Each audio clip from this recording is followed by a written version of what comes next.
So we took off for Augudano's. We'd been together 2.5 hours so far and exchanged maybe 2.5 sentences. She'd just sit quietly in her corner of the cab with her hands folded on her lap, looking straight ahead. Sally. Hey. Oh. What's the matter, honey? Nothing. Oh, now, come on. You can tell your Uncle Sammy something's eating you. Now, what is it? I told you. You're sure it has nothing to do with Denny and you? We settled that. I don't know, did we? You know, I got an ache in my bad knee. Is that good? Nope. I only get it when things are going sour on me. Well, here's Augudano's. Come on, you can go in, too. This place looks respectable for a change. The gold lettering on the door said Augustine Dano, Masseur, Scientific Reducing. And inside was an expensive-looking reception room with birch paneling, potted palms, and antique leather chairs, into one of which I stored Sally while I made bold to enter a door at the rear marked private. Oh, now there. Look what you made me do. I am sorry. Oh, dear me, you should be. My best perfume all over the... I'm sorry. I didn't mean to slam the door, lady. The draft. This is a private office, sir. There is a button outside clearly marked ring and wait. That I did not see, and once again, I am so sorry about spilling the perfume. Oh, my.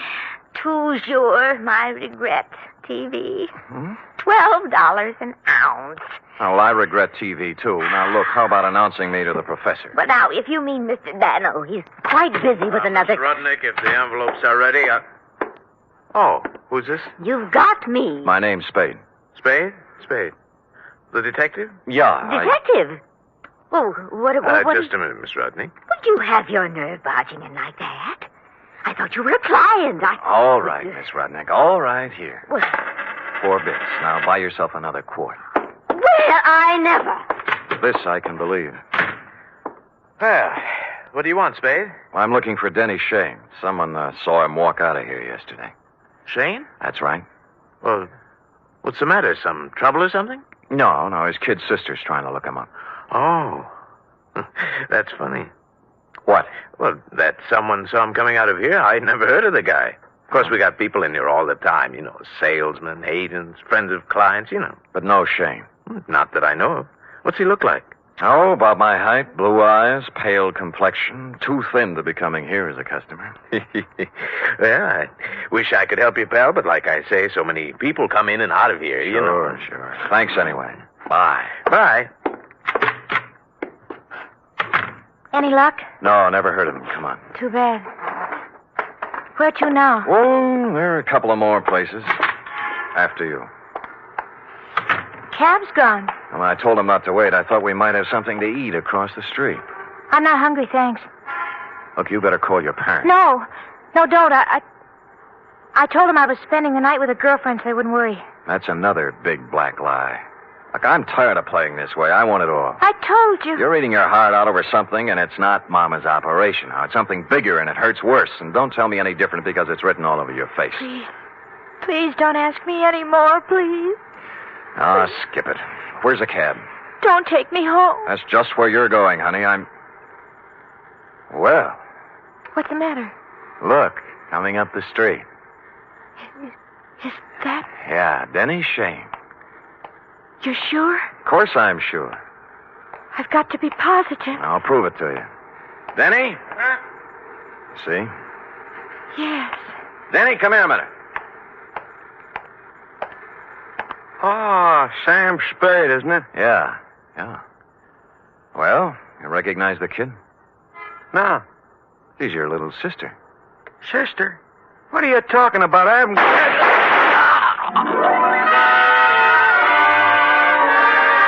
It all happened in less than a second. So hard, so fast, so horrible, it froze me in my tracks. The shoulder bag flew open, there was an automatic in her hand, and then Denny Shane was dead on the pavement, and she was turning toward me, her face a sick gray color, handing me the gun, handle first. There.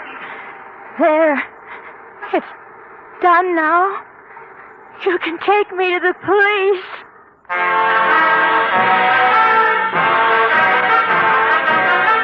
You are listening to the weekly adventure of radio's most famous detective, Sam Spade.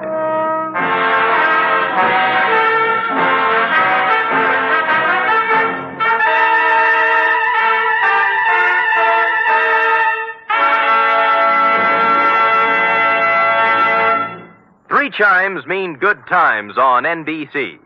Whether it's comedy, music, or drama you're after, you'll find it on The Big Show this Sunday. The dynamic Tallulah is your hostess, and her guests include Fred Allen, Jimmy Durante, Vivian Blaine, Jane Morgan, and Rudy Valley. You're invited every Sunday to The Big Show.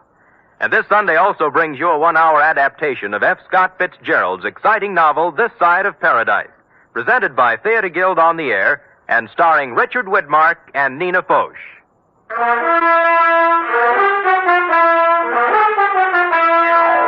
And now back to the Denny Shane caper, tonight's adventure with Sam Spade.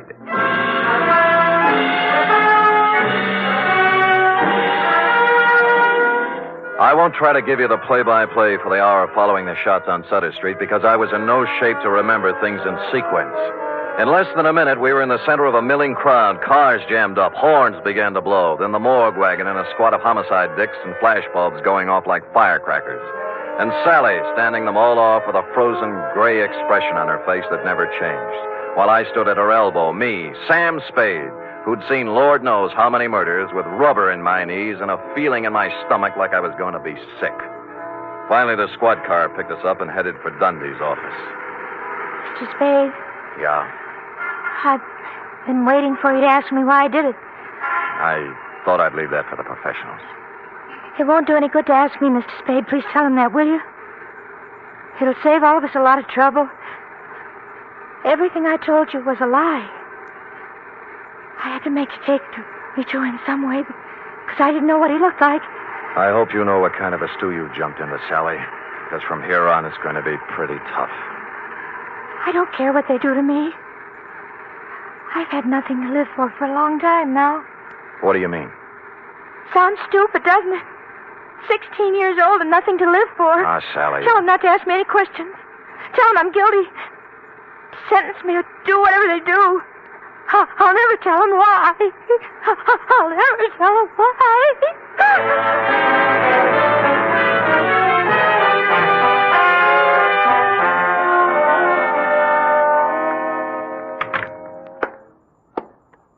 Give me a cigarette, Sam. Yeah. Why did I have to grow up to be a homicide, Dick? No dice, Lieutenant? No dice. It's her old man's gun. Hooked it out of his drawer this morning before she left for school. I still think she's mixed up with Shane somewhere. Dundee, believe me, that's one thing I can guarantee. She didn't know Shane from Hopalong Cassidy. Well, I'm only falling back on the standard answer to this kind of a clam bake, Sam. This is not a standard clam bake. You're telling me. You know, Sam, it kind of scares you. What the Sam hell's happening to our kids? A 16-year-old girl still in high school walking up to someone on the street? Shut up, Dundee. Oh, I'm sorry. It's got me, too. She's resting on the couch in there. Stick around till I get back. I gotta go down and wait for her folks.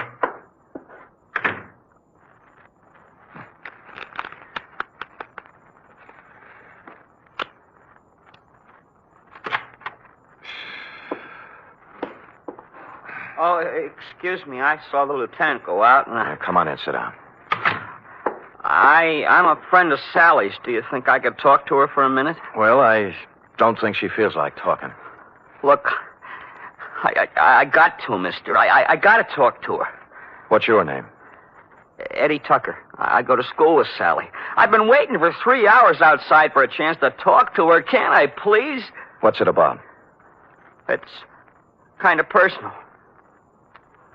Okay, through the door there. Oh, thanks. And leave it open. Yes, sir.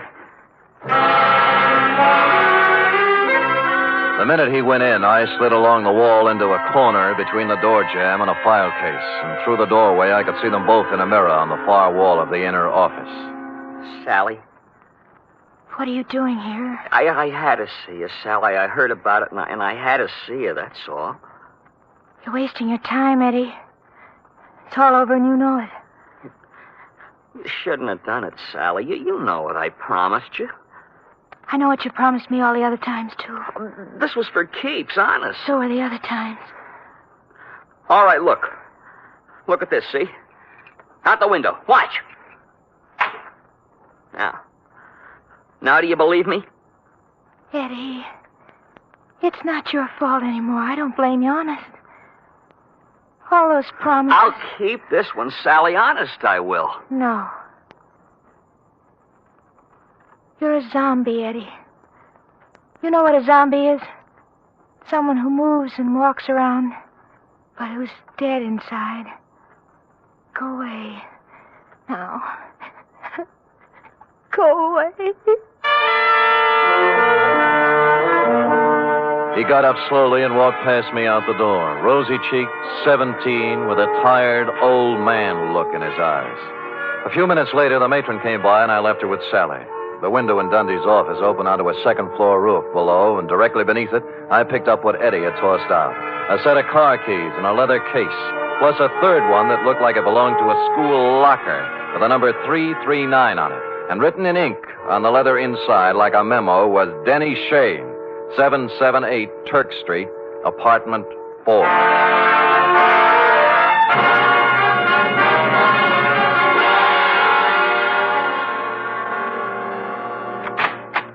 Hello, kids. Oh, well, it's you again. Yeah. Well, hold it, Jack. Aren't you going to wait for an invitation? You done me wrong this morning, honey. About Denny? Yeah. Said you hadn't seen him in 2 years. I told you about Augie Dano, didn't I? Anyone told you about Denny Shane? No great loss. Pax for biscuit. Oh, would you like a drink? Thank you, no. Now, what about... Oh, he had it coming to him sooner or later. Never made an honest buck in his life. How did he have it coming to him? Like he got it, like they all get it. What was his racket? Numbers. You know how it works? You buy a number Yeah. How do you know all this? Curiosity. Intellectual curiosity.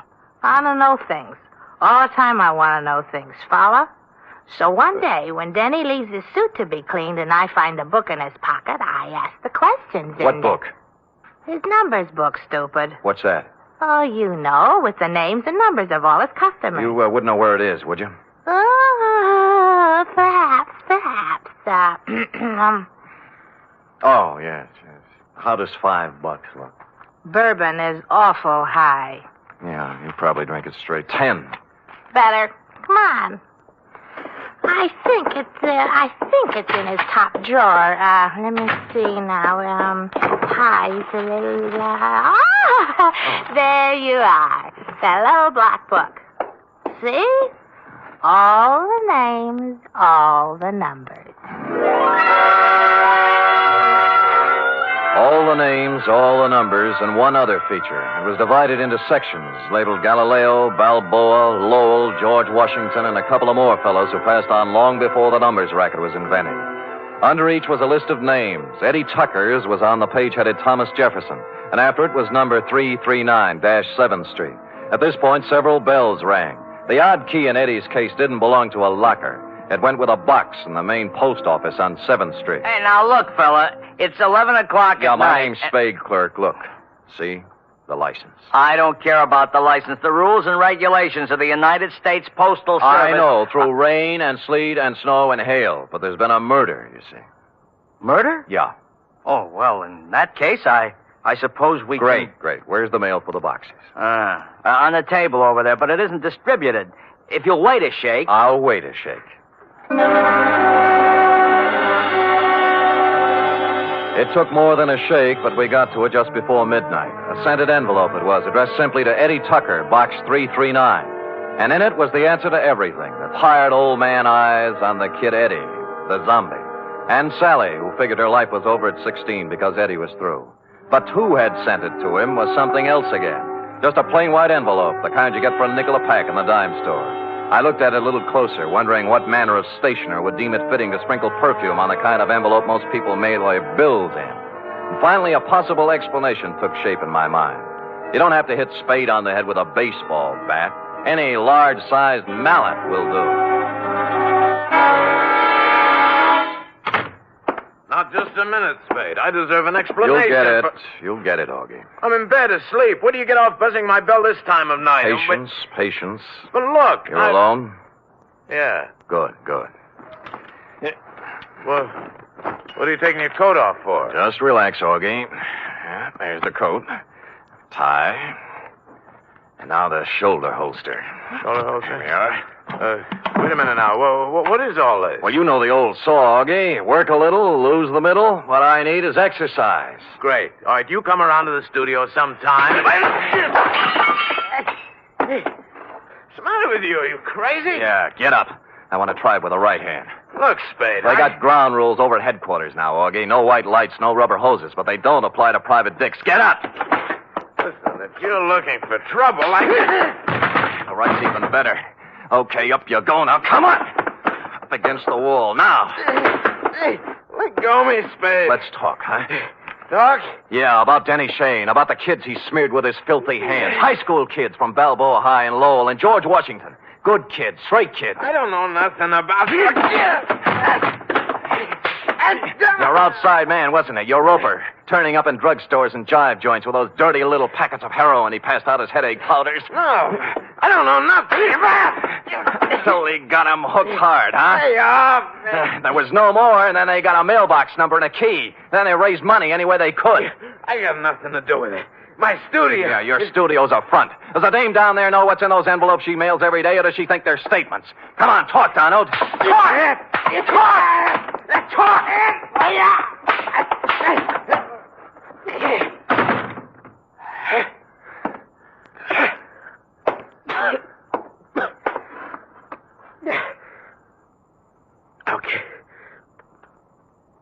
Okay. I'll talk.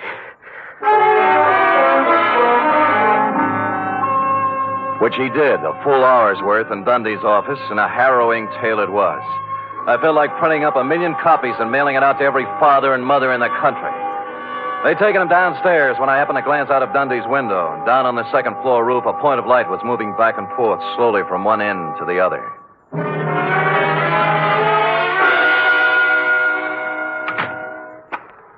Eddie. Where are they? Where are those keys? I've got to have them. Here. Oh, thanks. My car. I couldn't get home in my car, you see. You don't need to without kid keys. me, Eddie. I know all about it. Oh.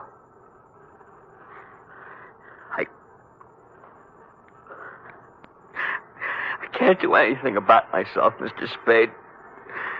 I'm helpless. What she said.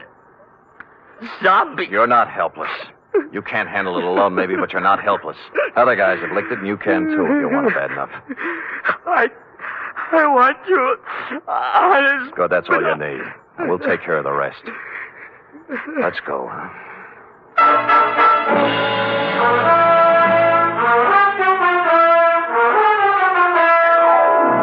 Like I said, this one doesn't have bluebirds at the end. Not yet, anyway. The bold fact is that Sally Joan Michaels is facing the juvenile version of a murder rap. However, the best criminal lawyer in town has volunteered to defend her, and the state will be represented by the most half-hearted prosecution that ever set foot in the courtroom. Eddie Tucker's entering a sanitarium tomorrow, making him luckier than some of the other kids in that little black book. What about yours, John Q? Period. End of report. Well? Oh, I don't know what to say, Sam. I feel so awful. I guess I'd better not make any comments at all. Me too, sweetheart. Let us lose ourselves in our work. Me in this cheap novel you were reading, and you in the merry chatter of that 1906 model Oliver. Scoot.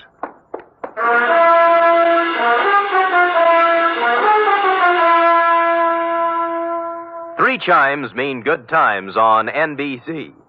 This Sunday, there's fun for you with two delightful families, the Blandings and the Harrises.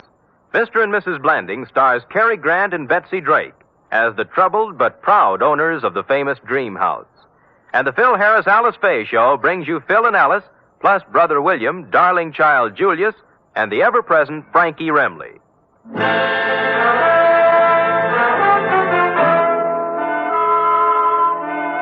Here it is, Sam. Amazing.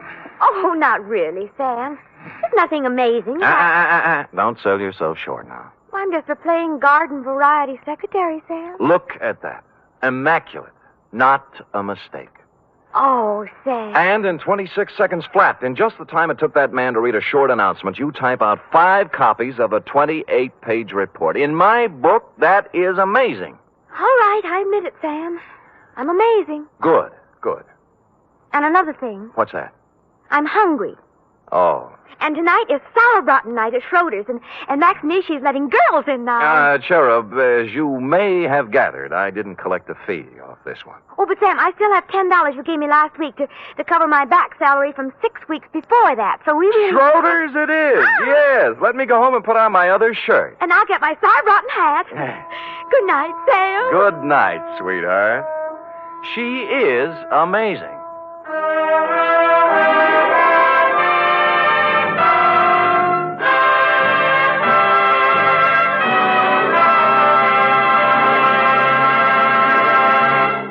The Adventures of Sam Spade are produced, edited, and directed by William Spear. Sam Spade is played by Stephen Dunn. Lorene Tuttle is Effie. Also in the cast were Kathy Lewis, Paul Frees, Kathleen Freeman, Lou Merrill, Bill Tracy, and Jerry Hausner. Script for tonight's adventure by Harold Swanton. Musical scoring by Lud Gluskin, conducted by Robert Armbruster.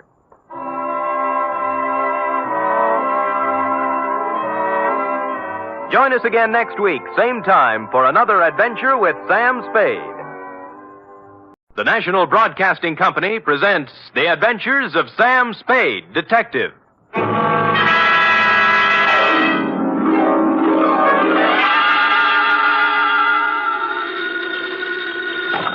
Sam Spade Detective Agency. Me, sweetheart. Sam! I heard you were hobnobbing with the wealthy set of our city. If what I was doing is their idea of hobnobbing, I'm glad I'm in the lower income brackets. What do you mean? What happened? I will only reveal that, Effie, in the intimate secrecy of our office. Was it that bad? Worse, F, emotions ran amok. Passions were strewn from Fisherman's Wharf to the peninsula. Oh. Hatreds festooned the very air. And there was jealousy, too. My. It was positively lurid, as they say. Well, do you think it's all right for me to hear it? Well, I'll expurgate it a little, F. I'll water it down to your strength. I'll use monosyllabic instead of polysyllabic words, and so on. Now, Sam, I want you to tell me everything you think I should hear. And then just a little more. It's a deal, F. Prepare yourself for listening, and I will shortly make my entrance with a saga of society skullduggery, the lowdown on the uptown, and all that. Now, if we need a name for it, why not call it the Vendetta Caper, or the Revenge of Monte Cristo?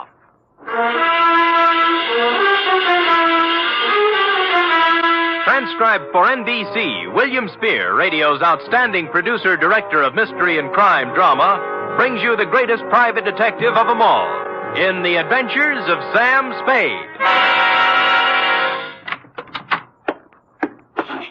You don't have to call, Sam. I'm right here. Let me take your coat. Well, Effie, isn't this sufficient of you? Now be quiet and give me your coat. All right. Thank you. Now, I've oiled your chair so it won't squeak. Sit down. Well, you make me feel like an emotional invalid, but it's wonderful. And here, Oh, will miracles never cease? a double. Well, It's 8-year-old stuff. I had Friskin's drugstore send it up. Applejack, it's called. Applejack. Well, what brought it on, F? Why this particular polishing of the Applejack? Well, Come on, out with it. no, I just thought, well, you've been working with the rich people, and maybe you were handsomely compensated. Hmm? And, my back salary? Uh, You're not mad, Sam? well, as it happens, I did make a few dollars, and yours will be the first account settled. Oh, Sam! So, it wasn't me. It was the money all the time. No, Sam, no, I just... I accept your apology. To Lieutenant J.F. Randall, San Francisco Police Department, from Samuel Spade, license number 137596. Subject, The Revenge of Monte Cristo. Monte Cristo? Is this a historical drama? Christoph. Cristoff.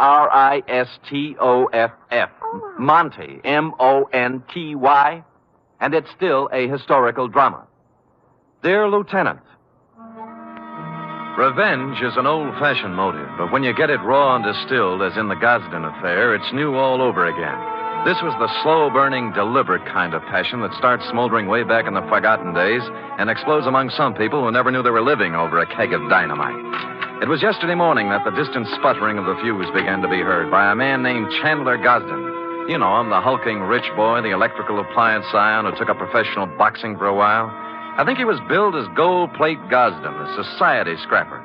And he was doing well, too, until a right cross by someone who needed the money more than he did sent him back to clipping coupons. Spade? Yeah? I'm Chandler Gosden. Well, I recognize you. What do guys like you charge? Well, it depends on the job. Investigation. $60 a day, and any unusual expenses. Cheap. Well, Do you guys have some kind of a code, huh? code? You know, like doctors. Do you keep things in confidence? Well, most of us do, including me. Yeah, I don't suppose it'd make any big difference if it got out. I'm not afraid of him. I just as soon punch him in the mouth as look at him. Who? Monte Christoph. Heard of him? No. Moved into the peninsula, my neighborhood. Bought the Major Dunhill place. Oh, yeah, I know the estate. Must have cost plenty to buy. $250,000, I hear. And what's money these days? Everybody's got it. Yeah, isn't it awful? It's a tax scheme, I suppose. Ever since he moved into that ark of a house, he's been throwing parties. They're a cross between the last days of Pompeii and a Polish wedding. He invites hundreds of guests, everybody who is anybody. Disgusting. But it seems legal so far. He's been there 4 months throwing parties, inviting everybody in the phone book. Everybody but me. Well, maybe he just doesn't like you. What are you talking about? I'm one of the best-liked guys in the peninsula. Everybody likes me, little kids, cops, the guys at the country club. I never had an enemy in the world.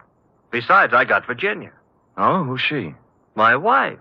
Oh. One of the sweetest little girls that ever came down the pike. Well, my apology. She was a bald one. Oh. The year I married her, she was the social catch of the year among the women. Really? Yeah. So was I among the men. Well, Well, look, I got to tell you some more. A month ago, one of my company warehouses burned down. Somebody slipped up and the fire insurance hadn't been renewed. I lost $350,000. Guess who had lunch with my insurance man a week before the fire? Monte Cristo. You got it. Next thing is, the rumor gets around that the Gosden Electrical Company is on the verge of bankruptcy. No, of course it isn't. Absolutely not. A gossip columnist reports that I'm going to close up shop and beat it to South America with what dough is left. Then when the stock prices start dropping, somebody suddenly buys them up so fast they disappear overnight.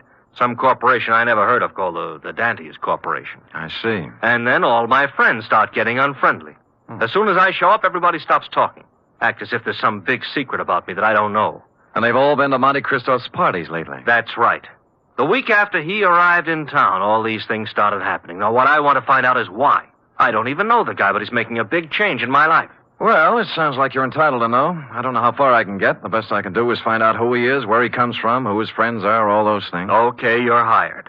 Now find out everything about this Monte Cristo. I got to know what's going on. I'm sorry, Chandler. I wasn't able to get here when you said. The traffic was absolutely unbelievable. Cars everywhere. They must be giving cars away these days. Everybody has one. I think we should get a helicopter. Mr. Spade, my wife, Ginny. Well, how do you do, Mrs. Gosden? Chan, I hope you haven't lost your head and blabbed everything to him. I told you these sort of men weren't trustworthy. I beg your pardon, madam? Look, Ginny, I told him, and he's a good guy. Well, if you just want to go around giving your life secrets Oh, away... shut up, will you? I'm the man of the house. Really? And I suppose I count for nothing? Oh, no, forget it. Spade, I'm depending on you. Don't let me down.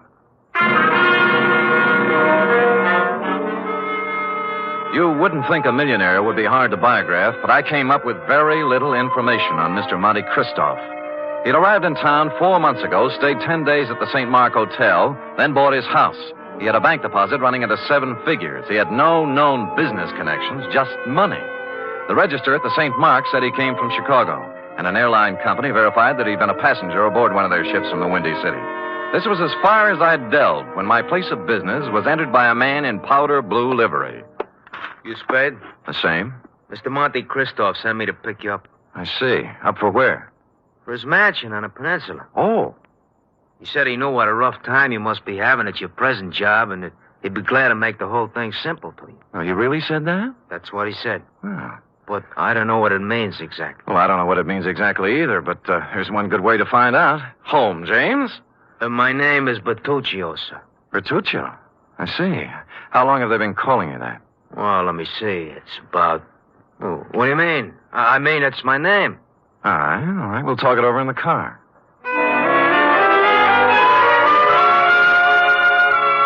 The car was long and blue and smooth. I'm as democratic as the next guy, and I would just as soon have ridden up front with Bertuccio, but no, he wouldn't hear of it. I had to ride in a back seat with a window of bulletproof glass separating us. And thus we rode down to the peninsula. We glided down elm-shaded streets and finally through the gate of Monte Cristoff's estate. The driveway was lined with spring green poplars. The mansion door was opened by a rear admiral, and I was ushered in. I wouldn't want to say that the living room was large, but I coughed once, and it was a full minute before the echo came back. A door opened somewhere, and a tan, hard-bodied man walked in across the marble floor with an outstretched hand. It was tougher than whalebone. I appreciate your coming, Mr. Spade. Mr. Christoph. Did you have a drink? Champagne, scotch, Irish, what? Oh, anything, whatever you like. Good. I figured you for rye. It's already ordered. Rye it is. Cigar? No, thanks.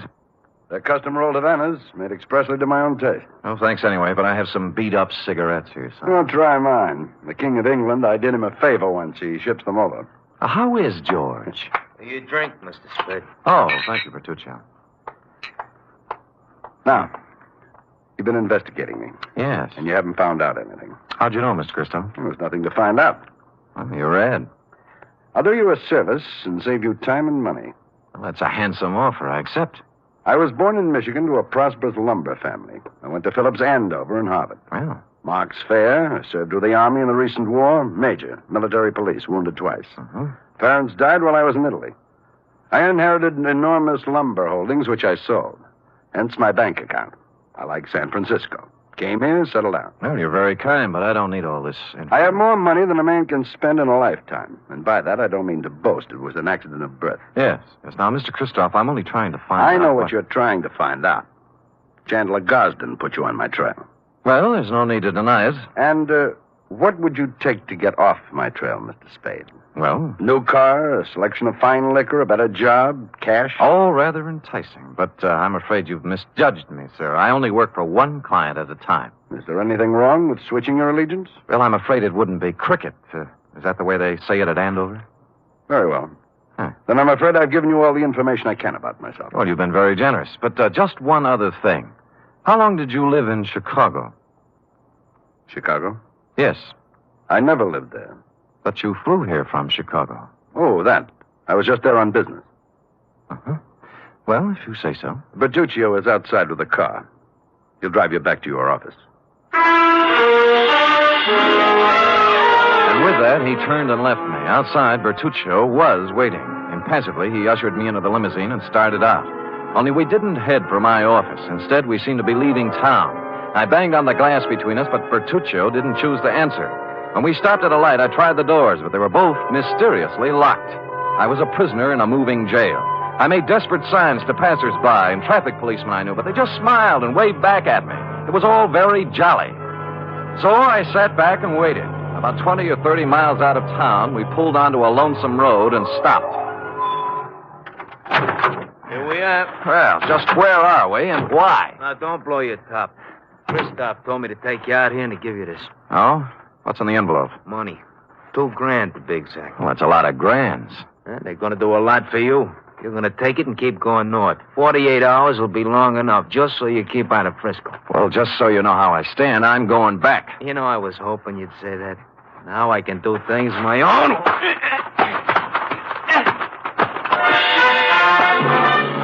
He pulled out a long black sab and started wielding it. The first cut just grazed my head and smashed into my shoulder. I blocked his second blow and moved in for some close work. The third time he swung at me, his arm caught an overhead tree branch, and that was his undoing. He took 4 or 5 and then went down and out.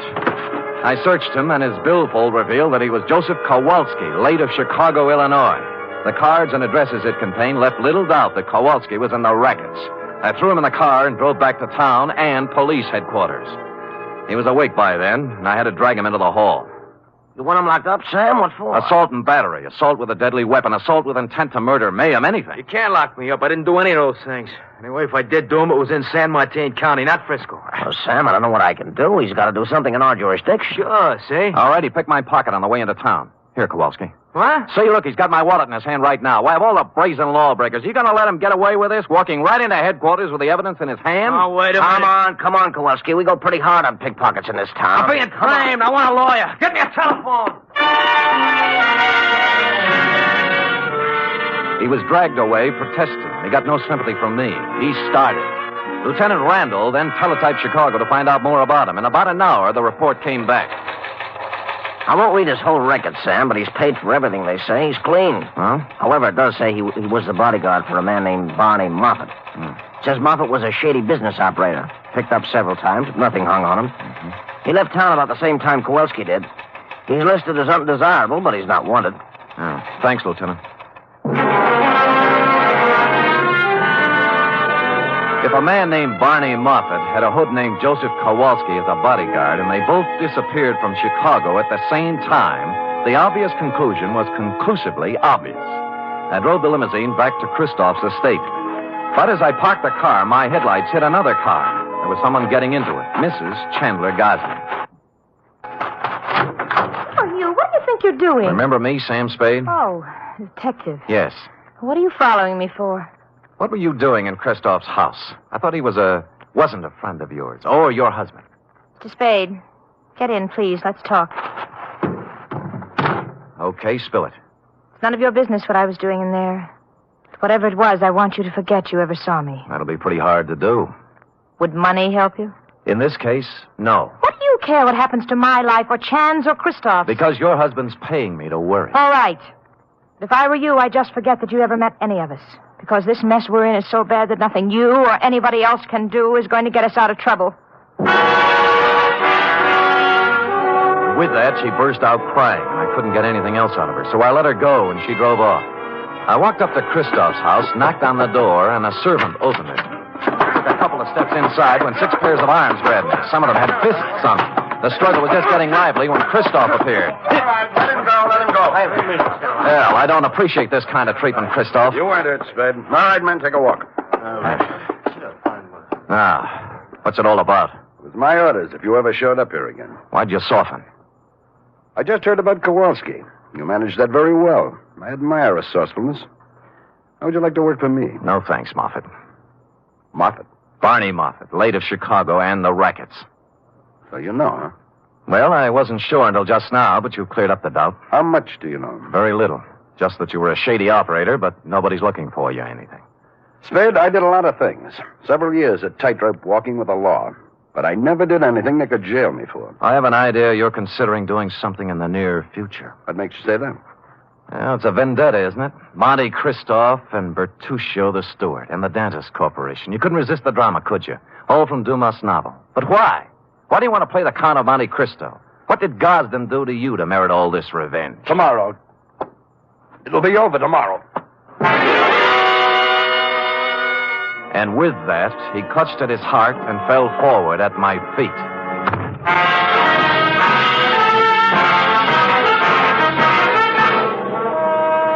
You are listening to the weekly adventure of radio's most famous detective, Sam Spade.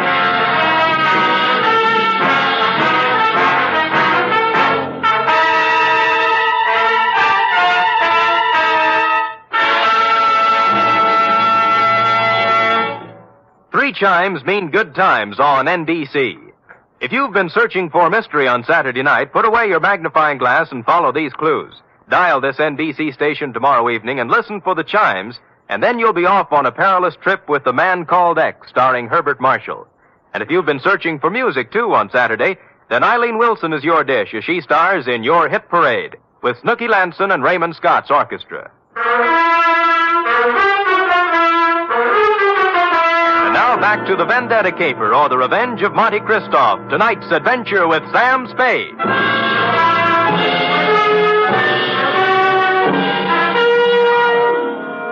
I bent over and listened to his heart. It was okay. Monte Christoph had just keeled over, apparently, from a crescendo of emotion.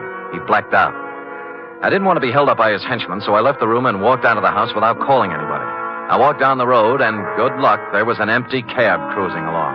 At Chandler Gosden's, I found him pacing the living room in a state of physical and mental disorder. I told him what I knew. Vendetta? Why? I never heard of him. I never did anything to the man. Why would your wife go and see him? I don't know. Why don't you ask her? Because she hasn't been home all day, and here it is 1 o'clock in the morning. She still isn't in. Tell me, is there something special happening tomorrow? Christoph seemed to think that everything would be settled tomorrow. It's our annual corporation election, just a matter of form. I'm elected president. A few other people voted into office, always the same people. Well, then he must plan to swing the election his way. Maybe put you in office. Huh, got a fat chance of that. I don't care how much stock he buys. Ginny owns 10%. I own 41. That's 51%. If he bought 49% in the open market, that still wouldn't be enough. We could still outvote him. You're sure you've got the stock in your possession? Sure. I saw it last week when I was down in the vault looking for my birth certificate. Stupid me, forgot I don't have a birth certificate. Huh? No, that must be Edson, my lawyer. Called and said he had something on his mind. Chandler, I have bad news for you. It can wait. No, it can't. This is Sam Spade, Ralph Edson. How do you do? Spade. Now, Chan, listen to me. All right, what's biting you? Just this. We're liable to lose that election tomorrow. What are you talking about? We can't. I just found out that Monte Cristo has 59% of the voting stock in Gosden Electric. 15? He can't have it. Oh, look, wait a minute. If my wife sold her stock, he could have 59, couldn't he? He could. Spade. Huh? Are you positive you saw her coming out of Christoph's house? I'm afraid I did. I'm gonna find her. And if she sold any of her stock to Christoph, I'll kill her. I tried to dissuade him, but he brushed me and the lawyer aside and ran out of the house. I called the police and told them to try and find Virginia Gosden before her husband did. Then I went looking myself. The first place I tried was Monte Cristoph's mansion. There were lights on, so I entered, gun in hand. I didn't have any time to dicker with servants and bodyguards. Christoph appeared in a matter of seconds. All right, Spade, what is it you want now? Virginia Gosden. She hasn't been here since the last time you saw her. You know where she is? Haven't any idea. Well, if you know, tell me. Her husband's looking for her with homicide in his eyes. I can't say I'm sorry. Well, that's a nice sentiment. She sold you her stock in the Gosden Company, didn't she? Since you seem to know about it, yes. Why? She in love with you? I think maybe she is. And you're in love with her? She's a stupid, empty-headed nothing. I can't stand the sight of her. I hate her. Now, hold it now. You'll knock yourself out again. Yes. Come over here.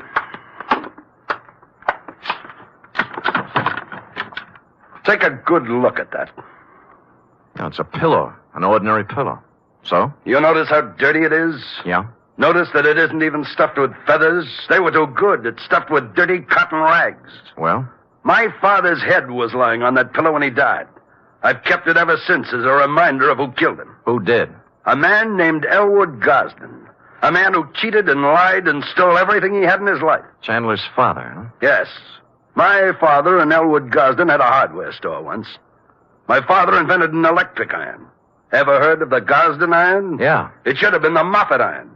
Elwood Gosden stole the plans from my father, registered them first, and then drove my father out of business.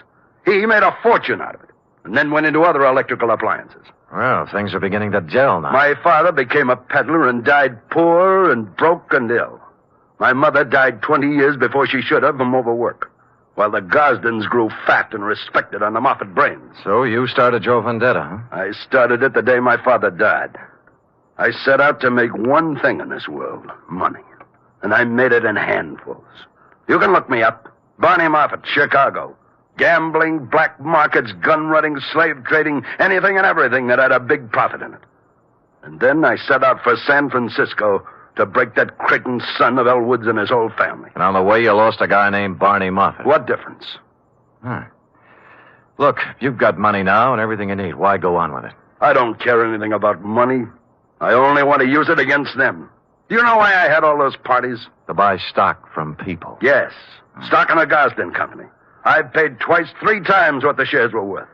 But right now, I own 59% of the Gosden Enterprises. And tomorrow morning, when the two of us meet at the stockholders' meeting, I'm going to vote him out of office and take over the company. And then, I'm going to drive it right into bankruptcy. And you got Mrs. Gosden's stock by making her fall in love with you. I had to. Now, let's talk about it anymore. About Chandler Gosden. He's a man with a very short and violent temper. He might come gunning for you. That's just what I hope he does. Ask the man at the door to show you out.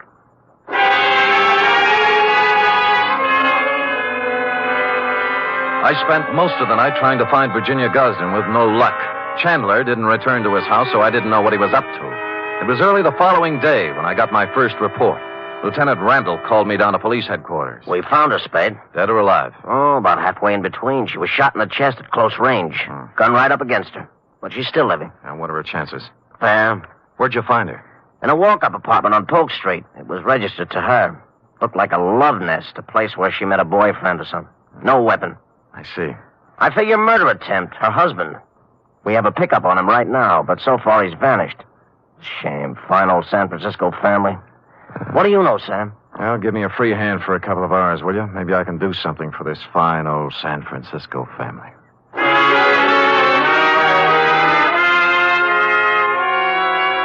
I had no more idea than the police where Chandler Gosden was at the moment, but I had a good idea where he might be later in the morning. I put a call into Ralph Edson, his lawyer. The stockholders' meeting of the Gosden Company was to be held at 11 o'clock at their executive offices.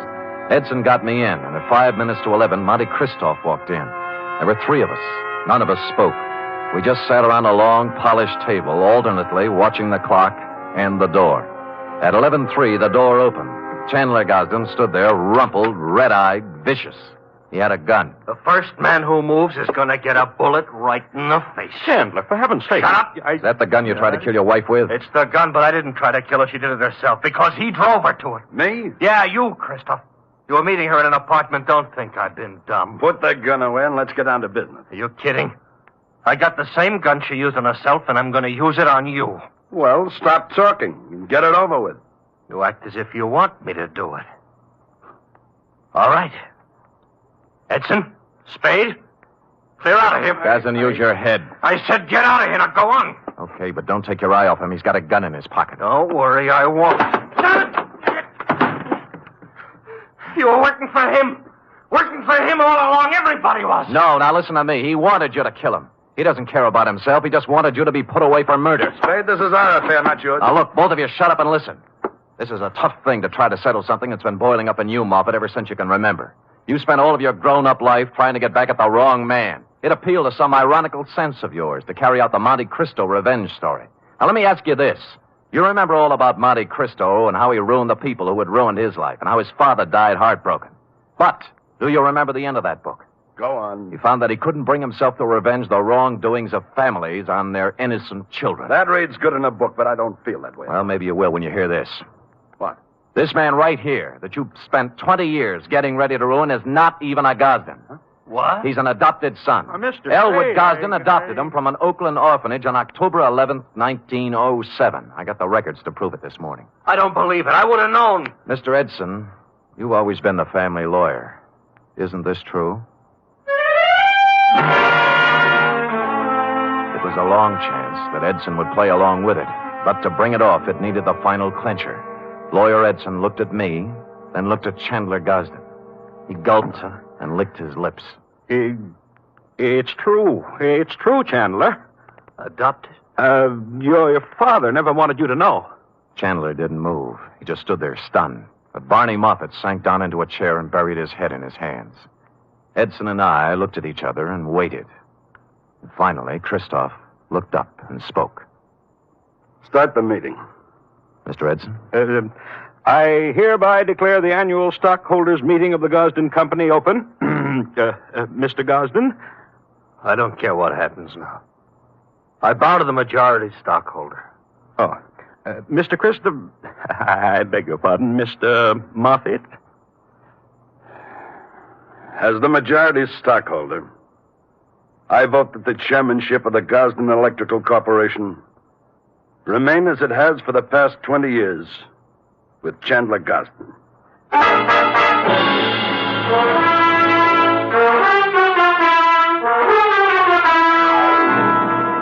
Period. End of report. Oh, Sam, you were magnificent. It was rather a stirring scene, wasn't it?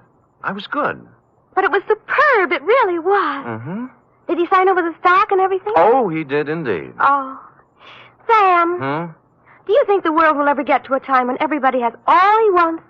And instead of trying to get more, everybody spends his time just trying to enjoy life? Well, you know best, Effie. Do you really believe that, Sam? Well, you've got to believe something. It's better than nothing. I guess. I have a theory, too, Sam. Well, spout it out. Well, if everybody in the world picks somebody else to be nice to, there'll never be any more trouble anywhere. How do you figure that? Well, before you can be nice to somebody, you have to think nice thoughts. See? And once you start thinking nice thoughts, well, you can see how silly the bad ones are. Effie, come here. You know, I might just put you up as a candidate for a chair of philosophy at Columbia. Oh, Sam. I know who you picked out to be nice to. Me. True? And I picked you. Good night, Sam. Good night, sweetheart.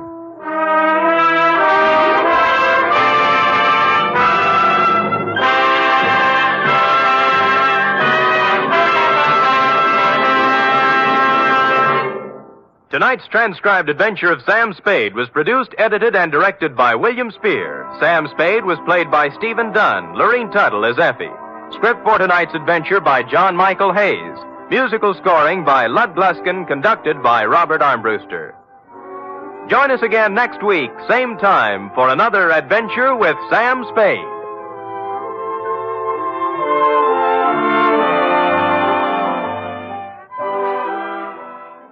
The National Broadcasting Company presents The Adventures of Sam Spade, Detective.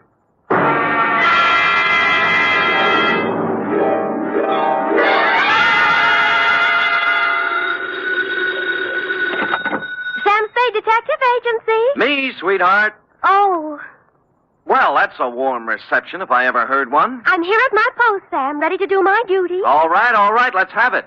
Have what? What have I done? Well, Come on. Sam, who was that lady I seen you with? What lady? What lady?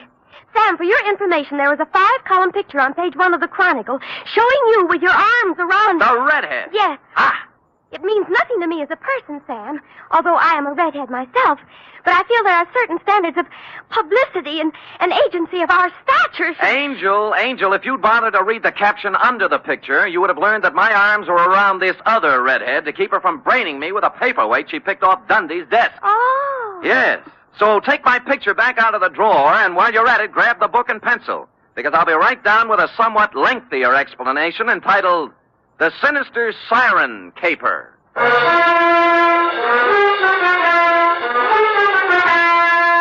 Transcribed for NBC, William Spear, radio's outstanding producer-director of mystery and crime drama, brings you the greatest private detective of them all in The Adventures of Sam Spade. Oh, a red-headed woman made a fool out of me. Effie! Miss Perrine. Oh, yes, sir. I was just... Well. Why, Sam! What a pleasant surprise. Oh? No black eyes. What? Hair comb, suit pressed. Yes, frayed, but tidy. How do you explain this, Sam? Well. I'm so used to you coming in with... Battle scars? Uh-huh.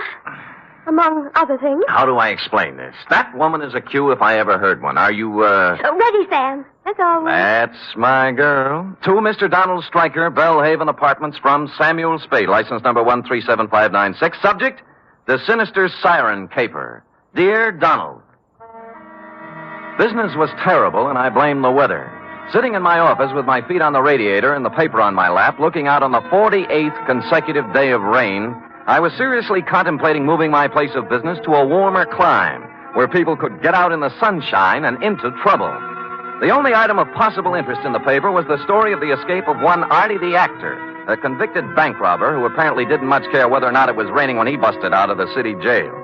I had reached the part about some good friend and true smuggling Artie a set of keys when something prompted me to look up. And that, Mr. Stryker, is how I found you. Mr. Spade? Yes, sir? I am Donald O. Stryker. Stryker. The O stands for Oglecloth, my mother's maiden name. Oh, well, that's nice. Sit down, Mr. Stryker. Thanks. Well, now what can I do for you?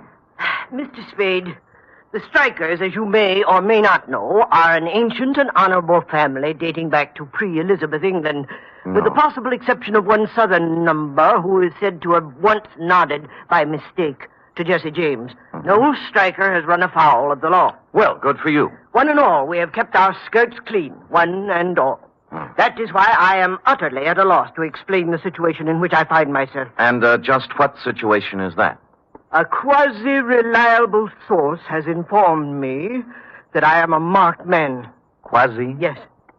Why don't you begin at the beginning, Mr. Stryker? The beginning, Mr. Spade, is only 2 minutes from the ending. Oh? Yes, it happened last night. I was sitting home with a book of Plato's dialogues when the bell rang most energetically. It proved to be a man named Strutt. George P. Strutt. S-T-R-U-T-T. 2 T's. A wild-haired, wild-eyed individual he was, Mr. Spade. Yes. Stryker, he says. Donald O. Stryker. Well, I'd hardly nodded when he grabbed me by the necktie. Ha, he said, just like that. Ha? Ha. Mr. Stryker, ha. I'm in time, then. You can still save yourself. And he shoved this at me. Oh, what's that?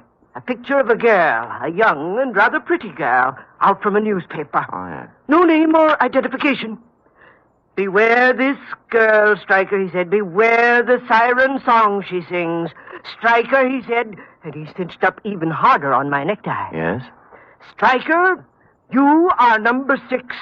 I am 5, and 4 are doomed before us. Beware, Stryker, beware this girl, this sinister red-haired harpy, this handmaiden of the dark angel. Well, that's quite a speech. A curtain speech, Mr. Spade. For with that, he let go my necktie and ran off down the hall. Somehow after that, Plato didn't seem quite the same. Yes, I see what you mean. Do you know this girl? Never saw her before in my life. Or Strutt either? No.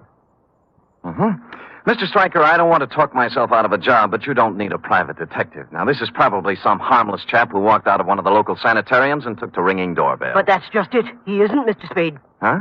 I did some telephoning this morning. Yes? He has a quasi-successful cigar stand downtown and an apartment on Leavenworth Street. His name is right next to mine in the telephone book. I must get to the bottom of this, Mr. Spade. Here's $50. Well, Mr. Stryker. Are you completely skeptical? No, just quasi.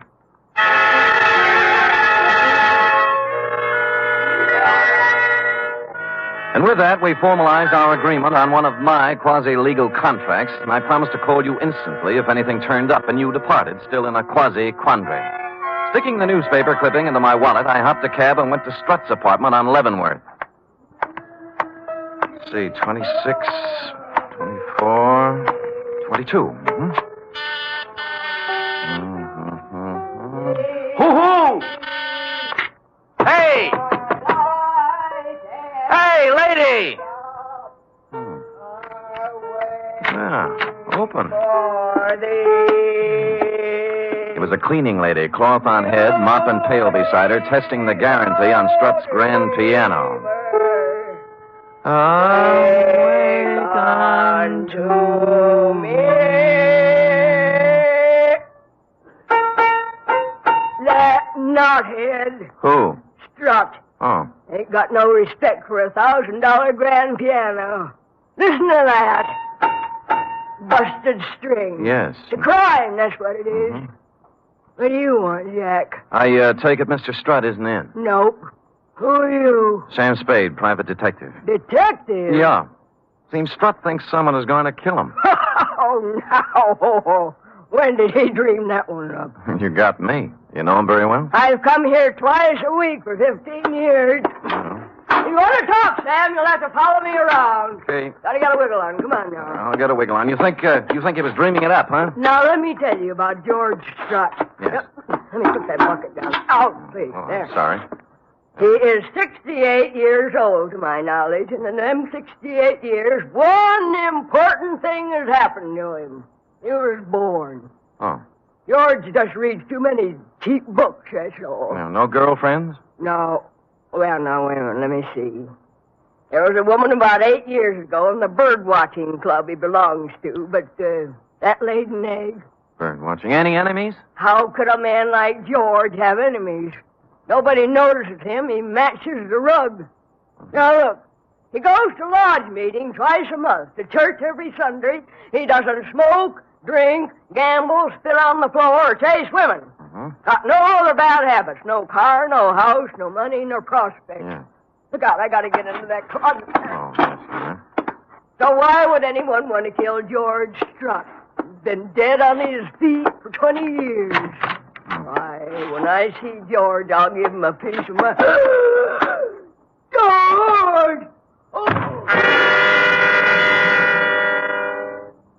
I turned in time to see him lean out stiffly, pause like a falling tree, and then topple to the floor. Followed closely by the cleaning lady, who must have agreed before she fainted that George didn't match the rug anymore. While this struck a false note in my mind, it explained the false note in the piano. The missing string was wound around his neck.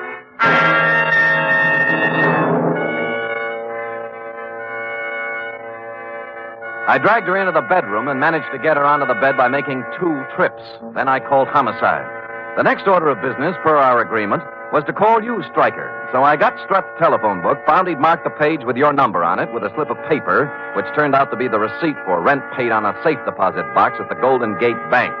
Now, this didn't seem especially important at the moment, but something else did. He'd made a circle around a group of 6 names in the phone book, marking each one with a check. Strubble, Strudwick, Strum, Strutherton, Strutt, and Stryker. I postponed calling you for the moment and dialed the number just above Strutt's. Strutherton, Harvey J., 156 Santa Ana Avenue, St. Francis Wood. Yes? Mr. Strutherton in, please? No. Mr. Strutherton isn't in. This is his wife. My name is Spade, Mrs. Strutherton. I'm a private detective. I don't want to alarm you, but... Alarm me? Do you happen to know if your husband has received any threats recently? Why, not that I know of. Any contact with a strange young woman about 30, red hair? Why are you asking me this? Well, I'd rather not say until I know more about it. What about the girl? Yes. Yes, he did meet a girl like that. Oh, when? She came to the door one night about a week ago. Said her car was stalled down the street a ways. Harvey went out to help her. They were gone about a half hour, and then he came back. Well, did he tell you anything about it? No. Just that he'd gotten her started. Uh-huh. Is he a mechanic, or...? He was a lawyer. Was? Harvey is dead, Mr. Spade. His car crashed through a rail on the Skyline Boulevard night before last. Burned. I just been to San Mateo to identify the body.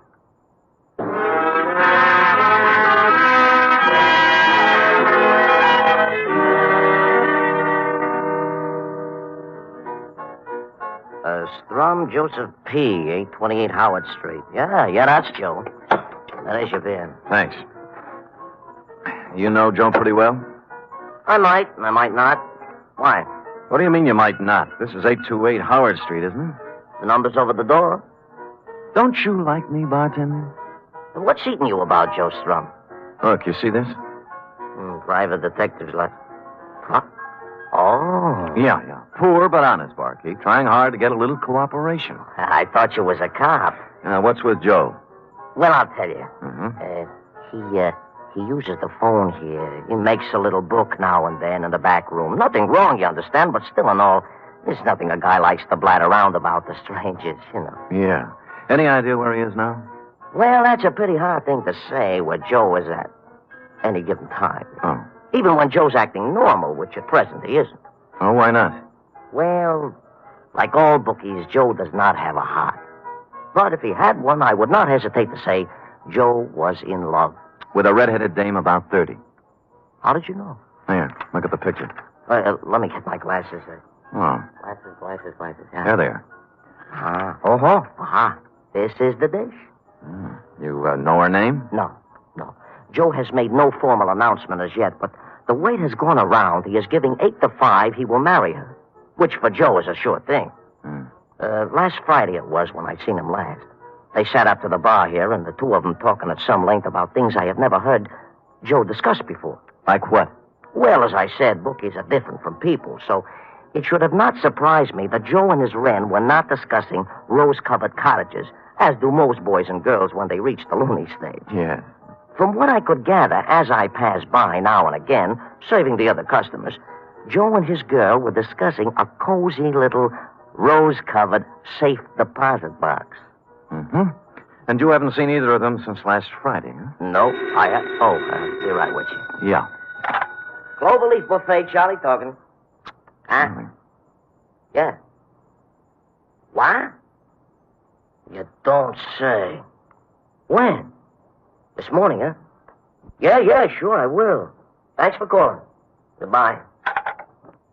You wouldn't know a bookie who might be casting about for a phone, would you, pal? What happened to Joe? Body washed ashore on Baker's Beach this morning. That was the morgue.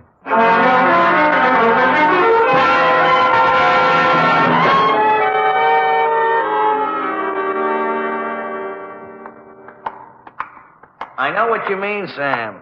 Marks, abrasions, contusions, indications of foul play. That's right, Maxie. Did you see the police surgeon's report? Yeah. Shot of dope and shoved into the briny. Person or persons unknown. Well, pretty hard to do by yourself, huh, Sam? Yeah. Oh, you wish to look on Joe Strum, I take it. Yeah. This it? Yeah, let's see. Yeah. Oh, no. This is the wrong one. This is Strudwick. Wait a minute. Strudwick. Anthony P. Are you known, Sam?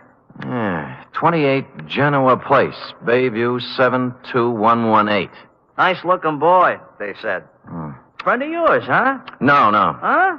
Well, then how did you... Brand new league I'm in, Maxie. We call the shots ahead of time. Now, what about Strudwick? Old artist. Lived on Telegraph Hill. Got drunk 3 nights ago. Walked out his studio window on the 4th floor. All alone at the time. Well, if anyone offers you odds on that, grab it. See you later, Maxie. Yeah, but ain't you going to look on Joe Strum? No. Well, it's up to you, Sam. So long, Strudwick.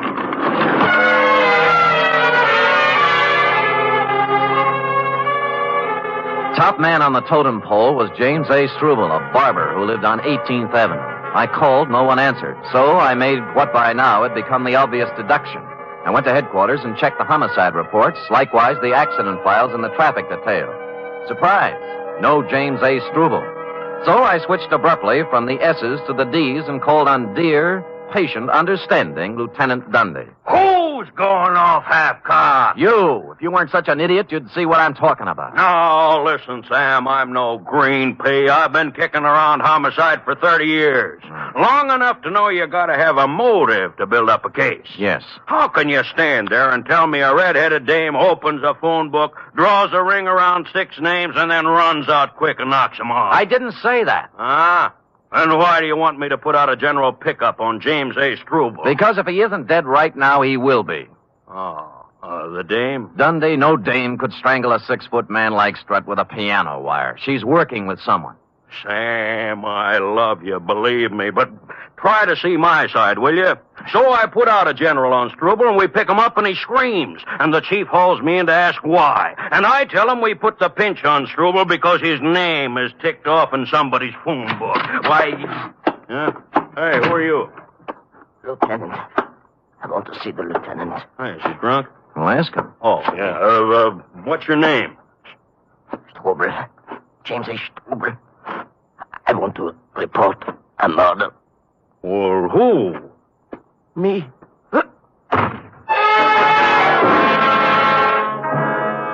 That's the last we got out of him. 10 seconds after he hit the floor, he was dead. A .38 slug had taken him just under the left shoulder blade, and instinctively, Dundee grasped the point. A squad car was dispatched to your office, Mr. Stryker, to pick you up and stow you safely in the poke when I checked out.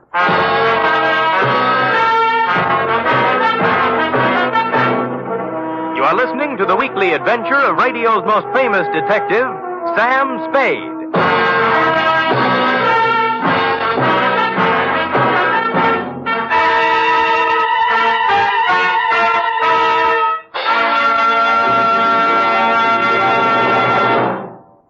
Three chimes mean good times on NBC.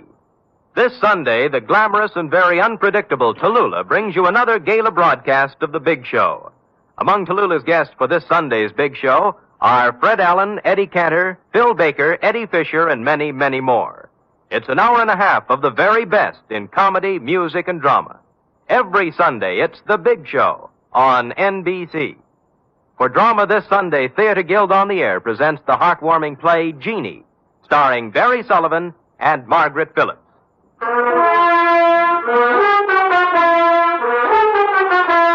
And now back to the sinister siren caper, tonight's adventure with Sam Spade.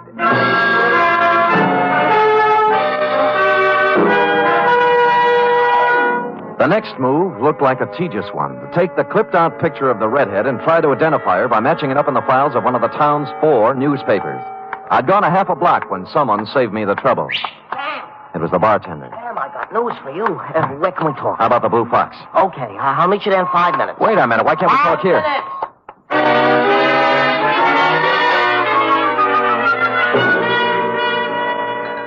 Cheers. Yeah. Sorry, Sam, sorry. Well, you're in sad shape, bartender. What happened? The redhead. Joe Strum's girl. She was in. When? An hour ago. She was loaded to begin with. And when I poured her a couple of stiff horns on the house, she begun to talk. Oh? Sam, crime is rampant. Yeah, for instance. Well, from what she told me, Joe Strum was dwelling in a fool's paradise. Much talk, many promises, and an occasional smooch. But when the score is added up, Joe never gets past his own 10-yard line. Whose girl was she? Whose girl? Prepare for a jolt, Sam. I'm holding onto my chair. Artie the actor. Artie the actor? Artie the actor. The picture you showed me was taken at his trial. Oh. She was sitting right behind his lawyer. Wait a minute. The safe deposit box. Yeah? How much is Artie supposed to have stashed away? She told me. A solid $500,000. Now, numerous insurance officials and a hatful of private dicks are openly curious as to what happened to the dough. Yeah. And the ranks of the curious have just been joined by Artie himself since he busted out of the jug. No dough? The cupboard is bare. Why'd he take the box out in Joe's name? She says Artie's a whimsical type guy. You know what he does? What? He flips the phone book open when they pull into town with the dough and picks himself 5 names and 5 banks. 6 names, you mean? Nope, 5, she says.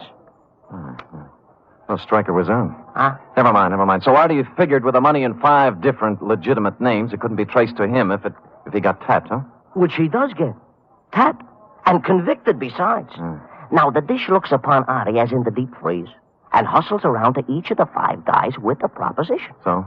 Artie becomes wise to this and takes them up in order when he busts out. Cheers. Yeah.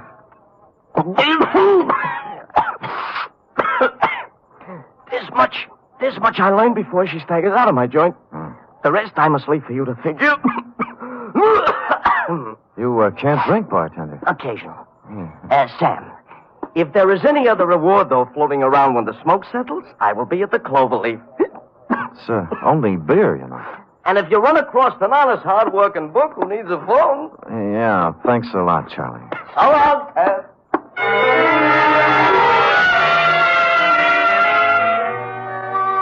Charlie wiped the froth off his chin with a napkin and took off. I let him have a healthy lead, then tailed him. It was quite a tour, too. Into the morgue, across the street, out the Kearney Street door, then onto the California Street cable car, and up Nob Hill to the Fairmont Hotel, where he hustled into a yellow cab number 462 and drove off. And waiting for him in the cab was the red-headed dame. There were no other cabs around to follow him, so I waited a half hour until he got back, waved a bill under the driver's nose, and climbed back on the merry-go-round. He let Charlie out at his own place, the Cloverleaf, and then driven downtown to a flea bag called the Shoreside Hotel on the Embarcadero, where he left the redhead. I woke up the desk clerk and shoved the redhead's picture under his nose. Let me see. Seems like... You recognize him? Sure. Clara Bow, the movie queen, ain't it? Gonna win anything? Look, friend, she was just here. Clara? The girl here. Oh, and she ain't Clara Bow? Right, she ain't Clara. She just drove up in a taxi. Ann. Don't see her as good as I used to. You see, the glasses hurt my nose. Look, she just drove up in a taxi. Did you see her come in? No. I must have been dozing away. Yeah. I seen her come out, though. Huh? Yeah. Her and Mr. Walker checked out 15 minutes back. He was in 26 upstairs. I didn't have to cross-examine the clerk to see Mr. Walker had lived in 26 for some time. The floor was ankle-deep in cigarette butts, liquor bottles, sandwich crusts, and other debris. A table in the corner was covered with travel folders, mostly on South America, and 7 days' newspapers, the top one of which was turned to the story on Artie the actor that I'd been reading in my office this morning when it all started. You know, it's too bad you came in when you did, Stryker, because if I'd read one more paragraph, I'd have learned something that could have saved me a lot of trouble.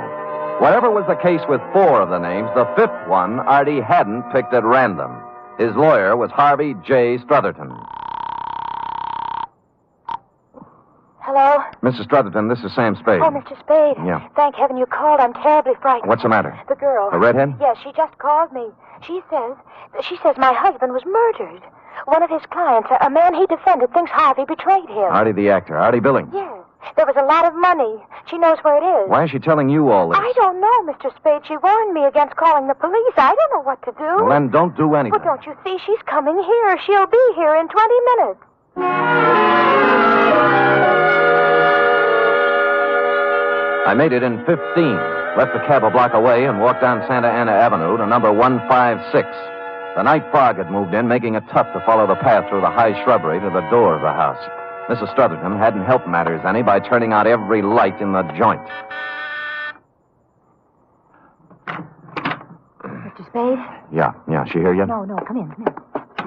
Why'd you turn out the lights? I thought I was being watched. There's a fire in the living room. This way. The shades and draperies were all pulled, the windows shut tight. The house had the musty reek of a room that's been closed up for a long time. She guided me around the dining room furniture and through the doors into the living room, sat me down in front of the fire. Would you like some brandy, Mr. Spade? No, thanks. Cigarette? Yeah. Thanks. Tell me now. Tell me, I want to know everything. This man my husband defended. You know he's out of jail? I saw the papers. Why would he kill Harvey? After my husband did everything in his power to get him acquitted. Money. A lot of money. How much? $500,000. How about a match? Oh, yes, of course. I held back, and without thinking, she leaned over into the firelight. I saw Mrs. Strutherton then for the first time. It was the redhead.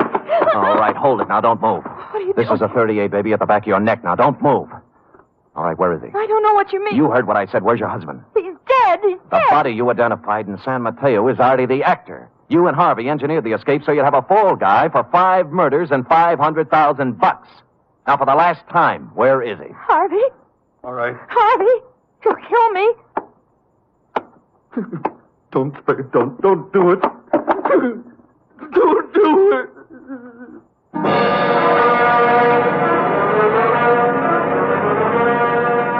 I didn't have to. A few months hence, the state of California will do it the legal way. It was a long ride round Robin Hood's barn, Stryker, but you wanted to get to the bottom of it, so there it is. Period.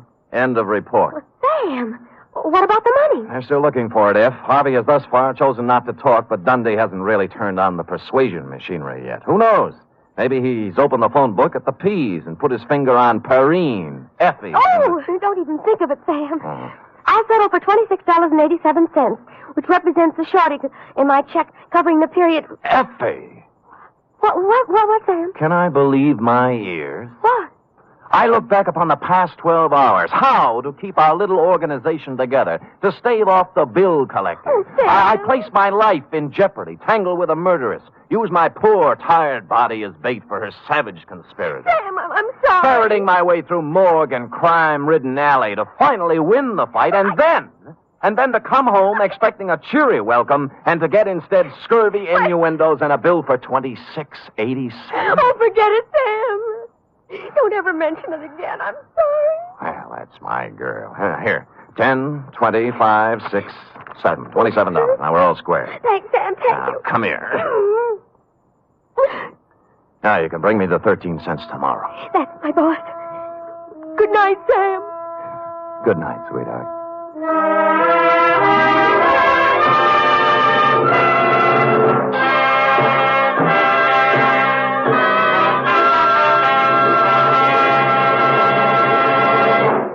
The National Broadcasting Company presents The Adventures of Sam Spade, Detective.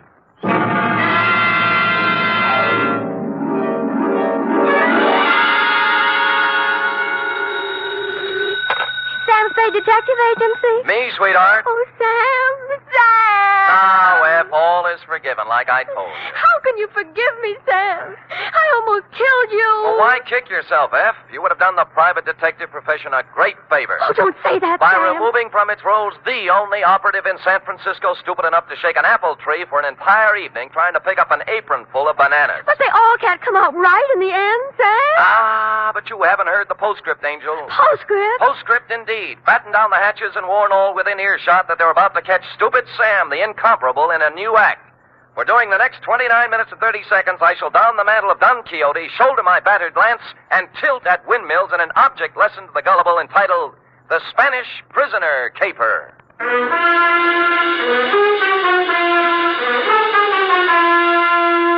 Transcribed for NBC, William Spear, radio's outstanding producer-director of mystery and crime drama, brings you the greatest private detective of them all in The Adventures of Sam Spade.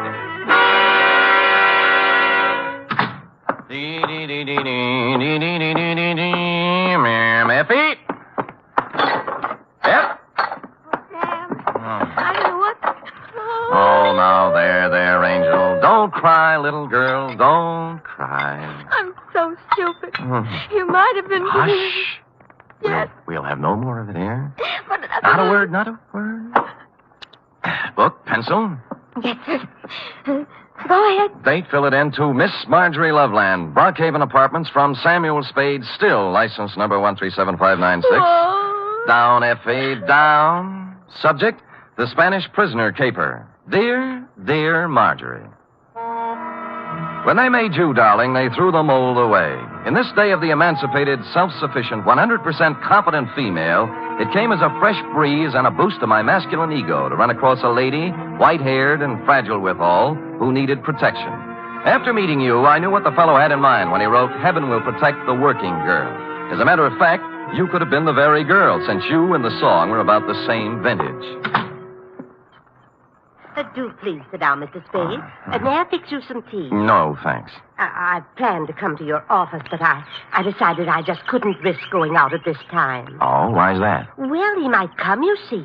And I'd never forgive myself if I was out. Oh, who's this? Senor Palmera. Oh. Oh, he's more than a week overdue now, and I'm on pins and needles.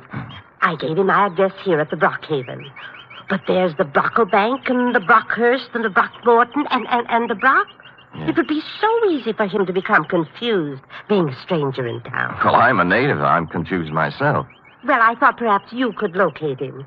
He should be back from Mexico by now with Don Luis. Don Luis. Dear me.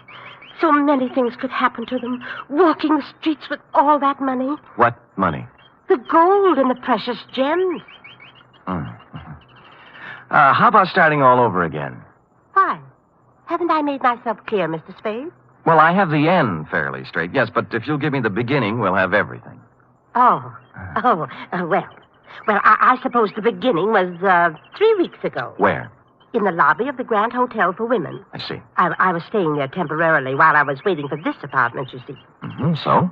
So, the day I got word I could move here, I packed up and had them take my things out to the taxi.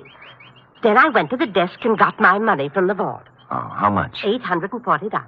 Cash? Yes, in bills. My annuity money had just come from the East. Well, I just put the bills in my purse and was starting out the door when it happened. This voice came over my shoulder. A soft Latin voice saying, Senorita, I come to you on a matter of terrible urgency. And lo and behold, it was Senor Palmera. How did you know? Oh, I have a feeling for those things. Go ahead. Well, his uncle, Don Luis Alvaro, was in terrible trouble, he said. In prison in Mexico City on some sort of trumped-up political charge. And the family, though noble, was financially impoverished. Yes, except... Except for a casket containing the family jewels and an assortment of priceless heirlooms, all hundreds of years old, hand-wrought of the finest virgin gold. Mr. Spade, how everything... Said caskets and its precious hoard being hidden away in a secret place known only to Don Luis. All he needs is a paltry $840. It was 1,000. I went to the bank. A paltry $1,000 to bribe a jail official, and presto, Don Luis goes free, unearths the casket, and rewards you with an ample share of the family treasure. Mr. Spade, you've talked to Senor Palmera. Nope. How badly do you need the dough? Need it? Why, good heavens, Mr. Spade, it's all I have until next June. There's a small pension from the school board in Keokuk, but dear me, I don't know just how... Mr. Spade, do you mean he isn't coming back with my money?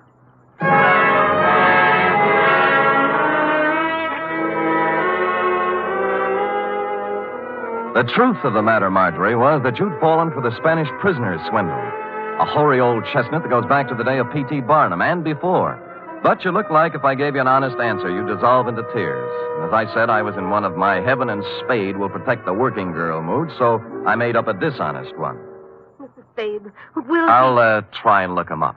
Maybe it's all a terrible misunderstanding. Oh, good.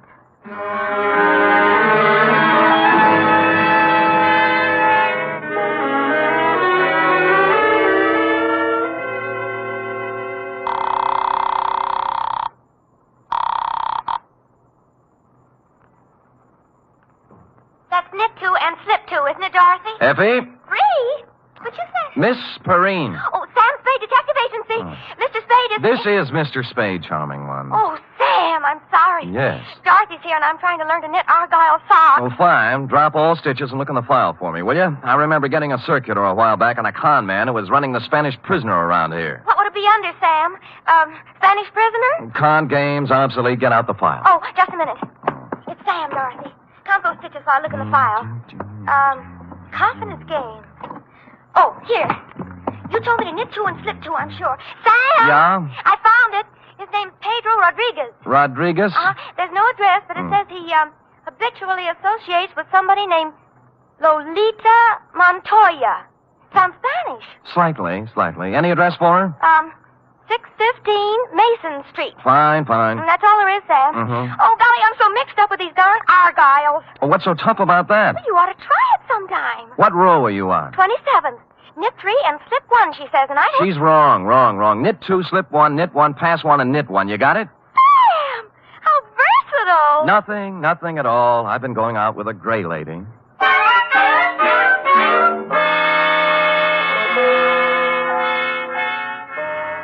.615 Mason Street was a very large apartment building with the usual brass plate in the entry listing the inhabitants, among which I was happy to note was Lolita Montoya, apartment 408. I picked up the house phone and pressed the button. Yeah? Telegram for Lolita Montoya. Lolita isn't here. Lolita? My Lolita? Who is calling? Just a telegram, Pop. Stick it in the box, eh? Money order. Somebody has to sign for it. But it may be important. I will take care of it, understand? Yes, I understand. Sonny? Yeah? Climb back into that cab I saw you get out of. Hustle over to Western Union and tell the president Lolita's on a vacation. Get it? Score for you now. Hello? Well.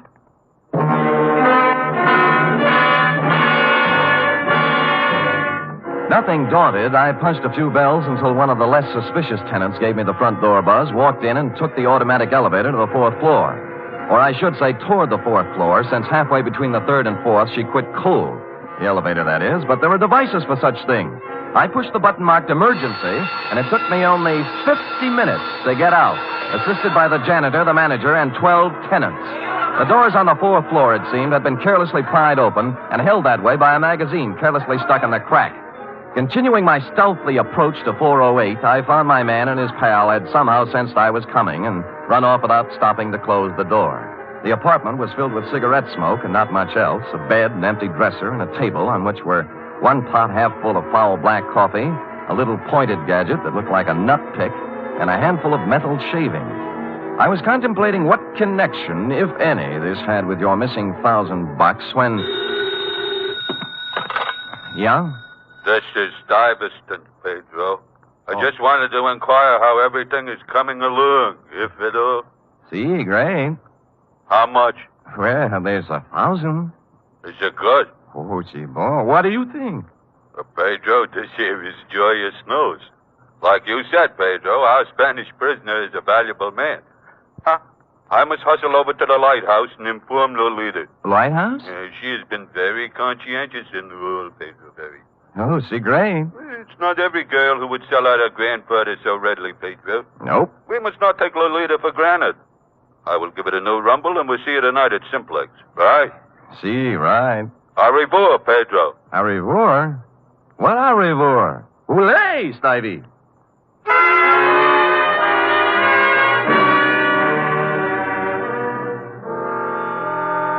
The only lighthouse I knew was a gin mill perched midway down the Embarcadero south of Market, surrounded by shoals strewn with human wrecks of all description.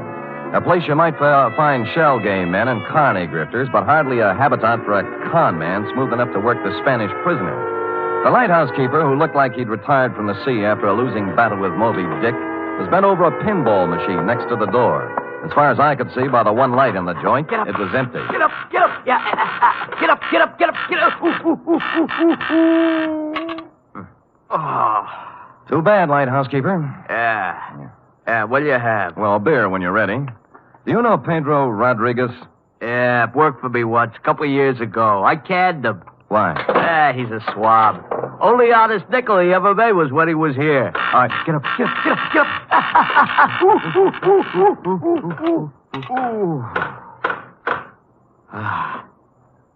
Thanks. Yeah, crooked swab is Pedro Rodriguez.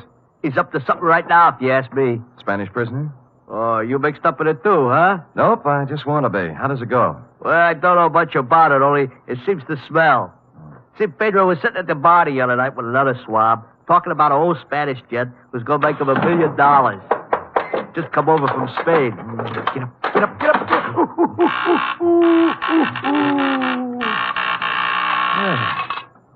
Nice shot.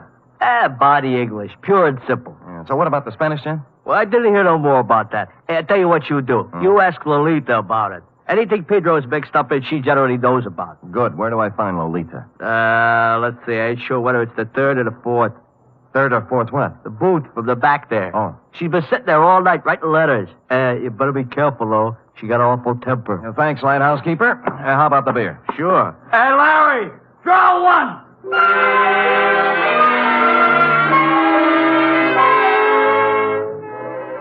So Larry drew one, and I took it down to the bar to a point opposite booth number 4, which indeed contained Lolita, a fragile little thing wearing a turtleneck sweater marked Stillman's Gym. The table was covered with writing paper, and her alabaster brow was a mass of unsightly wrinkles as she chewed the end of her fountain pen.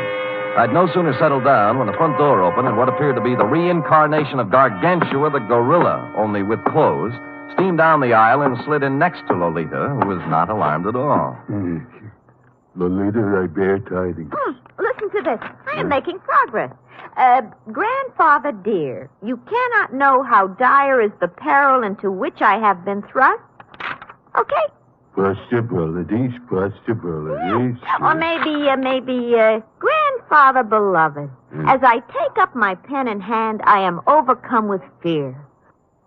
Things look very black indeed. I have fallen into the clutches of a...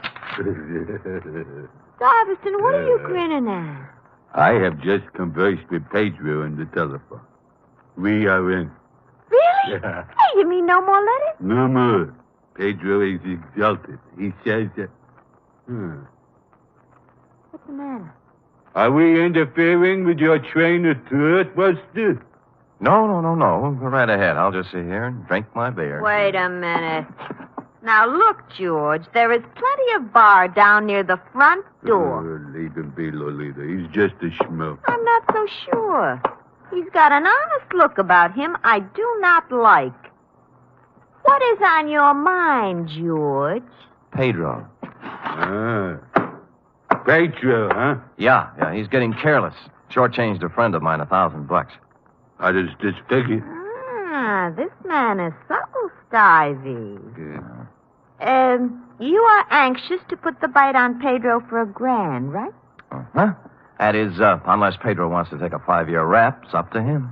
5-year rap for what? Stupidity. He ought to know better than to try to get by with a Spanish prisoner, honey. Spanish prisoner?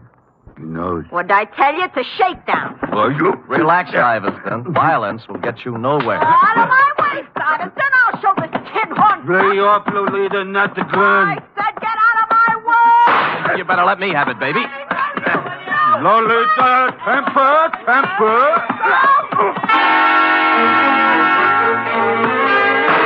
I got hold of the gun with one hand while Lolita chewed on my other one. Stuyvesant, meanwhile, catching my head under his arm like a nutcracker and kicking me in the stomach with his knee. This went on for some time, then I became vaguely aware of Stuyvesant's fist, as big as a ham, coming up from the floor. He caught me on the side of the head, and I skidded down the marble floor, past the row of booths like a ball in a bowling alley, scoring a 10-strike on the pinball machine, which leaned drunkenly over me, stuck out its coin drawer, and flashed a red light in my face, reading, "Foul ball, try again." Stupid me, I did.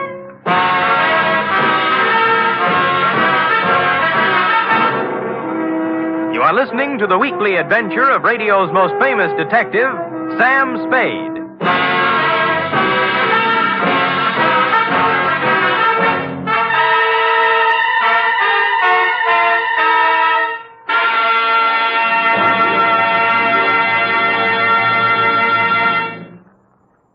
Three chimes mean good times on NBC. There's music and mystery tomorrow on NBC. For music, your hit parade brings you the top tunes in the land, as selected by you and presented by Raymond Scott's Orchestra, Eileen Wilson, and Snooky Lanson. For mystery, Herbert Marshall stars as the Man Called X, an intrepid adventurer in international intrigue who travels to all corners of the world. Wherever there is danger, romance, and mystery, there you will find the Man Called X.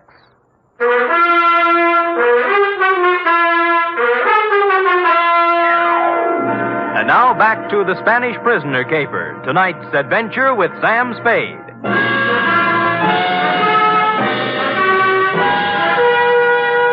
I came to with my head jammed between the brass rail and the bar next to what proved to be the lighthouse keeper's left shoe, parked as always in front of the pinball machine. Larry, that's up front. Oh.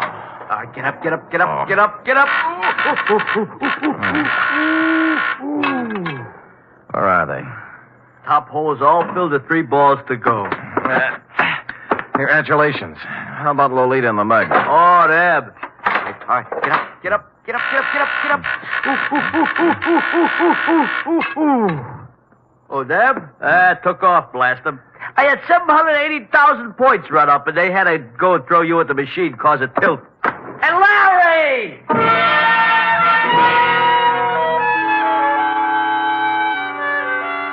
I sat until the buzzing in my ears quieted down and tried to hark back to the phone conversation with Stivey in the apartment. It came eventually, and I pried mine host, the lighthouse keeper, away from the pinball machine and sat him down next to me with the yellow and standard sections of the telephone book. Simplex Bar Supply? No. Simplex Easy Do Garden Furniture, nope. How about Simplex Printing Company, 509 Sansom Street? Nope. Simplex Office Files. Simplex Service Station, 12th and... Nope. Well, how do you know, mate? There's 42 Simplexes in this book alone. You find one that sounds like the front for a con operation, I'll buy it. Let's see. Simplex Cleaners, nope. Simplex Associates, nope. What's that? Nothing suspicious. Simplex Associates. Business opportunities, investments, gold, oil, and mining securities, marked cards, loaded dice, and Las Vegas real estate. Nothing. Well, that just sounds like it might be a possibility, though. Yeah, real estate this time. Midday.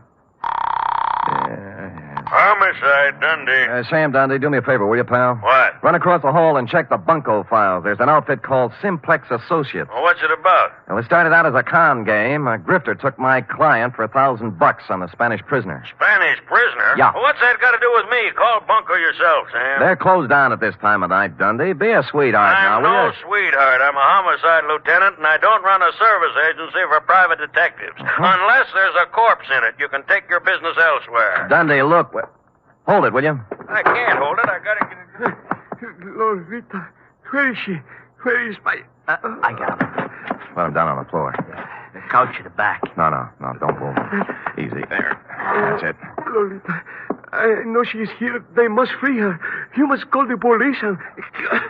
Free her? Why was Pedro holding her? To make me do this thing, this terrible thing. And I have done it. But you must stop him now. He will let my Lolita go now. Then you must stop him. Millions of pesos in my honor. You must. Where is he? Simplex. He's in a bad way, mate. Not anymore. He was an aristocrat, thin face, silver hair, and the look of a bourbon. It stopped me, Marjorie, because here it was, just like your Senor Palmera told you. The nobleman in the ragged clothes and dangling from one of his ankles the broken chain of a leg iron. In short, the complete Spanish prisoner. Here all day. Dundee, it's legitimate now. you've got your corpse.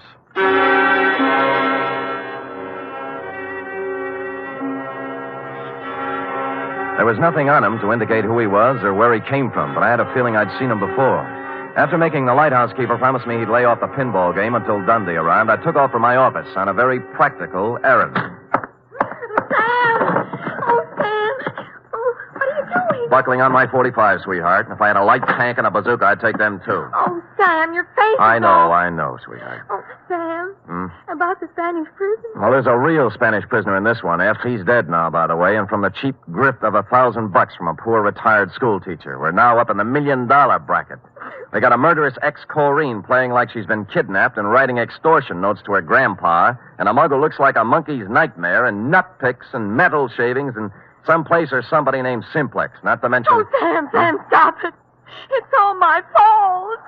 I was so mixed up with the Argyles. What have the Argyles got to do with it? When you called about the file, the circular on the confidence man. Yeah? I was looking under Kong under the seas, but I got out the one next to it by mistake. No. Yes.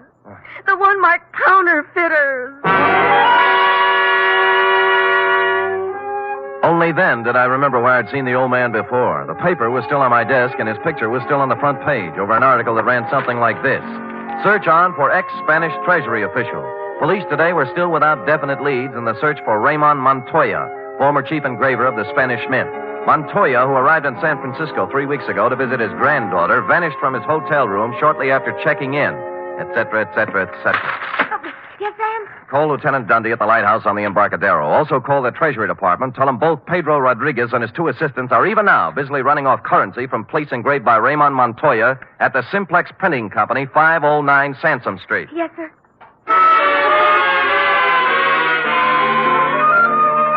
Mexican pesos it was, by the basketful. And the Treasury dicks agreed it was a happy thing for Mexico that Ramon had kept his engraver's tool on the right side of the law up to now. As to the matter of your Senor Palmera and his Spanish prisoner, I had excusably, I hope, lost my enthusiasm.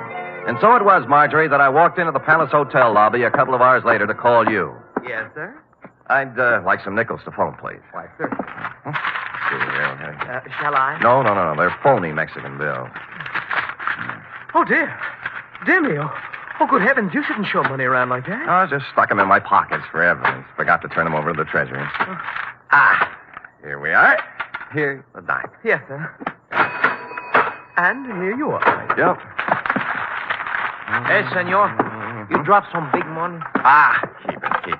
Huh? Yeah. Put these back in my pocket.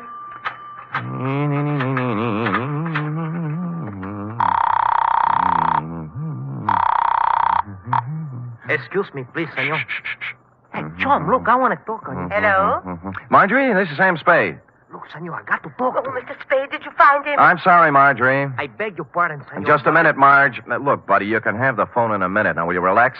You mean my money is gone? I'm afraid so, Marge. It's an expensive lesson, but it's worth it if you remember, honey. From now on, never flash your money in public places. Senor, please. I'm almost through. Will you wait a minute? And never trust strangers, Marge. The world is full of sharks looking around for easy, middle-aged ladies with bankrolls. But he seemed so honest, Mr. Spade. That's the trouble. The way he came up to me and said, Senorita, I come to you on a matter of terrible urgency. I know. He saw your bankroll and he figured... you on a matter of terrible urgency. Figured you look like an easy mark, Marge, so... Senor? Just a minute, Marjorie. What did you say? I say I come to you on a matter of terrible urgency. My uncle, Don Luis Alvarado, he's in awful trouble. Oh? Oh, there's going to be great rewards, senor, if you help us. You know, we just might be able to work something out.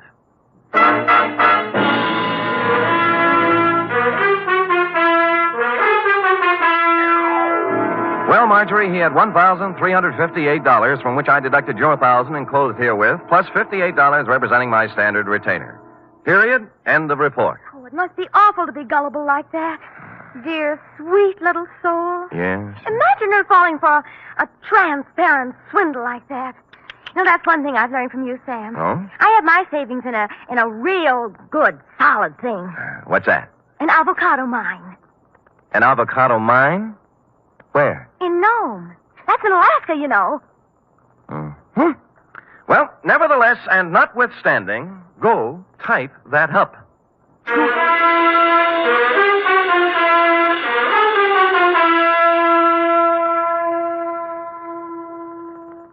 Three chimes mean good times on NBC. For something new about the Army, hear the Phil Regan Show every Sunday on NBC. Coming from a different service base every week, Phil Regan brings you songs and fun and brings prizes to talented GIs. It's an exciting newcomer in your Sunday chime lineup on NBC. And Sunday also means Cary Grant and Betsy Drake as Mr. and Mrs. Blanding.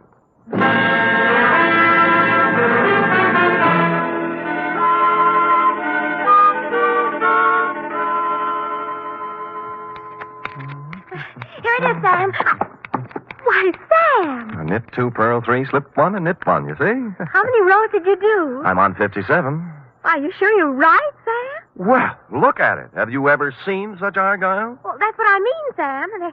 They sort of billow out, don't they? Well, who cares? That guy you're making them for probably won't appreciate them anyway. But they have to fit, Sam. Well, look at that. It'll make a perfect sleeping bag for a fat cat. Now, tell him your boss lost them up. But, Sam, oh, dear. What's the matter? Well, it was going to be a surprise.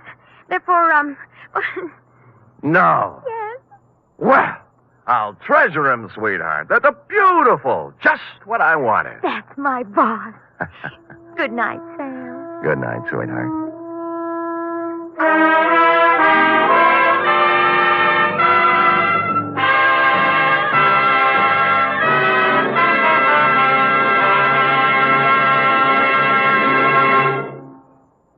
Tonight's transcribed Adventure of Sam Spade was produced, edited, and directed by William Spear.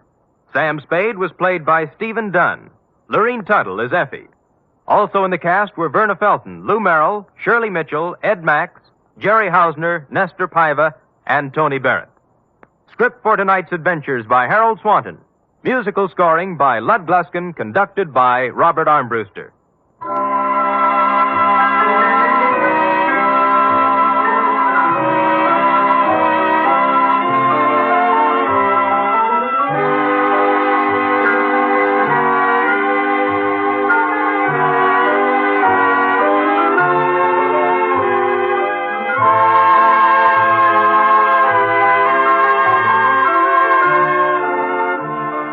Join us again next week, same time, for another adventure with Sam Spade.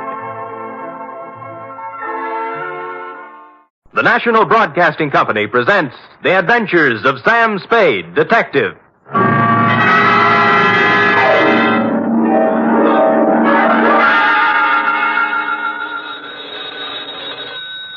Sam Spade Detective Agency. Me, sweetheart. Sam, a man named $5 Frankie called up and said he's putting $2 in your name on a sure thing at some track or other. Well, that's nice to hear. I don't think it is at all. You know I don't approve of your gambling, Sam. Effie, you do some things I disapprove of, but do I snipe at you? Well, no, but... No buts about it. And besides, I didn't place the bet. It was placed for me. I don't care. It's the principle of the thing I don't like. Well, suppose I put it this way, Effie. That $2 bet on a sure thing was more than just a money bet. It was a gamble on the inherent goodness of the human soul. Oh, Sam, you're just trying to confuse me. I am, but I'll straighten everything out to your satisfaction, I trust, when I appear at the office with a highly stylized and rather charming saga of horse players and the world they live in. What else but the sure thing caper? For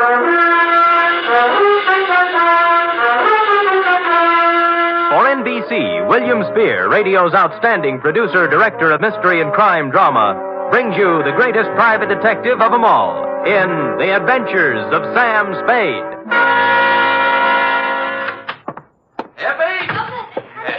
Yes, and I hope you always are at the wages I pay you. Oh, I'm glad you brought that up, Sam. When I pay them. I don't want to start an argument, but I do need some new clothes. Oh?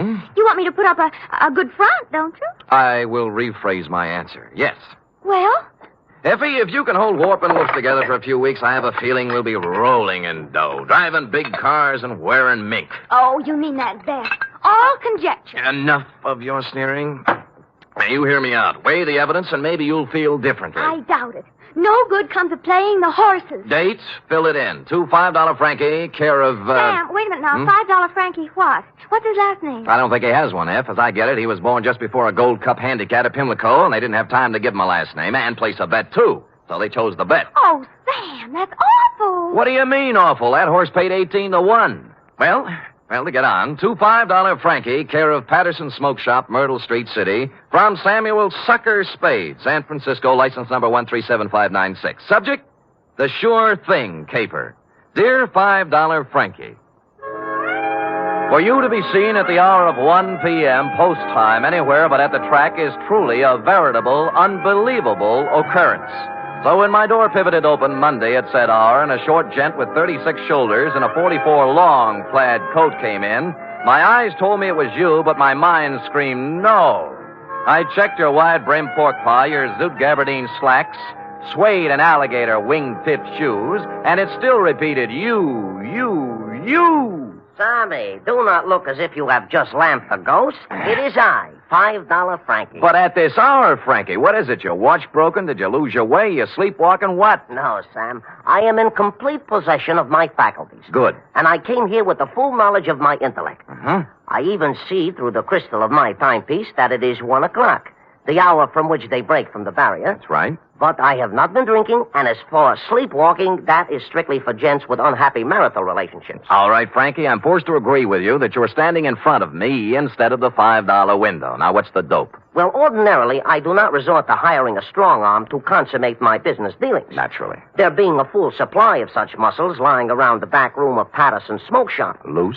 But when the job calls for both tact and muscle, I am forced to roam far abroad in search of the same. You mean you have a job for me? A real honest-to-sea-biscuit job that'll pay money? With the ordinary Seamus, I might try to offer a little paddock chatter, you know? Yes. But with you, Sammy, I will tender coin of the realm. Good. I will pay you, of course, in $5 bills, as is my wont. In advance? 10, 20, 30, 40, 50. 10 times 5. Figures.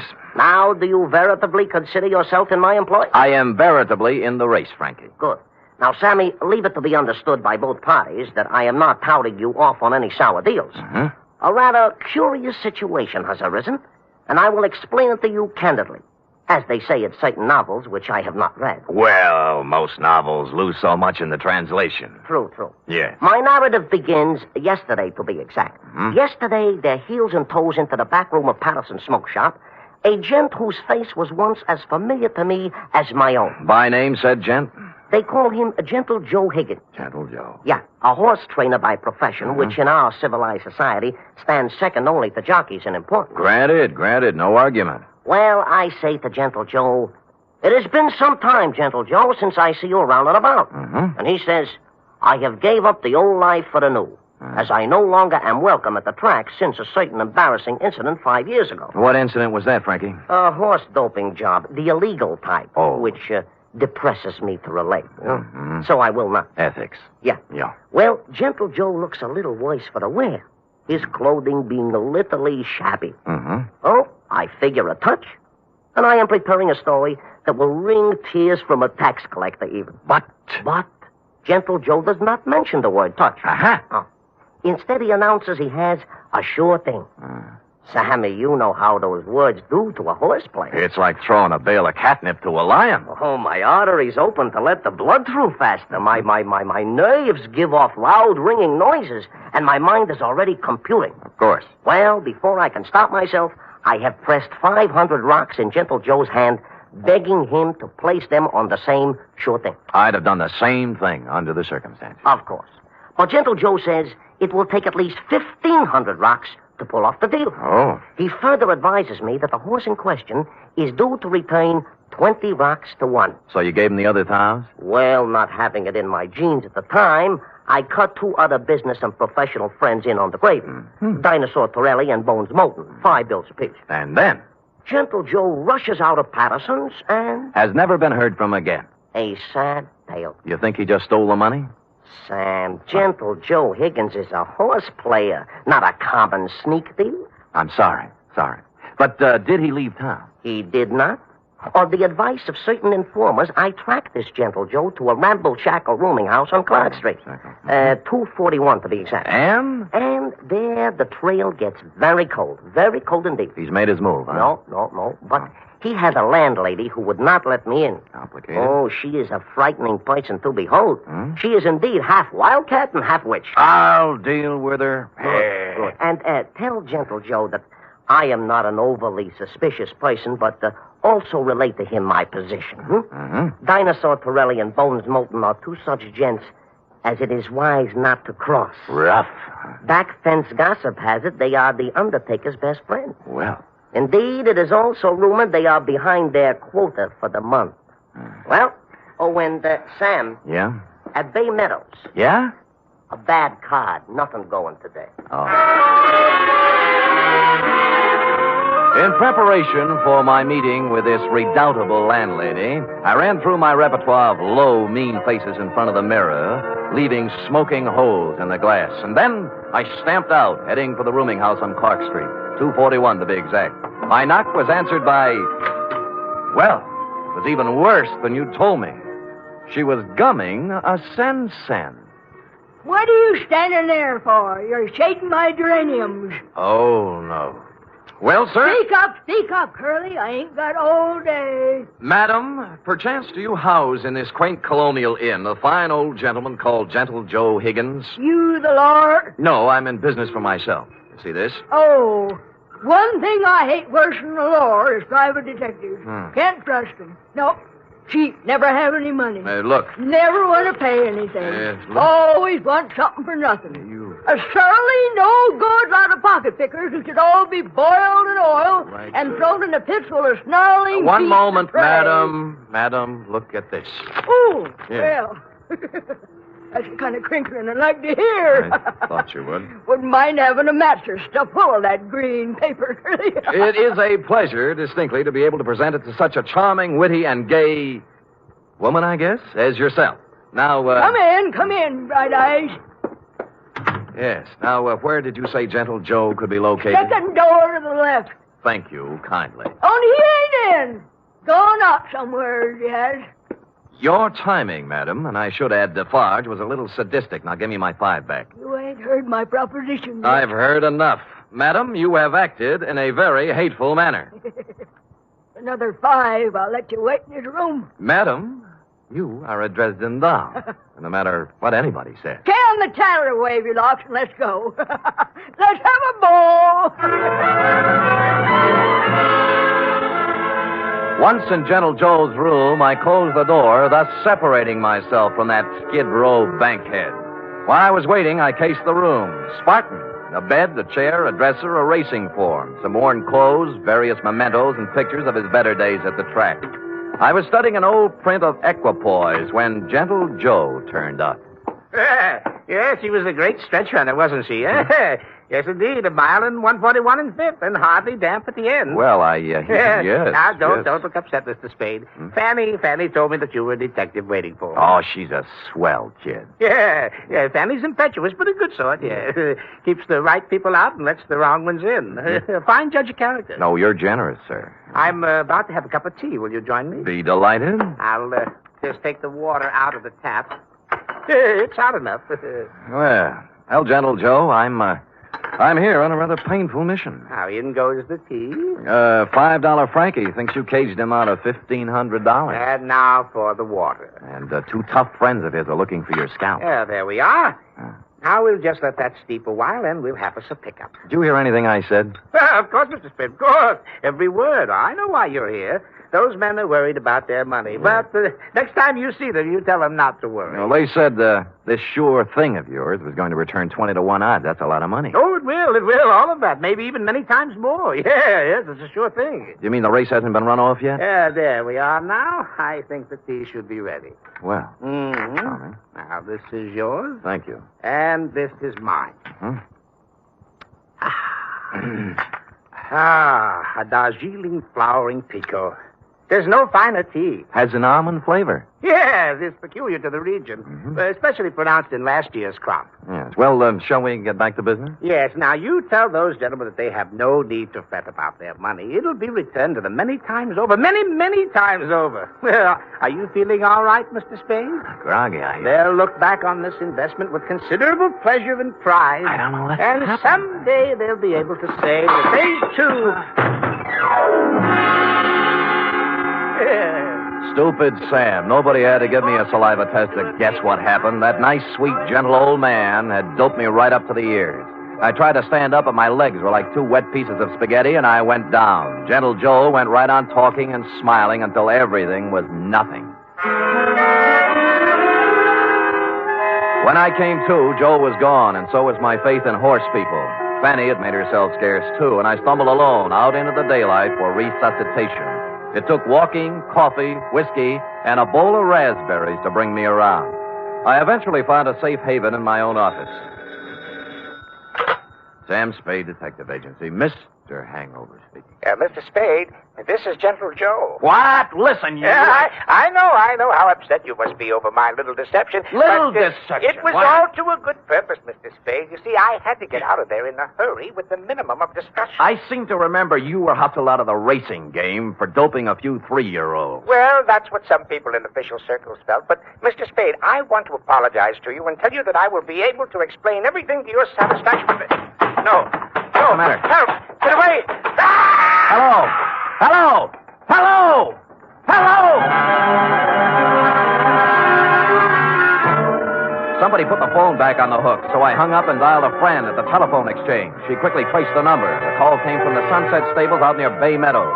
I dialed back, but nobody answered, so I beat it out there. It was dark, and the only person I could rouse was a young stable boy. Yeah, what do you want? My name's Spade. A guy named Gentle Joe was calling me from here, and something happened to him. Gentle Joe Higgins? That's what I said. Oh, I haven't seen him in 2 or 3 years. Now, look, don't give me that. He called from here. Now, where is he? Oh, look, beat it, will you, before I scream for the cops? All right, I'll look myself. Oh, I say you can't. Now, no.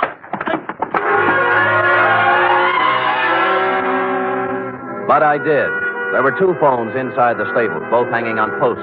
The second one had the number the phone company had given me, and although someone had tried to cover it up with sawdust, on the floor, under the phone, were 3 tea bags, and somebody had done a lot of bleeding. Looked like Gentle Joe's parlay had run out.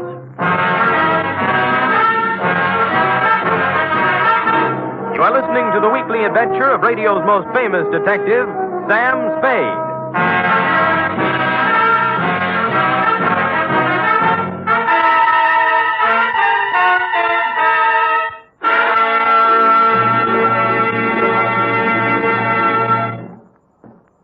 3 chimes mean good times on NBC.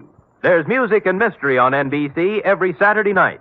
For music tomorrow, your hit parade brings you the top tunes in the land as selected by you and presented by Raymond Scott's Orchestra, Snooky Lanston, and Eileen Wilson. For mystery tomorrow, Herbert Marshall stars as the man called X. In all the strange and far-off places of the world, wherever there is intrigue, danger, and romance, there you will find the man called X. Hear him tomorrow night.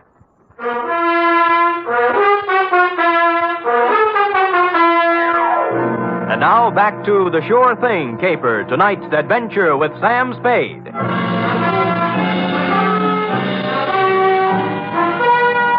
I collared the stable boy and questioned him about the blood under the phone and about what could have happened to Gentle Joe Higgins. Nothing. Just wouldn't talk, and he was too small to beat up. So I went looking for the stable manager. He lived in a small white house behind the exercise ring. He wasn't too happy at being awakened, but when I explained things, he came down to the stable with me. I can't understand it, Mr. Spade. Gentle Joe Higgins hasn't been around here for at least 2 years. That's what the boy told me. You see, for doping a horse once, he can't come near a track or a stable. If we let him hang around here, the racing commission would fine us. Well, he called from here and something happened to him. The number the phone company gave me matches up with one of your phones. And there was a lot of blood on the floor, too. Well, here we are. Now, which phone was it? That one. All right, let's look at it. This is the phone, and here's the... Wait a minute. Come in here, you. Let go of me, you big... Let go. Now, tell Mr. Kemp here what was on the floor when I came in. Nothing.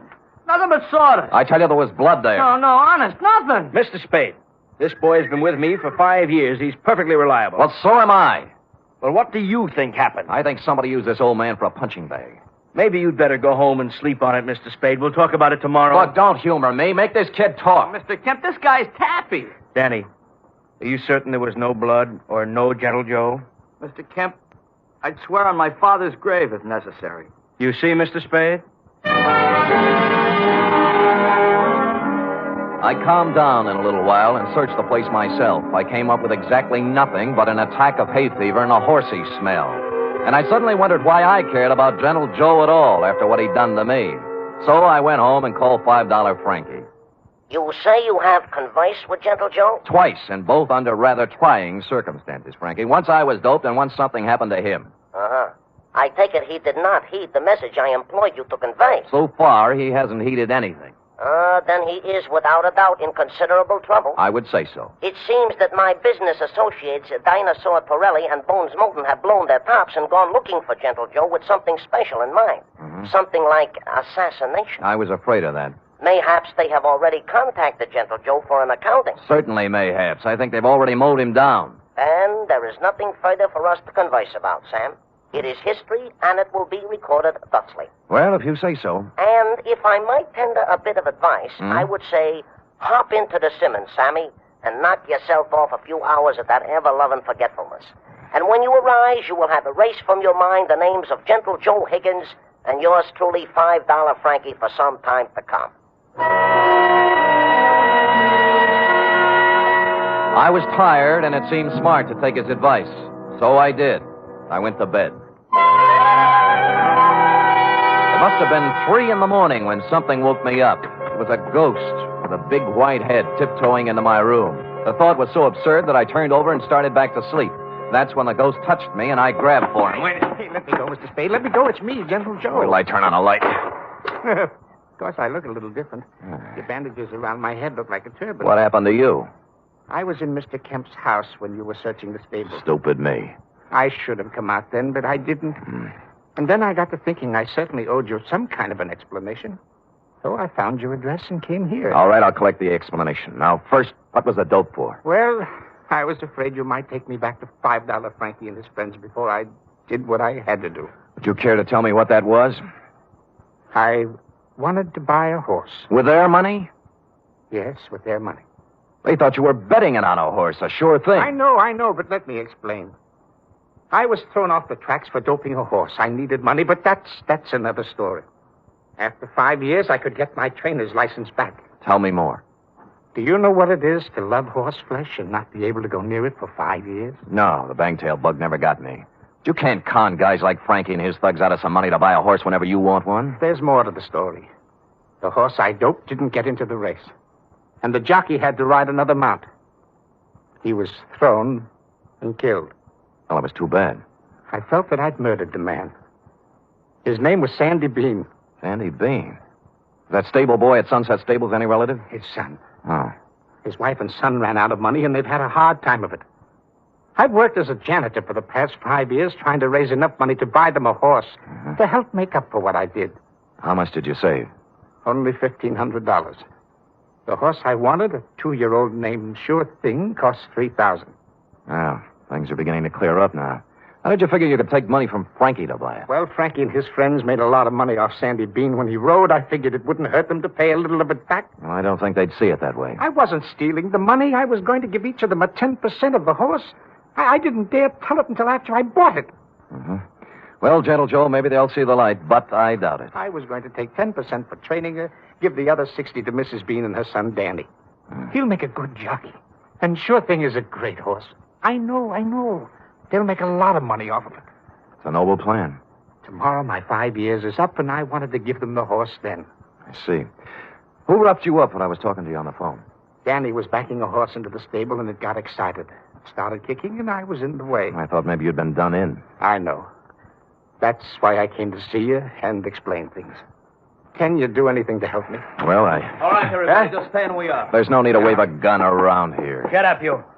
Gentle Joe, we've been looking for you around and about. Now, Dinosaur, now look... Here all we wish to hear from you, Joe. Come along. Look, you're not going to take him out of here without a fight.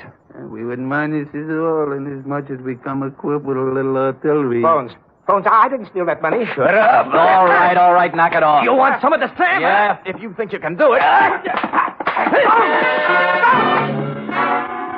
And it turned out they could. I knocked Torelli's gun aside, hit him with a hard left, and he didn't go down. I tried a right, then a knee, then a couple of elbows. And I was just getting ahead of the game when something hit me across the face and printed Colt 45 on my forehead.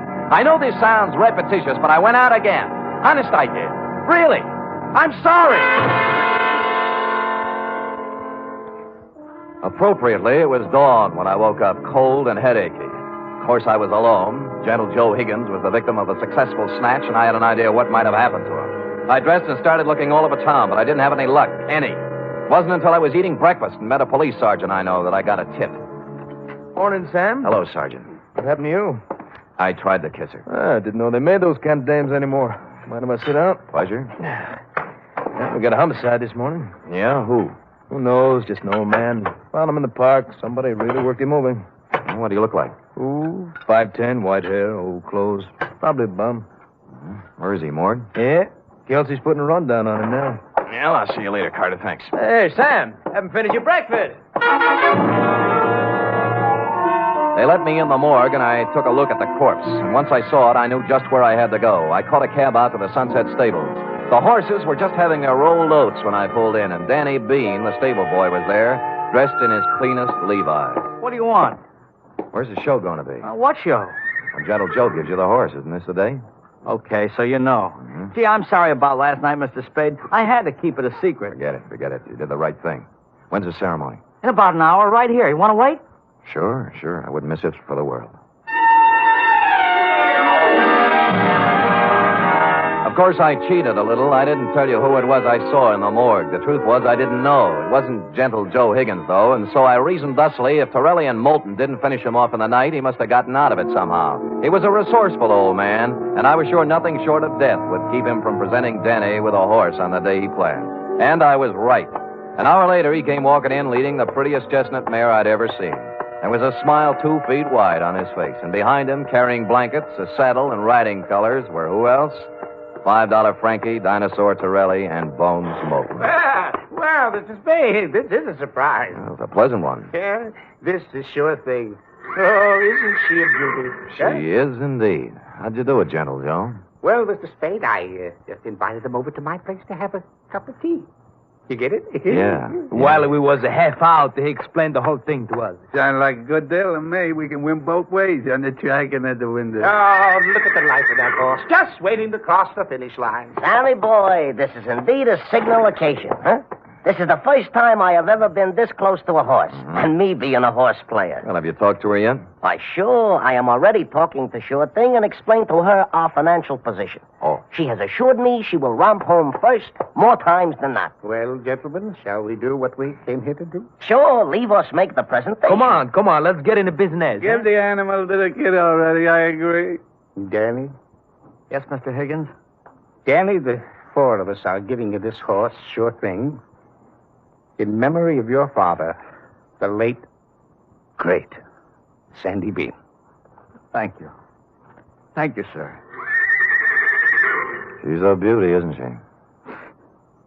I feel like I was just born. Ride her well, son. Ride her well.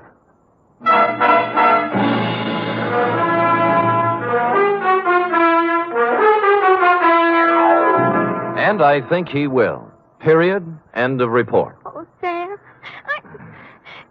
it was so beautiful. A simple, old-fashioned type story, F. We feel we can use one now and then. And I'm glad nothing happened to anybody. Because I just love them all. Everything considered, F, they weren't half bad. Now, how about typing it up? Oh, I'd love to.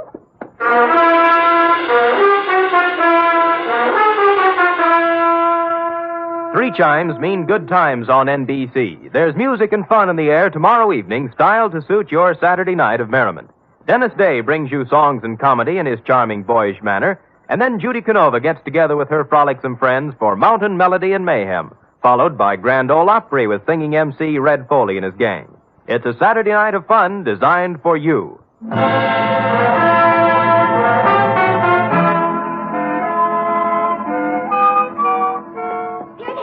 All typed up. Now, let me see now.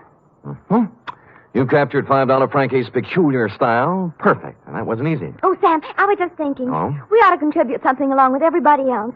To that horse, that Sure Thing. I probably will, Effie. A few dollars here, a few there, whenever it's running. Oh, I didn't mean betting. Oh. What I meant is, for example, it's going to need a lot of hay, isn't it? Bales and bales. Well, my cousin Frisbee cuts our lawn. I'll have him save the grass and send it to the stable. Effie, you are a noble creature, but I think Sure Thing can get along without your little lawn. Well, I've seen horses wearing stockings.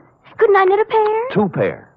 But, F, let's not lose our heads. $5 Frankie and his pals will take good care of Sure Thing. How about worrying about taking care of me? All right, Sam. Yes. Could you use some grass or some socks? Effie, knock off this horse talk, will you? We're almost at the wire now. People are just champing at the bit for the payoff. All right, Sam. Let's finish neck and neck, huh? Why not? Come here, sure thing. Night, Sam. Good night, sweetheart.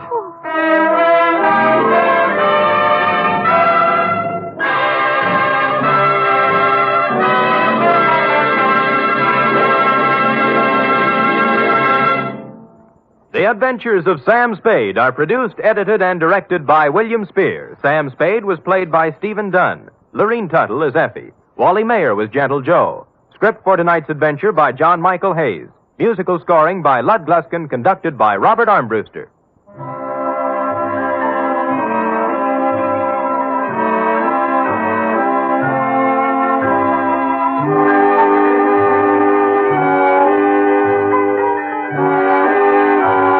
Join us again next week, same time, for another adventure with Sam Spade.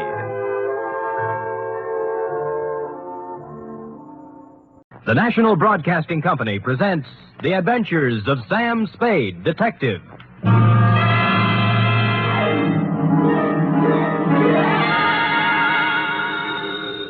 Sam Spade Detective Agency. Me, sweetheart. How was your vacation, Sam? Who said it was a vacation? Well, I thought you said you were going skiing for a weekend. With me, F, it's always work.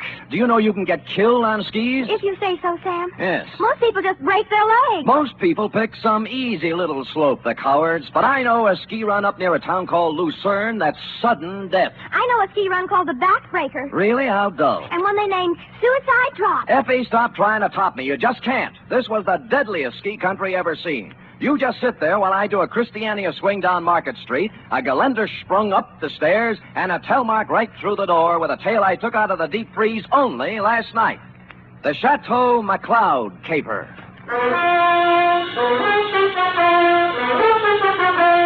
For NBC, William Spear, radio's outstanding producer-director of mystery and crime drama, brings you the greatest private detective of them all in The Adventures of Sam Spade.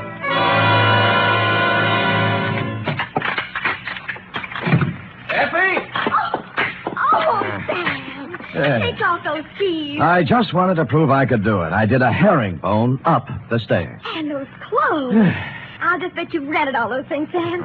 You were never in the snow country at all. So, you don't believe me, huh? Well, here, Doubting Effie, I brought you proof. And don't tell me I rented this. A snowball. Yes. Sam! A real snowball. Yes, I brought back 2 of them in a thermos box. Where's the other one? I threw it at a policeman. It was freezy, soaked with water and ice. Oh, Sam, you're wonderful. I can't believe that you had trouble this weekend. Oh, no? You cut that snowball open and you'll find a blood-stained bullet inside of it. And behind the bullet lies a tale. Ready? I'm always ready, Sam. Yes. Date, Philip M2, Sierra County Sheriff's Office, Lucerne, California. From Samuel Spade, San Francisco, license number 137596. Subject, the Chateau McLeod caper. Dear Sheriff, you run a neat little county up there at Sierra, and I hate to be snide, but when my train steamed into the cold mountain air of your lovely little village of Lucerne, I knew the chill of death was afoot. It had to be. The place was too beautiful to last. The background hills were right out of the Alps. The snow from Grandma Moses and the rustic buildings that snuggled under the mantle of white were just too cute for words. It was abnormally perfect. Something had to give. What? You were the only young man who got off the train. Are you from McLeod? Well, I'm supposed to find a Chateau McLeod. Oh, what do you know? I got the right man on the first try. Good. Rufus sent me down to pick you up. Well, you could pick me up almost any time. Well, that took a little chill off the day. Shall we go? Ooh, mush. Mush.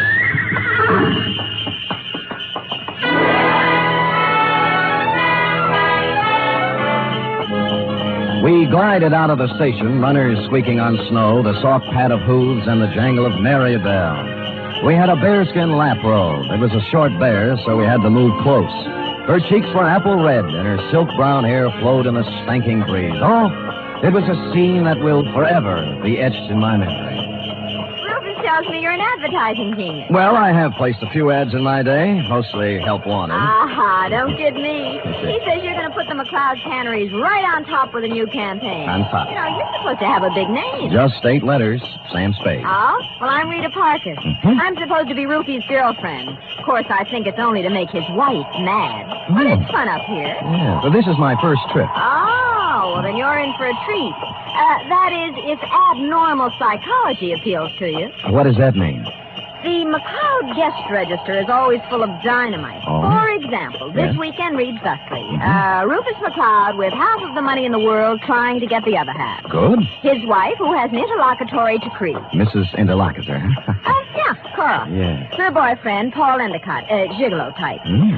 Charlie Allison, co-worker and friend to Rufus. He's a food technician or something, doll. So? And then there's Tozier Svenborg, ski instructor, who comes down like a wolf on the fold. Oh, the And wolf. people like that. Yes, well, I'll never remember all the names. I'm in the ad game, you know. It's initials to me. I call people, RL, TS, NTG, and, you know. Well, the names don't mean a thing. Just remember this. Every 30 seconds, duck. I beg your pardon?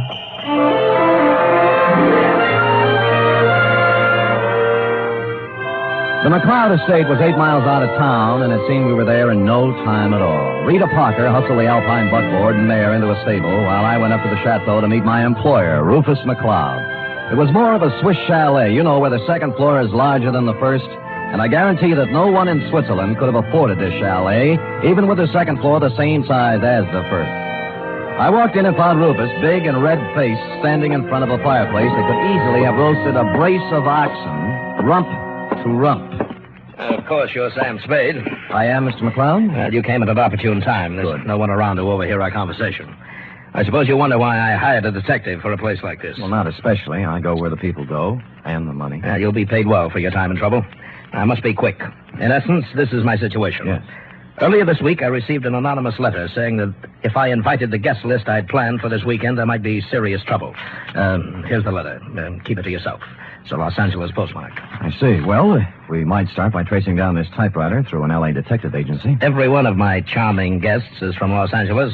One of them wrote it, if you ask me. Very likely. I want to know who wrote it, if I can, but more than that, I wonder what serious trouble the writer is referring to. The girl you sent to pick me up said you had a very volatile group of people assembled. Perhaps they're high-strung individuals, but they're civilized. I'm sure their conflict would never get beyond a cutting phrase or two, or perhaps a punch thrown here or there. Well, then you really don't believe you'll have any trouble? I don't know. I thought it would be advisable to have a man like yourself around. Yes. One who deals in trouble professionally. Perhaps if things do get out of line, you can help repair the damages or even prevent things from occurring. Well, I'll do my best, Mr. McLeod, but it's not easy to look for something when you don't know what you're looking for. Here they come, Spade. Back from the ski runs. I told them you were handling an advertising campaign for my canneries.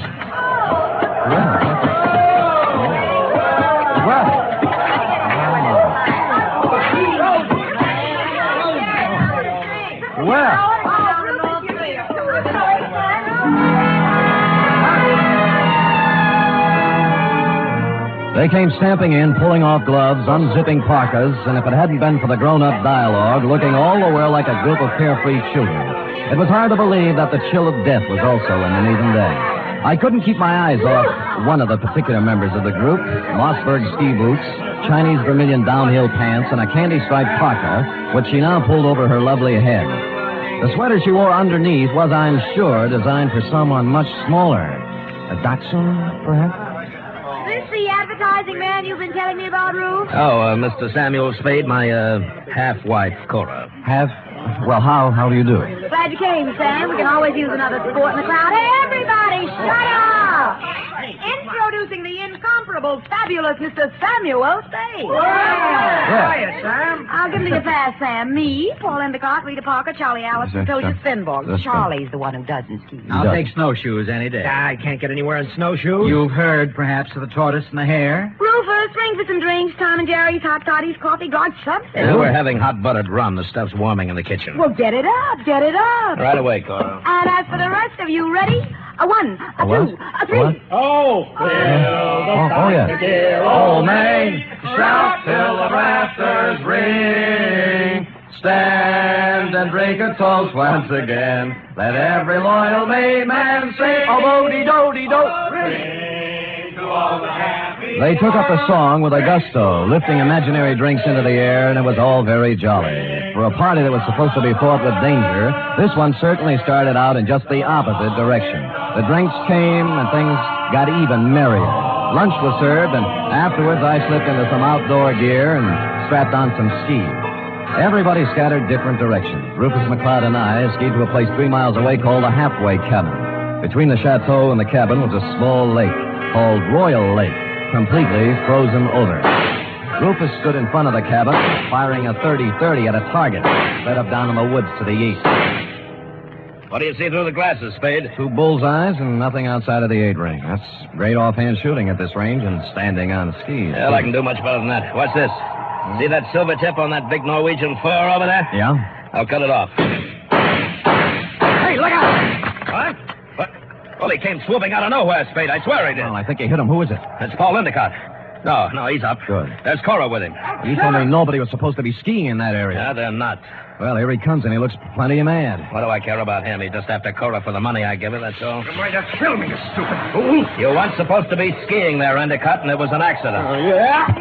Well, that was no accident. All right. Knock off the punches. You keep out, or I'll throw one at you. Oh, that I'd love. Paul, now stop it. And the rest of you, quit acting like children. Your boyfriend threw a sucker punch at me, Cora, and even if he is my guest, there's a limit to hospitality. I don't call one punch an even trade for a 30-30 bullet. You aren't hit, so don't start crying. Rufus, I have the feeling you wouldn't mind if he were hit. You wouldn't mind at all. Paul, I've just decided I don't like you without a mustache.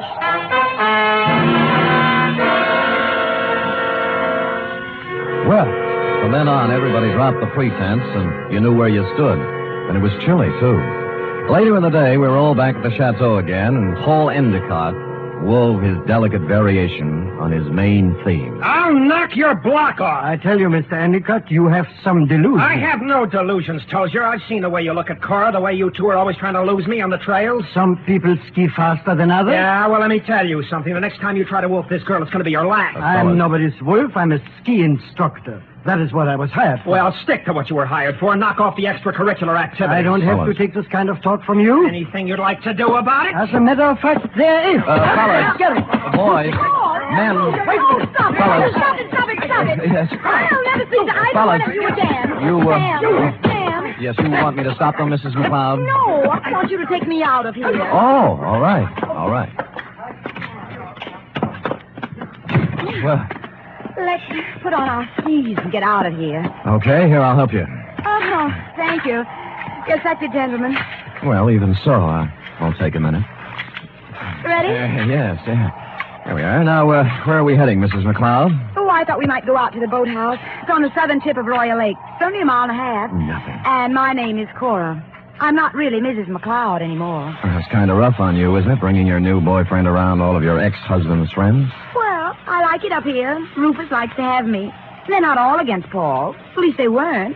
But he's on the defensive so much, he's going to make enemies of all of them. Yes, he's off to a rousing start, I'd say. You know something, Sam? I don't care about Paul Endicott, really. Or Rufus McCloud, or Tozier Spenborg, or anybody. I just care about Cora McCloud. Well, now, that's a good, honest answer. You know, most people wouldn't be that frank. But, Sam, I haven't known you long. Well, I like your style. Style? I could care about you.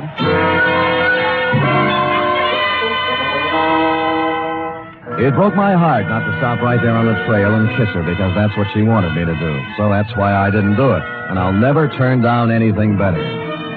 Well, next scene, the boathouse. And when we got there, it was not at all the way I thought. A food technician and close friend of Rufus McCloud was there, working on something that baffled me at first. It's a nice boat, Mr. Spade. That's what it is. Belongs to Rufus. Yeah, I don't think I've ever seen one up close before. I'd take you for a ride, but this one needs a lot of work before anybody could use it.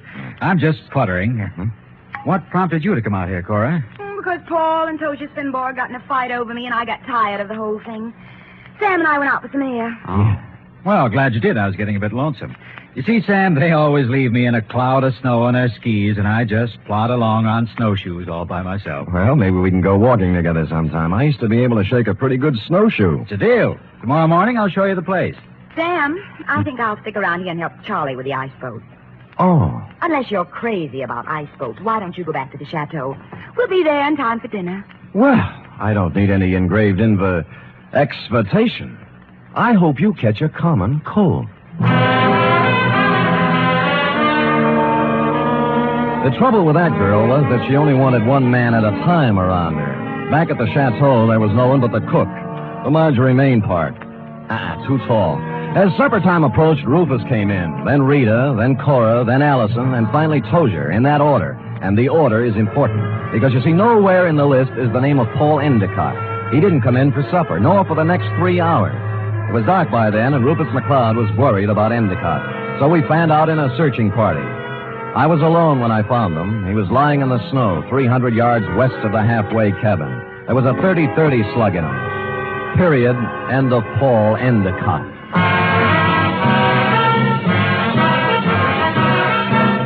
You are listening to the weekly adventure of radio's most famous detective, Sam Spade.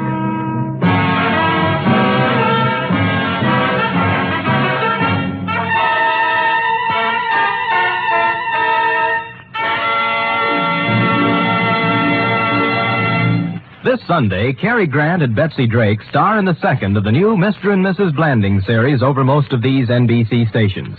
The delightful tribulations of Jim Blandings and his wife Muriel as they built their famous dream house entertained millions as a novel and then as a motion picture.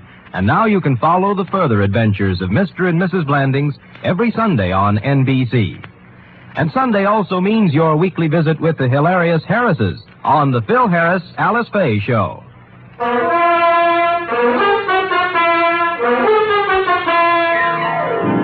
And now back to the Chateau McLeod caper, tonight's adventure with Sam Spade.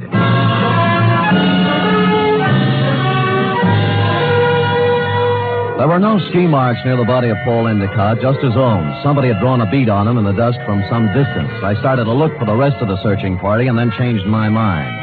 If the body of Endicott wasn't found, the murderer might wonder what happened to it, get worried, and make a mistake. So I picked him up, carried him to a small cave I found, covered the entrance with snow, brushed over the ski marks, and went back to the chateau. One by one, they all showed up, discouraged. Oh, we can't here, Buck. We have to keep looking. I know how you feel, Cora, darling. It's too dark. We'll try tomorrow. Oh, don't worry about him. Paul can take care of himself. How can he take care of himself, Miss Parker, if he got lost? Who said he got lost? I am assuming. I think we're all assuming too much. I'm sure that it's nothing to worry about. If I know Paul, he'll show up tomorrow with some tall tale to tell. What do you think, Mr. Spade? What does an advertising executive know? Cora, your manners. A sponsor might be listening. Oh, I'm sorry, Sam. I'm upset. Okay. Frankly, I don't know what to think. But if I were a detective, I'd hazard a guess that Paul met with foul play. Oh, nonsense, Spade, nonsense. Come on, everybody, let's have a drink and have some fun. Paul will be back, and even if he isn't, who really cares? Scotch for me. And I guess nobody cared. Rufus was a little more jolly than usual, and the drinks began to dispel the gloom. It was as if Paul Endicott never had existed. It began to get late, and the bizarre wake broke up. Everybody went to bed, including me. I lay there fully dressed, looking up at the beamed ceiling for an hour. About then, my doorknob turned, and the door slid open and shut. Someone moved quietly to my bed as I was sliding my .38 out of its holster.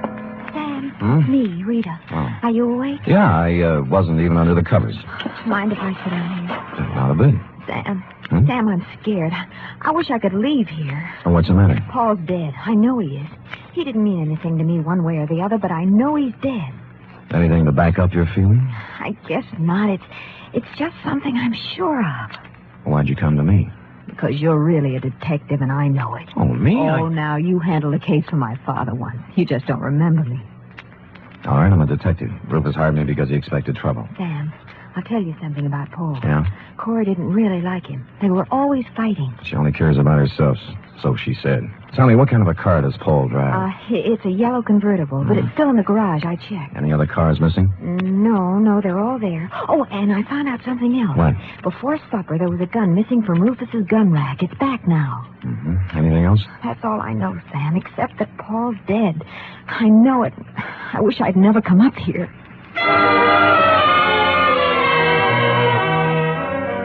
After she left, I dressed for outdoors and climbed through the bedroom window. It was still and quiet, and it was a quarter moon when I skied away from the chateau. I wanted to look the land over myself before the next day, when the clues, if any, were trampled into the snow.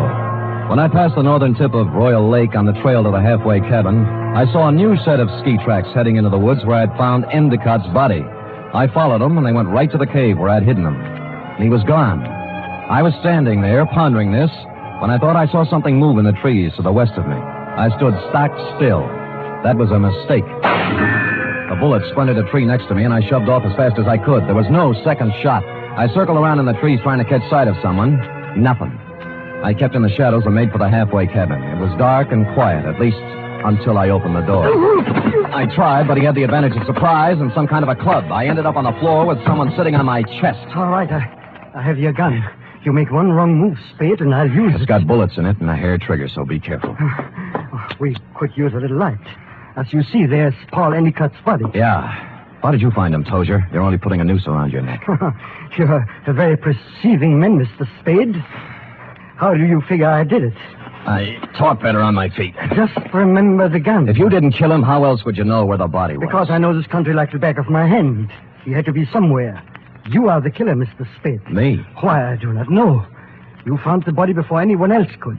Hid it, then clumsily tried to hide your tracks. Don't be silly. Why would I come back? A murderer always worries about his crime. Did he forget something? Was something left undone? It's a natural. It sounds good, except it isn't true. You couldn't pin it on me in a month of Sundays, but somebody might just tie it onto you. That's what you think. Do you know what I'm going to do now? I wouldn't want to guess. The shots came pouring in through the window, and Tozier Svenborg went down. I saw the flash of a face outside and was gone. I kicked at the lamp, threw the place into darkness, and lay on the floor. Then I crawled over to Svenborg and took my gun back.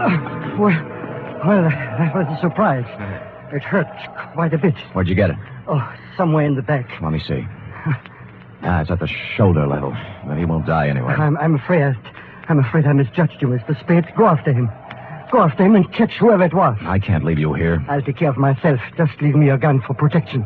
No, I'll stay. Go, please, while there's time. Or are you afraid? I was, but I gave him my gun and left. Outside, there were many ski tracks, but a fresh set led left from the halfway cabin down. They went right to the edge of Royal Lake and then stopped. There were no marks of ski poles on the ice, so I followed the shoreline, looking for some kind of a clue. It wasn't until I reached the southern tip of Royal Lake that my effort was rewarded. Leading up from the ice were a set of footprints, then a set of ski marks. They led to the boathouse. Inside, I found two interesting items. One, a dismantled ice boat with fresh ice on the runners. Two, a pair of skis with snow in the grooves. I made my way along the beaten path back to the chateau. Circled it once, found interesting item number 3, and went in. Well, what were you doing up, Spade? Did you hear the shots, too? Yeah, I thought I'd look around. It's cold. Woke me out of a sound sleep, Sam. What was it, you know? Well, I didn't find out about the first shot, Mrs. McLeod. That was fired at me. But the next 3 were fired at a man named Tozier Svenborg. Oh, no. Tozier? How did it happen, Spade? What's it all about? He found Endicott's body in the woods. Dead? Very. I told you, Sam. I told you. Told him what? What do you know about it? Nothing. I just had the feeling, that's all. You know something. Now tell us or I'll slap the rents right out of your head. I don't know anything at all. I just had a feeling. Who shot Tozier, Spade, and why? I don't know. I was standing with him in the halfway cabin. Somebody shot through the window. Didn't you see them? Don't you know who it was? I was too busy ducking to look. Just answer me one thing. Have any of you been out? Of course not. No. I haven't, and Mr. Allison's in bed. Of course, they all lied. McLeod's shirt was stained with sweat. He'd been moving fast somewhere. The ski pants sticking out from under Cora's robe were wet, and Rita Parker was now dressed when she wasn't before. I was trying to figure out something to say when Charlie Allison came out from his bedroom, rubbing sleep out of his eyes and pulling a robe on. What's going on here? What's all the excitement about? They found Paul, dead. And somebody shot Tozier. No. Where is Tozier? In the halfway cabin. Well, let's get him to a doctor. I'll call one from town. Why don't you go up and get Tozier? I'll have a car ready and we'll take him right into the Lucerne Hospital. Wait a minute. What about the murderer? Who did the shooting? Nobody's getting out of my sight. It had to be one of us. Why, Cora? Oh, it wasn't just anybody. We're the only ones left walking. Why don't you ask Sam? He's the detective. Detective? Yes, I hired him because somebody sent me an anonymous letter saying there'd be trouble. You knew there was going to be trouble, Rufus. Somebody else knew. Then why did you let people come up here? So what's the big Why did you do? Wait a minute. Spade, what did you find out? Well, if you'll all wait here a minute, I'll tell you. When I circled the chateau before I came in, I'd seen footprints leading to a window, not mine. That meant somebody else used the back way in and out, too. I wanted to find out whose window it was, and of course, while I was looking, I remember the apparently dismantled ice boat and the fact that a set of skis were in the boathouse. It took me about a minute to find the right room, but somebody knew it. All right, Spade, stand where you are. Allison, you might be a great food technician, but you're a lousy killer. Yeah, well, at least he didn't get her. Neither will you. I got him, Spade. All right, come on, stand up. Come on. You sap. Cora, huh? You think you could get her by killing somebody? Shut up, leave me alone. I'm sorry for you. Sorry for anyone that ever knew her. I'm sorry for myself. She loves me, you fool. What's the matter? I was sound asleep. We found our killer, Mrs. McCloud. Charlie? Yes, baby, Oh, Rufus, it's been a long day. I need a drink.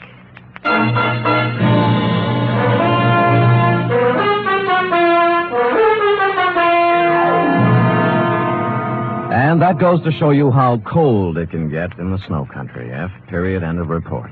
Sam, why would a man do anything like that?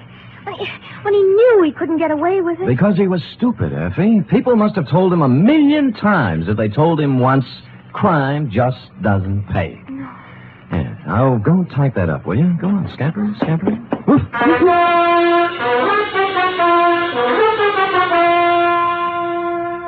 Three chimes mean good times on NBC. Here's news of two important musical events.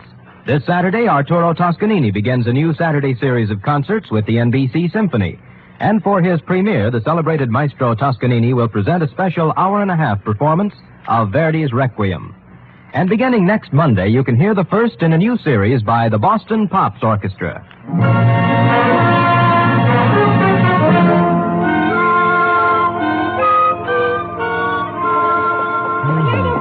All typed up. All but the P.S. page, that is. What P.S. page? Why should it need a P.S.? Sam, you know that this report, to borrow a phrase from you, is full of holes. My phrase? I wish I'd never said it. Now, for instance, who sent the note to Rufus? Paul Endicott. He expected trouble. That's why he was so belligerent to everybody. All right. Yes. I'm going to come right out and ask you. Good. Why did Allison kill him?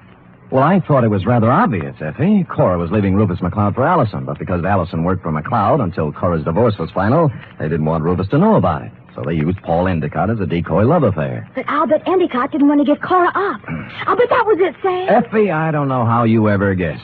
Endicott saw in it a chance to pick up a buck with a little blackmail. It's just a wild guess, Sam. Yes. And, of course, Allison did ski, didn't he? What do you think? Well, how else could he get around so fast?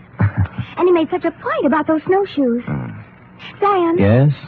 If I'd written the caper, I'd have covered that up a little. Come here. Oh, I'm sorry, Sam. I guess I shouldn't have said that. You certainly should not have. You know there's only one thing around here you're supposed to say. Yes, Sam, I know. What is that? Make it fast. Good night, Sam. Good night, sweetheart.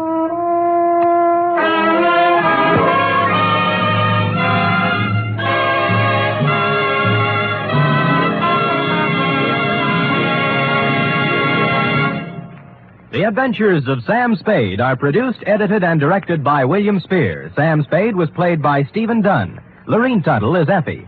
Script for tonight's adventure by John Michael Hayes. Musical scoring by Lud Gluskin, conducted by Robert Armbruster.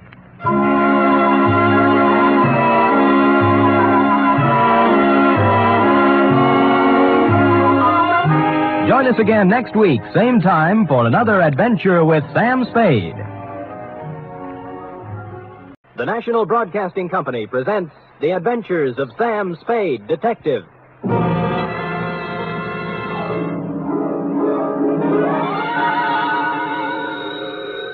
Sam Spade Detective Agency. Me, sweetheart. Sam, where have you been?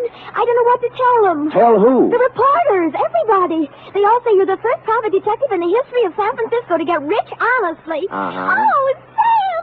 When I think of all the back salary I'll be getting, the fur coats... Easy, girl, easy. Prepare yourself. Sam? Yep. You mean... The $50,000 is not available to employees of the network or sponsor, which unfortunately I happen to be. Sam! But cheer up, girl. Think of the taxes we'll save. Now, make everything fast. I'm on my way. Meanwhile, puzzle me this. You ready? All right, Sam. Why does a man who is going to blow his brains out set his mental clock ahead 4 hours? Sam, it doesn't make sense. Ah, but it does. Mull and ponder, sweetheart. I'll be down in a trice, 1951 model, with an intellectual type report to challenge serious thinkers everywhere. To wit, the Biddle Riddle Caper.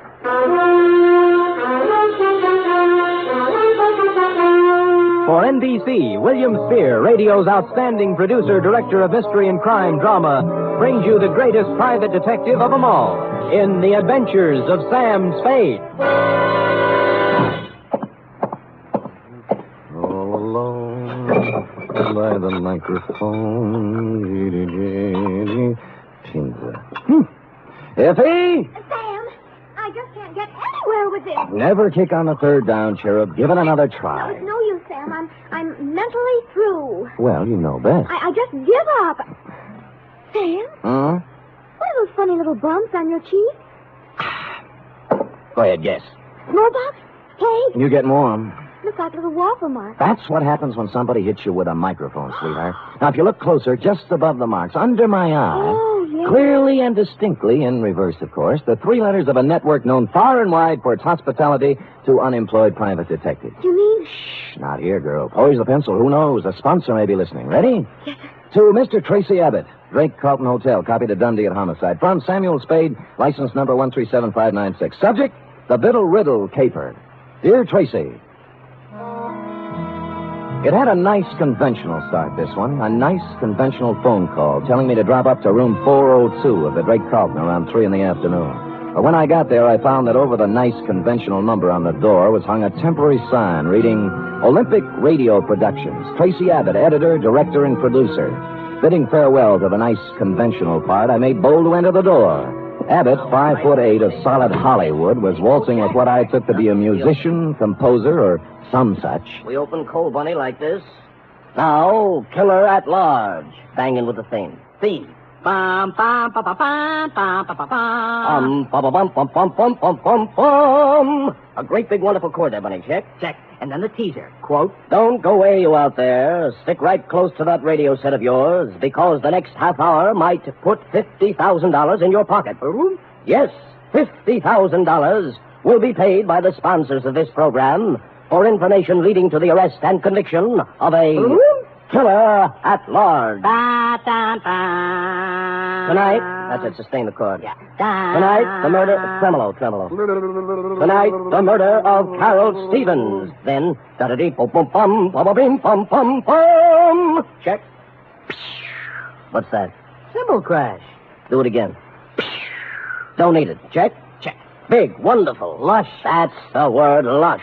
With scope and sweep and power. I got it. Well, I'll get as lush as I can with 8 pieces. Scope, sweep, importance. Gotta sound important. Check.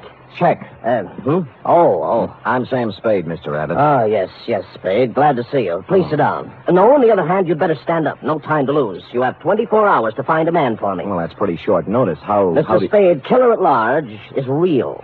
We keep a sensitive finger on the pulse of the people. Well, that's nice. We deal in real facts, real people, real crimes, and real criminals. Check? Just how do you do this? How do you accomplish all this on the radio budget of today? Now, you see before you, Spade, the mechanical marvel which makes this possible, the tape recorder. You're familiar with the tape recorder? Oh, more or less. Check. Tomorrow night at 9 p.m. PST, with the aid of the tape recorder, we shall reconstruct one of San Francisco's more sensational, unsolved crimes. The murder of Carol Stevens. You mean the burlesque dame 3 years ago? 2 years, 8 months, and 29 days. You remember much about it? Well, let me see. She turned up dead on the floor of her apartment, didn't she? Check. Victim of the well-known blunt instrument. In this case, a bronze bookend carrying the bas relief of Abraham Lincoln. Much ado. Headlines by the yard, a parade of witnesses, but no arrests, period. Fine. Now, what about me? Our show, Spade, is made up of the simple, honest, spontaneous statements of the witnesses themselves. Mm-hmm. We're set on this one except for one man, the most important one in the case, of course. Oh, who's that? Jimmy Biddle, the doorman at the Broadway Burlesque, at the time the Stevens girl was killed. Oh. Knew her, some say he loved her. Top suspect until he came up with an alibi. Our advance men have combed the city for 2 weeks trying to find him, but no luck. So he's blown town. That's what I thought until this morning. You mean you've heard from him? I heard from someone who said he was Biddle. He also said he knew who killed Carol Stevens. And he wanted the $50,000. Right. I mean, check. Oh, fair enough. Well, that's what you advertised, isn't it? Not to people who hang up when you get curious. If it was Biddle, I've got to record his story. I want him here by 8 tomorrow night. Check? Well, since you keep bringing it up, check. Yes. You can make it out for $100.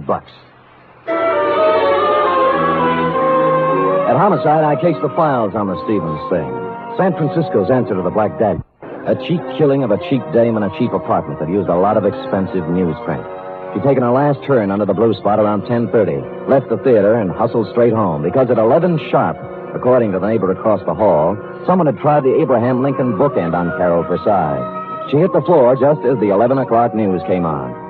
Biddle's alibi had to be good, and it was. It came, as a matter of fact, from the greatest little alibi factory in town. Biddle was drinking old fashions with Joseph P. Norgard, the well-known criminal lawyer at the time of the killing. So I trotted over to Norgard's office on Market Street, found him tied up, and settled down in the waiting room next to a gimlet-eyed youth in a neon-striped suit who looked like he made a living sticking up crap games. He was filing his nails.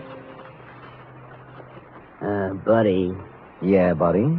You sure you're in the right office, buddy? Positive, buddy. I just thought I might save you some trouble, that's all. Sam Spade, ain't it? Hey, you're a smart kid. I try hard. I still think you'd be wise to blow. Now, this is quite a turn you do, buddy. Study nights with Richard Woodmark. Sam, I told you I want to save you a bad time. You're a nice guy. Thank you. Must be a lot of things you can do around town to make a buck without coming here. Now, why don't you lift it out of that chair? I'm not going to do it, Mr. Norgard, and that's fine with me. I'll get with you later. Bye, buddy.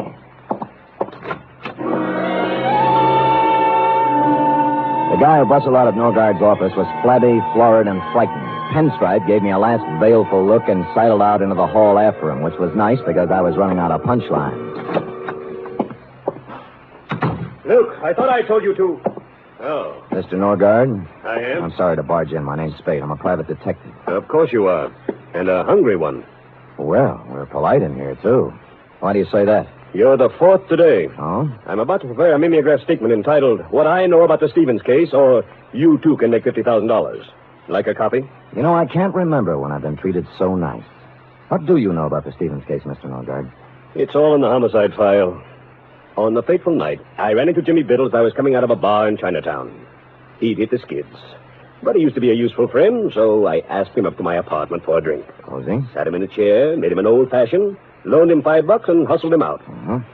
Total elapsed time, 45 minutes, from 10:45 to 11:30 p.m. And that is all I have to say at this time. Have you seen Biddle since? Not since the investigation.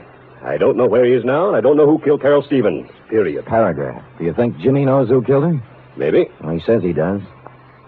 Oh? Where did you see him? He's hungry, too. We work the same breadline. I'm sorry I said that, Spade. Who are you working for? Olympic Radio Productions. Killer at large. Yes? They want me to come to the studio tonight and record a statement for them. Uh-huh. I wonder if I ought to tell them what I really think. What's that? About Biddle. There's no point in talking around it anymore. I think he killed her. Well, that's a neat trick if he was drinking your liquor at the time. Oh, I think he did it after he left my place. Two things place the time of death. The medical examiner's report, which could be off as much as 3 hours. And the neighbor who thinks he heard the girl fall as the news came on. How reliable is that? Well, they usually think of those things during an investigation. But they didn't think hard enough. You say you talked to Biddle? He called my client. Why? He had 50,000 good reasons, according to him. You know, funny things happen when the dough gets into it. Bought people don't stay bought. Lost people get found. Yeah. Well, I've told you all I know, Spade. If you have no more questions. Oh, just one more. Who's the little weasel in the pinstripe? You mean Luke? Yeah. Oh, I put him out there to scare off the hungry ones. Nothing to do with you. And the fat character he's tailing has nothing to do with me either, huh? You really want to know? Love to. He's a pastry cook. I'm representing his wife in a divorce action. Thinks he's Casanova. Pressure cooker, eh?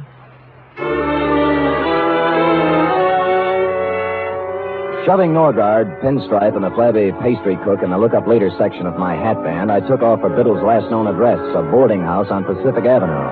There I held hands with the landlady long enough to learn that A, she hadn't seen Biddle since a few weeks after the murder, but B, when last heard of, Biddle had gone on from the burlesque dame to something even more extremely female. According to the landlady... Name's Rosalie. Understand she's working on the line at the Pacific Ballroom. Red hair, blue eyes, and boom, boom. You get me? I got you. Pacific Ballroom, eh? Would you do that last again? Boom, boom. Yeah, just checking. Thanks, Mrs. Landlady.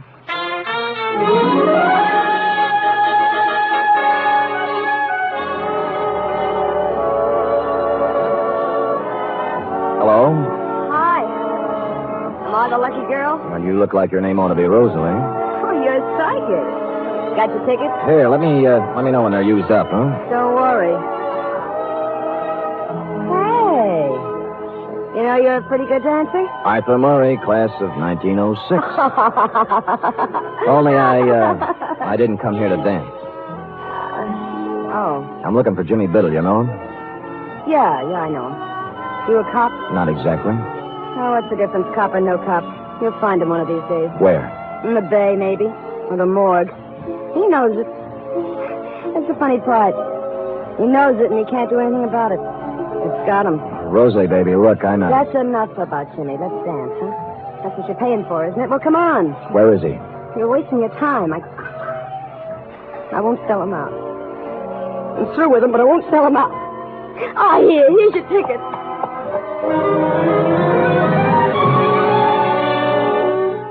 I sauntered over to the soft drink fountain and mulled the problem over a Coke for a minute or two. There are ways of dealing with dames like Rosalie. Some of them are a little cruel, as this one was going to have to be, but time was of the essence. I kept out of sight for 20 minutes or so, watching her dancing in the arms of a moonstruck plumber, and sidled into a phone booth. The Pacific Ballroom does not permit telephone conversations while the girls are working. When I said it was the police, the plumber was turned over to a new candidate, and Rosalie came to the phone. Hello? This is Sam Spade, Rosalie. I was dancing with you a little while ago. What is it? I found Jimmy Biddle's apartment. Oh? What's the matter? He's hurt? That's right. Bad? I'm afraid so. He wants to see you. Oh, okay. I'll be right over. She didn't stop for a rap, just plowed a zigzag furrow through the mob at the main door and climbed into a cab at the curb. The driver must have been an old fan of hers, because they were almost out of sight by the time my cab got rolling, and that's the way it was across Market Street and all the way out Van Ness to the marina. Her cab was pulled up in front of an apartment on Jefferson Street, and she'd just gotten out when we slid in behind them. Hiya, you want to go up together? But you said you... I'm sorry, honey. I know it was a dirty trick, but now that's no way to be. You shut up.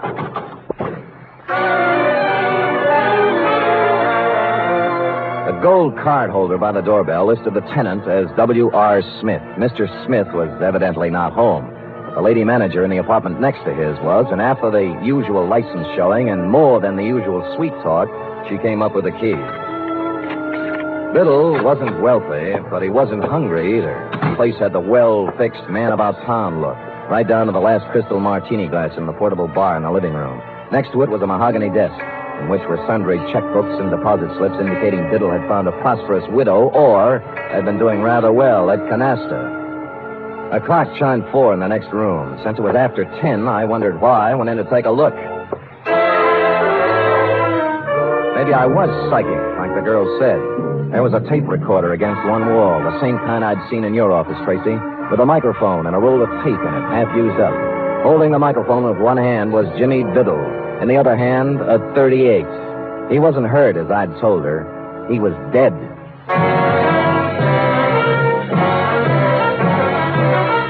You are listening to the weekly adventure of radio's most famous detective, Sam Spade.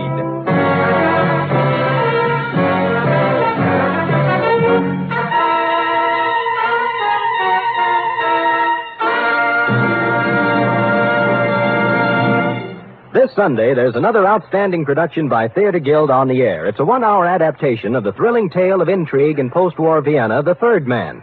Joseph Cotton and Senior Hasso star in this Theater Guild on the air broadcast. And Sunday over most of these NBC stations also means The Big Show, an hour and a half of the finest in comedy, music, and drama. Tallulah will be your hostess, and just listen to a few of the stars. Fred Allen, Marlene Dietrich, Danny Thomas, and Fran Warren. There'll be many more, too, so tune in this Sunday and every Sunday for The Big Show.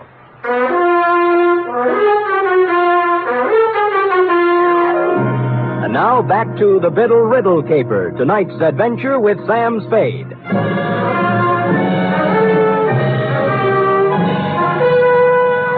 In accordance with Chapter 5 of the Private Detective's Manual entitled How to Keep Your License, I called Homicide and gave him the facts and figures, then went back to the study. Jimmy Biddle was surrounded by props like part 1 of a photocrime puzzle. I carefully reached over his shoulder and pressed the button on the tape recorder. My name's Jimmy Biddle. The DA will remember me. We saw a lot of each other during the week after Carol Stevens hit the deck in her apartment 3 years ago. At just about this time of night. I fooled him then. I could probably go on fooling him, but I'm tired of it. I'm tired of living this way. So here it is. I knew Carol Stevens well. I was crazy about her, and I was jealous, too. That's why I killed her. Thought I could go on and on, playing hide-and-go-seek for the rest of my life, but sooner or later this kind of thing gets too heavy to pack around. You gotta get rid of it, one way or another. Period. End of report. I rousted the landlady again, and we went over the room together. A helpful type landlady. She contributed 1,000-odd bits of gossip about Jimmy Biddle, only one of which struck me as interesting. She'd come in this morning, she said, to clean his apartment, and among other things, had wound and set the 8-day clock on the mantel. The same clock, which was now exactly 4 hours fast. Looking closer at the tape recorder, I saw a small label pasted above one of the knobs, reading Murgas and Reed, recording technicians. Next scene, the manufacturing section of Sansom Street. A 5-story building, all dark at this hour, except for a light in the office on the second floor back, which happily turned out to be D1. Murgas? Reed! Anybody! Hello. What do you want? Well, the pastry cook. I'm sorry. We're closed, you see. Office hours 9 to 5. Now, wait a minute. Just a minute, pastry cook. I'm not a pastry cook, sir. My name is Murgas. I am one of the proprietors here. Just a moment, sir. Sorry. It was getting cold out in the hall. Oh, so you're Murgas, huh? I am.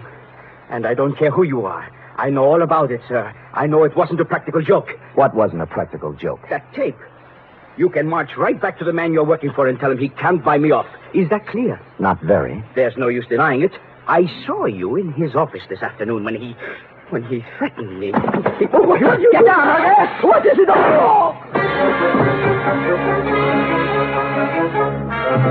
I crawled out on a fire escape in time to see my buddy in the pinstripe suit hit the bottom. The alley, praise be, was blind at one end, so Luke took off toward the street.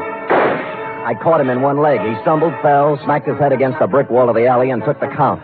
I was frisking him when a prowl cop who'd heard the shots moved up. I convinced him I wasn't rolling a drunk and left him to run back upstairs. Murgas? Murgas? Here.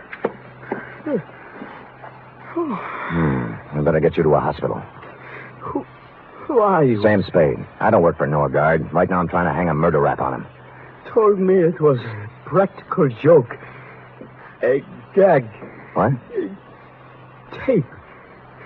Jimmy Biddle. Tape. Jimmy rented the machine from you and made the tape himself, right? Yes. He... Norgard. What about Norgard? Tried to beat me into it. Beat me. Wouldn't give it to him. Give what? Tape. No.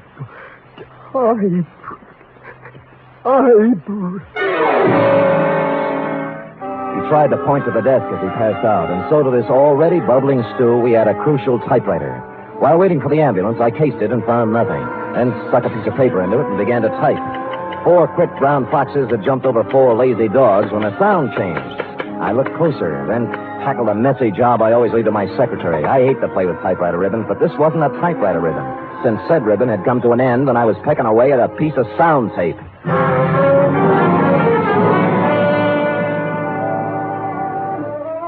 Come on, Rosalie. No, I don't want to talk. Look, come on. My feet are even more tired than they were an hour ago. Okay, you first. All right, now. I'm sorry, Mr. Spade. I thought you were lying when you said Jimmy was hurt. Look, let's not go into that now. He was blackmailing Norgard, right? I don't even know who Norgard is. You knew Jimmy was shaking someone down, didn't you? I never knew where he got his money. I just knew it was dirty money. He'd laugh and say he was living high, but not for long. He never mentioned Norgard? No, he just said he was going to make $50,000 on a radio program. Did he say how? Singing. I thought he was kidding, then he showed up with that tape recorder. Well, he wasn't kidding. Then what? He wanted to be alone, he said. He was going to make an audition and send it to a sponsor. That's where he made the mistake. He sent it to the wrong sponsor. Huh? He figured to hit Norgard for the biggest touch of all. Thought hearing it might make him dig deeper. So he recorded his statement, sent it to Norgard for a sample. But there was something he didn't think of. What do you mean? He should have studied up on his tape recorders, baby. With a pair of scissors and a good technician, Jimmy's eyewitness account turned into a first-class confession. The final phase of the Biddle was, as you will recall, Tracy, enacted on one of the sound stages of the nation's leading network, where, as you will also recall, you were busily transcribing the testimony of various witnesses on the Carol Stevens case. How you got him there, I'll never know. But there he was, as big and legal-looking as ever, perjuring himself once more into one of your microphones. I walked out of the Twin Dragon on Grant Avenue. As I remember it now, Biddle was across the street. He apparently recognized me, though. Excuse me, will you, fellas? What? Spade, you idiots. You ruined it. I'm sorry, Tracy. Oh, we'll have to start it over again, Mr. Norgard. Would you mind if I record a few remarks? Spade, please understand my position. Biddle's confession has changed everything. I know. The killer is not at large. Yeah. 24 hours we spent recording the show. Now it'll all have to be done over again. Sorry. These people at this house. Listen, Tracy. All right, Spade. What is it? I'm only trying to help. Now, where's Biddle's confession? On the machine there. We're going to dub it onto the main tape. Good. Now, be a good lad and show me where you're starting to stop it, huh? Right there. Okay. What is this, Spade? This is going to interest you, Mr. Norgard. Now, let us turn to the tape, keeping our eyes on the spool as it slowly feeds Jimmy Biddle's last statement. My name's Jimmy the Biddle. amplifier. The DA will remember me. We saw a lot of each other during the week after Carol Stevens hit the deck in her apartment 3 years ago. At just about this time of night. I fooled him then. I could probably go on fooling him, but I'm tired of it. I'm tired of living this way. So here it is. I knew Carol Stevens well. I was crazy about her, and I was jealous, too. That's why There's a riddle for you, Norgard. He said the girl died, quote, at just about this time of night, unquote. But the clock struck 3 times. We know she died at 11. What happened to the other 8 chimes? Spade, this is no time. Be patient with me, Tracy. What about it, Norgard? Well, how do I know? The man was crazy, maybe. No. He wasn't crazy. Stupid, but not crazy. So we take this spool of tape off and put this one. What's that? This is the part that was cut out. Got it from the guy who did the splicing job for you, thinking it was a practical joke or something. Sam, do you know what you're saying? Yeah, but Biddle says it better. The last thing we heard was I was crazy about her, and I was jealous, too. That's why I killed her. Only he didn't say killed her. Just, that's why I... Well, standing outside in the hallway of her apartment the night she died. I'd seen her leave the theater with a guy I recognized. And I followed him home to her place. Heard the argument, everything, but I had no idea he'd kill her until I heard her hit the floor. Door busted open then, and he came out looking like a crazy man. He didn't even see me. He just ran down the back stairs as fast as he could go. I went in and saw her lying on the floor, dead. I could have killed him then, but I thought of something better. He's good pay. The cash comes right on time. But I'm tired of living this way. So there's the story. The man who killed Carol Stevens... That's your right.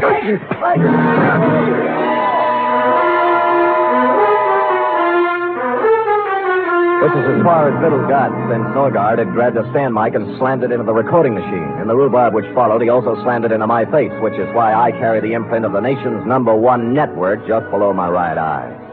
So that's about the crop, Tracy. Norgard and Pinstripe now lie cheek by jowl in the jail hospital trying to think of an honest lawyer who'll defend them. While you, Tracy, with a third round of interviews before you, are considering tossing out Carol Stevens and doing the shooting of Dan McGrew. Period.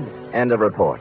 Sam, how unfortunate. Unfortunate? You never got to explain about the clock. It was 4 hours back. Why, sweetheart, that's self-explanatory. The clock said 4, you see? Yes. But it was 12. Fiddle have been dead an hour, which makes it 11. Carry 1. Subtracting 4 from that leaves 7. 7. And assuming he'd been there an hour before that makes 6.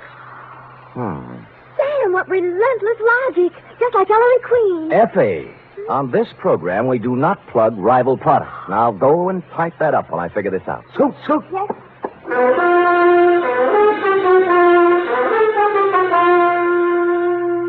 3 chimes mean good times on NBC. There's mystery and music every Saturday on NBC. For Mystery Tomorrow, Herbert Marshall stars as the Man Called X. The Man Called X is a man without a name who travels the world over combating the forces of international espionage and intrigue. For Music Tomorrow, your hit parade brings you the top tunes in the land, played by Raymond Scott's orchestra and with vocals by Snooky Lanson and Eileen Wilson.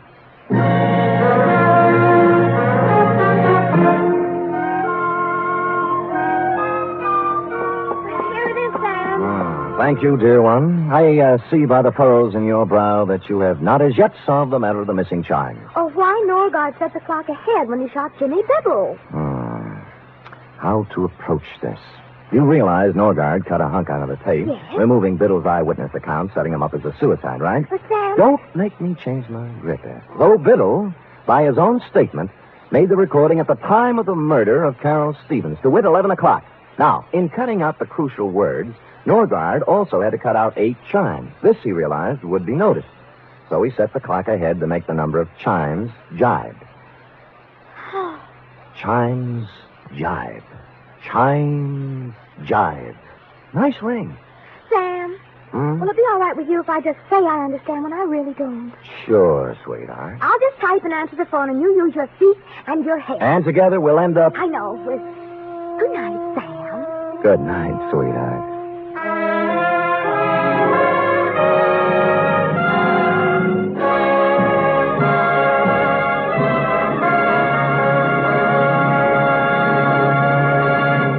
The Adventures of Sam Spade are produced, edited, and directed by William Spear. Sam Spade was played by Stephen Dunn. Lorene Tuttle is Effie. Script for tonight's adventure by Harold Swanton. Musical scoring by Lud Gluskin, conducted by Robert Armbruster.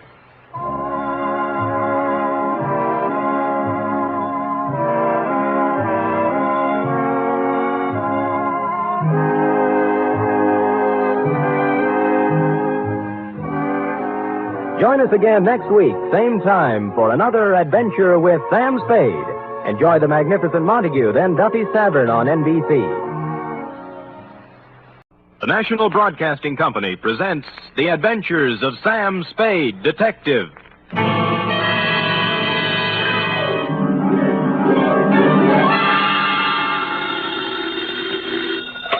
Sam Spade Detective Agency. Me, sweetheart. Merry 29th of December. You too, Sam.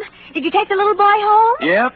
Straight home? Well, not exactly, F. Had to make a couple of emergency stops, but we got there. What do you mean, Sam? Well, I got my weekly knot on the head, for one thing. Sam, just taking the little boy home? Like I said, F, we were derailed. There was a dash of poison, for instance. A couple of pounds of $1,000 notes. And an infernal machine that nearly blew up half the Mission District. But other than that, we had a peaceful ride home. Why, Sam, this sounds like a caper. Which is just what it is, Angel. Get out our special holiday bottle of Napa Valley wine, and we'll get in our premature regards to the new year, following dictation of a report entitled The Prodigal... Prodigal, Sam? Are you sure that's the right word? Certainly, I'm sure. The Wanderer will return to the roost. You and your big fat roost. With our last bedtime story for 1950, namely, The Prodigal Panda Caper.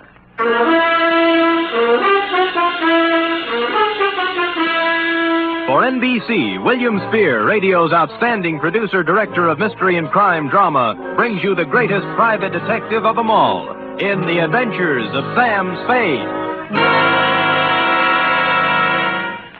Effie! Miss Perrine! Coming, Sam, coming. I've been looking in the dictionary. Huh? Sam, you've fallen into the trap. Again? Prodigal. Here, now, see? Prodigal. Given to reckless extravagance. It doesn't mean wandering at all, see? And people think just because the prodigal son wandered that you... What are we talking about? Oh, the prodigal panda caper. How can a panda be given to reckless extravagance? Well, let me see. Oh, here.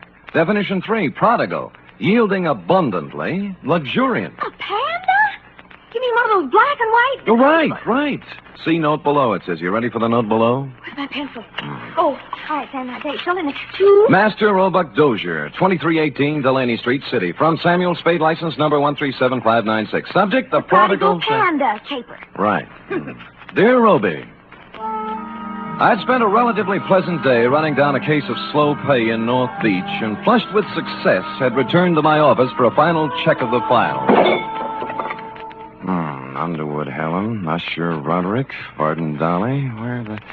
Oh, Spirits Holiday.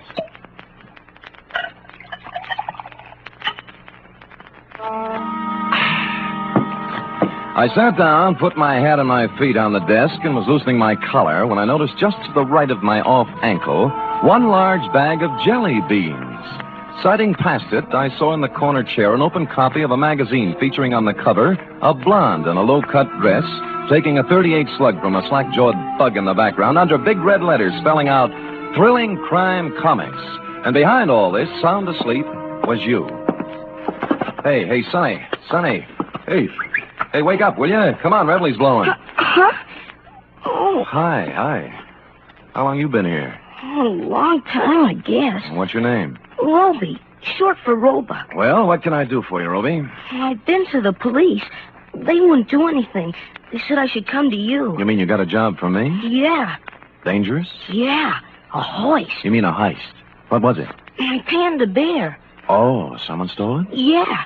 It's not mine, really. I bought it for my little brother, Barney. Mm-hmm. He's 5 and he's always wanted one. So when I got the junk money, I went... Money? Oh, bottles and papers and stuff. Oh. I collected it from the neighbors and earned $6.15. And Barney wanted the panda bear, so I bought it at Lacey's department store today, and they stole it. Who stole it? Well, there was this man in the checkered coat and the lady in the red silk dress, just like the story in the comic here. Oh. The man looked like that, but the lady looked different. Mm-hmm. She had black hair and a red dress, and her eyebrows went up this way instead of sideways. Oh. I was walking down the street with my panda bear, and the lady called me over to a car she was sitting in and started to talk to me. Mm-hmm. And right away, the man in the checkered coat ran up and grabbed at my panda bear, and they chased me up a fire escape. And the man pulled out a big black gun and said if I didn't come down and give him the panda, he'd shoot me and Barney and Mom. So I came down and gave him the panda. Well, that's quite a mouthful. Oh, excuse me, Roby. Hello? Sam? Yeah, Dundee. This is Dundee.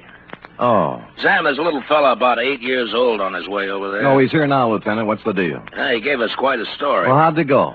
We took it down. I got it right here Good. somewhere. Let me see. It's about a man in a checkered coat and a lady in a red silk dress. Yeah. Oh, here it is. Quote, I was walking down the street with my panda bear, and the lady called me over to her car. Okay, Dundee. He hasn't changed it any. We got hold of his mother. Runs an elevator in the Russ building. Good. She says he reads too many comic books. You better send him home. Okay, Lieutenant, thanks. Come on, Roby. You gonna send me home? Lieutenant Dundee called your mother, old man, and You don't believe me either. Oh, it's not that, Roby. It's just But I can't go home without the panda bear. What do I tell Barney? I promised him. My own brother. Oh, he's home now, waiting? Yeah. Well, tell you what I'll do, Roby. You let me put you in a taxi and send you home, and I'll take the case. You'll get my panda back? It wouldn't be at all surprised. So if Barney's face hits the floor, just tell him Samuel Spade Incorporated's working on it. Only one thing. Huh? I haven't any money left. Oh, you got jelly beans, haven't you? Yeah. Okay, you can pay me off in jelly beans. Now, come on now, let's find a taxi. Which we did, Roby. Like the psychology books said, I didn't discourage the child imagination, but I did try to tout you off thrilling crime comics and onto Alice in Wonderland. This, I could see, would take some doing. It was almost closing time when I got to Lacey's, but I talked my way past the man at the door and hustled up to the 6th floor and the toy department. The clerks were doing whatever clerks do at 5:30, but I found a handy floor walker. dear me, Mr. Spade, I just don't know. I just don't know. You mean you counted your cash and everything, but you can't... It's not that, Mr. Spade. Oh. I am perfectly willing to stretch a point to please the little fellow. We like to think we're human here, you know. Well, that's nice. That you like to think so, I mean. But you see, something very strange happened this afternoon. Come over this way, sir, by the escalator. Oh. We had the giant pandas at this counter here. 25 of the large size. I assume that's what you're interested in. I guess so. Then what then? Well, for Christmas, they didn't do anything. Just sat here, huh? Yes. But would you believe it, sir? This afternoon, all 25 were sold. Well, how do you account for that? New Year's gaiety? Well, if you want my personal opinion, it's... An impressive panda bear, Roby. It was hard to figure out how you could lose anything that big, and harder still to figure out how I'd explain this kind of thing to people who stopped me on Market Street. Be that as it may, my floor walker friend took my cash, tore off the sales slip, and I was about to set sail with my panda when I heard him make the kind of a noise floor workers make when they see what he was looking at. Miss Greenbar! Miss Greenbar! He pointed weakly, turned pale even by floor walker standards, and sagged to the deck. I turned in time to see Miss Greenbrier collapse at the top of the escalator and watched her come down, draped across 3 steps like the cover of one of your books of bedtime stories, Roby. She was the last passenger of the day, or so I thought. When I looked closer, I saw she wasn't a passenger. She was freight. At the lamp counter on the floor above, busily adding up receipts as if nothing had happened, was a dark type built along Dragon Lady lines. I'm very sorry, sir, but we closed. Promptly. I want to know about the girl who just went down the escalator. Miss Greenbrier? Yeah, notice anything strange about her? Why, is she ill? Yeah. Did she look ill? I thought there must have been something wrong. I said hello to her, and she didn't pay any attention to me. It was only a second ago. Where'd she come from? Around the corner. I think she'd been at the wrapping desk. She had. With a 10-size sheet of heavy brown paper, a batch of metered postage tape, and a shipping label addressed to Master Frankie Carson, 281 Avenida Ruiz, Havana, Cuba. Downstairs, I found my floor walker friend had come around and was bending over Miss Greenbrier with an impressive-looking gent with gray at the temples. Good heavens, it can't be. It just cannot be. That's all. I'm afraid she is, though. In Lacey's, it's unheard of. Why should she be? Good heavens, in my department, too. Excuse me, floor walker. Oh, this is Mr. Spade. He was with me when it... Oh, dear. I'm Dr. Kent Thorne. I was exchanging some Christmas gifts when... Any idea what killed her? Well, it's pretty hard to tell without an examination, and I don't have my things with me. Heart, possibly. Natural causes? Well, of course. Why, do you have reason? There are more natural places to die than at the top of an escalator. And in my department at Lacey's, too. Good heaven. Well, who can say? Have to look up the girl's history. If she had a heart condition, well... Sure. Meanwhile, I'll call homicide. They've nothing better to do. For a minute, I thought I'd been reading too many comic books, Roby, but things settled down when they pulled out the records and found Miss Greenbrier had a heart condition of long standing, and the medical examiner wrote it off as natural causes. So, hoping you would consider a jelly bean bonus for promptness, I picked up my panda and went. Outside, I'd gone about 10 steps when... Hi, Humphrey. It was Larry Healy, the cop who drives for Lieutenant Dundee, sitting in a patrol car. Oh, you and Bogart. Who's it for? A little kid in the mission. How come? What do you mean, how come? I'm buying a panda bear for a little kid in the mission who likes panda bears. Does that have to be explained? Okay, Sam, okay. Hey, it just hit me. The bear ain't turned out quite right. He needs a necktie. Oh? I just happen to have one here my brother-in-law got me for Christmas. Here, gimme. There. Now, see. Sure. Here. Ooh. Larry, how long has there been bad blood between you and your brother-in-law? Bad blood? Listen, even when we were friends, he gave me ties like this. There you are. On your way, Sam. Thanks. Taxi! The cab let me out near the end of Delaney, and I started walking up the row of dingy pre-earthquake flats toward your house, Roby, at the end of the street. Parked at the curb was a discordant note in this hard-pressed neighborhood, a sleek, custom-built red convertible, one of the kind that looks like it can go 90 miles an hour standing still. The same can be said for the dame in it, also a discordant note. You see, San Francisco is a very big, large city. You just don't run into a dame at the lamp counter in Lacey's and a half hour later in a dumpy neighborhood in the Mission unless she wants it that way. Well, hello. Hello, Dragon Lady. Oh, silly. You must sell a pass on the lamps.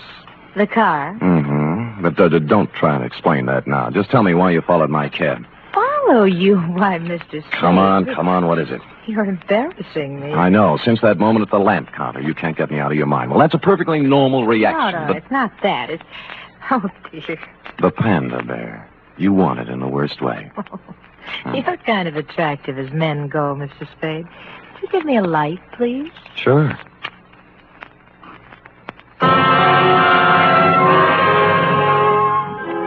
Holding the match up to her cigarette, three things hit me. The black hair, the red dress, and eyebrows that went up instead of sideways. At that point, the sleeve of a checkered overcoat with a big arm inside it came around under my chin from the rear, and the fourth thing hit me.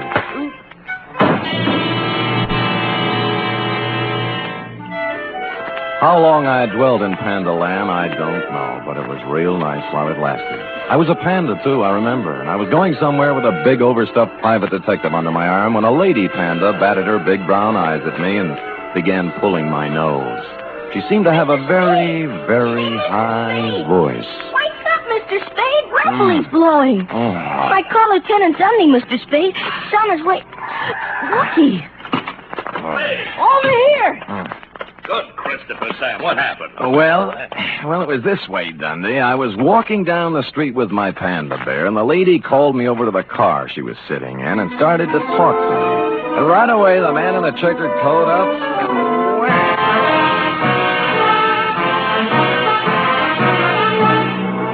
You are listening to the weekly adventure of radio's most famous detective, Sam Spade.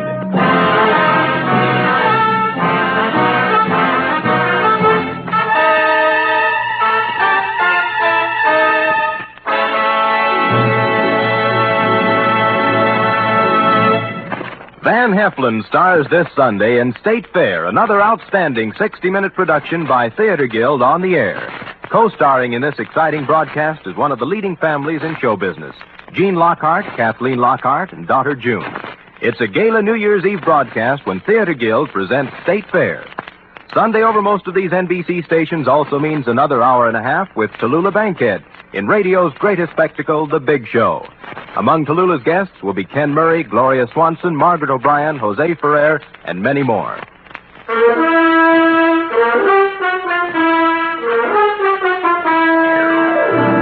Now back to the Prodigal Panda Caper, tonight's adventure with Sam Spade.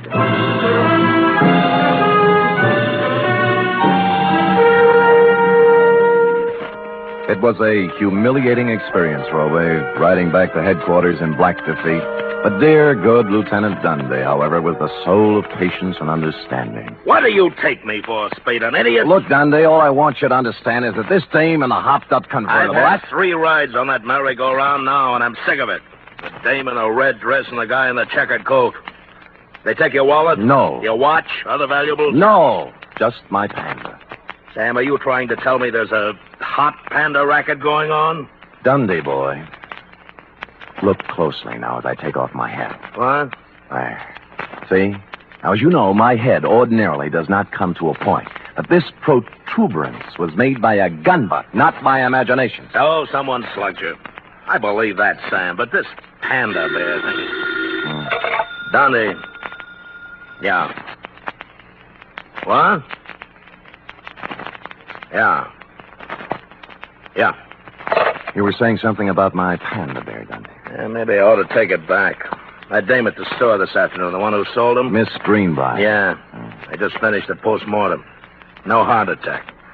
She was poisoned.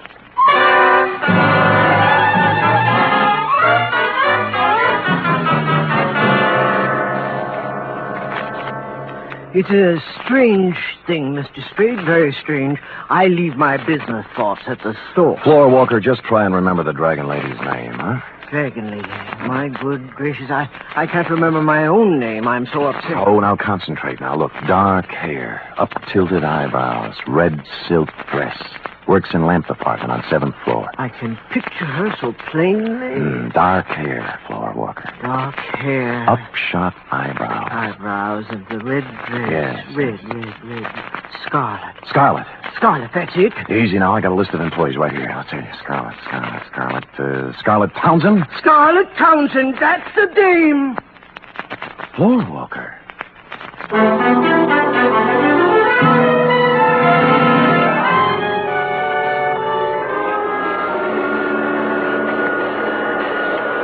Scarlet Townsend! Yeah, she lives here, right in this room. Move out! Today! Well, how come? Huh? I said, how come, landlady? Why'd she move? Me! Oh!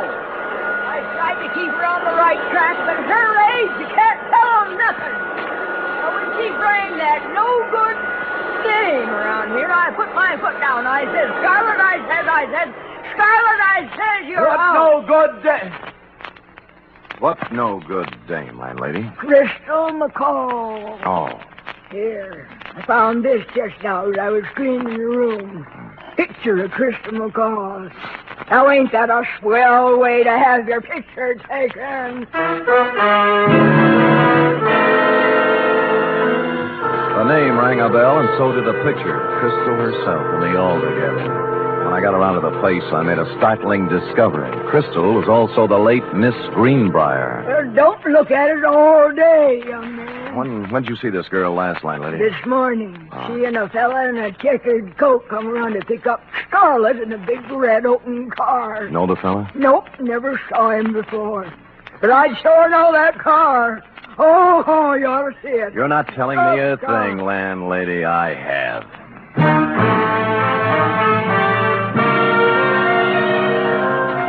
In Los Angeles, I'd have been dead, but San Francisco is not a convertible town. I found a free phone and began calling the dealers, figuring a bright red custom-built convertible is something you remember, whether you see it or sell it. An hour of this got me nowhere, and I'd begun to wonder if the car had been smuggled up from the unmentionable side of the Tehachapi when the wind changed. Sold the yeller one a while back. Thanks, but near misses don't count, friend. But the buyer had it painted red. Special job. Well, you're improving. Who's the buyer? Kim Thorne. Dr. Kim Thorne? Right, Dr. Jules Kim Thorne. Lives on Motley Drive in Burlingame. That's the only red one I know. Great. That's the only red one I need.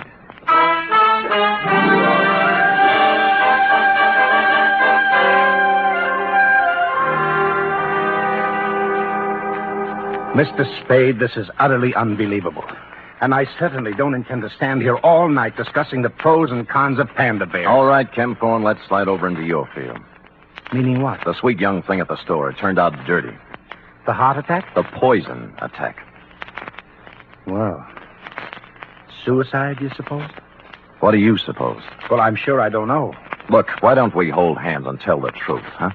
You'd better run along, Spade. I've had about all of this that I intended. Look, the dead dame was Crystal McCall. Does that mean anything to you? No. The same Crystal McCall who was running around with a hood named Frankie Casella, formerly of New York, now of Havana, by Department of Justice request. This is all very interesting. What has it to do with me? She was riding around in your red convertible this morning, for one thing. That's a hot car, you know. I took a close look at it 2 hours ago and got slugged.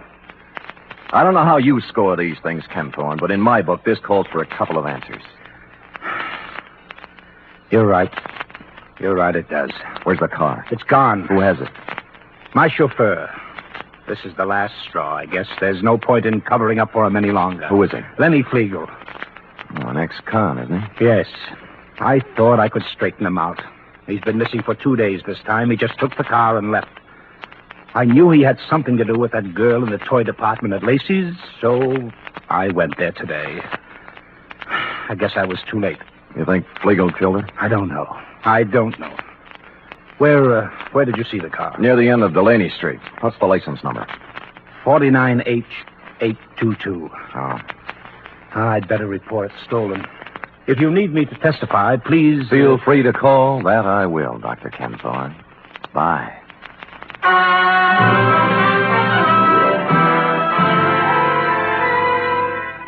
What I had in mind, of course, was to call Lieutenant Dundee and have him slap a 24-hour tail on the good doctor, but something intervened. Halfway down the walk to the street, my eye fell on a round plastic object about the size of a nickel lying in the grass. Clearly, the eye of a giant panda. Since two other eyes were obviously watching me through Dr. Kempthorne's front curtains, I continued gaily on to my cab, drove up a half block, got out, and walked back. Just in time to see Kempthorne pull away from the curb in his other car, heading towards El Camino and points north. Well, this left me free to prowl at will, and 4 matchbooks later, I had found 2 more eyes, a pocket full of panda skin, and a goodly scoop of panda upholstery. The trail led to the garage. It was no wonder his car was stolen. He must have had to leave it on the street all night because there was no room for it in the garage, which had been turned into a kind of panda abattoir, crammed to the rafters with panda bears, all the giant size, too, in various stages of dishabille. Legs, arms, eyes, and innards. A sight to chill the heart of any but the sturdiest private detective, Ruby. But I braced myself and carried on.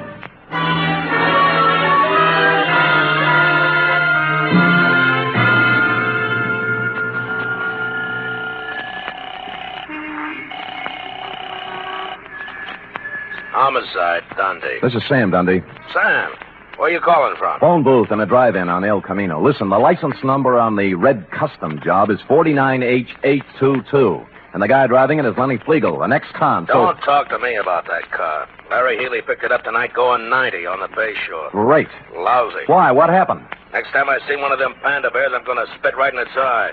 So Larry pulls the guy down, and first thing he sees is the panda bear with a necktie. What about the dragon lady? She came second. All Larry can think of is the hot panda bear. Figures they stole it, so he takes it back to the patrol car to return it to the kid. No. Yeah. By the time he got the exhaust smoke out of his eyes, they were gone.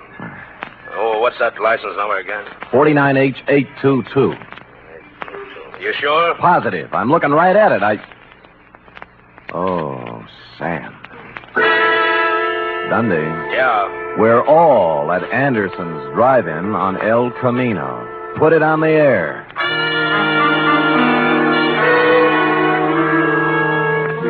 Which just shows you how slow I can think, Roby.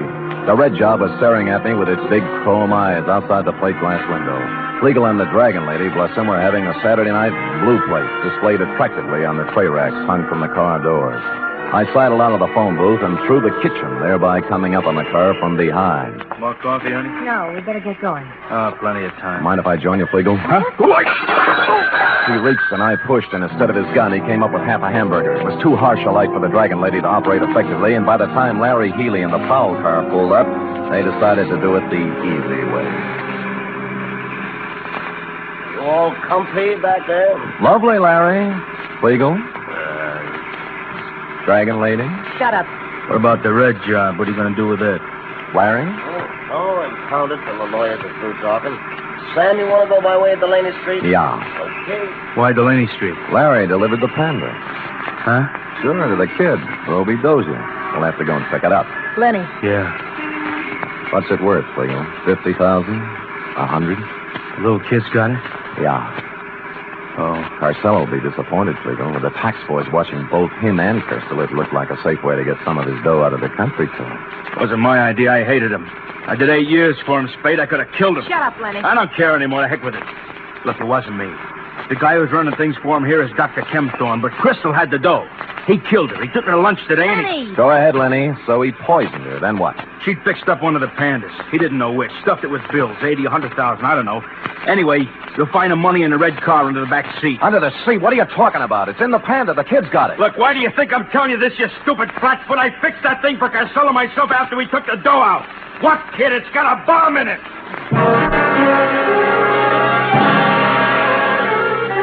I don't remember much about the ride from then on, Ruby. All I could see was a white line unwinding in the headlights. But somehow we got to the end of Delaney Street and around that corner again. Ruby! Ruby! Over here, in the alley. Ruby, you hurt? No, just resting.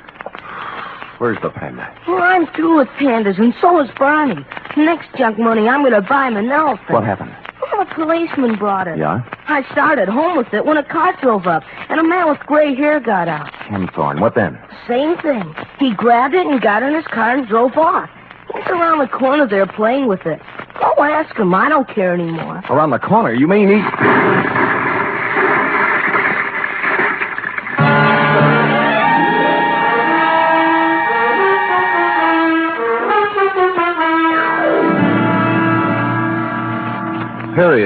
End of report. What a A horror. highly inconsiderate thing to do to a panda, but I'll give him one thing. What, Sam? He had the good grace to park in front of a vacant lot before starting to tear it apart. Oh. And, of course, to coin a phrase, he saved the people some money. And now, if you're a good, efficient girl and run that through your infernal machine, who knows what I'll have in store for you when you're through. No, Jelly Bean, still work is done. Now, scoot, scoot, scoot.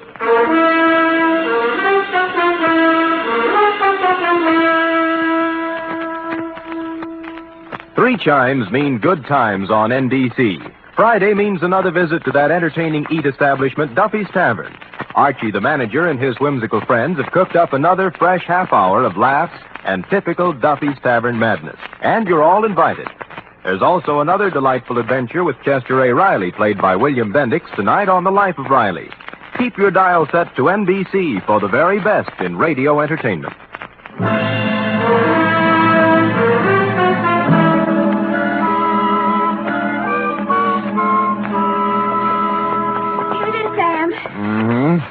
All official? Yeah.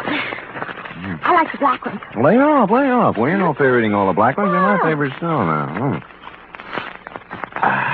Master Robot Dozier. Very well. Sam, No?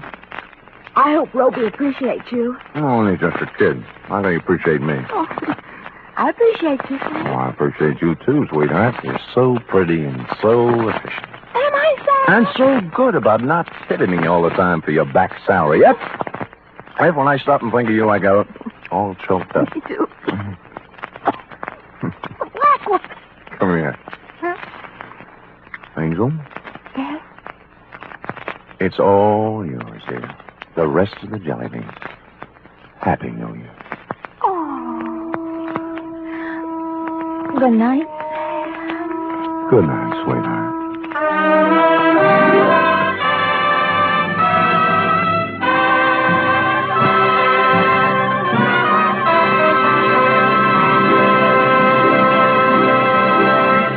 The Adventures of Sam Spade are produced, edited, and directed by William Spears. Sam Spade was played by Stephen Dunn. Doreen Tuttle is Effie. Script for tonight's adventure by Harold Swanton. Musical scoring by Lud Gluskin, conducted by Robert Armbruster.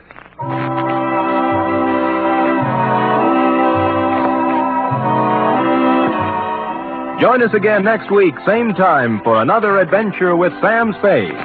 Enjoy the magnificent Montague, then Duffy's Tavern on NBC. The National Broadcasting Company presents The Adventures of Sam Spade, Detective.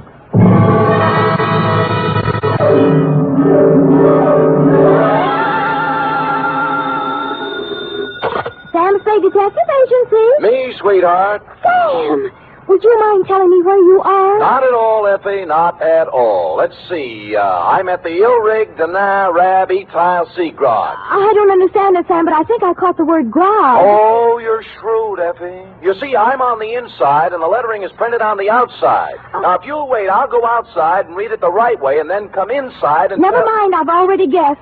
You're at George's Elite Bar and Grill. Trapped. Sam, answer me. You promised me you wouldn't. Me? I promised? Me? You did, Sam. You promised faithfully to stay away from bars. You know how hard television is on your eyes. Have you got your glasses? One in each hand. Fill 'em up, George. Oh, Sam, I heard that. What will people think? They'll never know, Effie. I always drink here under another name. Oh. Just a little of the hair of the dog that bit me, Effie. But don't worry about me. Although it's true I have been dogging it and have been hounded from tree to tree, I am frisky as ever and will be in to unleash my canine chronicle, namely the dog-fed caper, or he who lies down with dogs gets up with murder, or, condensed for easy reading,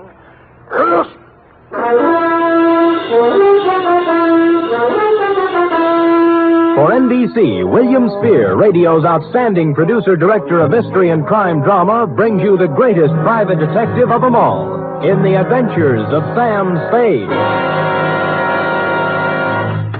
Effie? Here I am, Sam. Here I am, Sam. Effie, did you ever write poetry in school? Well, I was known as Emily Dickinson of Central High. I thought you had a touch of internal rhyme scheme there. I doodled a little poem about you today. Really? Well, redoodle. There was a detective named Spade with oodles of brains in his head. Clever, clever. But when he took up drinking, he forgot about thinking. Now give me the punchline. And Effie has stayed quite unpaid. Well, a little rough, but cute. Did you get the idea, Sam? Never could make any sense out of poetry. Ready? It's getting close to Christmas, Sam, and Pencil point. I've used my last pencil, and I don't really have enough money to buy Please, Effie, I have no head for figures. All right, I give up. From Samuel Spade, license number 137596. Subject, the dog bed caper. Oh, Sam, I hope this is going to be all about dogs. I belong to the tail waggers, you know. Yeah. And I've read all the books by Jack London. Yeah. I just think Down, Effie. Strangely enough, you will not meet a single dog in this story. Actually, this narrative has little indeed to do with our four-footed friends or their beds. And I'd change the title now, except that it's already gone out for publicity. Dear Dundee, it all started with a phone call to my secretary, Miss Effie Perrine, a doll, requesting my inimitable services at the investment counseling firm of Cameron Incorporated. Clearing everything off my desk, 2 shoes with feet in them, my own, I went over. The firm of Cameron Incorporated was obviously not for the pushcart set. It was plush, ankle-deep rugs, imported drapes, and the receptionist. She had a plushness all of her own. I said hello in my plushiest voice, and she liked it. She said so. Oh, I like the way you said that. Say it again. Life is too short to go back even for a moment. The past is a dead thing, the present dying, only the future alive and vibrant. However, hello. Is there something? There is. Could I ask a question? Why not? I will rephrase the question. What time do you stop working this evening? Around 6. Care to have... Why not? There's a little bar around the corner, okay? Why not? Why not, indeed? Bring your own money? Well, come anyway. Your name? Celeste. Mine's Sam Spade. Who's Mr. Briggs? He called me. Major Briggs? Why, he's our chief accountant. I just happened to have my door open. Did I hear someone inquiring about me? This is Mr. Spade, Major Briggs. How do you do, Major? It's a pleasure to meet you in person, Mr. Spade. I'm the man who called you, you know. I'm grateful, sir. Now, what is it I can do for you and Mr. Cameron? Oh, it's not for me that I called. I haven't a worry in the world, and it's Miss Cameron. Oh. Old Cameron's been dead for many years now. I see. Whatever she wants, Mr. Spade, do a good job. We are all counting on you. Will you please announce Mr. Spade, Miss Roberts? Certainly, Major. If you'd excuse me. Nice to have met you, Major. Miss Cameron? Yes? Miss Spade's here. Send him in, please. Go on, Sam. Have fun. Think I might? Why not? That girl had the most beautiful double entendre in town. Well, to get on, Adela Cameron was a career woman, around 29, although the tailored suit made fine detective work difficult. No makeup, severe hairdo, and in spite of all this, chic. In fact, as we shook hands in a most businesslike manner, I had the feeling that something warm might well spring up between us. Something like a warm mutual dislike, maybe.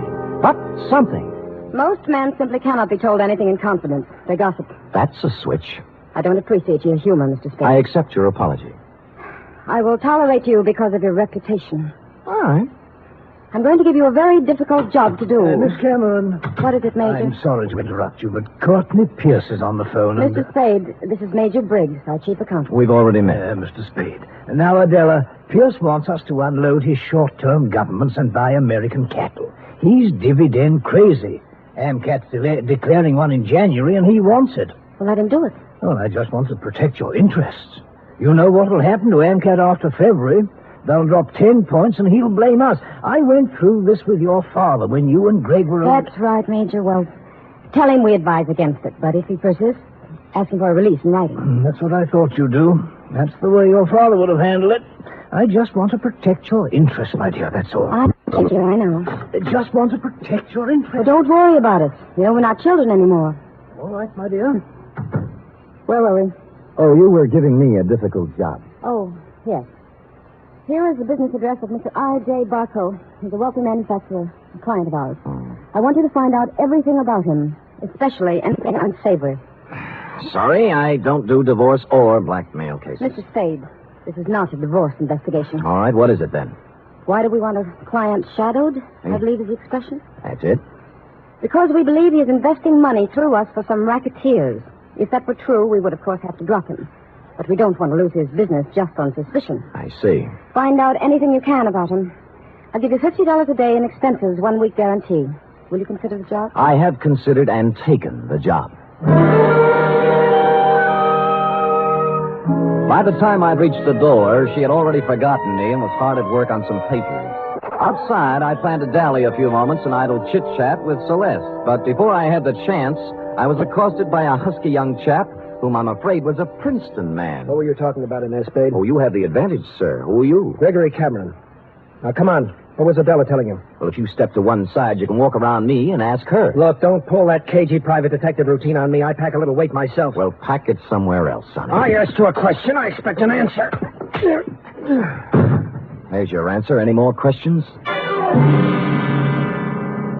He didn't feel much like talking then, and I was so irritated I walked out without saying goodbye to Celeste.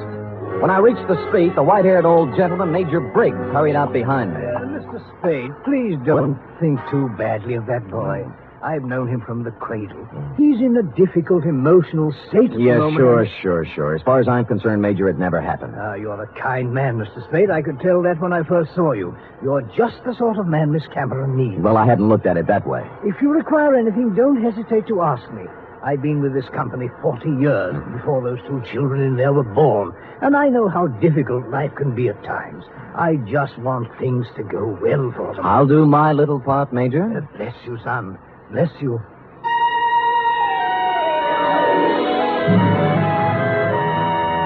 I started to work. The card Adela Cameron had given me revealed that my quarry, Mr. I.J. Barco, was of all things a manufacturer of dog beds. I sat down on a hydrant to think this over and then followed the scent of horse meat on over to his factory on South Dolores. It was built in the shape of a large doghouse, and outside stood a billboard with the message, "A survey of independent dog tracks, kennels, and canine corps proves that dogs choose Barco beds 2-to-1.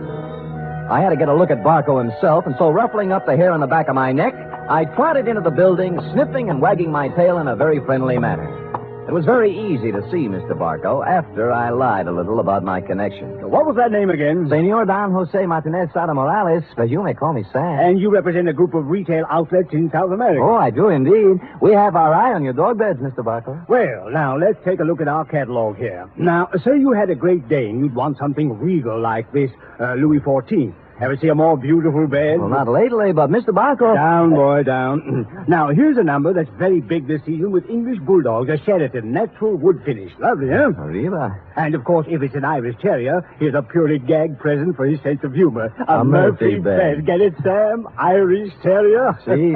Well, of course, we wouldn't ask a dog to sleep in a Murphy Oh, bed. Mr. Barco, I'm afraid I don't see anything here I like. What's this? Do I understand you, sir? You are refusing this small speck of comfort to the one unselfish friend that man can have in this selfish world? Well, I'm not refusing anything. I just don't The happen to... unselfish friend who, if fortune drives you forth an outcast into the world, homeless, will ask no higher privilege than to be at your side to guard against danger. But Mr. Barco... Faithful unto death, there by your graveside will be found the noble dog, My his graveside? head between his paws, his eyes sad but watchful, faithful... We shook paws, and I felt his nose to be sure it was cold. It was, and I left. I rented a car and took up a station outside the Barco factory. About 4 o'clock, he hurried out, jumped into a long, low vehicle shaped like a dachshund, and mushed off. I followed. An hour later, I was phoning my first report to Adela Cameron's secretary, Celeste. He went to the city hall. What did he do there, Mr. Spade? License bureau, marriage, not dog. Really? Where'd he go then? Grocery store where he bought 1 bottle of olives, 1 bottle of vermouth, and 1 bottle gin. I wonder what he's going to make. What recipe is that?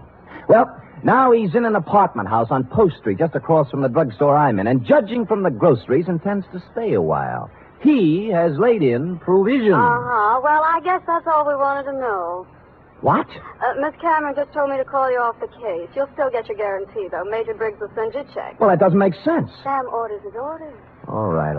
What about tonight? I'm afraid not. Some other time. You mean it's all over? The half-daring, half-shy kisses on the Oakland ferry? The warm, passionate spring nights at Fisherman's Wharf eating abalone? Hello? Well...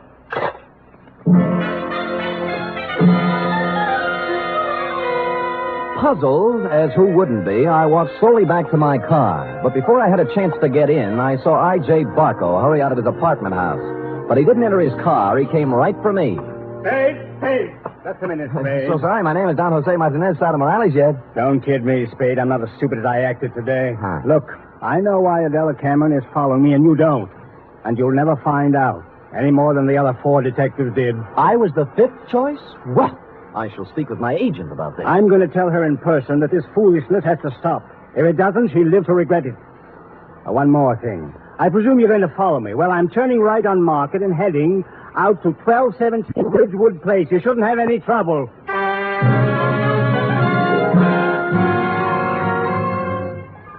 And with that, he spun on one heel and trotted to his car. He took off, but when I went to my car, it wouldn't turn over. And when I lifted the hood, I found out why. All my spark plugs were gone. I picked up a new set at a service station, looked up Adela Cameron's address in the phone book.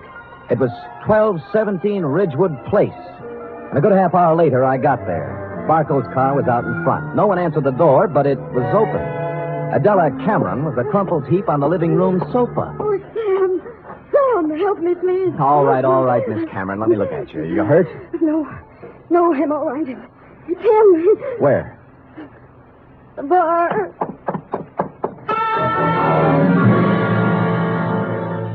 I hurried into the bar and was met with a strong odor of scotch. A bottle of it had been broken, and holding the neck of the bottle in one hand was I.J. Barco. He was on the floor, his hands slowly opened. The glass rolled out, and he died.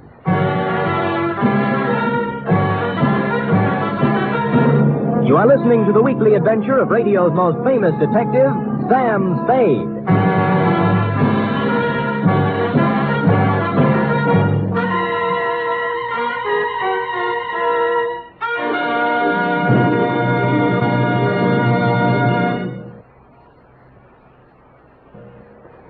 Act 2 of tonight's Sam Spade in just a moment.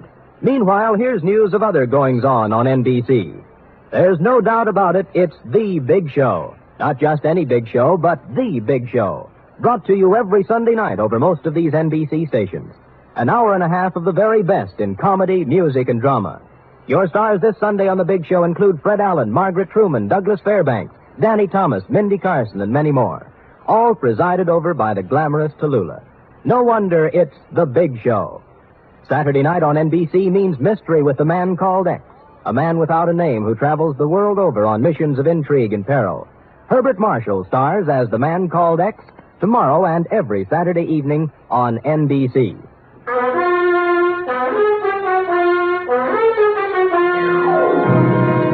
And now back to the dog bed caper, tonight's adventure with Sam Spade.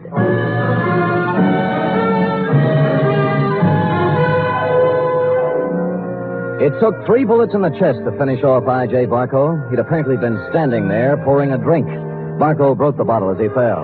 I couldn't find any other signs of violence or any gun, so I went back to Adela Cameron. She was beginning to calm down. I don't know who did it. I just don't know. Well, it couldn't have happened more than a minute ago, and you were in the house, weren't you? No, after I left my office, I stopped in the store for some things, then came home.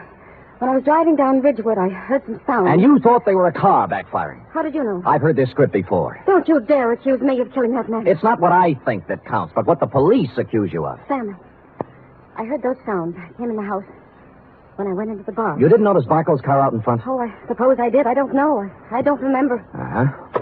Who are you calling? Homicide. Sam, wait a minute. Just a minute, please. Wait for what? I want to tell you some things. All right. Go on. I kind of get the feeling I was hired to put the finger on the dog's best friend. That's not the way it was. The last thing in the world I wanted was for him to be killed. Oh, murdered, I mean. All right, what did you want? I'll tell you the truth.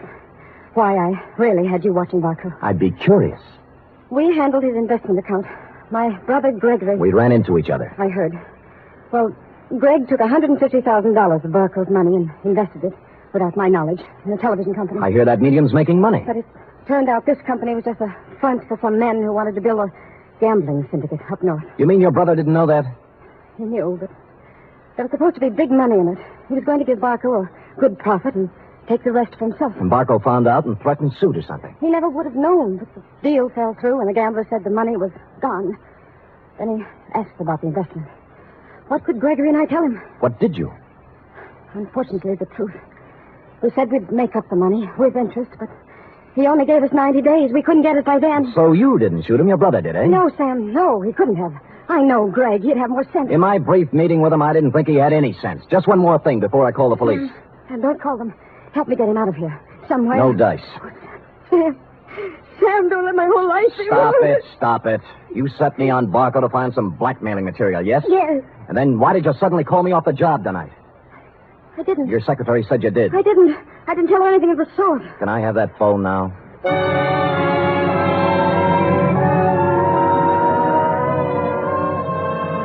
So I called you, Dundee. Before you arrived, I looked through Barco's pockets for something to do and came up with a picture of him and a girl taken outside a marriage chapel in Las Vegas. The girl was Celeste, Cameron Incorporated's plushy secretary, several years younger and 2 shades less voluptuous. Her address, 627 Finley, was supplied by a now hysterical Adela Cameron. No one answered Celeste's door, but I heard a shower going inside, so I took the liberty of entering. Persona non grata.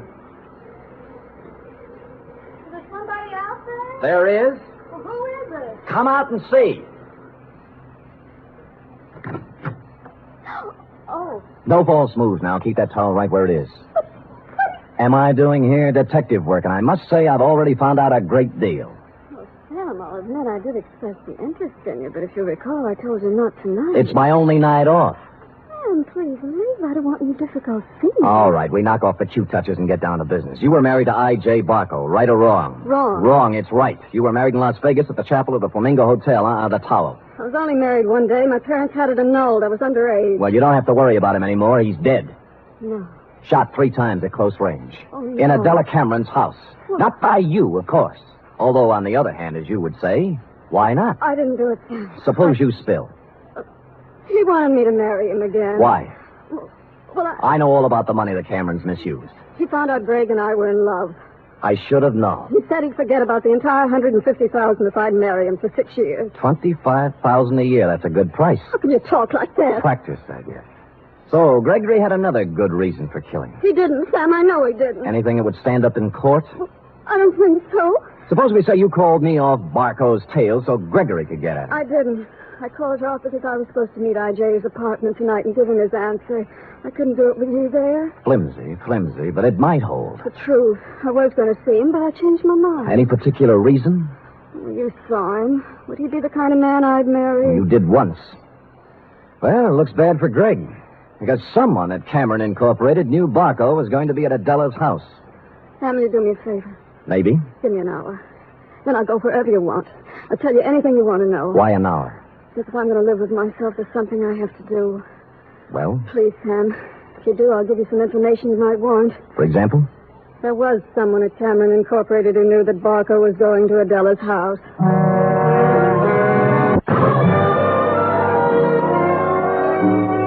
She must have known I was going to wait outside and tail her, but she didn't, because without once looking over her shoulder, she emerged from her apartment house, slithered into her car, and led me directly down to the railroad station. She met a man in the waiting room, threw her arms around him, whispered something in his ear, and they hurried out to track 7. There was a transcontinental train getting up steam.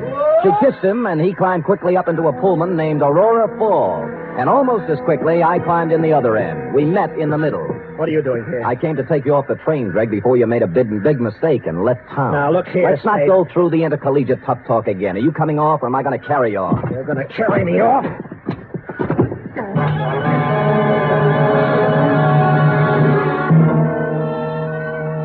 And I did. Celeste was gone, and he revived when he hit the cool air. I let him out of the station as unobtrusively as possible. Then we went down a side street to where my car was parked.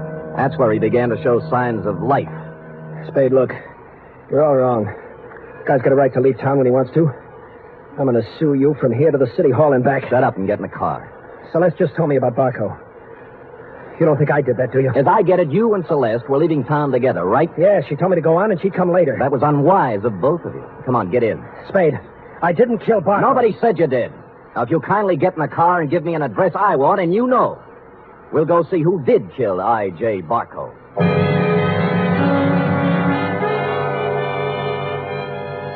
He gave me the address I wanted, and said I was crazy. I told him why I wasn't, and he began to see the reason of it. Never have I gone to pick up a murderer with more distaste. When we knocked at the door, I had a gun in my hand, but it wasn't necessary. Oh, come in, Mr. Spade. I knew you'd be along sooner or later. I don't like what I have to do, Major. Major, it can't be true. It just can't be. Come in, Gregory, my boy. Come in. A little Madeira first before we start to talk. Madeira? How can you talk about wine when a man's accusing you of murder? Oh, I don't think it's so unreasonable, Greg. After all, I did kill the unfortunate Mr. Barco, and this might be the last Madeira I shall ever have. Mr. Spade. Thank you, sir. Greg? I don't want any wine. Spadey's out of his mind, and so are you. I'm afraid not, Gregory. Oh, that was a vintage 1900 Madeira you wasted, Greg. Twice as old as you. Stop it. I'm sorry about what happened, Greg. I would have spared you and your sister this unhappiness if I could have. But destiny was against us all. You knew he was going to Miss Cameron's house, didn't you? Yes. Just before I left for the bank with the weekly deposit, he called for Miss Cameron, and I took the call. I told him she was gone, and he said he was going to her house. It was to be an ultimatum. The money in 24 hours or exposure. But you didn't have to... Kill him? Certainly not. It was a crime of passion. I take the weekly deposit to the bank every Friday, and I always carry a gun. Silly me carrying a gun. Never had to use it, but the bonding company requires I carry it. Well, I went directly from the bank to Miss Cameron's house.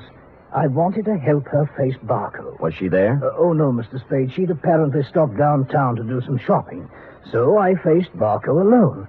I asked him point blank to give these young people more time, but he just laughed at me. He said the only time they'd get would be in jail, so... It happened. Well, I hadn't intended to, but I became angry. Suddenly found the gun in my hand, and the thought crossed my mind, my life is just about over, and yours, Greg, is just beginning. It was easier to pull the trigger than I would have realized. Oh, Lord. More Madeira, Mr. Spade? Thank you, Major, but no. Well, allow me to present the bottle to you as a gift. I'll get my hat and coat. Greg, my boy, I'm sorry. You're sorry. Major, I wish I'd never been born.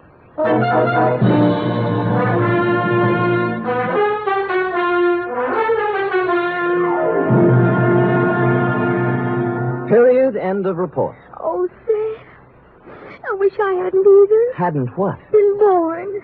That poor man. Yes, our racket. It is. And poor Gregory.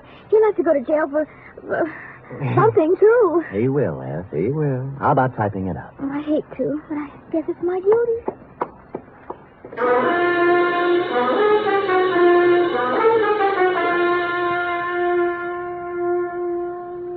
Three chimes mean good times on NBC. There's no cover charge at Duffy's Tavern. Just keep your dial on this NBC station this evening as Archie the manager, played by Ed Gardner, and his remarkable friends serve up another blue plate special of grilled English language, fresh laughs, and whimsy a la mode.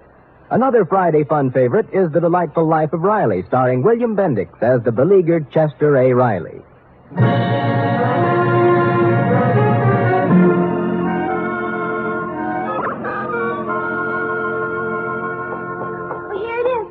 Now, let me see.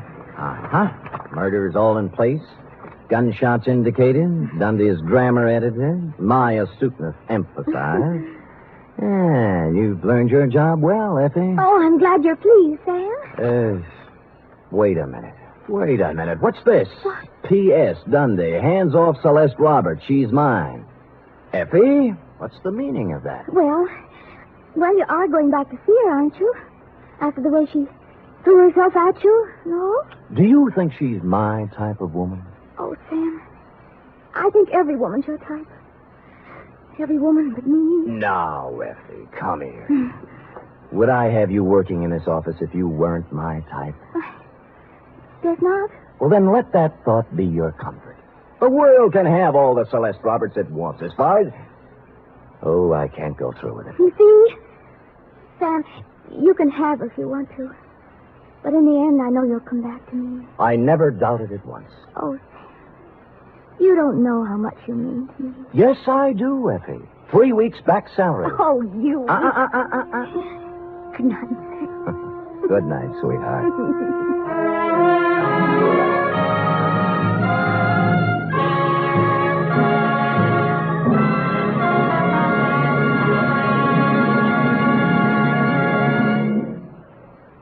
The Adventures of Sam Spade are produced, edited, and directed by William Spear. Sam Spade was played by Stephen Dunn. Lorene Tuttle is Effie. Script for tonight's adventure by John Michael Hayes and Dick Powell. Musical scoring by Lud Gluskin, conducted by Robert Armbruster.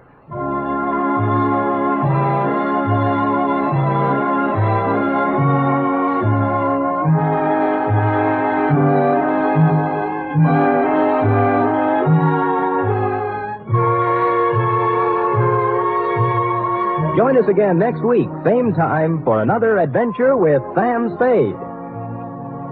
Hear the magnificent Montague, then visit Duffy's Tavern on NBC.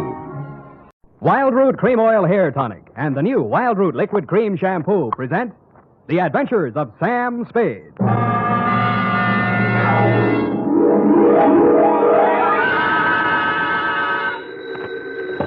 Sam Spade Detective Agency. Me, sweetheart. Oh, Sam!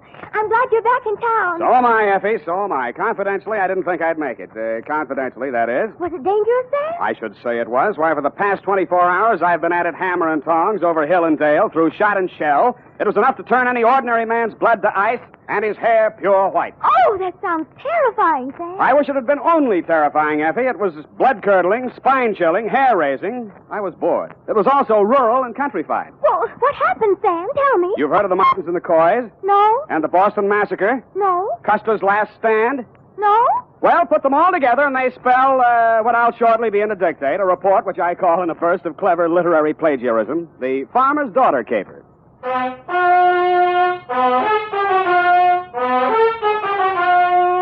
The Adventures of Sam Spade, Detective, starring Howard Duff. Produced, edited, and directed by William Spear. Presented by the makers of Wild Root Cream Oil Hair Tonic, the non-alcoholic hair tonic that contains lanolin. To look your holiday best, friends, be sure to use Wild Root Cream Oil, America's favorite hair tonic. Wild Root Cream Oil grooms your hair neatly and naturally, relieves annoying dryness, removes loose, ugly dandruff. What's more, it's non-alcoholic and contains soothing lanolin. Get Wild Root Cream Oil in the big family-size bottle or handy tube. Ask for it at your drug or toilet goods counter very first chance you get.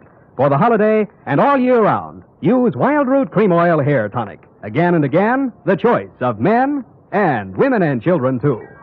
And now, with Howard Duff as Spade, Wild Root brings to the air the greatest private detective of them all in The Adventures of Sam Spade.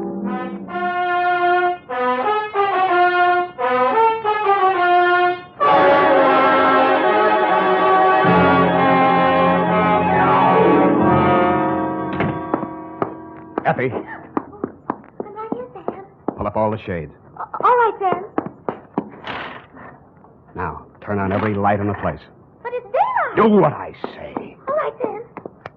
Now, check the closets. But what for? For snipers. What do you think? All right, Sam.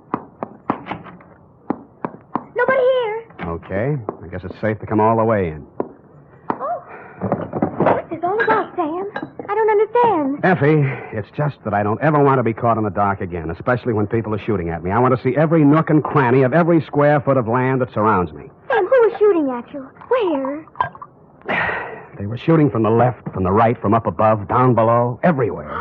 Death was winging in on every breeze that blew, and they all blew my way. Oh, Sam, now stop this. I'm just dying of curiosity. When my time comes, I hope that's all I ever die of. Ready? Yeah. Date this week, to Mr. Elliot Parson, Parson Drive Yourself Garage, 1618 St. Charles Street, San Francisco, 13, California. From Samuel Spade, license number 137596. Subject, the farmer's daughter caper. Dear Mr. Parson, I fear you have an explanation coming, one that you can pass along to your insurance company as to why the car I rented from you last week appeared as late as it did and in the condition it did. As you know, I rented said vehicle to drive to Middletown to bail a client out of the drunk tank. On the way back, a native showed me a shortcut, and I'll get him if it's the last thing I do. Dusk was falling, and so were my eyelids, when I saw a sign that said tourists invited. Behind it stood a ramshackle farmhouse in a surly woodland setting. I should never have knocked on that farmhouse door, but then I wouldn't have had any story to tell, would I? Good evening, young man. Good evening, madam. I'm afraid I need a room for the night. Well, of course you do. Land sakes, you're tired. I can tell by your eyes. Been on the road long? Too long. Land sakes, of course you have. Come in, please. Thank you, ma'am. You'll find this is the homiest tourist home in California. Really like mothers, eh? Like your grandmother's. No electricity, no phones, just quiet. I see. Now, I have 2 rooms, a $3 one and a $5 one. Which one do you think you'd like? What's the difference? One less blanket, one squeaky spring, and with the $3 one, you might have to take a walk. I'll take the $5 one, thank you. I'm Mrs. Elkins. Mrs. Bert Elkins. Who might you be? Sam Spade. Spade? Land's sakes, that's a very unusual name. And who are you traveling with, Mr. Spade? I'm alone. Oh, I mean what company? We only accept traveling salesmen. You realize that. Oh, yes. Well, I'm traveling for the makers of Mouton mustache wax. Oh, use it all the time. You are well-groomed, madam. You will go far, young man. Yeah, but before that, I'd like to go to bed. Come on, this way. She led me upstairs to my $5 room and left me. As lumpy as it was, the bed invited me, but I decided to shave first and thus facilitate an early start in the morning. I poured myself a drink out of my traveling bar kit and then stepped in to shave.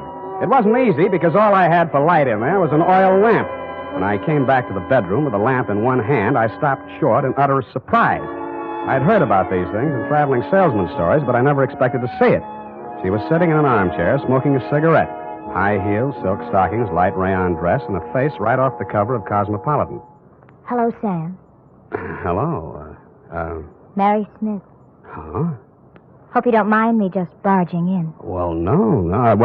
That is, Afraid I'll bite you? It never entered my mind. Well, I might. I'm so tired of talking to myself, I need someone like you. You know, you're not bad to look at. Who, me? Where do you live? What do you do for a living? Well, I guess you'd call me independently wealthy. I wish someone would. How nice. San Francisco? There must be some fog on my lapel. Look, Sam, I'll give it to you straight. I want to get out of here, go to San Francisco. Could you take a passenger tomorrow? Well, what would your mother say? She's my aunt. What do I care what she says? I don't belong on a farm. Out in the west, wet pasture ruins my nylons. I'm a city girl, Philadelphia. Why did you leave? My parents died. Look, Sam, I won't be a burden to you. I just want to get to San Francisco. After that, I'm on my own. Sam, take me with you. Please take me with you. You won't regret it. Well, what am I going to do with this lamp? Who cares? Oh, Sam. Well, I thought I'd find something like this going on in here. And what Get out of here. Go back to your room, young lady. Go on. Now, Mr. Spade. It does look bad, doesn't it? Oh, I'm not blaming you, Mr. Spade. Land's sakes, it's her. She ain't responsible for what she does. She's like this all the time. I see. Now, when I go out, you just lock your door. Just keep it locked. But, ma'am, this is a $5 room.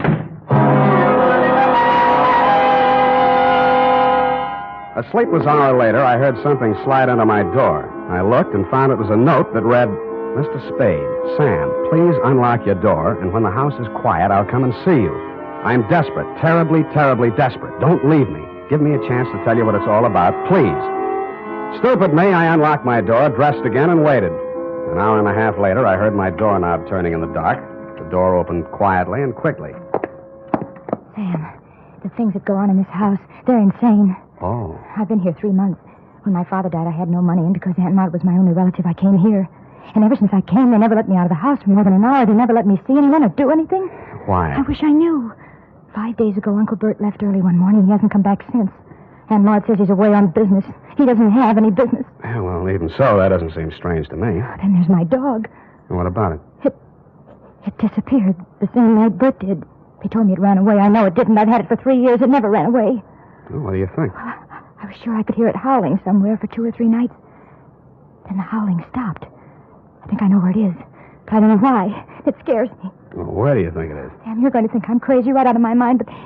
Well, about 150 yards behind the house, there's a hillside with an old cave in it. Oh, an old cave. I don't know what it's used for, but yesterday I saw the whole front end of it closed. Closed with dirt. Sam, they buried that dog alive in that cave. I know it. Oh, wait a minute now. Did you ask Mrs. Elkins? Yes. All she said was the dog ran away and mind your own business. She told me to leave the cave alone. Sam, Let's go out there and look. Please. Well... So big, brave, stupid Sam, idiot boy, allowed her to show me the back way out of the house, and we sneaked to the barn together. She found a shovel, and we walked to the cave.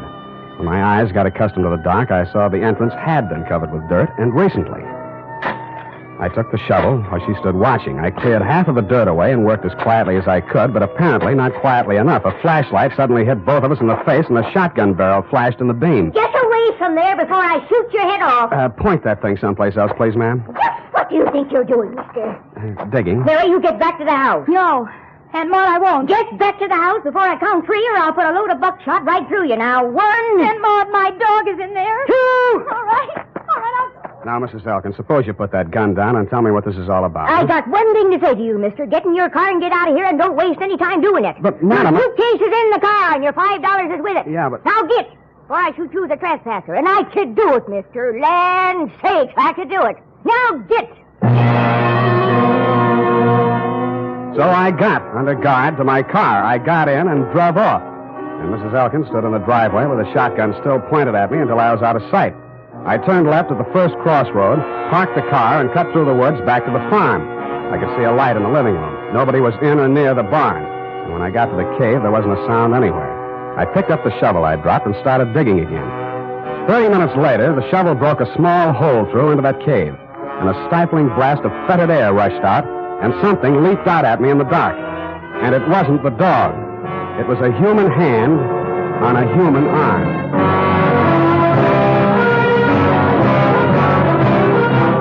The makers of Wild Root Cream Oil are presenting the weekly Sunday adventure of America's favorite private detective, Sam Spade.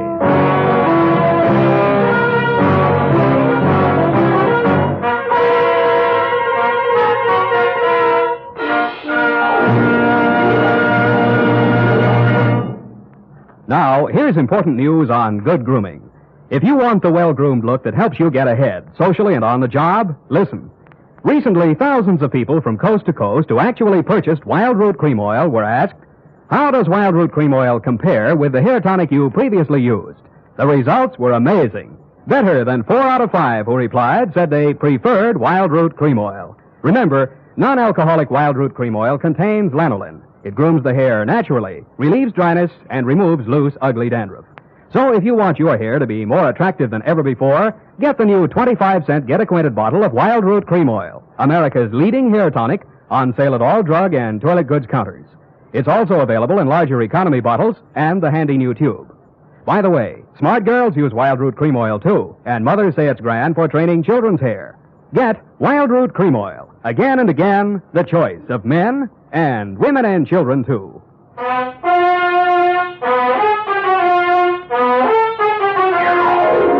And now, back to the Farmer's Daughter Caper. Tonight's adventure with Sam Spade.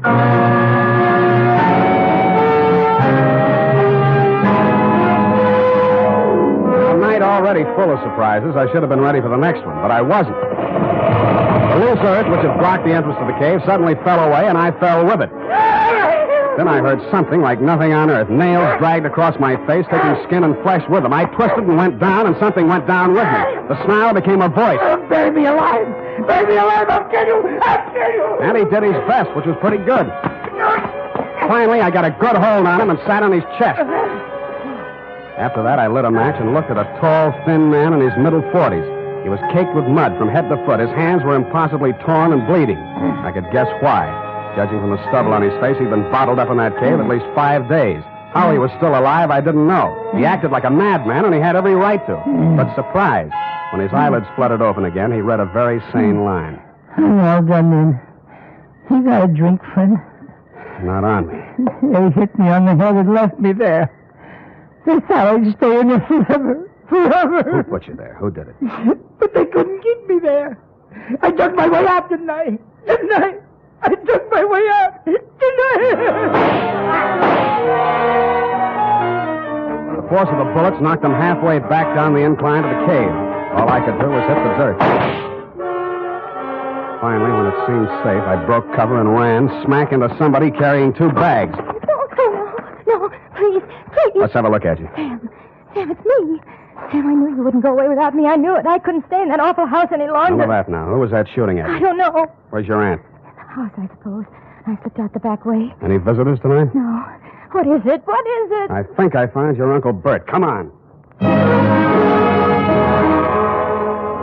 I led her back to the cave entrance and showed her the body of the man I'd dragged out. I watched her face a long time as she looked at him very carefully. That's not Uncle Bert, Sam. Really? No. It's Mr. Linden. Jewelry salesman. Came to the place a few nights ago. 5 nights ago? Yes, come to think of it. The same night your uncle disappeared. Tell me, did you ask Mr. Linden to take you back to San Francisco the same way you asked me? Did you? Yes. He said he would. Got up early and left without me. He didn't get far. What kind of car was he driving? I don't know. I don't remember. Do you drive a car? Yes, but Here. Mine's down the road about 500 yards. Go to the nearest phone and call the highway patrol, a sheriff, anybody who represents law. Got that? Yes, I know exactly what to do. To make sure we were both thinking of the same thing to do, I followed her in the dark, watched her get into the car I rented from you, and drive off. Then I turned around, put a new clip in my gun, and walked back to the old homestead. It was still very homey. By the light of an oil lamp, Mrs. Elkins was peacefully knitting what looked like a shroud. Why, Mr. Spade? Why, Mrs. Elkins? Land sakes. Land sakes. Now that we got that out of the way, let's get down to business. If you're here to make trouble, young man, believe me, I can handle trouble. My kind of stock know about trouble. Well, suppose you tell me about the trouble I just had, or haven't you heard all the shots that were fired around here tonight? Shots? My. Seems I would have heard gunshots. Seems you would. Look, I've got a sheriff on the way. Have you, Mr. Spade? Why? I suppose you didn't hear the shooting. Oh, yes, I'd forgotten. Was anyone hurt? A man named Linden. He's dead. Linden. Now that sounds familiar. It should. He stayed here 5 nights ago. He was a jewelry salesman. Yes, now I remember. You say he's dead? Somebody tried to bury him alive in your little cave. How awful. I do declare. I thought you would. Well? You must be joshing, Mr. Spade. I'm not joshing at all, Mrs. Elkins. Well. Bird alive, you say. Look, let's talk just like plain folks. Where's your husband? Where's the jewelry samples you probably stole from Linden? Is there anything else you want to say? Gunshots, eh? Well. I left the sweet old thing knitting and rocking and made my way through the house looking for guns, jewelry, and killers. I got downstairs in time to see Mrs. Elkins disappear out the front door. When I tried to follow, I stumbled over the rocking chair, which was indeed a lucky thing for me. After a few minutes of silence, bravely crawling on my stomach, I followed the shadows of the house until they blended into the shadows of a large, hulking building, which happened to be the barn. Inside, I bumped my head on the radiator of the car. Naturally, I didn't find any keys in it, but I did find a familiar jewelry salesman-type mud-soaked corpse. When I was trying to remember how to cross ignition wires, I heard the hum of a motor and saw 2 headlight beams swinging up the driveway. They lasted as long as any other lights. The car came to a lurching stop, and a thick-set figure in a Stetson hat stumbled towards me, tugging at a gun. That burned gall-blame cuff thing, Undo the flap. Oh, thanks. Huh? Put your hands up, whoever you are. You be the sheriff? You're dead blame right on the sheriff. You're dead blame right on the sheriff. Who are you? What's you out here shooting the lights out in my car? My car. Oh, you Slade? Spade. Well, I'm Homer Pickett, sheriff of this county. Homer? The girl come, woke me up, said all sorts of funny things going on around here. Said there'd been a murder. Now, who's killed? What's going on, Stan? Sam. Well, for one thing, somebody's been trying all sorts of ammunition on me for size. You don't say. I do say, Mr. Sheriff. Why? Because I found a man in a cave who'd been left there to die. Want to look at the corpse? You can look at him right here. He's sitting in this car. So, yeah. How'd he get here? Somebody moved him here. Shouldn't have moved a corpse till the police examine it. I didn't move it. Huh? Now, listen closely. Listening? Huh?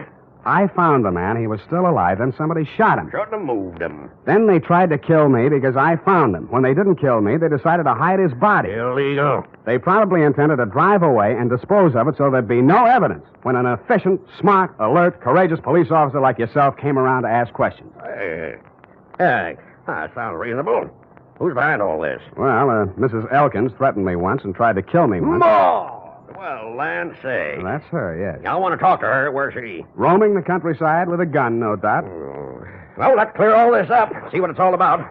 Now, who's this fellow in the car? His name's James Linden. Got a pencil? Better write that down. Tilden, huh? Linden. Well, By any strange coincidence, Sheriff, you happen to know a man named Dundee, San Francisco homicide? Lieutenant Dundee, old Tom. Old Tom, yes. Shucks, I learned everything I know about police work from him. Yeah, well, that figures. And law's law. Dundee always said. Yeah, I've heard him say it, Sheriff. But... And I am to enforce it around here. One side, Mr. Slade. Spade. Hey, you'll be sorry. Well. Now look here, all you Elkins. This is Homer Pickett talking, and I ain't no small-town constable. I'm the sheriff of this county. You'll get a square deal from me, but first I order you in the name of the law to throw down your guns. Well? My. You all right? Nothing but my feelings hurt. Oh, I warned you. I thought that'd do some good. Well, now you know. Hey, look, maybe it did do some good. I'm giving up, Sheriff. I'm giving up. It's me, Mrs. Elkins. She came across the farmyard as the first light was showing in the eastern sky. Her hands were above her head. One held a shotgun. Get back where you belong, We could hear, but we couldn't see him. Maud stopped, hesitated for a moment, and then began running towards us. She almost made it. I ran out to drag her back, expecting any second to be the target for the night. There was a sudden and curious silence as I pulled her into the barn. She was still alive. That man's been missing everybody all night. Never thought he'd be able to hit me. Easy. I come from good stock. I'm no criminal, Mr. Spade. Sheriff, you know that. Yeah, I know, Maud. I know. Let me take a look at you. You'll be okay. No blame Bert too much. He wanted to have money once in his life. So when this man came along with all the jewelry, Bert went out of his mind, I guess. He put the man in the cave. And the dog, too. So the dog wouldn't call attention to him. And then he took the man's car, went into San Francisco to try to sell the jewels and the underwear. No luck, eh? Bert says they laughed at him. The jewels were just paste, samples. And he came back and found me at the cave, and he figured he had to knock us both off. I just stuck by him all the way. Now he's like a tiger that smelled blood. No telling what he'll do. We'll have to get help, Spade. Roadblocks, bloodhounds. No, this is his land. He won't run. He'll hide here. Where? Why, in the cave. Well, I reasoned, one, that no matter how much a man loved his land, he was not going to let himself be trapped in a cave with only one exit. And two, it followed, therefore, that if he did hide in the cave, there was more than one way out, which the late Linden hadn't found. Sheriff Pickett volunteered to watch the front of the cave while I looked around for a rear exit. After a 20-minute search, which netted me nothing, I remembered the car parked inside the barn and how quickly Elkins had carried Linden's body to it. I went back there and took a look around. In a corner of the barn, I found a trail of dirt leading to a bale of hay. When I moved the bale, I found, you guessed it, a trap door. I pulled it open, caught a familiar whiff of used-up air, and lowered myself into a black hole that turned out to be a passageway. I cautiously made my way forward in the darkness for a few yards. Who is it? Who is it?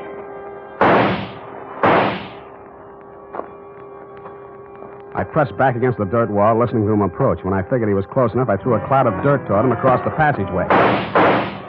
His gun flashed and lit up the whole place for a second, and I fired 3 times at the silhouette. I waited, then I went towards him. He was lying on his back. I kicked his gun away, and when I bent over him to feel his pulse, he suddenly came to life.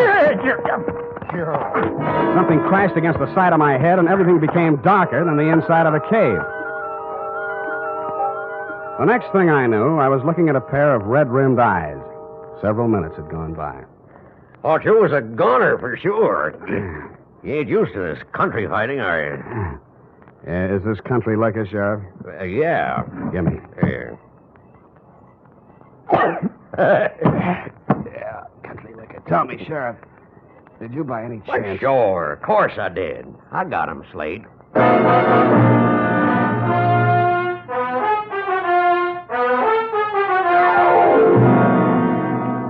Period and a report. Sam. Do you mean to tell me you let a little country sheriff outdo you? Well, Effie, Homer Pickett's coming up for re-election next fall, and besides, you might think I was egotistical if I told you how it really ended. But your reputation. You're the greatest private detective of them all. And so I can afford to be generous. Now, not another word. Scoot, type that up.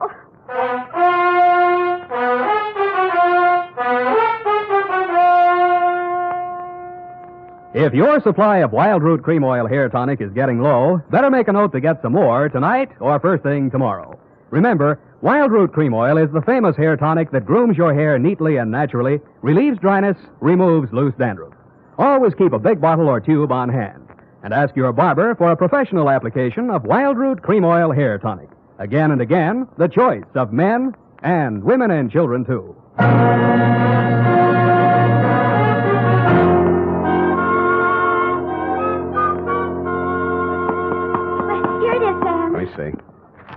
Let me see here. F. You rewrote the ending. I had to, Sam. You're much too modest. And Sam Spade, with a knot of cold fury in the pit of his stomach, a vindictive fire in his eyes, stepped wearily over the loose rocks on the cave floor to do battle with the thing that loomed up in the darkness ahead. Mm-hmm. The thing's roar filled the night with terror. But Sam Spade, dauntless and knowing not fear, stepped up to the monster, laughed in its hairy face, and with one quick convulsion of his powerful shoulder muscles, dropped the thing in its tracks. I see. Well, is that the way you think it ended, Effie? Oh, Sam, I guess I was being a little foolish. I'll change it. No, as long as you've done it this way, we'll leave it this way. Can't waste paper. No, I'll change it, Sam. Leave it! Oh! Sam. Yep. I copied that ending out of an old Black Mask magazine. You what? Don't be mad. Come here. Come here. I copied that out of an old whiz-bang. Oh, night. Good night, sweetheart.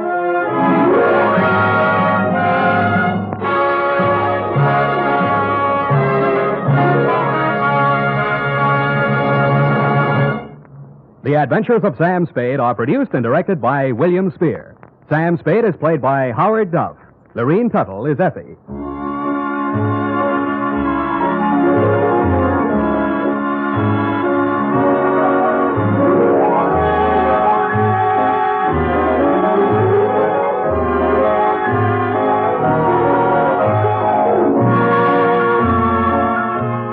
Tonight's adventure with Sam Spade was written for radio by John Michael Hayes and E. Jack Newman. Musical direction by Lud Gluskin, with score composed by Pierre and Renee Garrigang. Join us again next Sunday when producer William Spear presents another adventure with Sam Spade, brought to you by Wild Root Cream Oil. Again and again, the choice of men and women and children, too. Sam Spade Detective Agency? Me. Sam, it's you. On the filter and in the flesh. Any messages, phone calls, letters, telegrams? Just the usual. A bill to the landlord and a notice from the telephone company. Well, dispose of them as usual. You sound awfully chipper. Have you been on a case, Sam? Did you make some money? Yes, I've been on a case. No, I did not make any money. Oh, your client got murdered before he could pay you? Wrong again. My client was a woman. She did not get murdered, and she could pay me. Huh? And she did. But you just said she didn't. True, Effie, true. Things are not what they seem. I'm a little confused. You just said that... And I meant every word of it. Stop registering bewilderment. All is paradox. So, sharpen your pencils, straighten your seams, get out your notebook, and prepare to be confounded by the contradictions I shall contradictate to you during my report on the honest thief caper.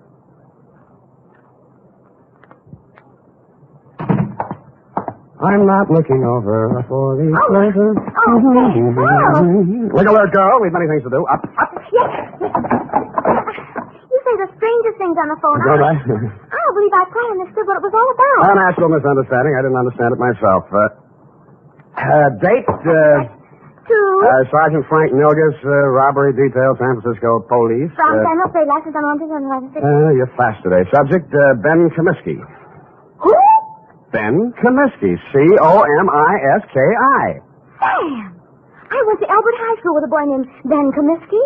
Is he the same one? Very likely, yes. Oh, Sam, tell me, did he turn out bad? Is he good? Did he get married? Down, Effie. Sam, I knew this boy. I want to know. This is one mystery you're not going to solve by reading the last chapter first. Dear Frank, it was one of those days. The sky was black and it looked like rain, but when I put on my trench coat, the sun came out. At breakfast, it looked like I'd ordered fried eggs, and I wound up with pancakes. Also, I discovered I was wearing one blue sock and one black one. After that, I gave a cab driver a 5 instead of a 1 and let him ride off with the change. And there was one other thing. Sam, bank just called. You're overdrawn. Nuts, F. I made a deposit 2 days ago. I checked, Sam. You didn't. You're nuts, too. I made out the slip myself and... Oh. Give me, Sam. I'll take it right down. Yeah, better do that, Angel. Yes. Oh. Can I help you, miss? Is this Mr. Spade? Come right in, miss. Sit down. Miss Perrine, you may go and do that. Instruct them that if such a mistake occurs again, I shall take my account elsewhere. Yes. Now, please sit down, Miss... My name's Louise Miller, Mr. Spade. I want to hire you. How much will it cost? Well, now, Miss Miller, let's talk about it a little I first. haven't much time, Mr. Spade. I have to be at the office in a half an hour, and I have to cross town. You see, Well, Mama thinks I should forget all about him, but I can't, and Well, here I've got $95. Will you please do something? Just something. Come on now, come on. I'm sorry. That's all right. Now, who is he? What's he done? And why does Mama want you to forget him? Ben Comiskey. We were going to be married pretty soon. We even picked out our furniture. No. It's all right now. Go on. What's he done? I'm saying he held up a store 2 nights ago. We picked him up on the street today. He's in jail. Mm-hmm. Well, if he's innocent, I'm sure they'll find that out. He won't even see me, Mr. Spade. He won't see anyone.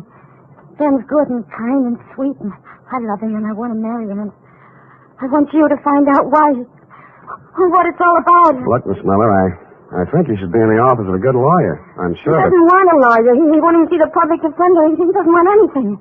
Oh, please, Mr. Spade. I just want to die if Ben went to prison. I just want to die.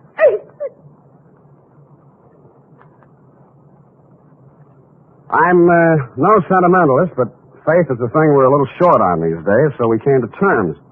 It was agreed she could pay me after the job was done if there was any job to do. She left for work, and I phoned you, Sergeant Milgus, and found out Ben Comiskey had already been arraigned and was being held in the city jail. When I dropped in 20 minutes later, you walked me back to his cell. What's it all about, Sam? I don't know, just looking into it. He won't tell you anything. No? Kept his trap shut all the time he's been here. As far as we've been able to find out, no previous record, no background. Well, maybe it isn't so bad for him at that, huh? First degree, Sam. Liquor store proprietor, a man named Potter over on Army Street, identified him in the morning lineup. Just like that. Picked him out of a dozen guys we hauled in. Then what? Yeah, we sent a couple of the boys out to Comiskey's room and find all the dough in the dresser drawer, 900 clams. Here you are. Now what? Take it easy, Comiskey. This is Sam Spade. He wants to talk to you. Ben Comiskey was tall, dark-complexioned, about 29 or 30 years old. His hair was black, straight, and closely cropped. His features were regular, not good, not bad. I've seen plenty of hold-up men and gun-toters in my day, and he wouldn't have been cast in the part in my movie. I didn't know what I expected to say to him or what I expected him to say to me, but I didn't expect what I got. What are you trying to do? Get out of here. He just got here, Ben. Well, you can just leave. Hasn't a citizen got any rights, even in jail? Well, they start to lose them, and they use a gun to make a living. I don't want any lectures. I haven't got any to hand out. I'm a private detective. A friend of yours hired me. She thinks you're a pretty nice guy. Louise, huh? Why won't you see her? She's nuts. She ought to have her head felt. What's she worrying about anyway? I'd say she was worrying mostly about you. And I'd say it's the sick kind of worry that gets into a girl when she loves somebody. She shouldn't. She's nuts. You said that. Did you rob that store? The guy who runs it says I did. I suppose I did. Why? For laughs. The complaint says you make $65 a week in an architect's office. You can eat on that. Look, Spade, go back and tell her this. I didn't want furniture at $10 a month for the next 80 months. I didn't want a car the same way. I didn't want her working and me working and getting nothing but wrinkles. Tell her I got caught and to go and find a guy who can pay the way. Is that all? That's enough. You're charged with armed robbery in the first degree. That means not less than 5 years. I know it. Shut up about it. Why'd you turn down a lawyer? Haven't you heard, Spade? They're holding up my indictment. I'm a prize pigeon. They think maybe I knocked over 10 or 12 other places in town. Did you? Sure, but don't worry about me. And tell Louise not to worry about me. Got $1 million salted away, and I'm going to buy my way out through the DA's office. Okay. Have it your way, Ben.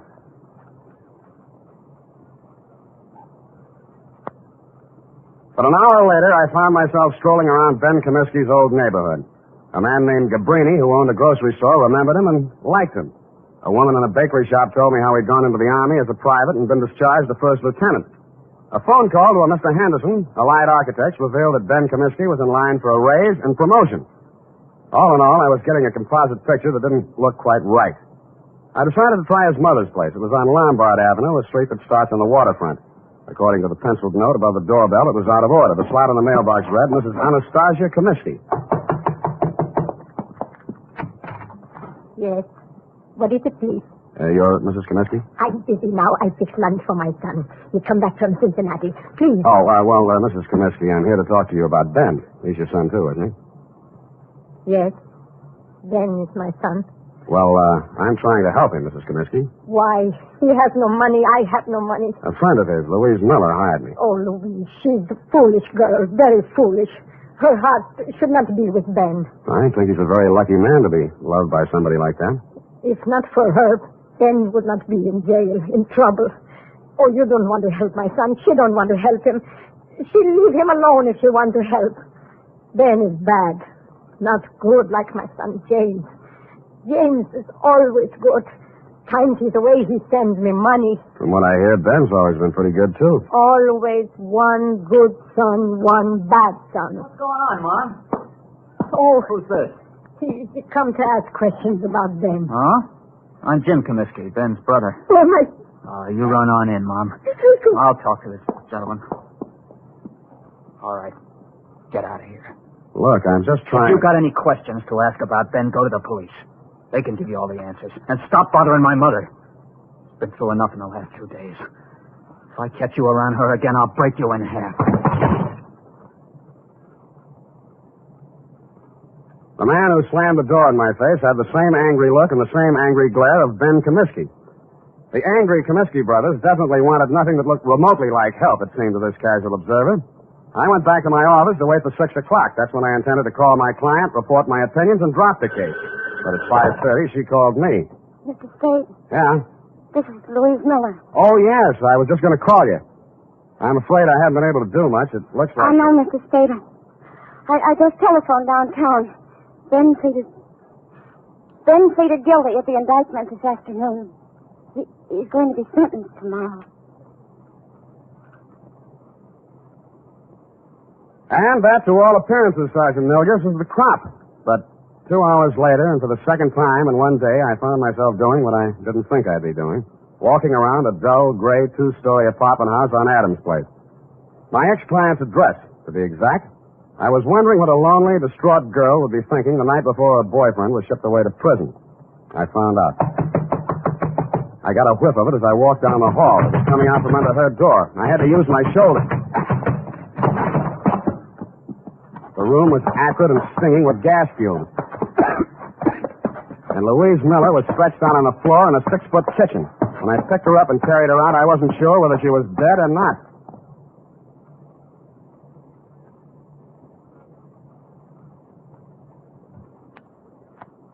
Ten seconds after I'd found Louise Miller, I'd called a police ambulance, and in a matter of minutes, an intern was working over her with a pulmotor.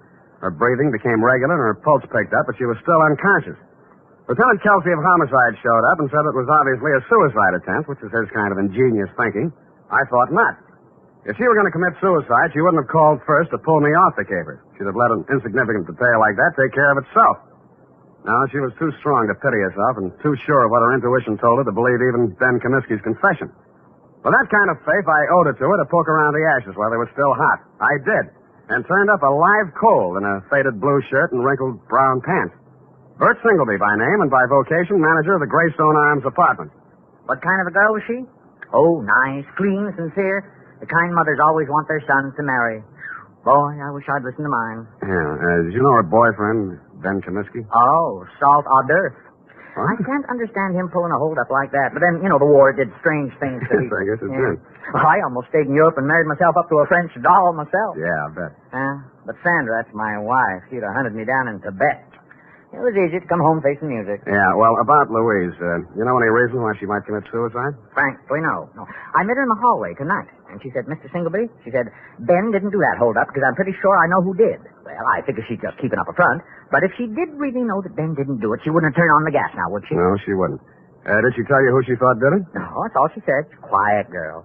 Not like my wife. Now, Sam. Yeah, did you see or hear anything that might have been suspicious or unusual around her apartment tonight? Now, look, I don't want to go around breaking up any homes or spreading dirty gossip around. Unless it involves Sandra's relatives. Mr. Singleby, I promise you, sir, that I'll treat any information you give me confidentially as long as I can. All right. Now, listen.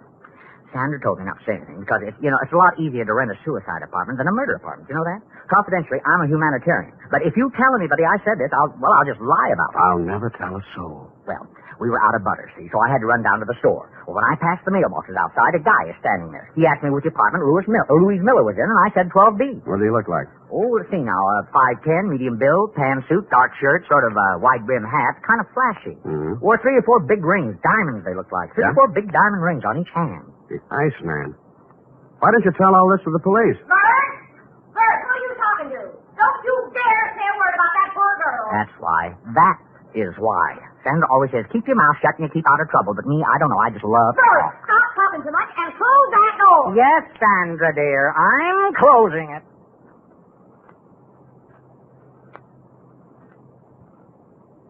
The Iceman. I'd heard about him for years, a Chicago import, but I'd never bumped into him before.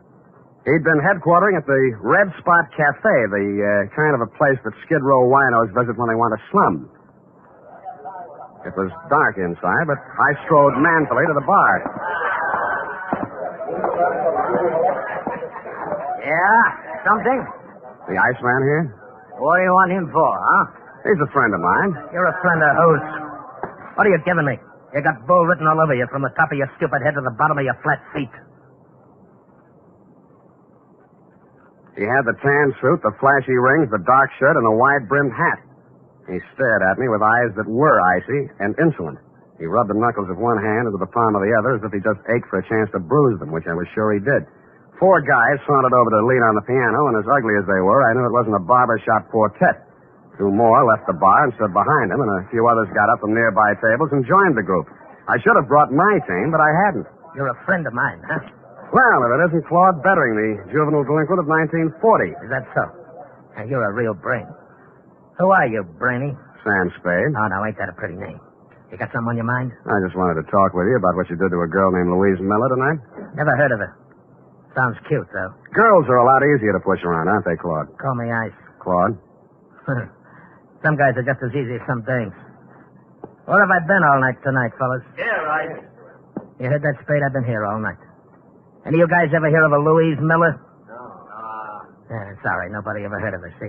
Well, she has a lot of friends who have. The police, the people down at Mercy Hospital, and me. And none of us are going to forget her. Or what happened to her. And who did it. Got something you'd like to do right now, maybe? Yeah. But I'll pick my time. All right. Enough of this cheap chatter. I don't want to be seen talking with you too long. I got my reputation to think about. Now blow before I take one hand out of my pocket and push your stinking face back through that door. You'll need both hands, Samson. Go on, you creep. Fellas. All right.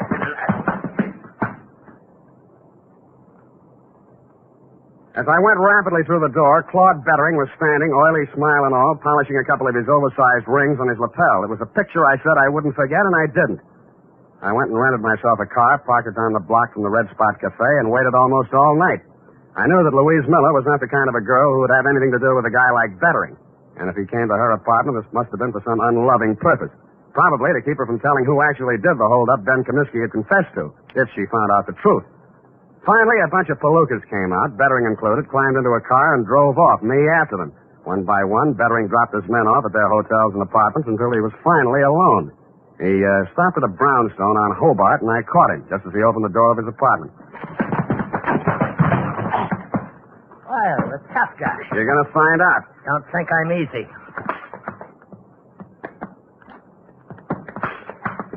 And he wasn't easy. He was 3 inches shorter and 25 pounds lighter, and wherever he had picked up his reputation for toughness, he earned it. But I never enjoyed a fight in my life any more than that one. I battled him to his knees and then to the floor, and he still wouldn't give up. You stinking creep. Why did you beat up Louise Miller? I didn't. Why? I didn't. Why? I didn't. Why? The apartment house manager identified you. He's a liar. Who did you do it for? Nobody. Who? Nobody. Who? You stinking creep. I'll push your face. Who? Who? Push your face.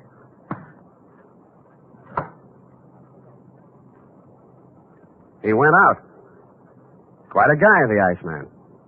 I used his phone to call the police and tell them to pick him up for attempted murder. Then, with dawn coming up and my energy going down, I went back to the city jail, got a pass, and woke up Ben Comiskey. Why don't you stop messing around in my business, Spade?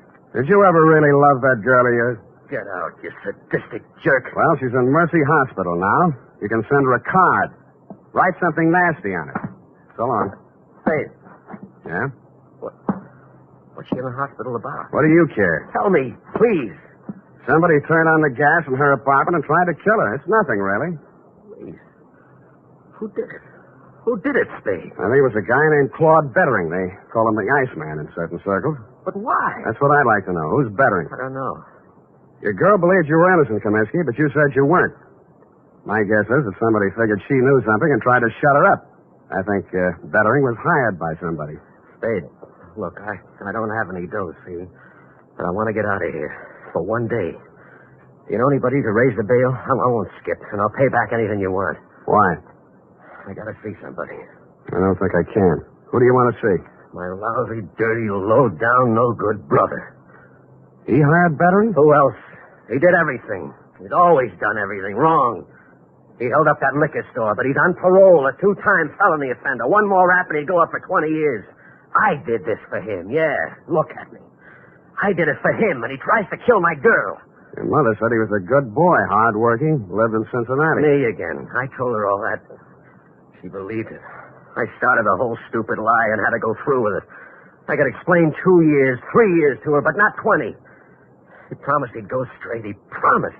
I see. I even sent him money I earned and said it was from him. Oh, you never saw anybody like me before, did you? No, I haven't. Get me out. Get me out, Sam, and I'll drag him in by his back teeth. Thanks anyway, but I'll do it myself. Hey, let me do it. Let me do it, please.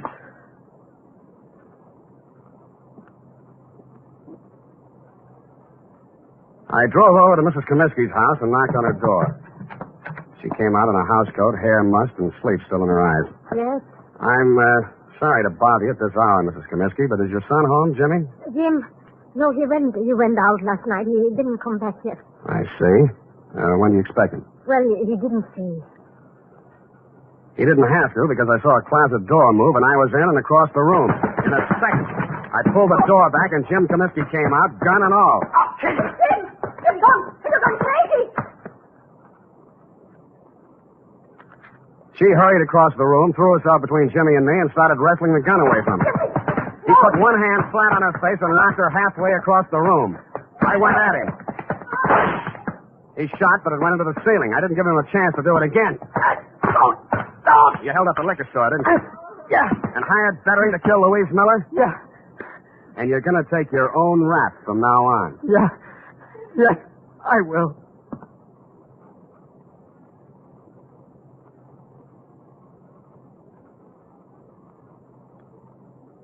And he did. Period. End of report. Oh, Sam, that poor old lady. Yeah, she lived in a dream world built by a son who had too much heart and not enough common sense. But, Sam, that man in the liquor store identified Ben as the hold-up man. Well, when he saw both brothers together, we realized he'd made a mistake. At night, with a hat pulled down and a collar up, anybody could have confused the Comiskey brothers. Sam, why is the world so cruel? Because people live in it. Now, go on, type it out, huh?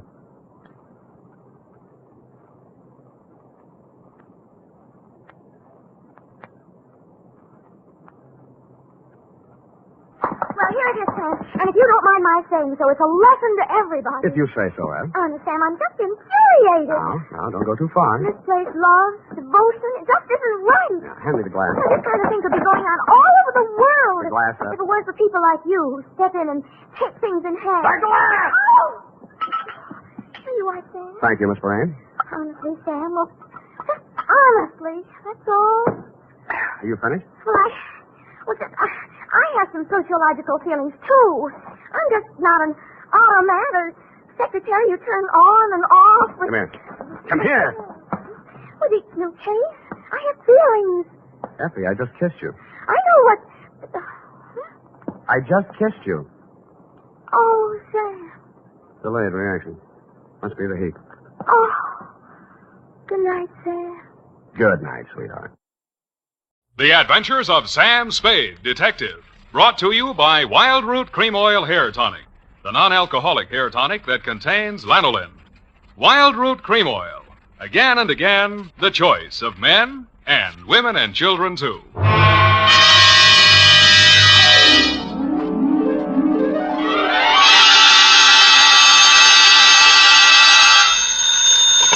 Sam Spade Detective Agency. Me, sweetheart. Shaman Spade. Shaman, not Sam?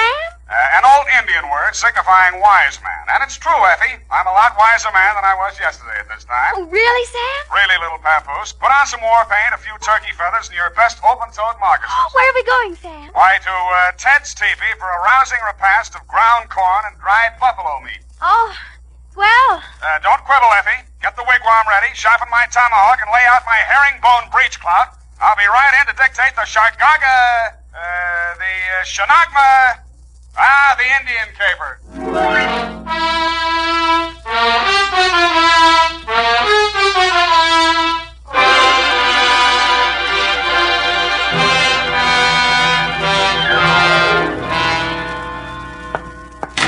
From the land of the sky blue water, they brought a captive maid, Red Wing. Here I am running, Skunk. Running what? Skunk. He was a famous Indian detective. You sure you're not making this up? Oh, no, Sam. Oh, no. He was the scourge of Indian lawbreakers. The scourge, huh? Even so, you have 2 minutes to think of a better name. Oh. Rippling stream? Not virile enough. Crunching muscles? Too virile. What is that stuff you've been getting me anyway? To Lieutenant L.J. Myron, San Francisco Homicide Detail. Better take it back. Copy to Chief Black Cloud at Santee, Dakota Indian Reservation. Oh, murder. Attention, federal Indian agent from Samuel Spade, San Francisco, license number 137596. Subject, the Shargagagag, the Shargona, call it for now, the Indian caper, and quiet to you. I was sitting in my office, quiet. I was sitting in my office, doing absolutely nothing when something interrupted me. First, it was a buckskin smell, then the soft tread of moccasins, followed by the sound of a rattle. His beaded clothes were wrapped in a rich-looking embroidered blanket, and his multicolored headdress reached to the floor. His face looked like the model for the Indian head nickel. How? Who? My name, Chief Black Cloud. How do you do, Chief? You, Shaman Spade. Sam. Shaman, Indian word for wise man, prophet, seer. Sam. Newspapers say you good scout. Well, they exaggerate so, you know. Chief need to hire good scout for job. Well, shall we talk? You come for powwow in Chief's Council Lodge. Where's that? St. Mark Hotel, 4th floor. I see. You have reservation. Well. You ride with Black Cloud. He have iron pony on street made by great Indian chief, Pontiac.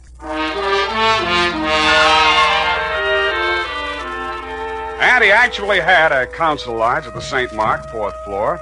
Outside the door of his room, 2 braves were standing, arms folded. One of them was the first Indian I'd ever seen with hair on his chest. We entered the room. Indian file, of course. The chief had apparently brought in his own decorator. The walls were covered with hanging animal skins. A weathered canopy of thatch hid the ceiling, and on the floor, genuine hand-woven rugs. No expense had been spared. In one corner of this room stood a full-size teepee. 2 squaws shuffled out of it. What else? The young one glided forward and handed the chief a long Indian pipe.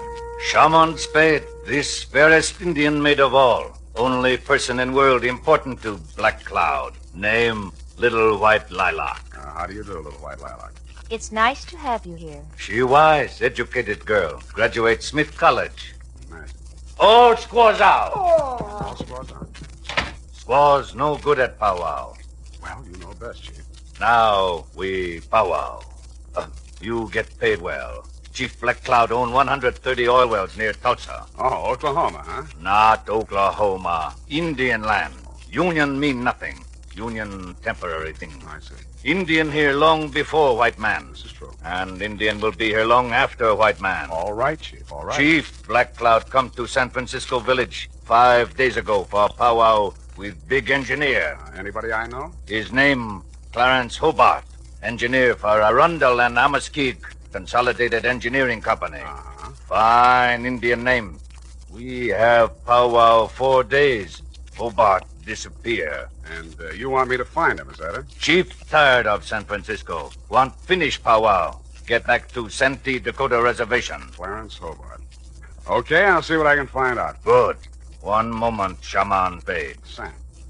Chief have something you guard for few days. What's this? This beaded wampum belt. Ancient relic of Nipmuc tribe. Nipmuc. Here in Tipisamak, too many light-fingered chambermaids and bellboys. You want me to hold on to this for you? Yes. Wampum of great sentimental value. Woven by ancient wise man Tani Luka. Tells interesting story in history of tribe. Guard it well. Haven't lost a wampum yet. Is that all, then? One more thing. We smoke pipe of friendship. I smoke. Here. Now, you smoke. To friendship. Now I know what happens if the bag of Lucky Strike doesn't bite.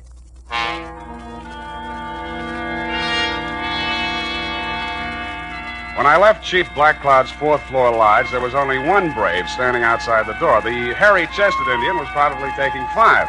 The wampum belt was about 3 feet long, made up of hundreds upon hundreds of little colored beads. They were woven into a picture pattern, very pretty. The interesting story undoubtedly could have been translated instantly and told fascinatingly by Red Ryder, but then he has a smart horse. I put the wampum belt in my pocket and headed for the offices of the Arundel and Amaskig Consolidated Engineering Company. Fine old Indian names. I inquired about Clarence Hobart. They referred me to his partner, Anderson Watts. Hobart disappeared? Absurd. Why, you couldn't lose him if you wanted to. He's as wide as a barn door. Yeah, well, Chief Blackcloud seems to think he is missing. Well, now, look here. Are you going to take an Indian's opinion over mine? I might. Well, just because he doesn't show up for an appointment doesn't mean he's disappeared. Why, one day when we were on a cantilever project in New Orleans... Yeah, some other time. If Hobart hasn't disappeared, where would he be? Anywhere in the world. The man's unpredictable. Brilliant engineer, but moody. Every now and then he goes off alone to scheme up some fantastic thing like maybe cutting off the Gulf Stream and turning Cuba into an iceberg. I like it. But he always comes back. Disappear? No, not Hobart. Yeah, well, can you give me his home address? Well, here you are. Try it if you like. But I'm sure he's not there. I called this morning and nobody answered. Honest Injun.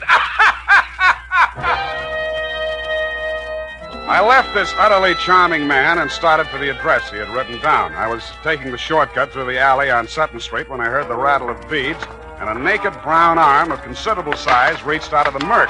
I grabbed for it, but he slipped out of my grasp and sped swiftly and silently up the dark alley into the fog, leaving me with a handful of Max Factor number 8 Iroquois makeup. I continued to Hobart's house without further incident. Found it just off Chinatown. Mr. Hobart? Oh, I thought you might be somebody else. Who else? Take a foot out of the door. Just let's talk a minute, shall we? Want me to call the police? I don't think you will, Mr. Hobart. All right, out with it. What's on your mind? My name is Sam Spade. I'm a private detective. There's an Indian named Chief Blackcloud who's worried about you. I'm old enough to worry about myself. Now, stop bothering me. Go away. Look, I'm going to tell the chief where you are, you know, because that's what I was hired to do. You'll... yeah, you're right. Confidentially, I've been on a 2-day drunk. You know how it is. Who, me? Tell him to phone me tomorrow. I'll talk to him.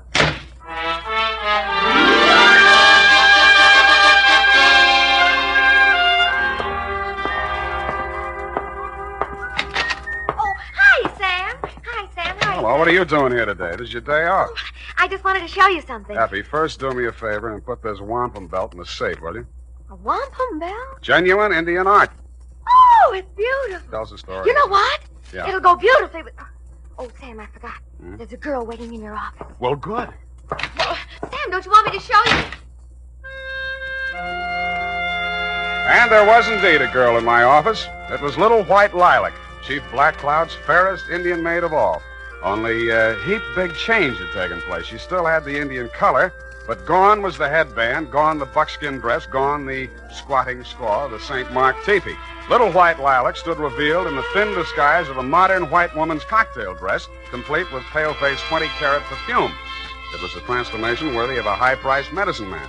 But more surprises were to come. Hello. How? I've been waiting for you. Yeah, well, Big Brave just returned from hunting party. You can drop the teethy talk. I'm civilized. Well, okay. What's on your civilized mind? Chief Black Cloud gave you a wampum belt. I want you to give it to me so I can destroy it. Uh-huh. Well, I gave my word to keep it, and I accepted the promise of money for its protection. Now, you wouldn't want me to be an Indian violate my ethics, would you? Sam, if I must tell you, Chief Black Cloud is insane. Not if he keeps you around. Must we have these juvenile references to my personal beauty? Juvenile? Well, sorry. You are Indian, aren't you? Of course. I am a Nipmuc. Nipmuc. That wampum belt is a secret to undreamed of wealth, greater than the fortunes of the 10 richest families of this country. Wow. Chief Black Cloud is wealthy from oil, but that belt make him more powerful than the Bank of America. You mean he could take my car back? You think this is a joke, don't you? Well, I love the way you tell it, though. He's going to use it to destroy modern American civilization. Oh? To pay the white man back for what he did to the Indian. I see. He wants to start a giant Indian revolution. And you want to destroy the wampum to save all this, hmm? Exactly. And now you'll give it to me, won't you? Uh-uh. What happens in the next chapter? Sam, you have to believe me. Why? Why do you think the chief is here conferring with an engineer? He wants to get at that wealth. Hobart's going to make him wealthy? Now, really, little white lilac, isn't this all a little white lie? Sam, if I take you to Hobart and he confirms what I've said, will you believe me? I might. Come on.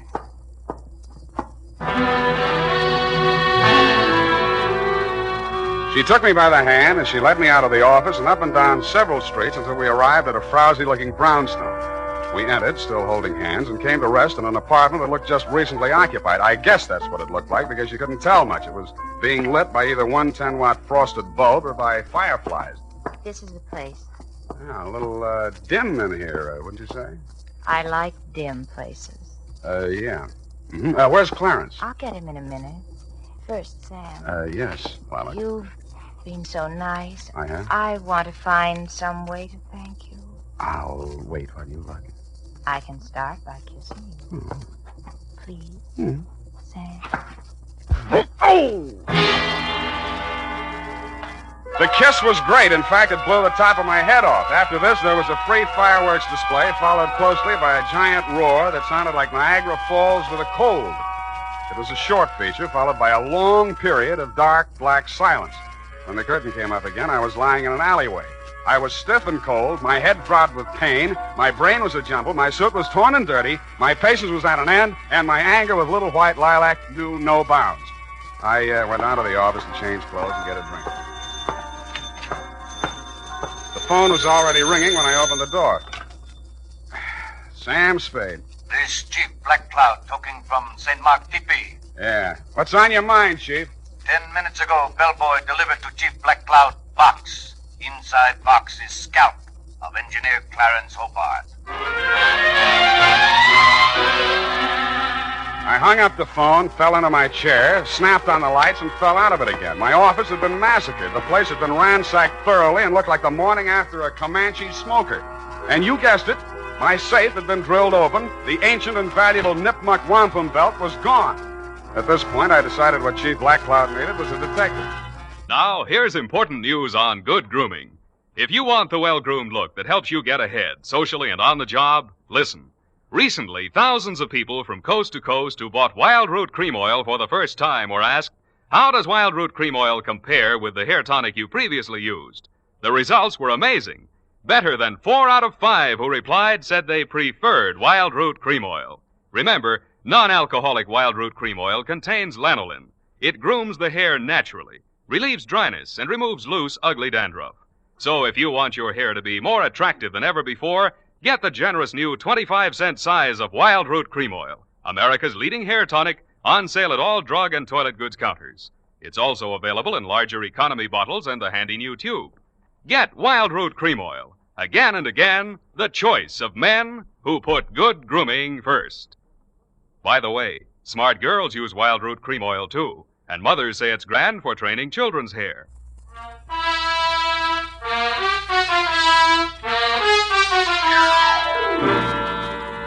And now, back to the Chagagagog Manchagagog Chabonagun Gamog caper.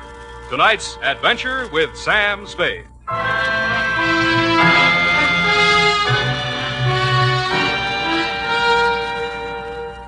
I found Chief Blackcloud sitting cross-legged and looking disconsolately down into a small cardboard box. Both squaws, including little white Lilac, were on one side of the room grinding corn.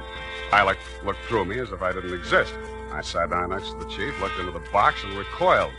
It was a real, no imitation, 20th century scalp, and the red hair was certainly Hobart's. Scalp comes with note. Let me see. Note written in Algonquin dialect.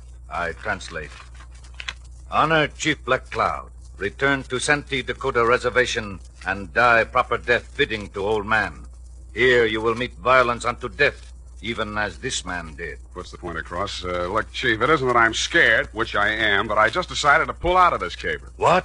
I've heard some things about you that don't sound too good. You hear what? That you want to start an Indian revolution to settle an old score with the white men. Who tell you this? The fairest of them all, little white Lilac. She tell you? I've never talked to him. She not only told me all that, but she... Quiet!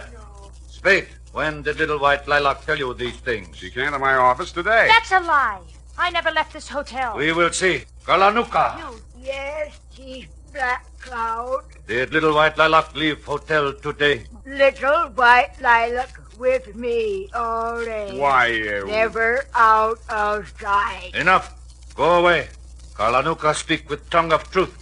Little white Lilac I have grown from baby. She also speak with tongue of truth. Somebody lie. Now, look, Chief, I know what I'm talking about. Chief does not need help of double-tongued man. Return wampum belt to me. I pay you. All right, I'll, Well? Chief. Chief heard enough lies. Return wampum belt. Wait a minute. I got a small but biting bit of truth to relate. Somebody stole the wampum belt. Wampum belt gone?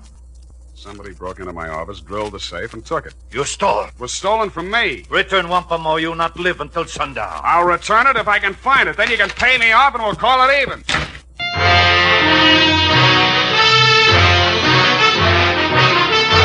The makers of Wild Root Cream Oil are presenting the weekly Sunday adventure of Dashiell Hammett's famous private detective, Sam Spade.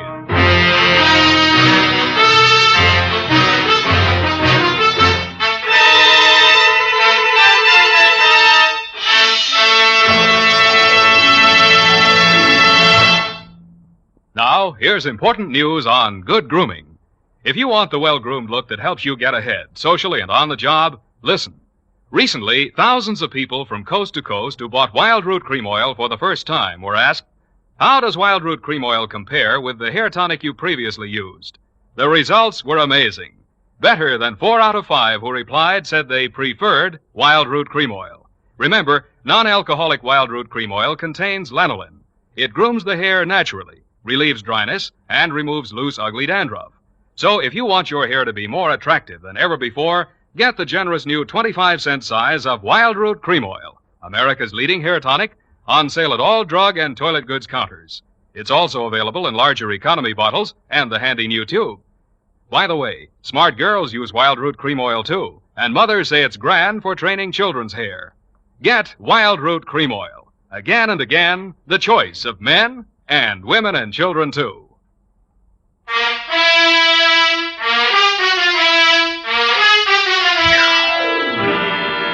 And now, back to tonight's adventure with Sam Spade.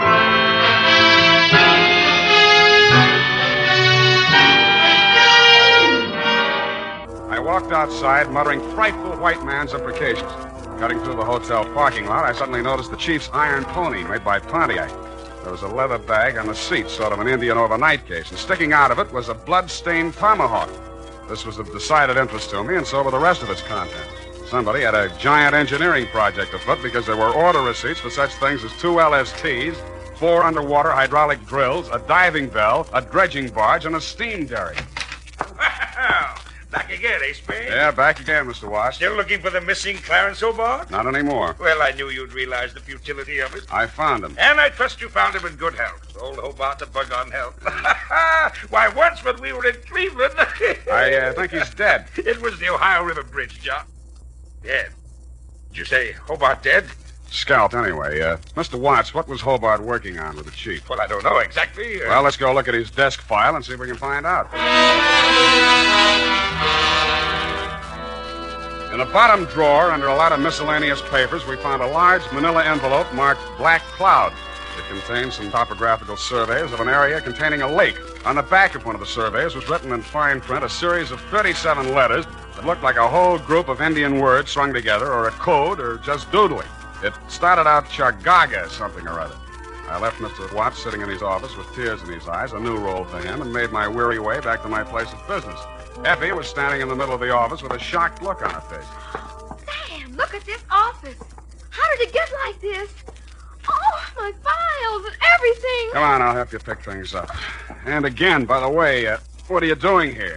It's still your day off. When you were here last time, I wanted to show you something, but you were so anxious to get to that girl. All right, I'm here, and I'll look. What is it? A new suede coat. How do you like it? The color is rust. Well, I suppose... Effie. What? What's that you're wearing as a belt? Oh, now, don't be mad, Sam. I just had to. It went so well with the coat, and when I saw it, I Chief couldn't Black Cloud's wampum belt. You didn't put it in the safe. Now, Give Sam, it to don't me. be mad, Give it please. to me. Wait right here. I'll be gone for half an hour, and then I'll come back and take you out to the best dinner in town. Oh, I should go home and change first. I had taken only 4 steps down the hall when somebody hit me from behind. I rolled, and he went with me. We fought a quick, quiet, and decisive fight. And at the end of it, I held him in an arm lock and led him back into my office. Come on. What happened, Sam? You're back early. I had an unexpected caller. Come in with me and take notes. Now, sit there. All right. Now, who are you and what's on your mind? I'm nobody and I got nothing on my mind. Spring, you're one of the braves that guarded the chief. Yeah? And you're a phony Indian, lousy makeup, and Indians don't have hair in their chest. All right. My name's Grit Hammett. I'm a cowpoke, and I should have stayed where I belong, out on the range. Well, why didn't you? Oh, once I said I'd do anything for that gal. Now I wish I hadn't. She brought me here. Why?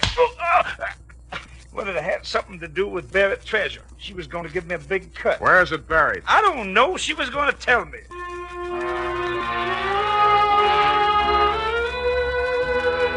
I took Hammond around a homicide and left him in their safekeeping. While there, I got the latest flash. They had found Clarence Hobart dead and Les scalped down by the waterfront. There were no clues except a blow on the back of the head and lipstick on his mouth, which was enough for me, having been through the same course myself.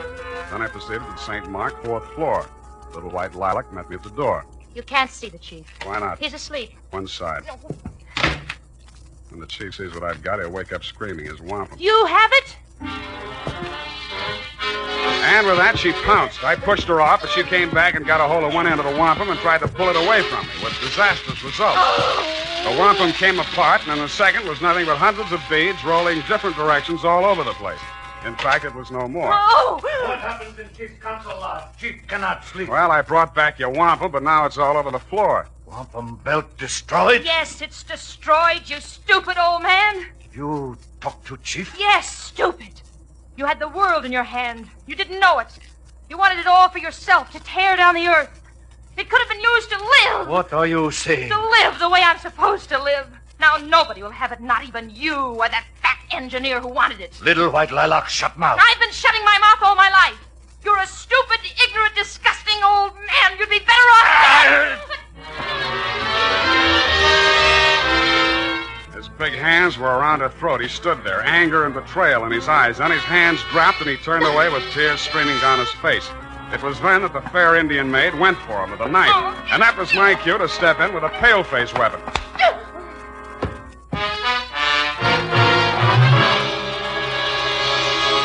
And now, listen to this. Not only Dad, but the whole family goes for America's favorite hair tonic, Wild Root Cream Oil. Wild Root Cream Oil grooms your hair neatly and naturally, relieves dryness, removes loose, ugly dandruff. Get a family-size bottle or handy tube today. And ask your barber for a professional application of Wild Root Cream Oil Hair Tonic. Again and again, the choice of men and women and children, too. Little White Lilac. Yeah, well, I don't usually hit women, but don't feel too badly, Chief. She helped kill Clarence Hobart. Now, Chief, believe anything. Yeah, Chief, why did you want an engineer? Design woven in wampum describes location of hidden Nipmuc treasure. Many years ago, Nipmuc tribe live in valley of the Berkshires. Discover only gold vein in east. Mine gold and keep for decoration. Kennebec Indians want gold. Start out on warpath. Nipmuc Indians bury gold. Move village. Divert stream into valley. Make lake. Gold there today, underwater. Where is it? That secret chief keep locked in head. Chief once had evil plan for gold. Now you forget. Make pilgrimage back to ancient ancestral camp and die. Send me bill. Chief leave village of San Francisco for good.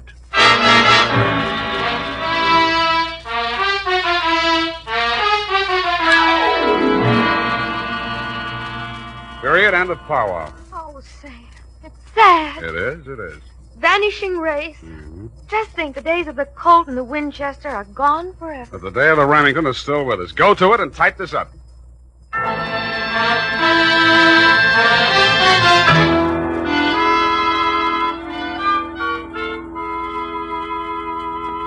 it's all here, Sam. Except one thing.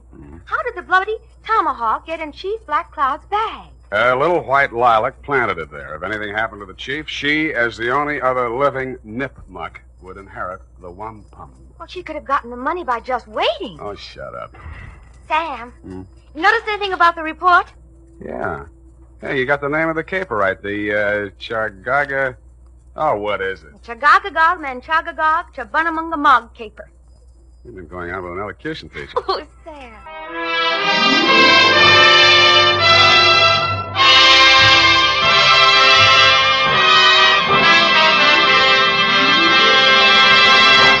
The Adventures of Sam Spade, Dashiell Hammett's famous private detective, are produced and directed by William Spear. Sam Spade is played by Howard Duff. Lorene Tuttle is Effie.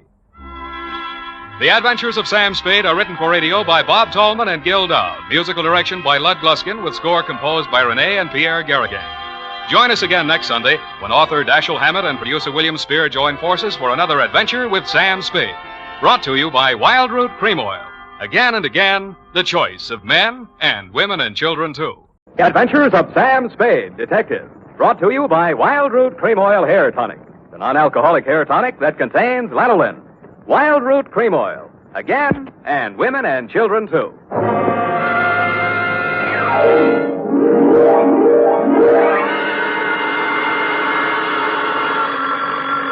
Sam Spade Detective Agency. Me, sweetheart. Oh, Sam! It must be telepathy. I was just thinking of you. You know, sometimes I think I can tell what you're thinking. That's an invasion of my privacy. Oh, when two people are as close as you and I think that often you can almost read one another's mind. Well, you may be right. I can see what you're doing all the way from here. What? Put those paper clips back where you found them. Oh, certainly, Sam. Own up, Ed. You purloined pencils, absconded with erasers, pilfered stationery, filched stamps for your personal use. I only write to Mother when there's nothing else to do around the office. Besides making unit phone calls and charging them to me, you've tapped the petty cash drawer for lunch money. Sam! And you've been filling your pen with company ink. I didn't think you'd mind, Sam. I'll pay it all back. But I have a big heart and boundless compassion. Stay where you are, sweetheart. I'll be down on my unlimited generosity with your back salary. Really, Sam? And 2 tickets for us to go to the fights tonight, and dinner. And last, but by no means least, my stirring and vivid report on the prodigal daughter caper.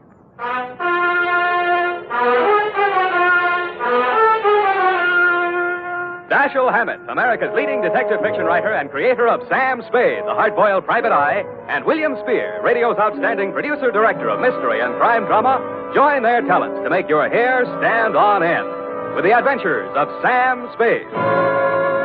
Presented by the makers of Wild Root Cream Oil for the hair. Here's a smart resolution to make. First day back on the job after your summer vacation. From now on, every single day, I'm going to pay special attention to the way I look. I'm going to use Wild Root Cream Oil Hair Tonic. Yes, folks, smart's the word for that resolution. For Wild Root Cream Oil grooms your hair neatly and naturally, relieves dryness, and removes loose dandruff. It helps give you that successful look that's so important to getting ahead. So, if you've never tried Wild Root Cream Oil, get the 25-cent get-acquainted bottle. Wild Root Cream Oil Hair Tonic. Again and again, the choice of men and women and children, too. And now, with Howard Duff starring as Spade, Wild Root brings to the air the greatest private detective of them all in the Adventures of Sam Spade.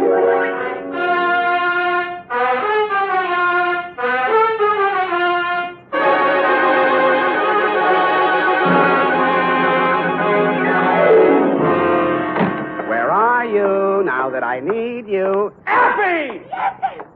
Oh, hi, Sam. Hiya, Sam. Come on. Bring your book. Got a pencil? We gotta hurry if we're gonna make the fight, you know. Oh, I've got one of the new retractor kind of pencils. Well, get the lead out. Are you really going off the post, Sam? It's Ma'am McShelly versus Cluck-Faced Duffy in the main event. Ready? McDuffie. Sounds like an MP. McShelly. What? Aim and fire, Sam. PBX. F, you've been out with somebody else. A military man. Well, how did you ever know? Date, August 281949. I don't know whether we'll go out or not. You're clairvoyant. To Dr. Albert Kensington from Samuel Spade. I only had a coke with him, Sam. He was on Frillo, and we... And license number 137596. Subject? And he was from Elkhart, Indiana. And I used to live in Pleasant Lake, and... Down! Down, Effie. Subject, Helen Scully of the prodigal daughter. A coke yet. Dear Doctor, everyone in San Francisco knows the castle-type hill house that Caspar Scully lived in, even if they didn't know him. When I got there was an all-black 49 convertible in the driveway, and slightly smaller, same color, a Russian wolfhound wearing a spiked collar and expression to match. He broke his chain when he saw me and ran in the back of the house. That should have told me something, but I plunged the doorbell and was admitted by a butler named Stanley, who left me standing in a draft in the library, looking at a cold television set. I pulled up my coat collar, took a plant in front of the fireplace, and lit a cigarette. Pretty soon, things started. A blonde girl in a yellow suit was having a one-sided argument with a gray-haired man in a gray suit. Nobody paid any attention to me. Stuff about how you forbid it and it can't go on. Well, let me tell you, it can go on just as long as I want it to. And there's nothing you can do about it, so don't, whatever you do, try to interfere. Oh, stop it. That hurt look again. I've seen it too often, and I'm sick of it. Do you hear me? I'm sick of it.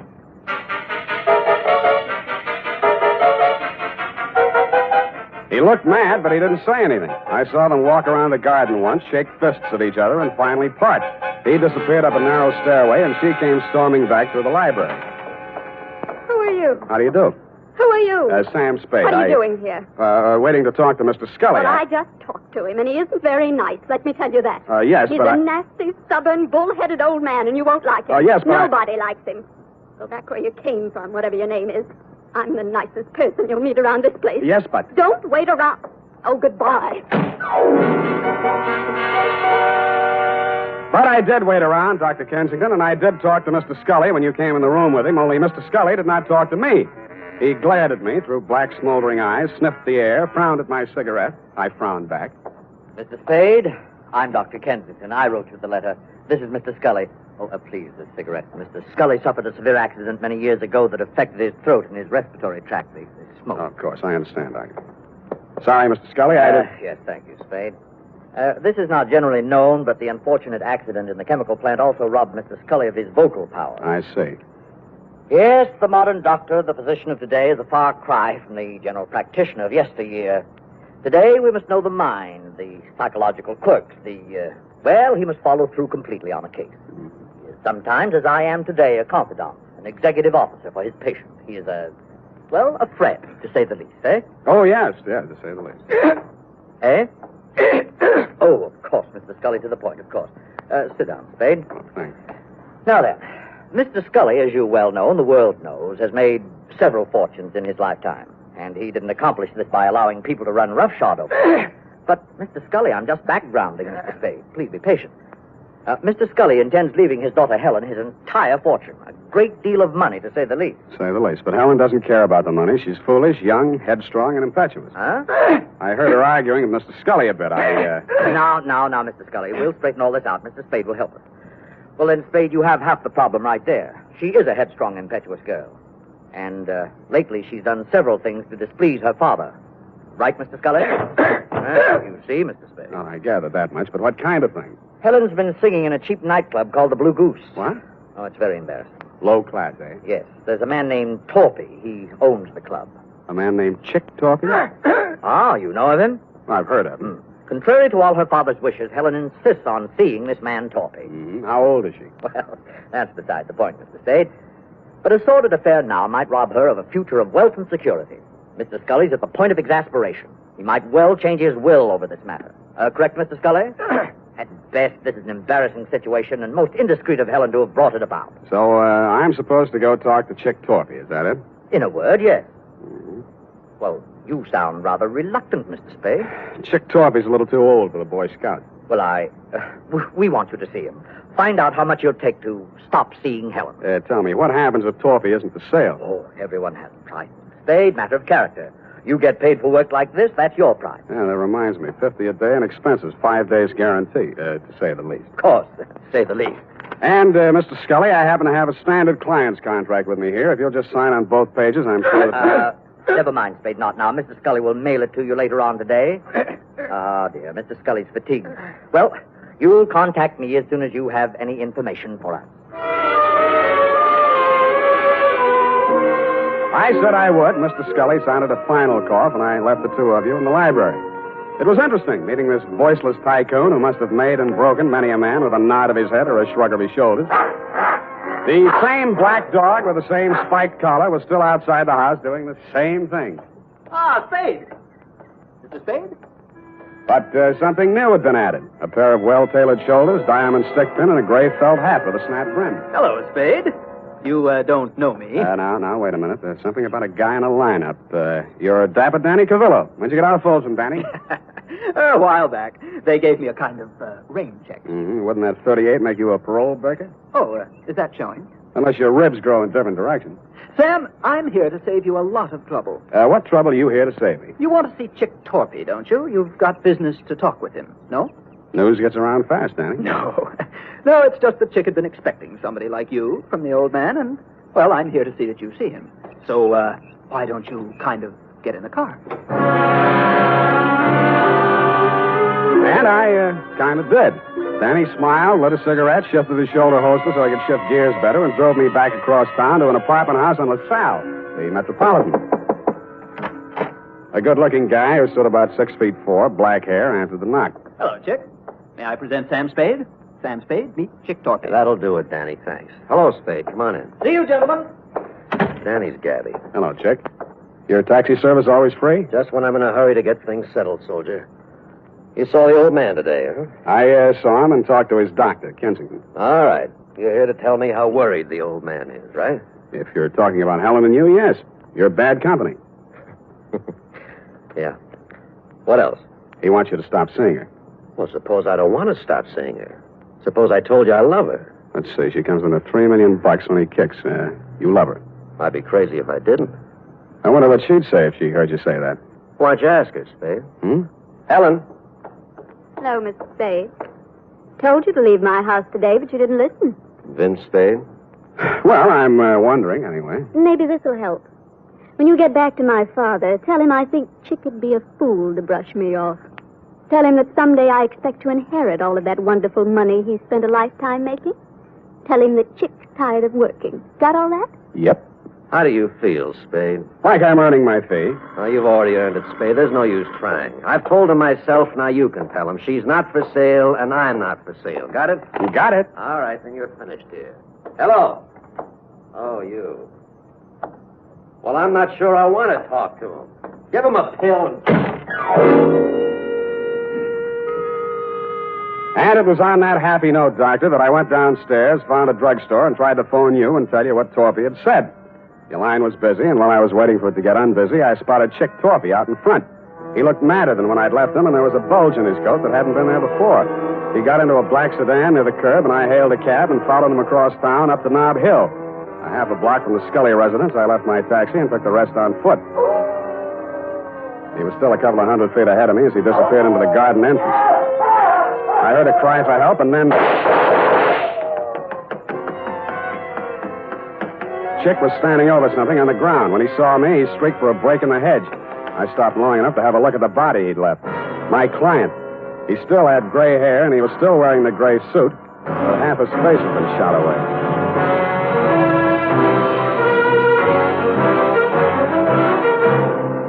The makers of Wild Root Cream Oil are presenting the weekly Sunday adventure of Dashiell Hammett's famous private detective, Sam Spade.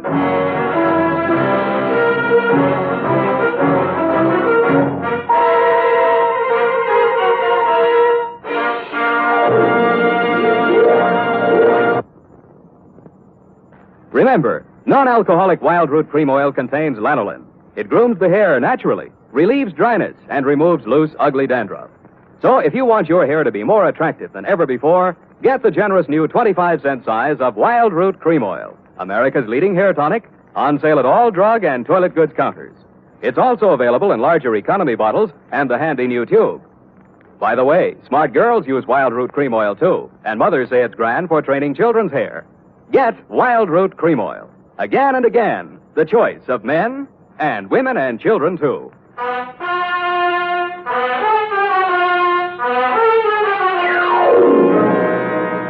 And now, back to the Prodigal Daughter Caper. Tonight's adventure with Sam Spade.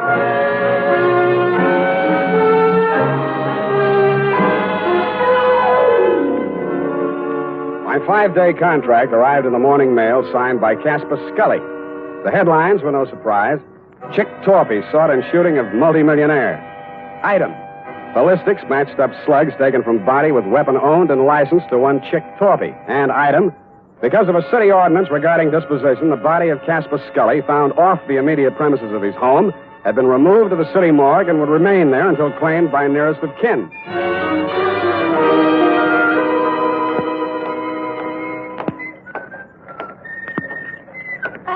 Hey, Sammy, my boy. It's good to look on you. Hello, Maxie. What brings you, Sam? Scully stuff. Oh, yeah. Checked him back in. Autopsy. Were you in with this, Sam? Do you know Scully? I just met him yesterday. Like I say to you before, you do collect queer ones, eh, Sam? Oh, such a mess. Woo-hoo, such a mess. Yeah, I know. I found him. They tell me he has to be claimed. City ordinance, Sam. Nearest of kin. It'll be his daughter, Helen. She called or anything? No, not yet. But to get back to him, a real queer one. Maybe the tops this season. How so? Barbarianism, Sam. That's what it is. The world is moving backwards. You can get deader than dead. Huh? You'd think the slugs in his chest would be enough, but no. 4 also in the head, too. Kill him twice. Say it again, Maxie. You mean that... Twice, Sammy. In the chest, maybe 20 to 30 hours ago. In the head, maybe 12 hours later. You see what I mean? I saw what he meant. I didn't like what I saw, but things did begin to make some sense. From the morgue, I phoned the Chronicle office, confirmed that Scully did suffer from a throat ailment, was publicity shy, was never interviewed or photographed for that reason. I asked them if they had a specimen of his handwriting by any chance, and they did. I had it sent to me by special messenger, and the signature, compared to the one of my 5-day contract with Mr. Scully, made interesting reading. But what was even more interesting was a DOA Maxie was ushering in. As I was saying, Sam, it's awful the way these homicides are turning up nowadays. In gray suits, it's fashionable now. Hey. What's the matter, Sam? You know him? Yeah, I know him. What's it say? The toe tag says unidentified, accidental drowning. Found off Pier 14, time 8:15 this a.m. Accidental drowning. You don't think so? Why do you think he's dead? I think he's dead because he didn't cough when the doctor asked him to. I left Maxie to his newest customer and looked up the police officer who had found the unidentified man. All they had on him was New York clothing labels and a silver identification bracelet with name Julio engraved on it between 2 small indentations of the comedy tragedy drama masks. It wasn't much, but it took me to a theater on Post Street featuring a special company of Spanish actors on tour. I am the manager of the company. What is it, please? I'm sorry to trouble you. I'm trying to locate a certain man. I have good reason to believe he's with your company. We are a small group. His name, please? One name might be Julio. Oh, Julio Vaca. He's... Gray-haired, medium build? You are from the police? No. If you are looking for Julio Vaca, why are you not from the police? 2 days ago, Julio, who does not speak any English, is asked of all things to appear on the television program. Mm-hmm. Here is his line. I am proud. But yesterday morning, a man on the telephone, they speak, and Julio goes out with no word. I, too, am looking for him. He missed his performance the afternoon. I see. He drinks too much sometimes, I know, and he missed the evening. Where he is, this I do not know. But if you find him... I have found him. You have found? Does he have a wife? I am the Senora Vaca. What is it, senor? What has happened to my husband? You better get your coat, Mrs. Vaca.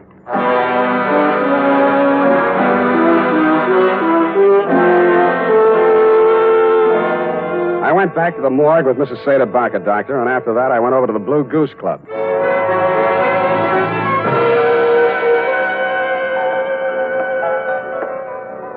How are you, Spade? Tired, Danny boy, tired. Well, come on in and relax. Nice place. You run it for Chick? When he's away. Seen Chick lately? 2 sets of cops, 3 reporters have been here asking the same question already this morning. What are you trying to prove? Chick's in trouble. You're his partner. Uh-huh. Now, he got himself into this one, Spade. Look, we make a nice dollar running this place. It's legitimate. And no cop's going to raid us or close us up. Chick started fooling around with that Scully woman. And I told him just once. It's dynamite, I said. You know how the old man is. Let bygones be bygones.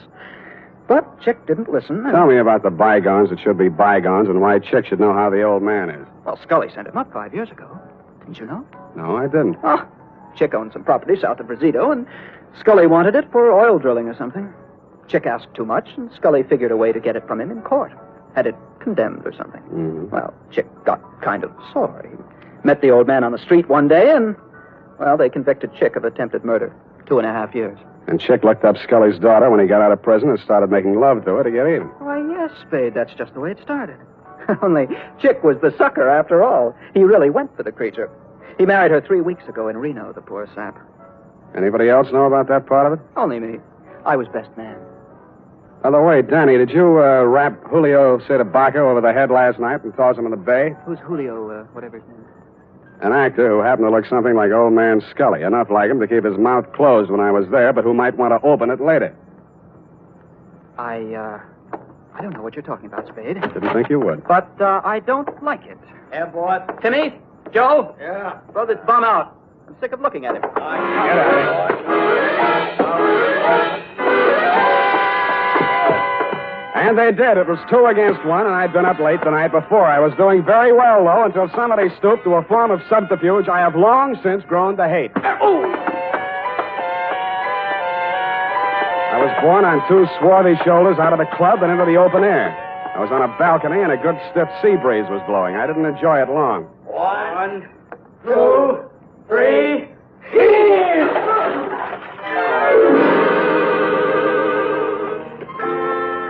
The water was cold but refreshing, and I managed to swim the 5 feet to shore.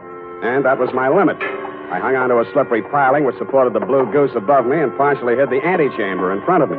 It had been a wine cellar once and a loading dock, I suspected, during Prohibition. This time it was a hideout. Keep your hands up, Spade. Close the door. Chick, please. Keep out of this, Helen.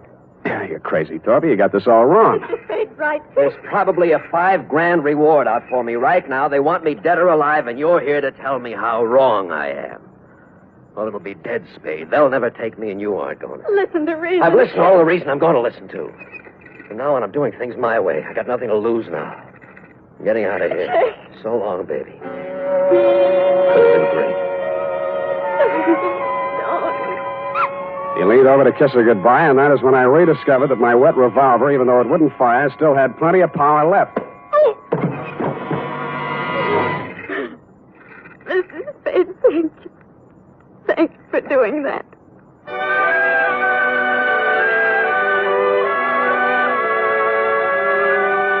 As you know, Doctor, I turned Chick Torpy over to the police along with Danny Cavillo and took Helen Scully home. She ran upstairs with many tears, and I met you in the library. You seemed relieved when you heard that Torpy had been apprehended. However, I had some other questions to ask. You answered. All right, Spade, all right. I suppose it'll all come out anyway. 2 nights ago, Chick Torpy came to the house to have it out with Mr. Scully. He told him about their marriage. There was an argument. I was the only one in the house. I heard shots, ran in the room, and found Mr. Scully dead. The marriage certificate was in his hand. I knew this would involve Helen, and so I did what I did. Oh, it was a nightmare. I hid the body, hoping to find a way, perhaps a death certificate on accidental shooting or something. In other words, you were helping Torpy get away with murder. Yes, but I was thinking only of Helen. Her father did love her. But you'd already sent a letter to me. You knew I'd be here the next morning. You'd seen an actor on a television program. He resembled Scully. You hired him for a job. You told Helen that Chick had killed her father and told her what kind of acting she had to do. Oh, it was crude, perhaps, but I didn't want you to become suspicious when a death report did show up. I intended to hire you and fire you. Only it didn't work out. I followed Torpy here and found the body. Oh, I've been such a fool, Spade. Helping a man get away with murder, I want to confess it all. I suppose this will make me an accessory to a murder. Not exactly. You mean there's a way out? There's a way out, and you were going to take it. What? I was over to your apartment before I came here. You're all moved out. The doorman tells me your luggage has been at the station all morning. What'd you do? Came here to rifle the safe? No, see, here, Spade. Stop it. You were waiting around to see if they took Torpy dead or alive. Dead, he couldn't talk, and you'd be okay. Alive, you're ready to blow town. You bumped Scully. No. Get back there. Then you did your best to hang it on a chick. Helen thought he really did it and played along with you. You're not an accessory to murder. You're a murderer on a double count. That actor was knocked on the head before he drowned. Oh, just a minute, Spade. This can be fixed if you... Shut up!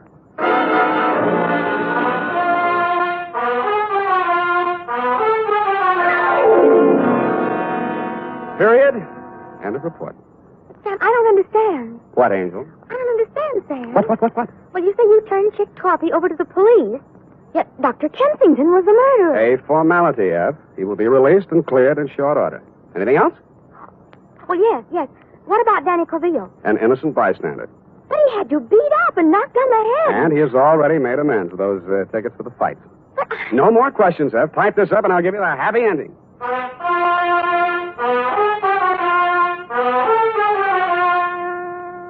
And now, listen to this.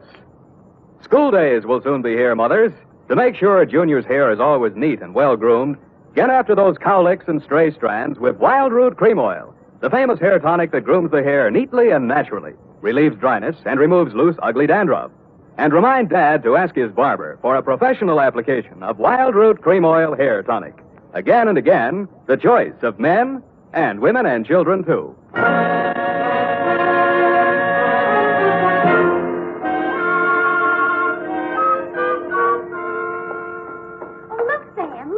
What is it? Look, Sam, look. What is it? Look, Sam, look. All right, I shall rephrase the question. What?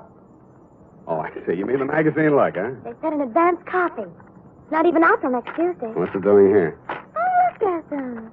CDs. Who? Who are these people here?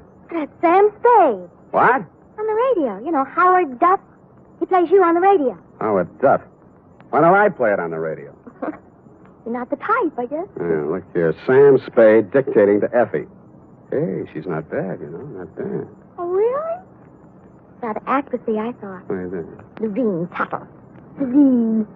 The name is so actressy. As Bill Spear, Spade producer, gives final instructions. Look at him. He has 9 o'clock shadow. Well, come on. Let's get out of here. Go to the fight. Oh, Sam. Then I can't say it. Say what? Well, if you're taking me to the fights, I can't very well leave and say good night, Sam, can I? Well, you can try. It's expected, you know. All right. Good night, Sam. Grins. Good night, sweetheart.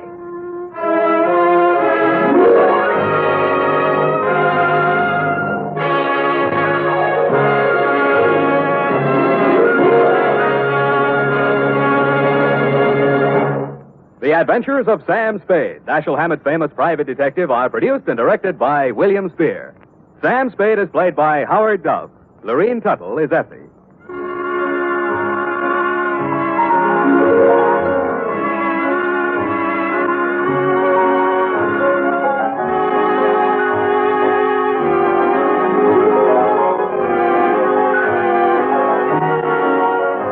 Tonight's adventure with Sam Spade was written for radio by E. Jack Newman. Musical direction by Lud Gluskin, with score composed by Pierre and Renee Garrigang.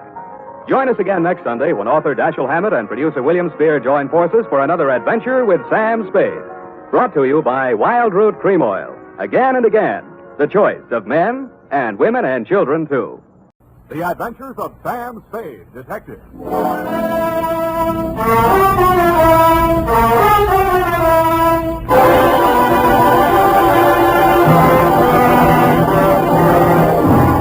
To Dr. Ludwig Zoya, 1241 Leavenworth, San Francisco, from Samuel Spade, license number 137596. Subject, Edith Hamilton. No paper?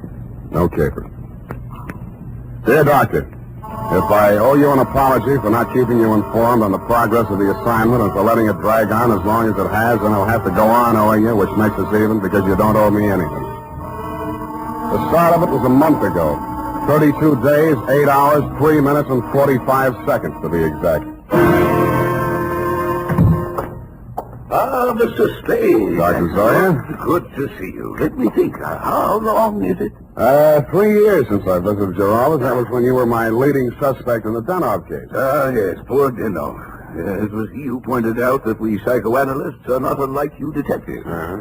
We probe, we question, we follow up clues in order to find out what is the dark secret which has nervously disturbed the human mind. But we are limited. We have only our patient's words and our interpretations. Sometimes that is not enough. And that is why I need your help in this particular case. What case is that, Dr. Sire? Please do not interrupt the free flow of my thoughts. Pardon me. Naturally, my ego feels a certain resentment against my id for asking you for your help. What makes me think I need a detective? Well, my id was just asking my ego the very same question. Oh, you too feel resentment. We must analyze that later. Bring me your grievances. Well, now to the case. Oh, yes, okay. This woman was referred to me by her physician. She has suffered a complete nervous collapse because she thought she recognized a certain person crossing the street. A person she had not seen for years. Who was that?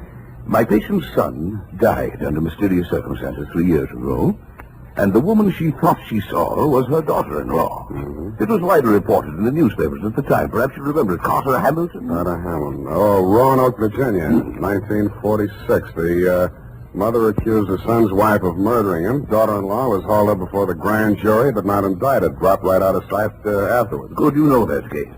Well, actually, my patient is suffering from an agonizing sense of guilt.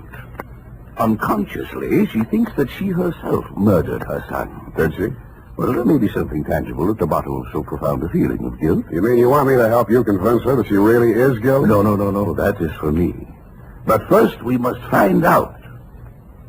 What we must find out is somebody else, whether they are guilty. What? Go all the way to Virginia, solve a crime that's been off the books for 3 years? No. The daughter-in-law is actually here in San Francisco. Well, if I remember right, she wasn't the only suspect. Well, whether she is innocent or guilty is of no importance. It is only important that we know. What? Excuse me. Yes, Miss Case. Mrs. Hamilton is here, Dr. Sawyer. Oh, good, Miss Case. Send her in. This is my case. I mean, my patient. I want you to meet her. Oh, good afternoon, Mrs. Hamilton. Good afternoon, Doctor. The woman who stood framed in the doorway was a tall, commanding figure, impeccably dressed in black, with an easy $100,000 worth of black pearls wound around her neck and a black veil covering her face. She walked in ahead of you, displaying not a sign of nervousness, and stopped directly in front of me. Very deliberately, she lifted the veil, revealing a youthfully old face, deeply tanned and set off by snow-white hair. Only her enormous violet eyes showed any expression. She stared at me for what seemed like a full minute. Yes, you do. You look like the other one. Well, perhaps you had better explain, Mrs. Hamilton. My daughter-in-law, Edith, was very much in love with another man before she married my son, Carter. He jilted her. Carter was second choice. It was I who talked her into marrying him.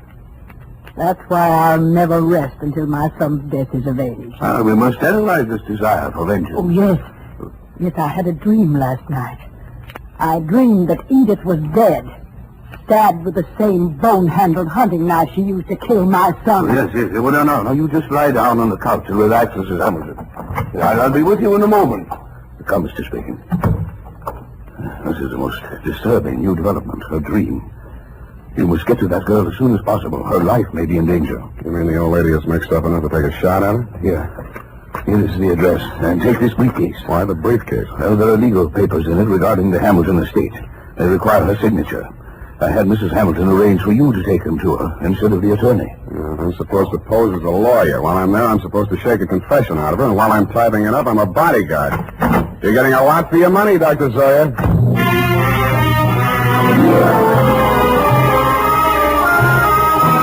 I spent the next hour or so in a newspaper morgue briefing myself on the old Hamilton case. The victim, Carter Hamilton, was the 28-year-old tail end of an old Virginia family whose blood was as rich as it was blue. The accounts of the killing were sketchy.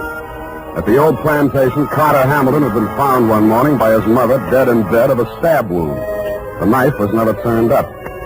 Somebody had wiped everything in the room clean of fingerprints, which sounded like robbery until it was established that nothing was missing. The state was counting heavily on Mrs. Hamilton Sr.'s testimony in their case against the daughter-in-law. At an odd angle I'd forgotten. The old lady had clammed up in front of the grand jury, and the case was dropped for lack of evidence. Then there was a picture. She was the kind of a girl who looks her best in a riding outfit with her freckles showing and then surprises you by looking even better in full makeup with her shoulders showing. Candid is the word that best describes her features.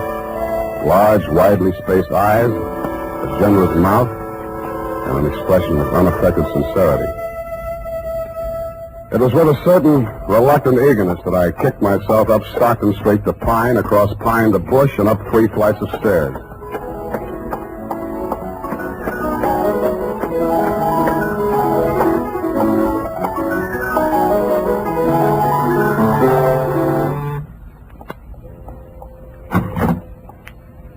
Yes? Mrs. Edith Hamilton? Yes. You must be from the attorneys. They wired me you were coming. Come in. Thank you. Not that I'm in hiding, but I'm curious as to how they got my address. Would you like a drink? Oh, not right now. Can I fix you one? In about 20 minutes, maybe. I'm still wondering How they located you? I think the elder Mrs. Hamilton saw you on the streets. Oh, is she here in San Francisco? Yes. Is that so surprising? No, it's a large city. What is surprising is her staying on after learning that I was in town. And she's not very well. In fact, I think she's had some kind of a nervous breakdown. I'm sorry to hear that. I'm very fond of her, you know, in spite of everything. No, I didn't know. Maybe I should explain. I'm a private detective local. I was hired here in San Francisco to bring these papers to you. Oh, you found me? I seem to be a little slow introducing myself. I'm sorry. Sam Spade. Well, if it had to be a detective, I'm glad it's you. But I can't help wondering why they didn't send a lawyer. And lawyers cost $50 an hour. I only cost 10. Oh. In the private eye stories, it's always $25 a day and expenses. I wish those writers would get abreast of the times. I'm sure they'll catch up. But if you're being paid by the hour, perhaps I can keep you here a little longer. I'm glad you said that. You remind me of someone. Pleasantly, I hope. Yes. Oh, yes. And sadly, too. Your husband? If you don't know about that, I hope you'll never find out. I'll leave that up to you. His hair was like yours. He was thinner. And his eyes were blue. Maybe we shouldn't wait till 5 o'clock for that drink. It was a funny kind of a drink. I'd never been hit by one before, black velvet. After 2 of them, I even began to hate myself a little less. And after the third, I decided there was some mystical connection between the drink and the color of her eyes. Black velvet.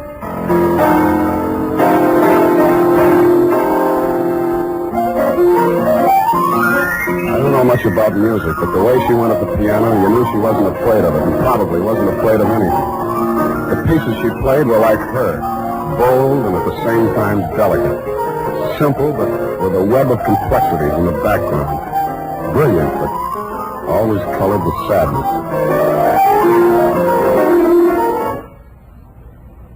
What's the matter? I want you to take me someplace. Where? Any place. Dinner. I don't care. I just want to go someplace with you. With you. Hey.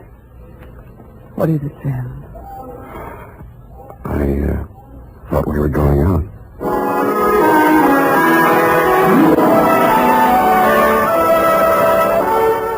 I never paid much attention to San Francisco before I met her. It's quite a place. There's a little park up on Russian Hill where you can stand and look out over the houses of the marina to the Golden Gate. There's an island in San Francisco even worse than Alcatraz. It's in the middle of the lake at Flyshacker Zoo, and instead of gorillas, the population is nothing but monkeys.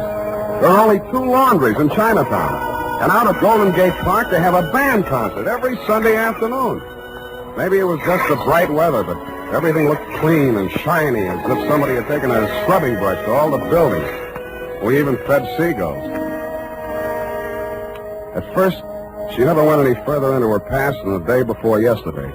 I couldn't very well charge her for the progress I was not making on the case, so when I learned that you'd sent old Mrs. H to a nursing home for a 2-week rest and Edith did not need bodyguarding for the time being, I took a job that took me down to Los Angeles for a few days. I was awful glad to get back, and not because I don't like L.A.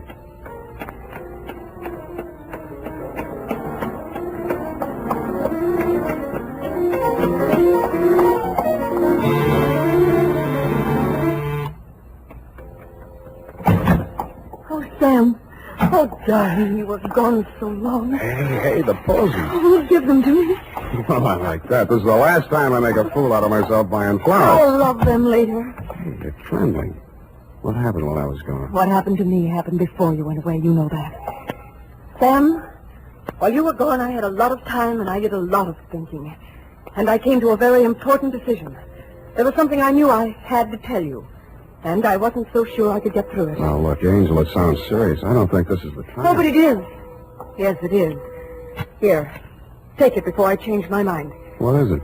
I wrote it all down. Sit here, facing away from the piano. And don't say anything until you've read it through. Oh, okay.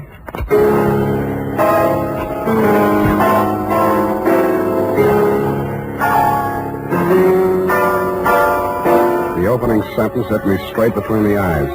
It said, I, Edith Hamilton, of my own free will, make the following confession. It was addressed to the District Attorney of Roanoke, Virginia.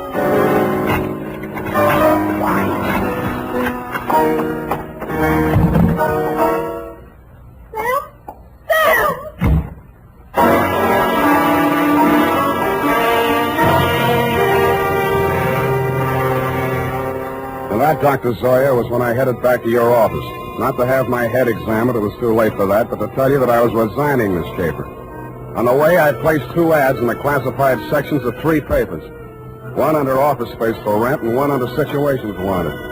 Ex-private detective desires position as night watchman, prison guard, asylum attendant, or any more pleasant line of work. And I really meant it. The United States Armed Forces Radio Service is presenting the weekly adventure of Dashiell Hammett's famous private detective, Sam Spade.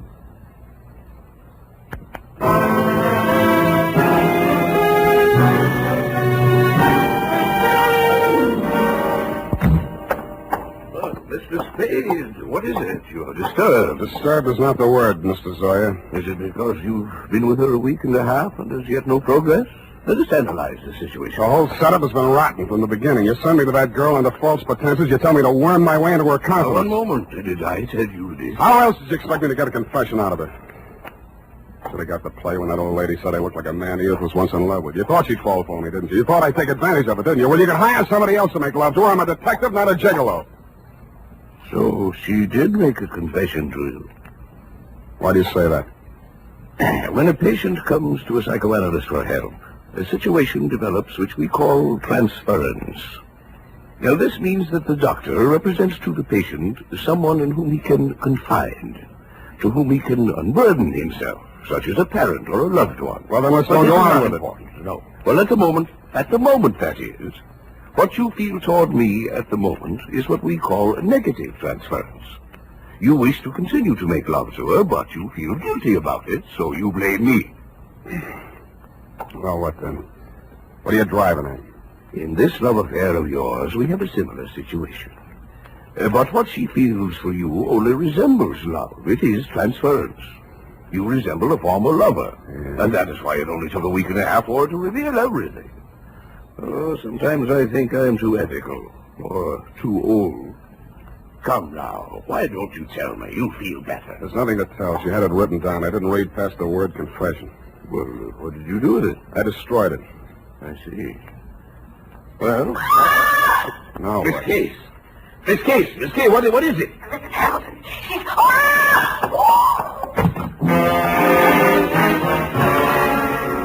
It was Mrs. Hamilton, all right. But she didn't look much like the dignified old lady I had met in your office 10 days before. Her high-piled white hair was hanging in 2 ratty pigtails. She was wearing a nurse's cape over a flannel hospital nightgown, and in her hand was a .32 caliber gun. Mrs. Hamilton, why did you leave the nursing home? You lied to me, Dr. Zoya.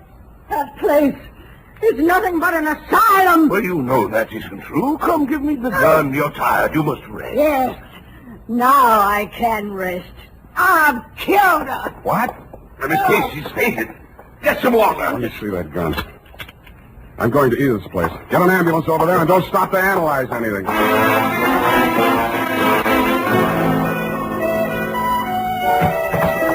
Edith was slumped forward over the piano keyboard. She was barely breathing. The old lady wasn't much of a hand with a gun. 4 of the slugs had punctured the big studio window. 1 had torn a flesh wound in her shoulder. The other had penetrated the right side, just below the rib cage, and there was not much bleeding at the wound of exit. Her face was pale and the skin cold to the touch. I gambled on a hunch she was suffering mainly from shock, moved her over to a couch, threw a blanket over her, and poured hot coffee into her. After a bit, her color started coming back. Then she opened her eyes. Oh, I thought you went away. I must have dreamed it. Lie still, Angel. Don't try to talk. Oh, please, don't let them know what happened. Take it easy. It's only the ambulance. I've got to save Mother Hamilton, you see. I've got to get rid of that knife and I can't let it think.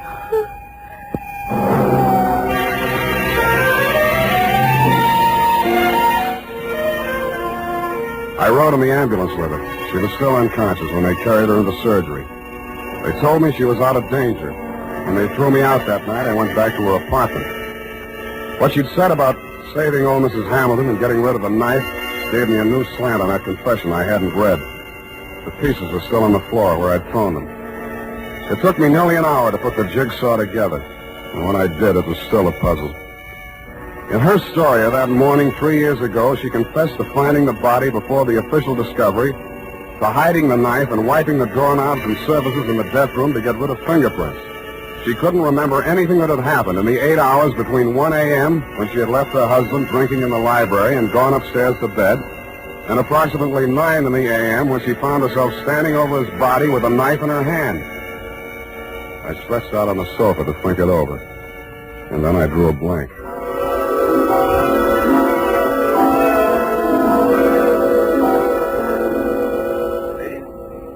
Mr. Spade, wake up. What? How did you get in here? Well, I've been reading that so-called confession. Very interesting. We must analyze it. You analyze it. I'm going to call the hospital. I've just come from there. How is she? Physically, nothing serious. Mentally, she's not so good. She keeps asking for you. Yeah? She thinks you can help her. It's definitely there, the delusion that she's in love with you. What makes you so sure it's a delusion? Don't answer that. When can I see her? Well, it's best that you wait until she comes home. That will be next Tuesday. Look, you're supposed to be a first-class head doctor. Can't you cure this amnesia of Edith's? I thought I explained to you last night when we were discussing transference. Please, Dr. Zoya, please. I know you mean well, but don't, I beg of you. Well, it's not important. When she gets to know you better, she will realize that her love for you is irrational. And then she will remember everything.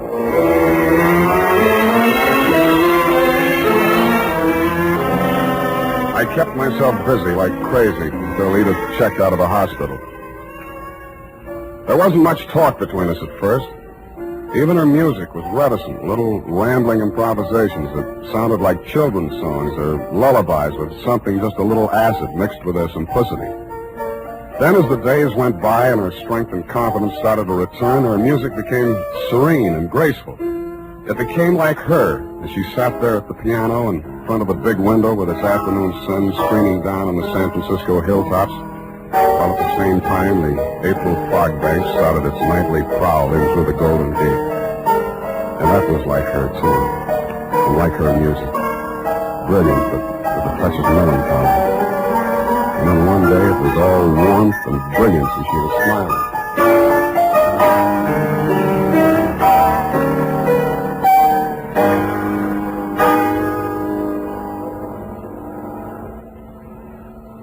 Sam? Yeah, Angel. I remember now. So that's it. I woke up this morning feeling so happy. And then I knew I was on the verge of it.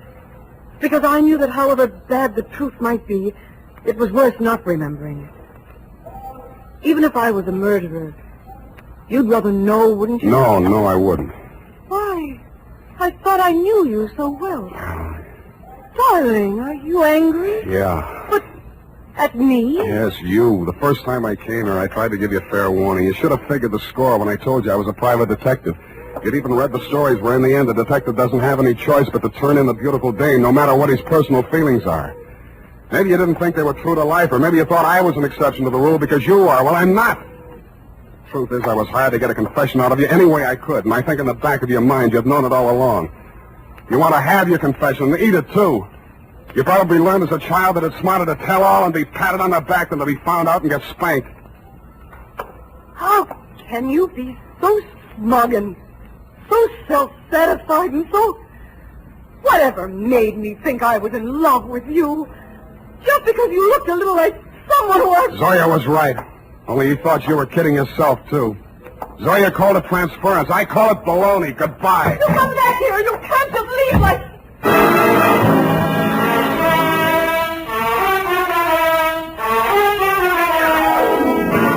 That Dr. Zoya is why I never heard her confession. It turned into a lover's quarrel. But I understand she paid $25 an hour to rattle it off to you. I have before me your telephonic message. I haven't had time to analyze it, but at first glance I take it to mean that Edith was innocent of everything except destroying evidence. Motive, to spare her mother-in-law the anguish of knowing that her son was a suicide. I'm sorry, now that I know what her story was, that I didn't stay to hear her tell it.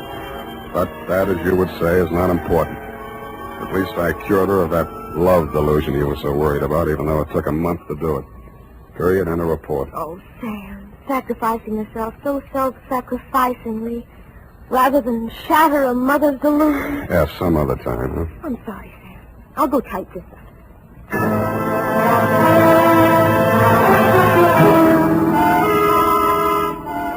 Well, here it is, Sam. Sam, where did you go? Sam Spade Detective Agency. It's space, sweetheart. Sam, where did you go? I'm downstairs in the bar. Sam, there's so much noise on the line, I can't... I'm drowning my sorrows. Well, you don't need to shout. Oh, hold the line a minute. Yes? May I help you? Oh, no, I'm sorry. I was hoping I might find Mr. Spade in. Hello? Would you like to leave a message? Well, tell him Edith Hamilton called. Oh. Ooh! F, are you still on the phone? Ooh. Oh, pardon me. Yes, dear? What happened? Are you taking a bath? Nothing at all. One moment, please. Miss Hamilton, I have him on the line. He's downstairs in the bar. And if you'll hurry, you can just catch him, I'm sure. Oh, downstairs. Well, I will hurry. Thank you. You're welcome. Sam, are you still on the line? What's the matter with you? Nothing. Just go ahead and drown your sorrows. But don't get loaded. Good night, Sam. Well, good night, sweetheart. I'm going to take piano lessons.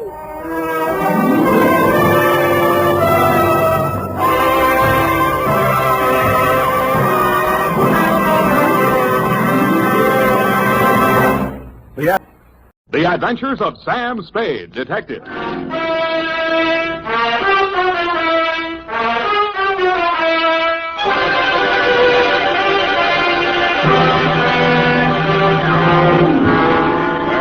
Date, fill it in. To Detective Lieutenant Dundee, Homicide Detail, San Francisco Police, from Samuel Spade, license number 17596. Subject, the betrayal in Bumpus Hell. Red Gillis was a raw-boned poke from the border country. He was a stranger to Bumpus Hell, but he was no stranger to trouble. He jogged his Pinto down the narrow main street, not liking what he saw, and reined up in front of the sheriff's office. He dismounted and slapped the trail dust off his Levi's. Then he hitched up his gun belt and ambled inside.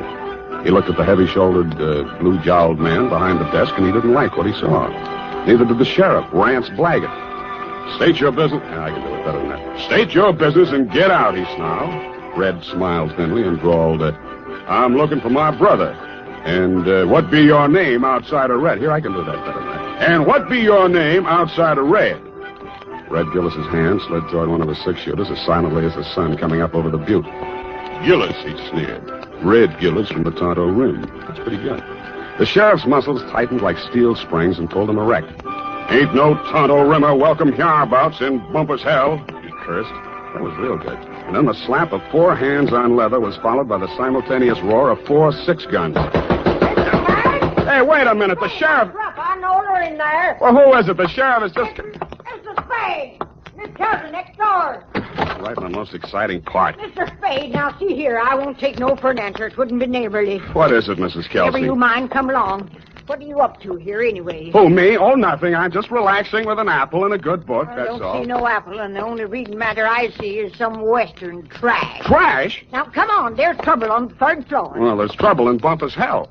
Don't you swear at me. I'm not... I know my duty, and I know your duty. Now, come on! on, get moving. Ouch! Okay, let go my ear. And that, Dundee, so help me, is how it started. Effie had just read a book called How to Relax, and it said there that Western stories were relaxing, and that's how I happened to be at home at 10 p.m., writing herd on a copy of Sheriff and Outlaw, rip-roaring adventures of the Old West. But bump as hell hath no fury like my neighbor, Mrs. Kelsey. I left Red Gillis and the sheriff face to face and vice versa, eyes flashing and guns ablaze, and followed her meekly up to the third floor.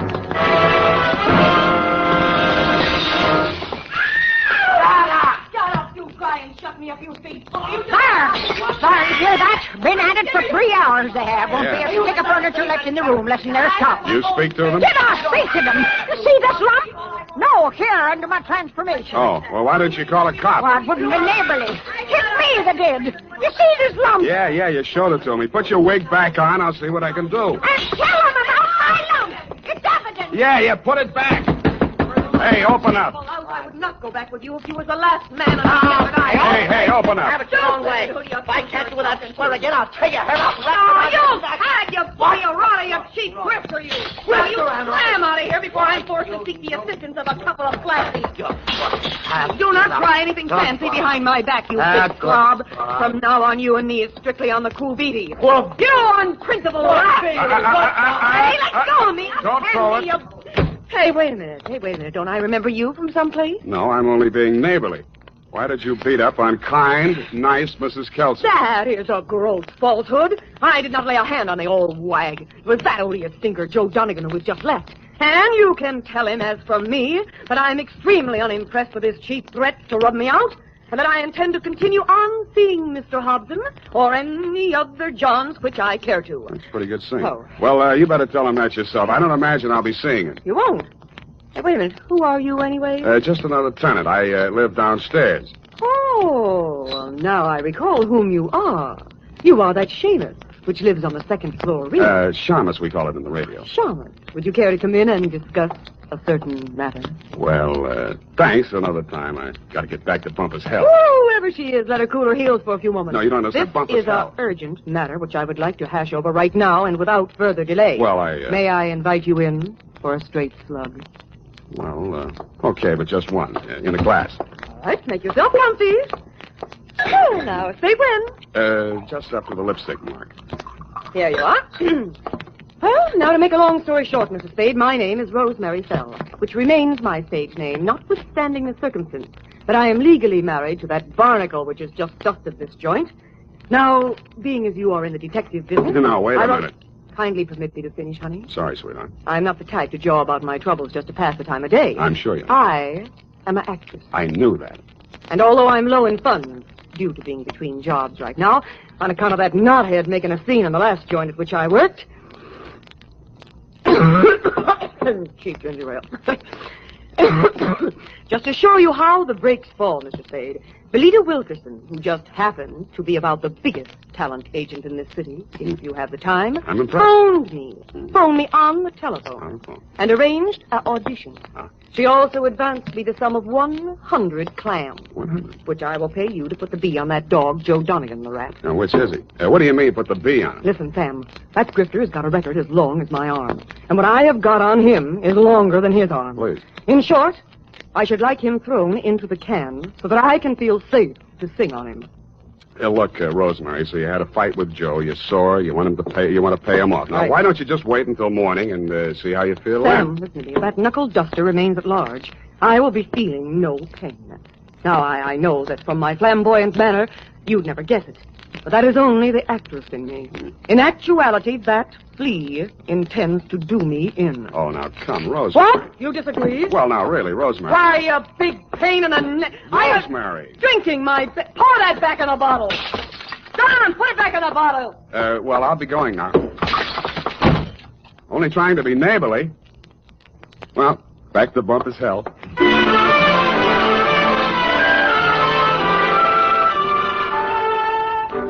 Rance Blaggett, the smoking Colt still gripped in his hairy fists, suddenly pitched forward like a fallen Joshua tree at Red Gillis's feet. Red leaned over with a thin smile playing at the corners of his mouth, not liking what he saw, and lifted the badge off of Blaggett's cowhide vest and pinned it on his own. Bumpus Hell had a new sheriff. Hey. Then I heard it. It sounded like a man sneaking up a fire escape. I went over to the window, raised it, and looked up. I didn't like what I saw. An overcoated figure reached the third-floor landing and stood silhouetted against the lighted window of Rosemary's apartment. He was about the height and weight of that rat, Joe Donegan. By the time I'd rolled out the window onto the fire escape, his right hand had come out of his coat pocket. Donegan! Donegan, watch it!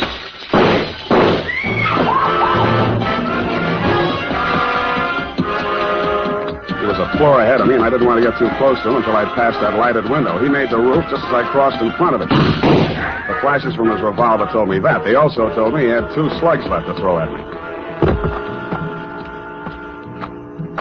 The only light up there was a feeble glow from the skylight, dead center.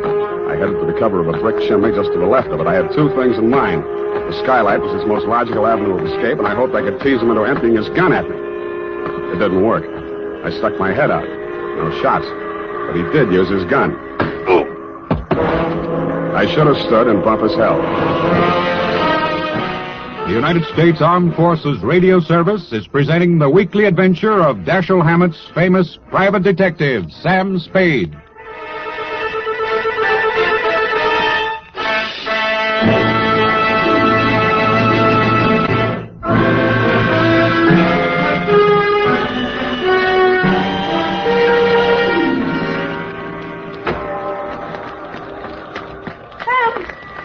What did that rat do to you, the dog? Sam, speak to me. Send an Indian to Sutter's Mill. Tell the governor the sheriff of Bumpus Hell is turning in his bag. Listen, honey, you've got to pull yourself together. Now, come on. These delirious Trumans will get us no place now. Come on, Sam. Yeah, I guess you're right. Come on, now, do not rush things, honey. That was quite a clip he gave you. Yeah, where were you? I was combing my hair out of the window. Yeah, and he was on the fire escape, not 4 feet away. Not a very good shot, is he? No, he isn't. Oh, Sam, look at your poor little head. Here, now, let me kiss it and make it well. Wild root. Yes, it gets me ahead socially and on the job. Oh, well, now, what next, Sam? Rosemary, I am going to the top now. My dander is up. Let's have a moment of silence while I put through a call to Lieutenant Thomas Dundee of Homicide.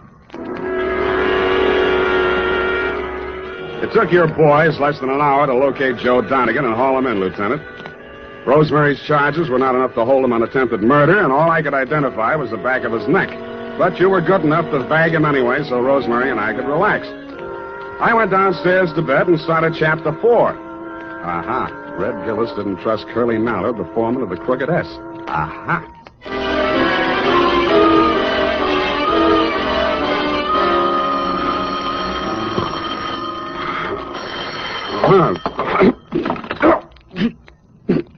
Unique Garage, Harry speaking. Sam, this is Dundee. Yeah, Dundee. What time is it? 8:30. In the morning? Yeah. Huh? Oh, yeah, it's daylight. See, about that, what was his name? Donegan? Anyway, that fellow that we booked last night on your say-so. Well, what about him? That was a bad beef, Sam. How come? You better tell me. Man was alibied, Sam. When did that happen? Well, a fellow named, got it written down. Yeah, Hobson. Warner Hobson says Donegan was with him at the time. Who else says so? Hobson's word's good enough for the commissioner. Ran for assembly once. Did you know he also ran for Donegan's wife? You don't say. Well, that's a real puzzler, Sam. The human mind is unpredictable, Dundee. Huh? Oh, yeah. Well, I hope you figure it out, Sam.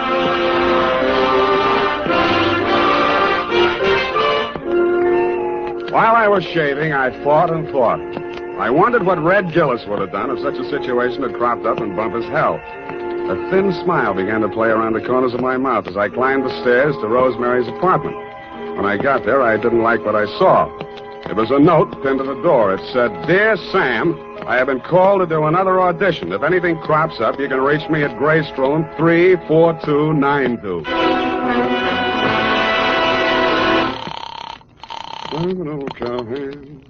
The Belita Wilkerson Talent Agency. I want to speak to Rosemary Fell.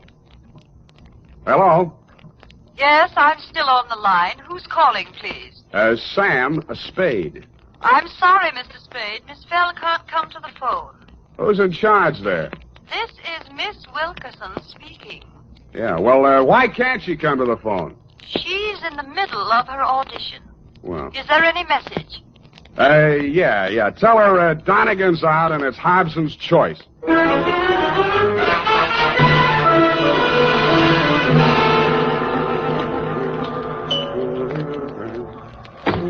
Yes? Mr. Hobson?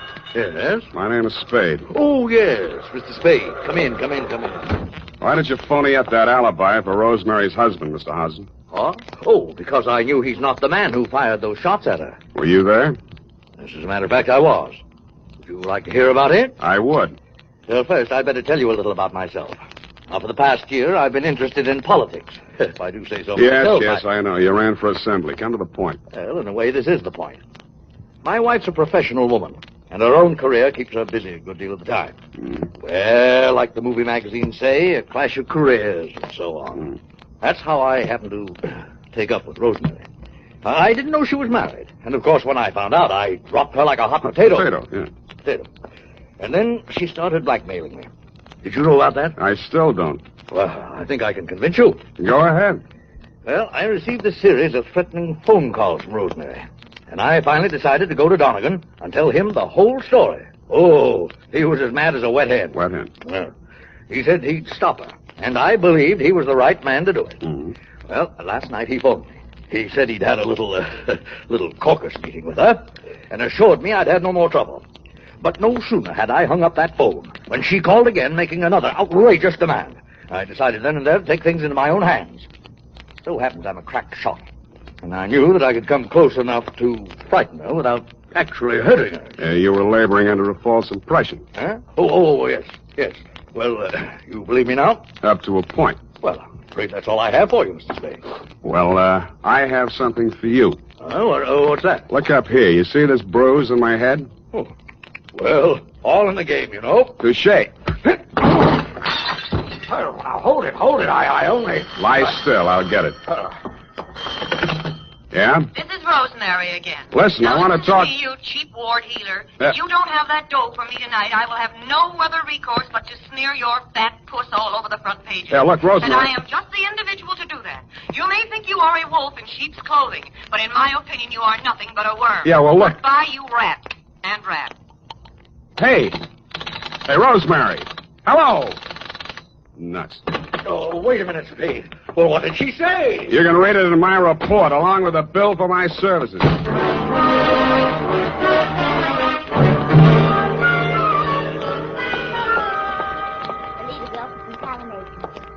No, I'm so sorry she isn't in.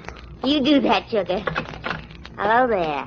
Likewise. Are you talent or just interested? I could be.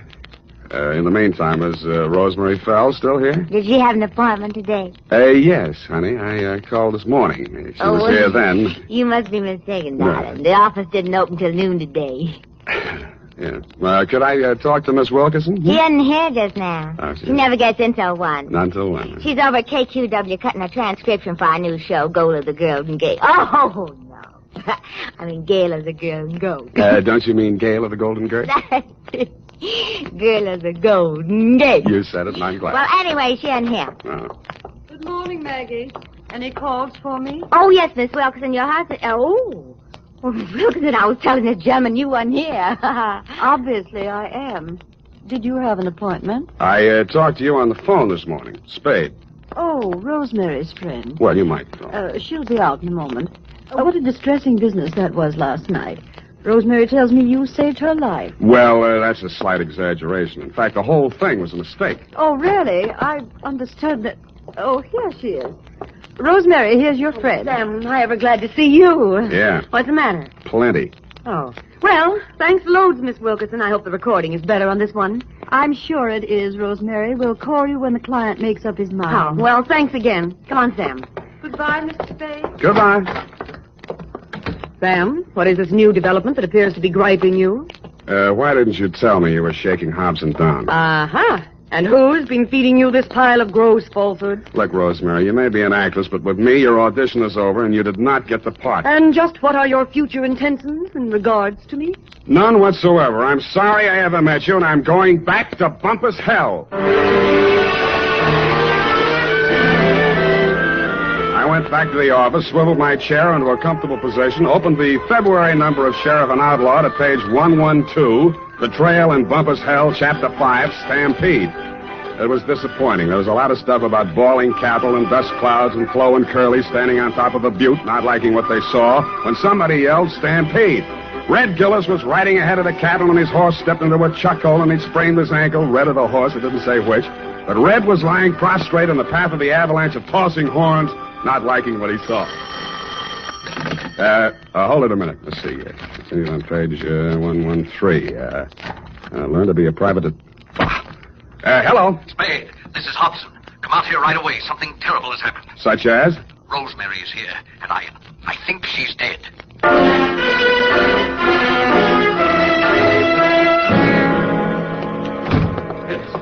In here, Spade. Oh, I don't know how she got in. Oh, yes, I do remember I must have left the door unlocked. Where were you? Why, I just stepped out to get some cigarettes. Can you prove it? Why, no, I'm afraid not. I got halfway and found I didn't have any money and came back. You came back, walked through this room, went in the bedroom, and didn't see the body until you started back? Yes, the lights were off. I stumbled over it. This is the gun? Yes. She did it with my own gun. Oh, I never dreamed her love for me would drive her to self-destruction. Of course, now it's clear what really lay behind her poor, clumsy effort to blackmail me. It was a desperate move to get me back. Oh, I'll never forgive myself for driving that poor girl to this. Don't worry about that, Hobson. This isn't suicide. Murder? Oh, great heavens. What will Belita say? Belita? Yes, my wife. Belita Wilkerson? Yeah, professional name, you know. I was explaining to you before that... Oh, that's my wife now. What in the world will I tell her? Never mind, I'll get it. Hello? This is Rosemary for the last time. Who? And I'm just calling to tell you that you have stalled around too long. I have talked to your wife and told her the whole sordid pitch. Why she wants you back, I will never know. But I sold you cheap, and you weren't worth a cent more. I am a girl who does not like to do things halfway, but you were just too late. Goodbye, you fathead. Yeah, Rosemary, I guess we were all too late.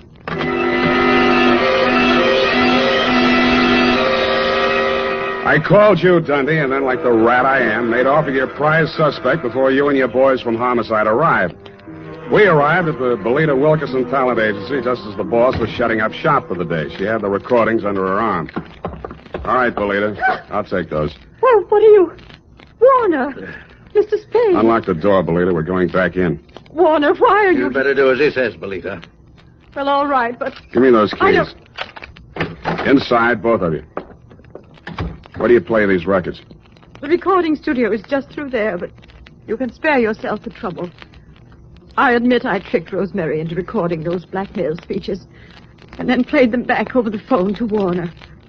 If trying to hold on to my husband is a crime, then I'm a criminal. Oh, now, Belita, my dear. Come on, stop that. We gotta get busy. I phoned the Hobson house, and you were still there, Dundee. You said it was an open and shut case against Hobson, and to deliver him at once or kiss my license goodbye.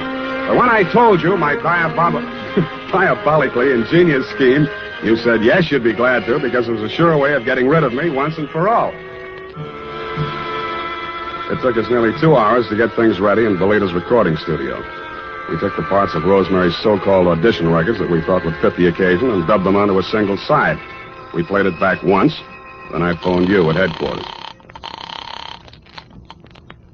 Homicide. Lieutenant Dundee. Spade, Dundee. Everything's ready here. Did you pick up Donegan? Oh, yeah. He's here. Donegan? Hold on. Okay, Belita. Start the record when I give you the nod. Yes, Mr. Spade. I didn't say it, Donegan. That's for you. Thanks. Yeah, who's this? This is Rosemary. Huh? I forgive you for everything, but there are some things I cannot forget. You Rosemary, lied. it sounds like We have you. meant a lot to each other, but after what you have done to me, it is time you take through the nose. Rosemary, I didn't mean it. When I followed you to his house and you went right in like you lived there, I What just you went have done nuts. to me, it is time you paid through the nose, you rat. I am a girl who does Listen, not Rose- like to do things halfway. Listen, honey, but you're not were going to just throw the too book late. at me, are you? I am I'm just glad the to hear your voice. I individual, thought you were too. We dead. have meant a lot to Okay, each other. kill it. Rosemary, are you listening? Rosemary, Hey, no, she's still on the line. I want to talk to her. Take him, House. Wait a minute. Take him. Sam, Yeah, Dundee. congratulations. That was a brilliant piece of work. Hey, Sam, you still on the line? Yeah, I'll be all right, Dundee. I just fainted temporarily. Say it again, will you, pal? Yeah, as I was saying, congratulations on a brilliant piece of work. Well, But I have never in all my years on the force heard of such a wild, insane, illegal, unethical, and downright cruel method of extorting a confession. thank you, Dundee. I feel better already.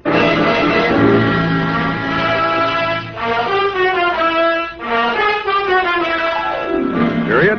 End of report. But Sam, what happened? Effie, I thought I had made that abundantly clear. No. In order to discredit her husband's paramour, Belita gave her a come-on about an audition and had her play the part of a blackmailer reading lines from a script which she, Belita, had prepared, and thereupon proceeded to play said records over the telephone, well knowing that her husband would erroneously believe Rosemary to be a blackmailer in fact, and would drop her like a hot spud. No, Sam, no, I don't mean Don't that. interrupt. Oh. It was my inspiration, I, Sam Spade, to use Belita's fiendish device for a higher purpose. No, Sam, no, Yes. that is what No, Sam, I meant the Western story. Betrayal in Bumpus Creek. It is not Crick, Effie. You can't say H over the radio, Sam. Oh, yes, you can. Bumpus Hell is the post office designation of a hamlet right here in California. It is? Mm-hmm. Well, anyway, what happened? Did Red Gillis ever find his brother? I didn't quite finish, Ev. Go type that up, and I shall.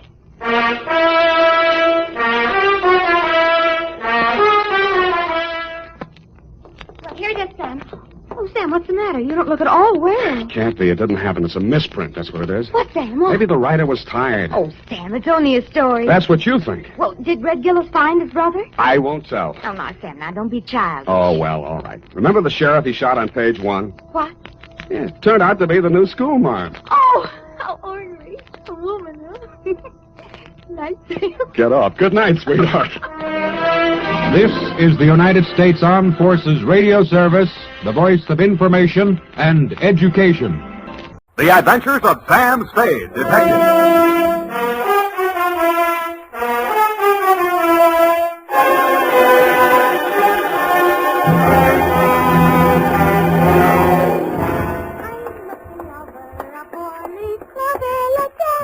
Very funny. Certainly took you long enough. Oh, thank you, Sam. Well, do you like them? My curls? Yeah, I guess so. It's your own hair, I trust. Oh, yes, Sam. When it's brushed out, you'll never know anything happened. Whenever you're ready, curly. Oh, gee, you like it that well? Yeah, very cute. Well. It's a business. To Detective Lieutenant Dundee, Homicide Detail, San Francisco Police, from Samuel Spade, license number 137596, subject a bouncing Betty caper. Here, Dundee. It all began on a Wednesday. My secretary, Miss Effie Perrine, tiptoed into my office and laid an engraved calling card on the desk in front of me. The name on it was Randall Carruthers. She said he looked like money, so I said, show her in. Or him in. She did. Good morning, sir. Do you wish the morning paper? Thanks, I've read it. Dear me. What's the matter? This ashtray, sir. Have you a silent butler? I don't even have a noisy one. Oh. In all my years of service, it has been my constant endeavor to keep things neat and tidy, down to the smallest details. I see. Well, if it bothers you, just dump those butts into the wastebasket. Very well, sir.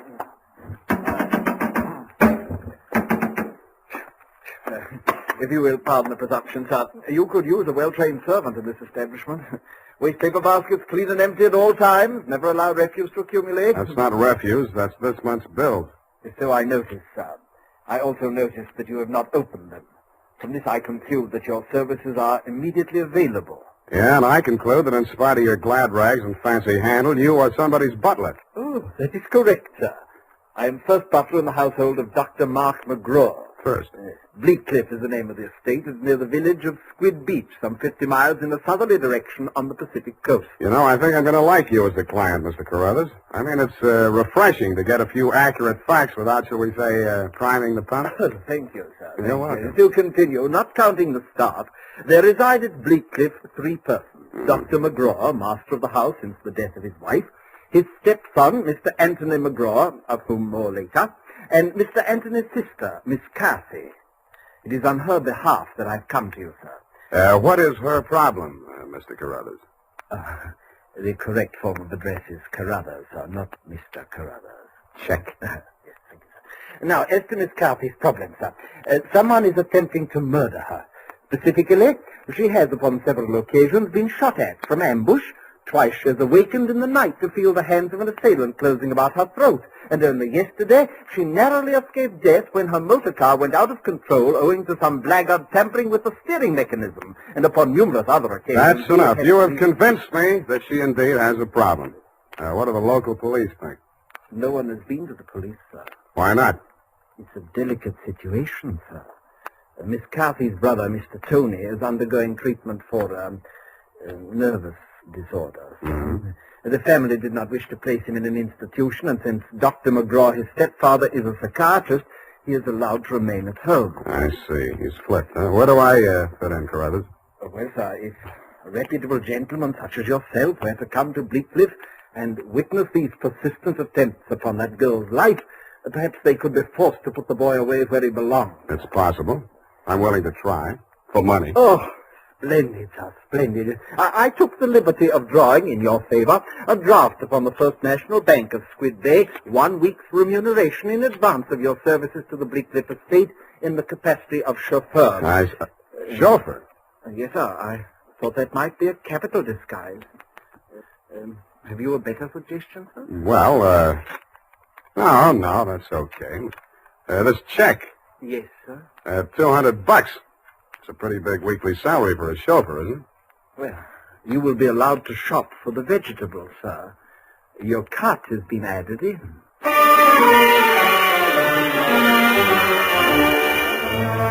I told him I didn't know one vegetable from another, that I was a lousy driver, and in more time than it takes to tell, I was installed at Bleakcliff in a room above the garage and told to wait there until summoned. I put on my pearl gray uniform with the brass buttons and leather puttees, looked in the mirror, and decided I had missed my calling, but not by much. Nothing happened for nearly an hour, and then I got my first buzz. Yeah, garage. Phillips, the car, quickly. The main entrance. Keep your motor running. I have him locked in the living room and he's breaking out. Okay. Yes, miss.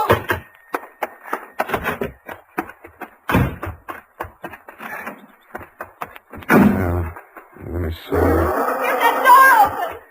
Open that door. Why didn't you have the door open? I'm sorry, miss. Well, get going, please.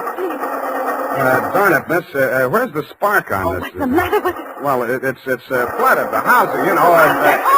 He's got the meat cleaver. He's touching the door. Well, I'm trying. Get out, I tell you! Stop it! Stop it! You're hurting him. No! All right. Put it down, Chris. Put it down. Come on. Give it to me. What's going on? I say, who are you? Haven't you been instructed not to disturb my patient? I'm sorry. I'm new here. When I saw him coming at Miss McGraw with that meat cleaver, I naturally thought... Oh, well, no harm done. Come along, Tony. Come along now. Come along, boy. We'll have a nice long talk. What shall I do with it now? We'll put it back. You all right? Oh, sure. I should be used to it by now. By the way, you're new here, aren't you? What's your name? Sam. Sam? That's nice. Turn to the left outside the gate, Sam, and drive straight out to the shore road. Well, if I can just... Hey, I just turned that little key. Look, Ma, I'm driving.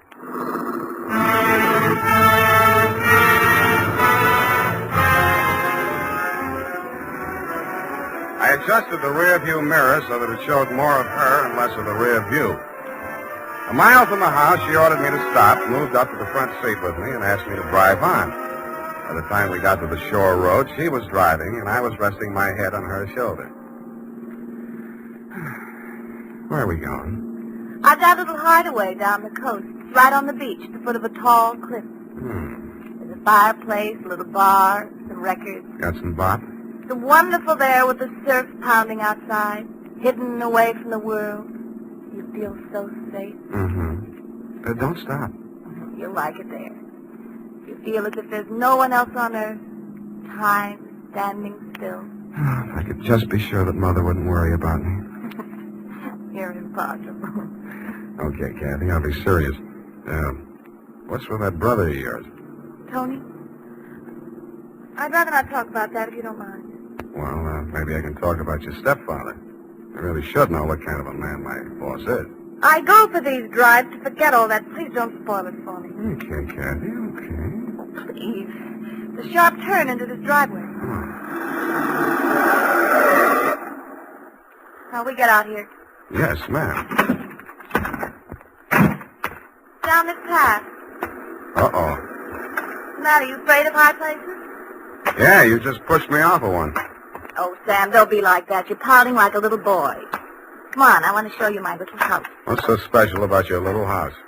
Oh, Sam, if you only knew what my life is like. You only know what mine is like. I need someone so much to talk to, Sam. As long as you can steer the conversation, you mean. Come on, Sam. I'll show you the house.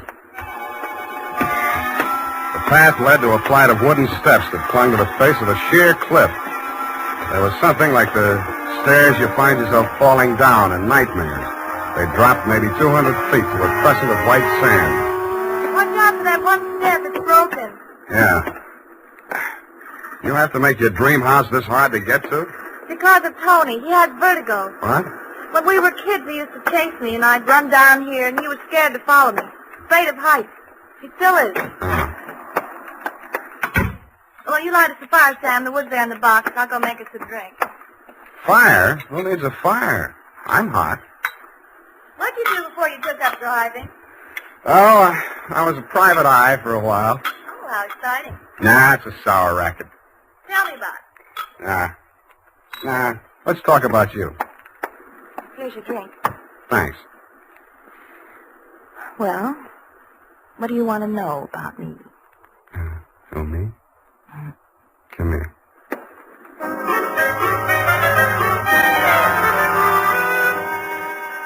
The scent she was wearing was 20 carat, but the story of her life was heavy melodrama.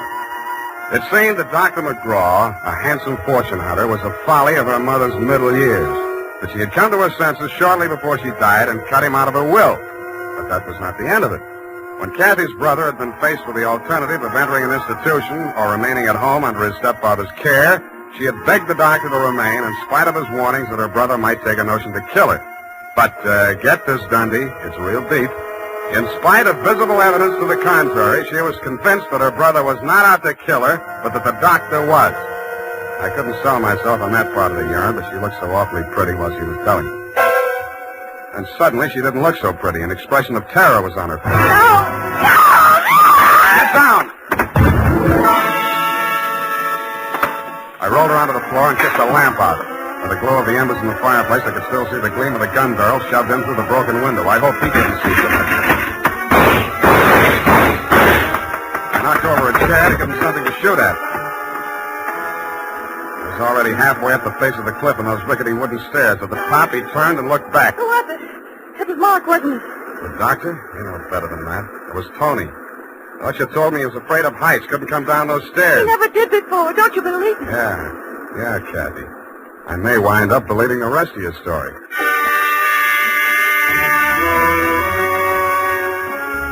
I took Kathy back to Bleak Cliff and stashed her in my quarters over the garage. Then I went into the main house via the back stairs, found her room, and shook it down.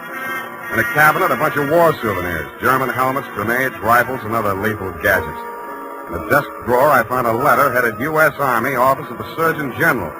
It certified that one Anthony McGraw was unfit for military service. Vertigo. Origin, childhood injury to middle ear. Downstairs in the library, I found a shelf of medical books. Vertigo. Vertigo was almost incurable, and there was certainly no quick cure. But some patients had lost their symptoms temporarily under hypnotism. Then it said, see narcosynthesis. I did.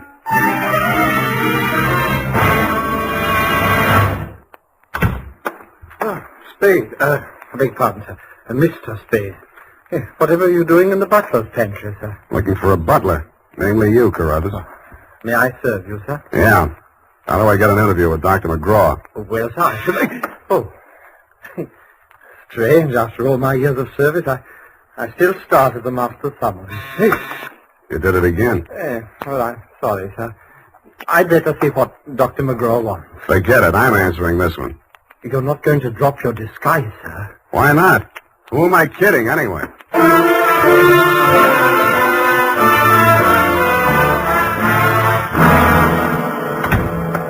You rang, Dr. McGraw? Huh? Oh, I didn't ring for you. I rang for Carruthers. I ordered him to tidy up my office while I was at dinner. And look at it. Looks neat as a pin to me, Doctor. Oh, yeah, sure new here. Chauffeur, huh? I'm only wearing his uniform. Here's my card. Oh, detective, eh? That's right, Doctor, and this one's just about ready to wrap up. Well, you interest me. Go on. I will. I think you've been trying to use that boy as a murder weapon against his sister. Oh, and you call yourself a detective? If you can call yourself a doctor, I guess I can. You've been treating him with narcosynthesis, haven't you? That's right. Hypnotic drug. While he's under it, you brief him on his activities for the day, and he follows through, including assaults with deadly weapons. That would be possible with certain very suggestible patients, but I'm afraid impossible to prove. I think I can prove it, Doctor. You shouldn't leave your textbooks lying around loose. I found out the only way Tony could have walked down that stairway to Kathy's beach house without falling would be temporary relief of his symptoms due to hypnotic suggestion. Unquote. I see. What do you intend to do about this theory of yours? What do you suggest? You see this row of buzzers here on my desk? Mm-hmm. This one is for my secretary.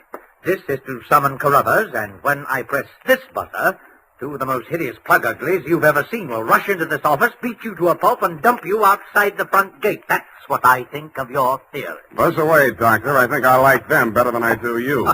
As you wish.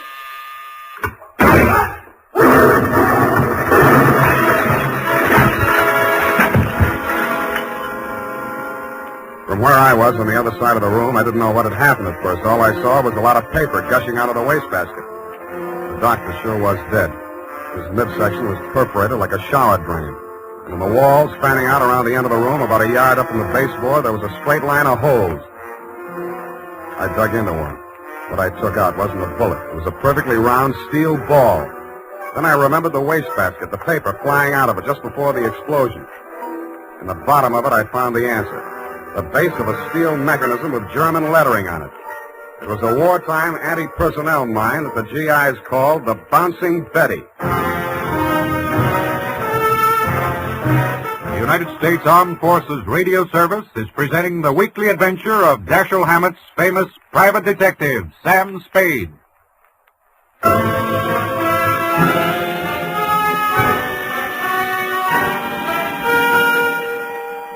I didn't wait for the Squid Beach law to arrive. Who could? I went straight back to San Francisco. You, Lieutenant Dundee, were waiting at my office.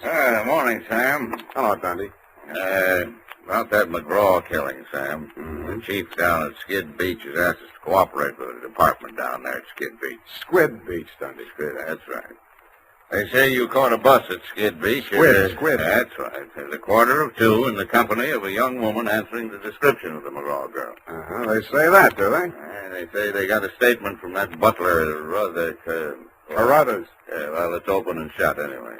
The butler hired you, the girl is wanted, and you're hiding her out. Why? Why not? Well, it's established that the girl hated the deceased and bickered with him constantly. The doctor and the boy were pals. That girl's guilty as You've been able to place her in the murder room? Well, no, but here's an item. She worked with an Army ordnance during the war in research. Subject, I made a note of that. Enemy landmines, anti-personnel. One of the reports she helped put out was on the Bouncing Betty. Yeah? Definitely. Okay. Hey, where are you going, Sam?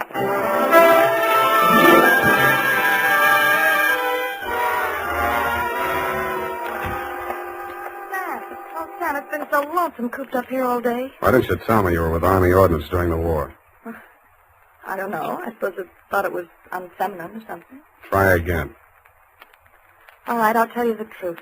I had a copy of that report with instructions for the operation of the Bouncing Betty in the desk in my room. What the devil are you doing with a thing like that? I don't know. I was proud of it. It was the only report I worked on with the general. Should have got rid of it. I did. I burned it in the fireplace as soon as I learned what had killed him. You didn't burn it good enough. Sam, they found it. Yeah. Have they arrested Tony? Not yet, but he's definitely sane. He'll have to take a rap for anything he's done. I see. Well, I guess there's no other way. Tony didn't do it, Sam. I did. I want to make a confession. Not to me, please. Not to me. After what happened down at the beach when I knew I was no longer safe anywhere, I realized I had to do it. For Tony's sake as well as mine. When we arrived back at the house, I looked into the dining room and I saw Dr. McGraw eating dinner. I knew it was my chance to get into his office. Yeah? Then what? Well, the bouncing Betty was in my room. There was some wire in the tool chest, and I knew that Carruthers always went to tidy up while the doctor was at dinner.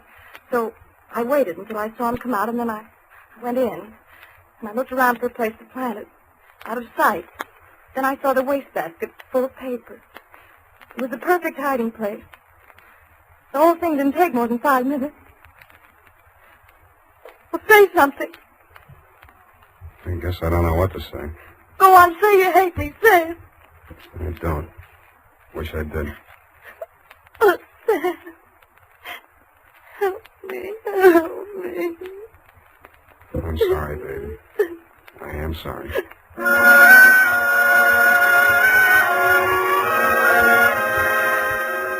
I don't know how long we sat there. I held her in my arms until she cried herself out, then we just looked at each other. I knew if I put it off another minute, I wouldn't call you at all, Dundee. So, with my arms still around her, I reached for the phone. Homicide. Lieutenant Dundee, this is Sam Spade. Lieutenant Dundee. Hello. Hello. Give me that. Lieutenant, this is Catherine McGraw. I wish to make a full confession in the murder of my stepmother. I walked out while she was still talking to you, Dundee. I knew she'd wait for you, and I didn't want to be there when you took her away. As I walked over to my office, everything she'd said kept coming back to me. I could see her sneaking into her brother's room and getting her contraption out of the cabinet. I could see her hiding behind the door until Carruthers came out after tidying up McGraw's office, dumping ashtrays, emptying wastebaskets. And that's as far as I got. I went back to my office to wait. And sure enough, 20 minutes after the papers hit the streets with Kathy's confession, the door opened and he came in. Well, sir, I believe it's turning a bit raw out of doors.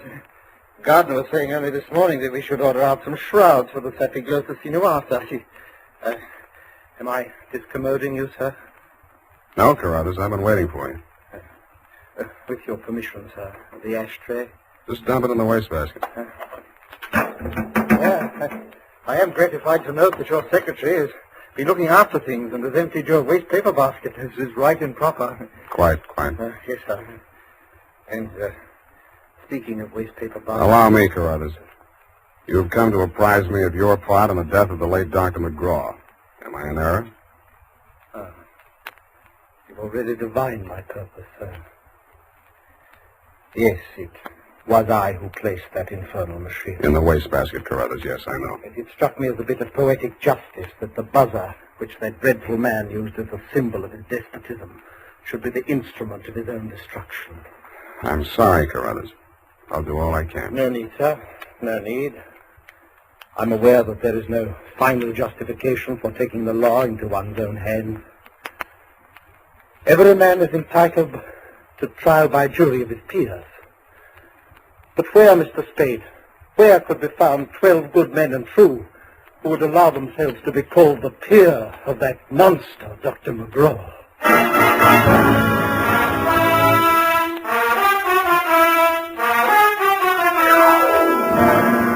Period. End of report.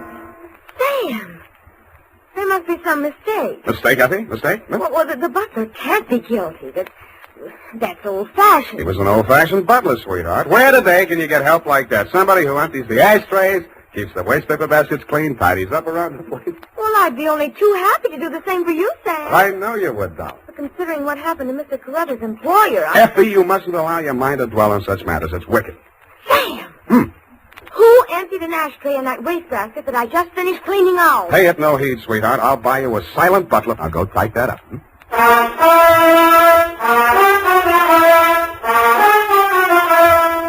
it is, Sam. I hope I haven't made any mistakes. I'm in such a hurry. Whatever did you do to your hair? Well, I brushed it out, Sam. What happened to the pin curls? I told you, Sam, when it was brushed out, it wouldn't be noticeable. Hours of torture sitting under a hot dryer for something nobody will notice. But, Sam, it puts bounce in your whole makeup. I get it. The bouncing Effie caper. Oh, Eyeshadow, new shade of lipstick. You look real gone. Oh, no. Whom is it tonight? Well, it's a friend of Maud, Sam. Of course, she's not really serious about him, so it's all right. Your conscience bothering you? Oh, no, Sam, no. He's definitely not serious about her. I mean, Well, have fun, sweetheart, while Maud burns. Oh, well, she won't. I suppose you'll be seeing that girl, what was her name? Oh, yes, Kathy. Well, at least if I'm not playing in someone else's garden. No. Well, have fun anyway. Good night, Sam. Good night, sweetheart.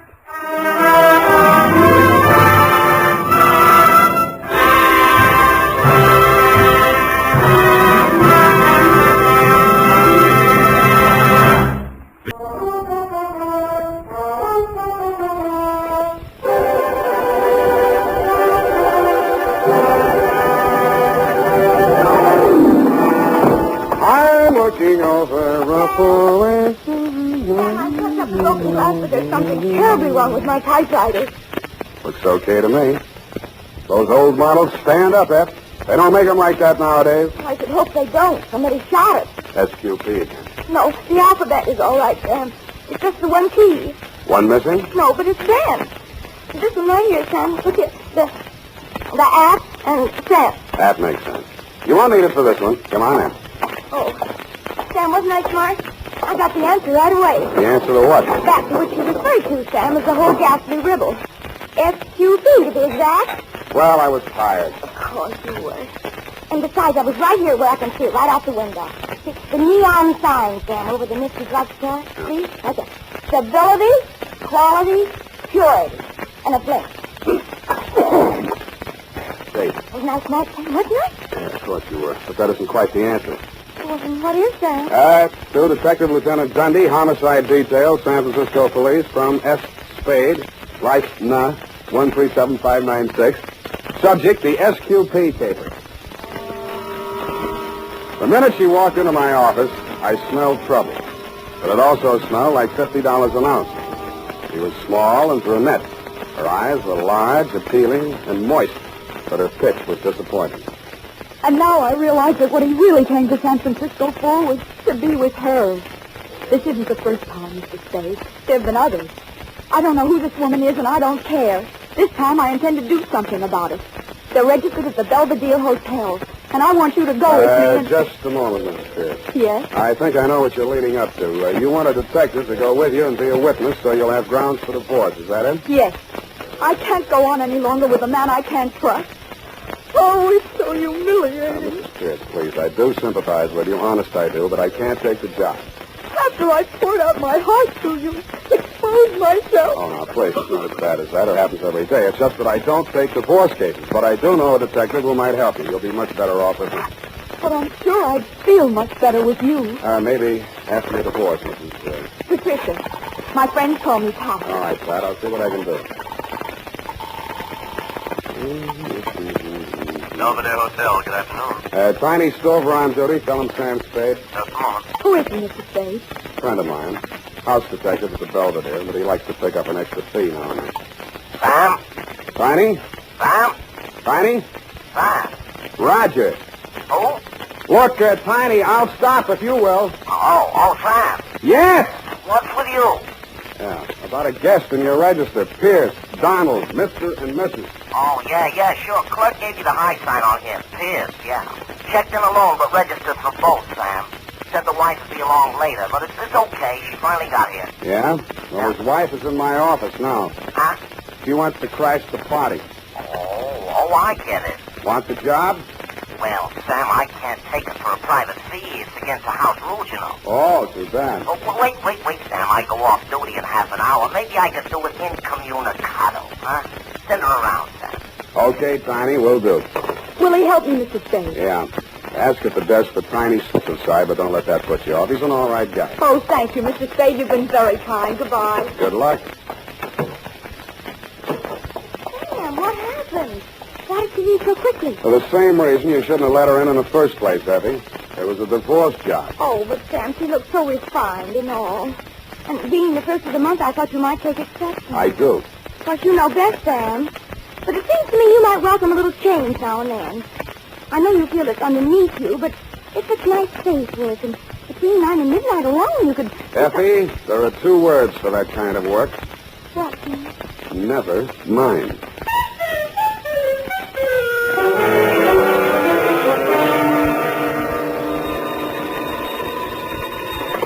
Sam Spade Detective Agency. Oh, just a moment, Mr. Stover. It's over there. What is in the world? I think he's crying. I'll take it. Tiny? Sam? Yeah. What's up, Tiny? That dame you said over here. Listen, I better not take time telling you. Get over here. Room 418. Come in the side entrance and walk up. What happened? I cannot tell you over the phone. Just get over here, Sam, and hurry.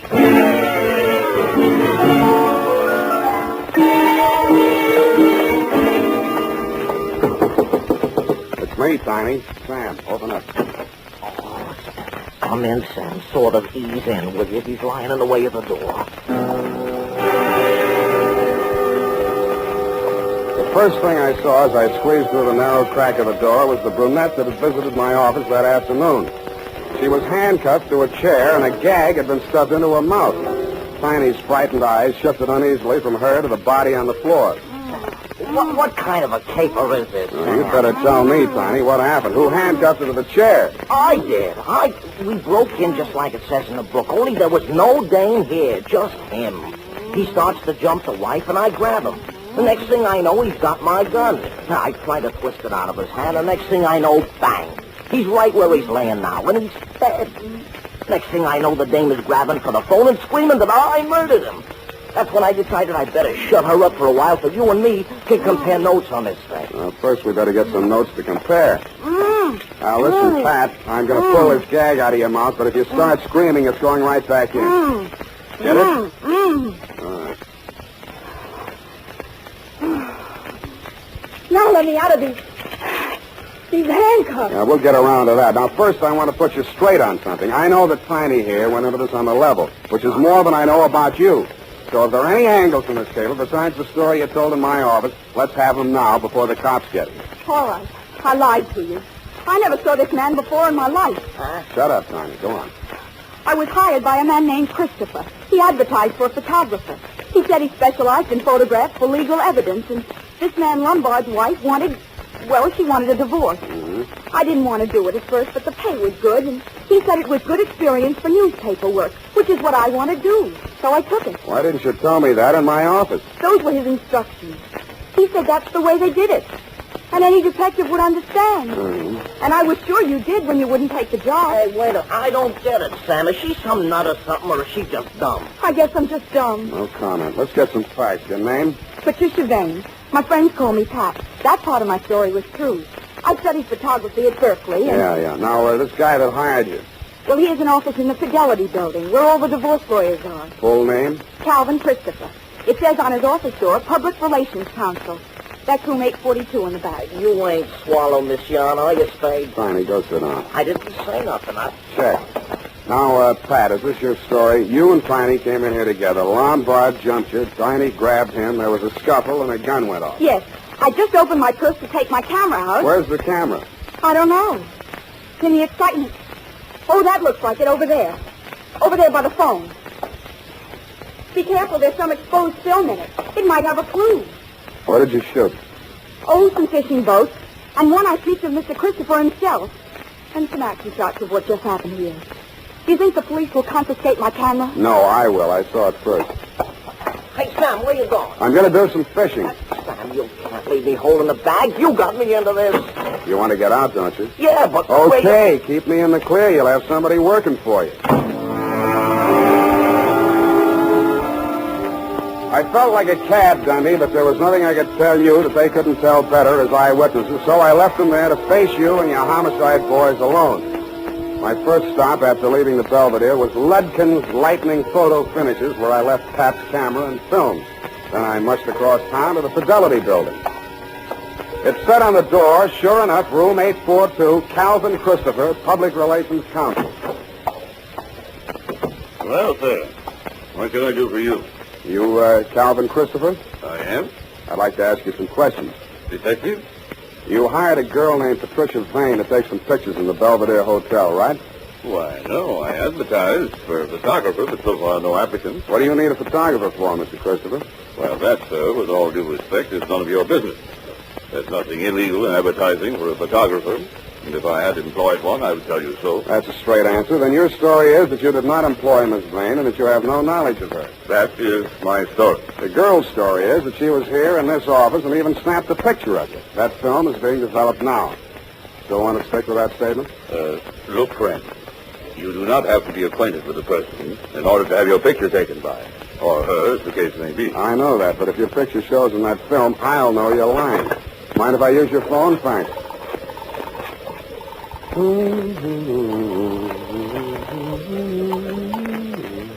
Homicide. Lieutenant Dundee. Dundee, Sam Spade. That girl you're holding in the Pierce death, Hotel Belvedere? What girl, Sam? Who's Pierce? Tiny Stover gave you the rumble. He did, didn't he? Not yet, Sam. Well, you're getting it now, stiff in room 418. Gunshot. I'll meet you there.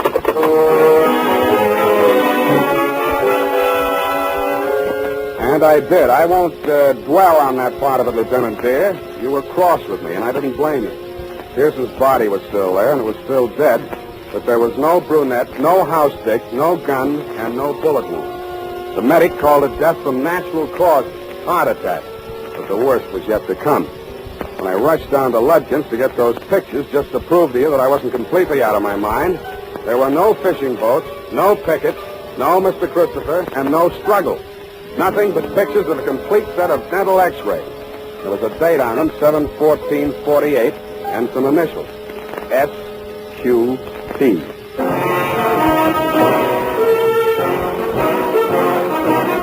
The United States Armed Forces Radio Service is presenting the weekly adventure of Dashiell Hammett's famous private detective, Sam Spade.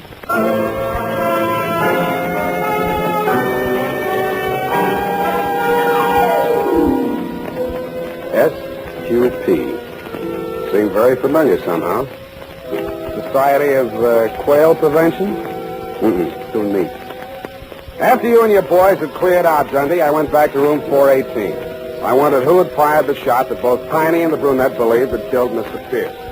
I didn't find out, but I did find a .38 slug in the floor under the rug pad.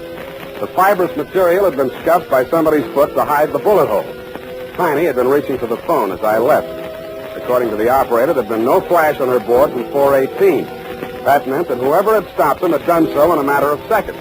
I didn't know whether it had been done with a kiss, at gunpoint, or with a blunt instrument. And I doubted anybody would have knocked Tiny out because he was too heavy to carry down 8 flights of stairs. I checked Tiny's room on the first floor. It had been ripped to pieces by somebody who obviously had been searching for something no bigger than, say, a roll of film.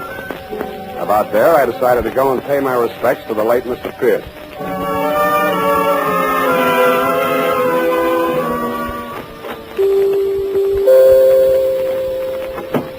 Good evening, sir. I'm Confrontation. You never remember me, do you? Was it in connection with the columbarium? No, we decided against it. Oh? Which was your dear departed? Pierce. Donald Pierce. Late afternoon pick-up at the Belvedere. Oh, dear, he's still on the flat. He's not quite ready to be viewed. Would you like to see the floral tributes? They're truly lovely. Who made the arrangement? Mrs. P. A truly lovely tribute. Small but perfect. A heart-shaped wreath with their initials intertwined. D.P. from S.P. P.S., that isn't S.Q.P. No, sir. The middle initial is usually omitted. That is, if desired, in the 3250 tribute. Of course, I'll coach him. By Jove, I do remember you. The detective, Mr. Spade. Good heavens. Foul play in regard to our Mr. P? I'm not sure, Mr. Etheridge, but maybe you can help. These x-rays. Could you check and see if they're his? Why, surely. Oh, dental x-rays. Needn't spend the time. No use? No teeth. A completely dentured subject. For a good 10 years, I would say. Oh, pardon me. Something, madam. Oh, yes, if you'll just wait. Do you know Mr. Spade? Oh, they told me at the hotel. Very fortunate that you're here, Mr. Spade. Well, I'll go and see how things are backstage. I'll see you later. Oh, these awful things that people must go through when death comes. No, it's not pleasant. Were you married long? 2 years. We were married in prison once. What? I suppose it couldn't be a surprise to me. We both knew it could happen at any time. You mean he'd been sick quite a while? Yes, coronary effusion. Heart trouble, huh? And you agree that's what killed him? I agree that... Do you have any reason to think otherwise, Mr. Spade? Well, I think you know more about it than I do. His physical condition? Let's start with yours. How are your teeth? I don't understand. These your x-rays? What? Heavens, no, this is a man's mouth. Where did you get them? What are they supposed to mean? I think they mean blackmail. Teeth and fingerprints are two of the best identity clinches. These initials, SQP, could be Sandra something Pierce. They yours? No. Do the initials SQP mean anything to you? Well, only I thought, of course, the prison. The what? San Quentin prison. San Quentin. Oh, I've been stupid. That's what you meant, married in prison. Of course, I thought you knew. Ronald was head of the prison dental laboratory there for 11 years.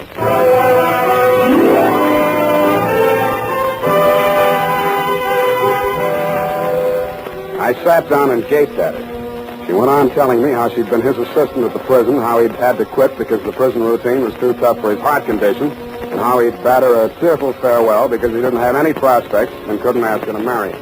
But then, practically the first day we arrived in San Francisco, he wired me to come here immediately, and we'd be married.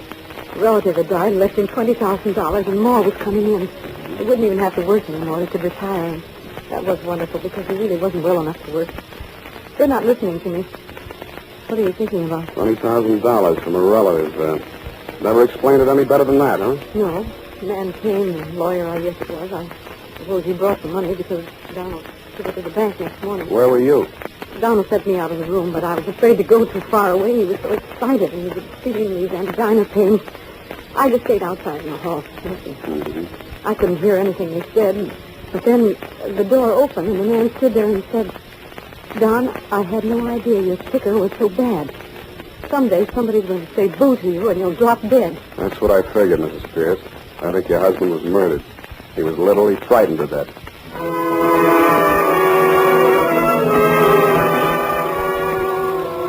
I had almost all of it now. Just a name and a number were missing, and I thought I might have them in my office under SQP. There was a light showing in my outer office as I came down the hall. It went out as I turned the doorknob. Stop right where you are.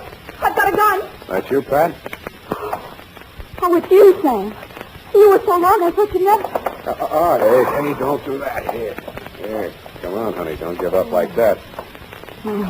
Here. Drink this. What happened? Oh, I'm so tired. My ankle, I think I broke it. I jumped out of the car. Let's see. I think it's just a sprain. Christopher's car? We were in the back. He slowed down on the ramp. There was something stuffed in my mouth. I couldn't make a sound. What's funny? I'm sorry, baby. You seem to have spent the entire day bound and gagged. I'm sorry. Go on. Oh, after you left us in that awful hotel room, he came in, and he was furious.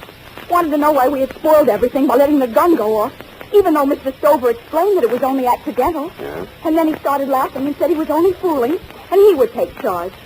So Mr. Stover left. And then Mr. Christopher held a gun on me and took me down the hall to another room. He pushed me in there, and then he tied me to a chair and put the gag in me. I'm sorry, honey. So he let you cool off in there until it got dark enough and late enough to get you downstairs and in the car without attracting too much attention. You say he was heading over the bridge to Oakland, huh? Yeah. Why are you shouting so? I guess I'm just excited. And I was, but not over Pat's story. It was something I'd just seen. The shadow of a man against the frosted glass of my office door. I went on talking, I hoped loud enough for him to hear every word I said. Pat, I don't know how to tell you this. It's going to make you feel bad, but sooner or later you'll have to know about it. This guy named Calvin Christopher, that isn't his right name, and in just a minute I think I'll have that too. He gave you a phony pitch about a photography assignment to help somebody get a divorce. But what he had in mind from the beginning was to use you as a murder weapon. Me? A murder weapon? You and whichever detective happened to go there with you. You see, Pierce was a blackmailer. He'd been a dentist at San Quentin, and who did he run into one day here in San Francisco but an escaped con whose teeth he had worked on, and of whom, by happy chance, he had a complete set of dental x-rays. This con bought the x-rays from him for $20,000. He's still at large and thinks he's safe now that Pierce is dead. But what he doesn't know is that Pierce took snapshots of the x-rays before he turned the originals over. The cameras got switched, and I have the x-rays right here. Look at him, sweetheart. What are you... Get down, lie flat.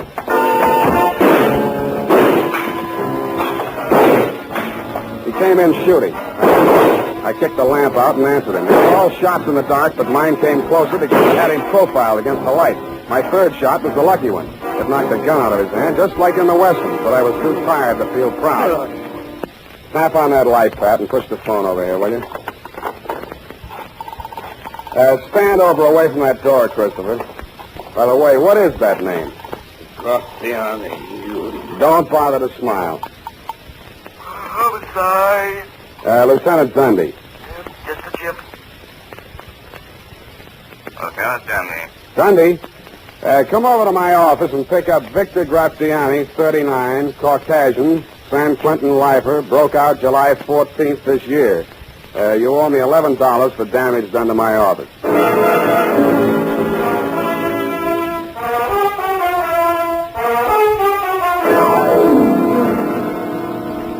Period. End of SQ paid. Oh. Sam Spade Detective Agency. Oh, yes, just a minute. He's right here. It's Mr. Tiny Scobie, Sam. Hello. Sam? Tiny? Sam. Who? Tiny. No Tiny here. Can I call you back? Sam. Ain't you interested in what happened to me? I got a clue, Sam.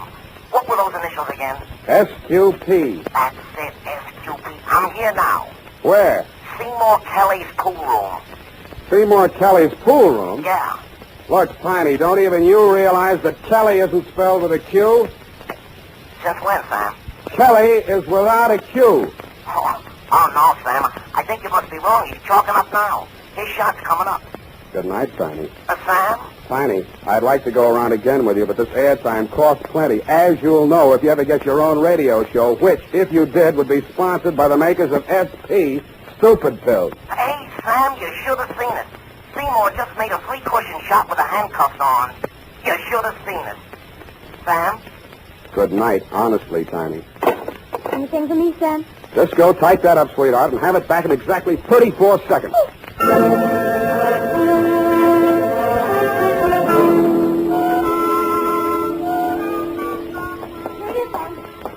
confused about who's getting divorced. Sam, you shouldn't accept divorce cases. Effie, it was not a divorce case. You actually mean we require the usual partial recap? Partial recap? Oh, yes. The dental x-rays would have shown that, wouldn't they? Effie, you're not happy here. What? You have no one to talk properly to.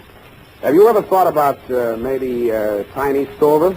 Oh, a lonely man, Effie. All these evenings free. Forced to pool rooms for diversion. Sweetheart, you could take him away from all that snooker. Oh, Sam. I could fix it up for you with Tiny. Sam. Come here, sweetheart. Has anyone ever told you how lovely you are? You know what always happens when you get me mixed up. I just... Sam, no.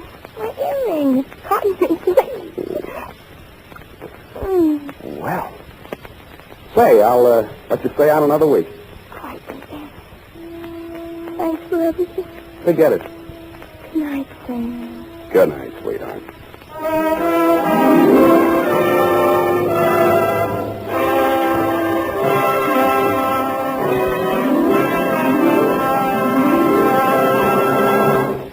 The Adventures of Sam Spade, Detective.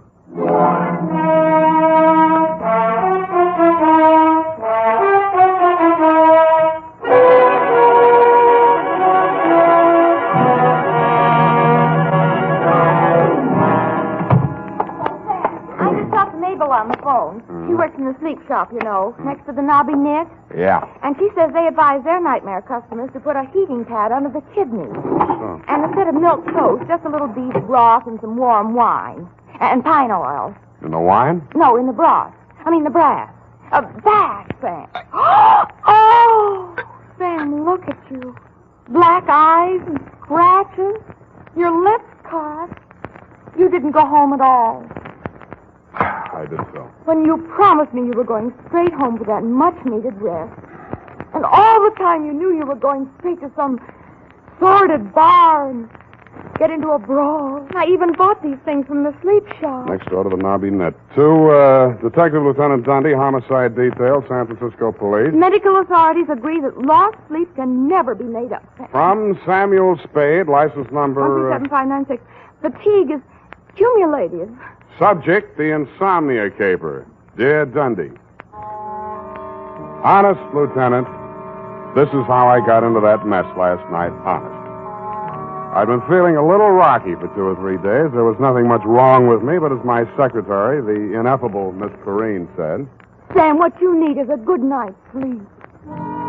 Which, Lieutenant, is how I happen to be at home, in bed, at 10:30 in the p.m., wearing a sleep shade, earplugs, and quiet pajamas. At 10:45, my right arm went to sleep. I turned over. That's when one of the earplugs fell out. I tore off the sleep shade, dug the plug out of my other ear, stuck my head under the pillow, and was just beginning to drowse off, but...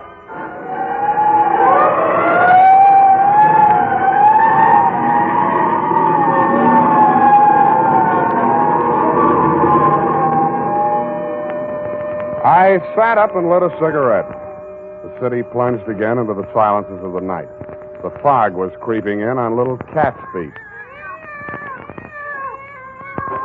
Oh, put an end to your romance and your spiteful creatures. That'll take you, you sucker. Like...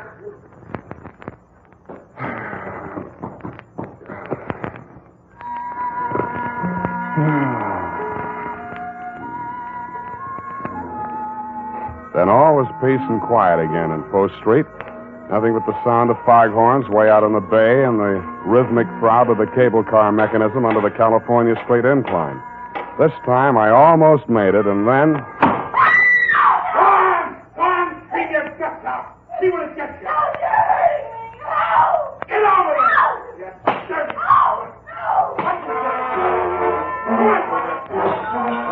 I went over to the window and peered out. The room was on a level with mine in a building just across the alley. I had had occasion to scrutinize said room and its occupant on happier occasions. She was young, red-haired, and also had a nice profile, which I had observed in silhouette against the window blind when she did her nightly setting up exercises. I now observed that she had a boyfriend, and he seemed to be angry. Not wishing to pry into her affairs, I closed my window. Drew the blind, went back to bed. It was stuffy with the window down, but quieter. I actually fell asleep. I dreamed I was home in bed and somebody was knocking on my door. How true.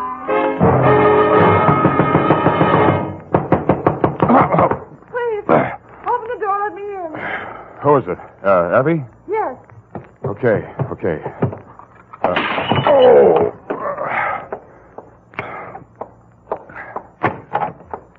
What? Please, don't be angry. May I come in for a minute? You're in. Oh, thank you. I know this seems peculiar, a perfect stranger. I saw you in the window. That makes us even. I have the apartment across the alley. Yeah, I know. And you saw him strike me. No. Well, you must have heard. I heard a lot of stuff breaking. Well, my ship models, he threw them all over the room, broke them to bits.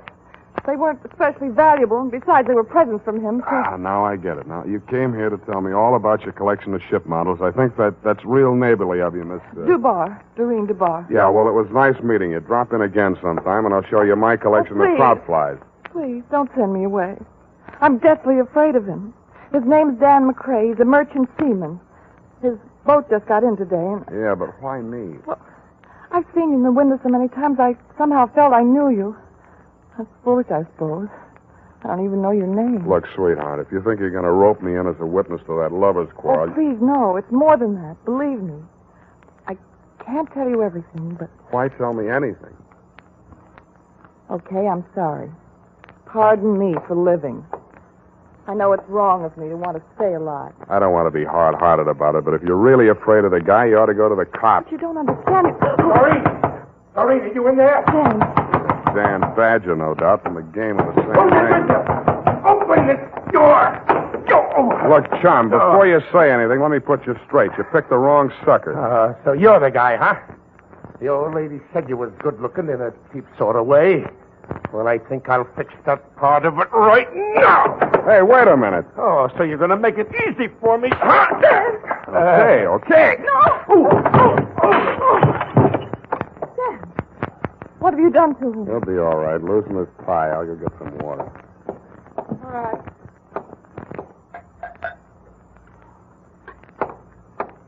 Is he coming around? Oh, where'd she go? Hey, Dan, wake up. Come on. Swallow it. What'd you hit me with? Where's Doreen? She dissolved. Come on, get up. Okay, Shepard. This is your round. Who? Not that it matters, Danny boy, but who? You're Frank Shepard, ain't you? You stupid.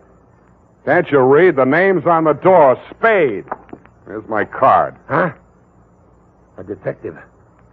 What was she doing here? Her story was that she was running away from you. Now beat it, will you? It can't be too fast for me. I'm sorry, Spade. I've been at sea too long, I guess. The old lady over there told me Doreen was seeing the sky every night. Channel fever or something. I blew my top. Yeah. No hard feelings, Spade? Ah, forget it. But when you do catch up with that guy, Shepard, watch your left. You telegraph it.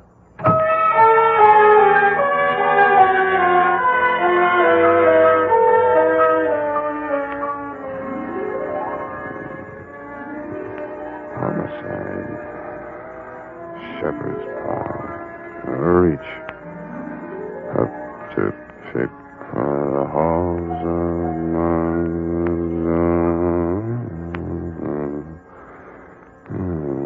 Oh, boy, look at me. I'm dozing.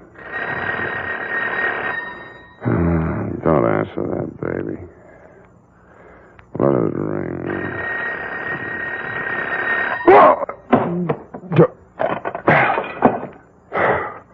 Huh? Spade, this is Dan McCrae. Who? The guy you beat up on.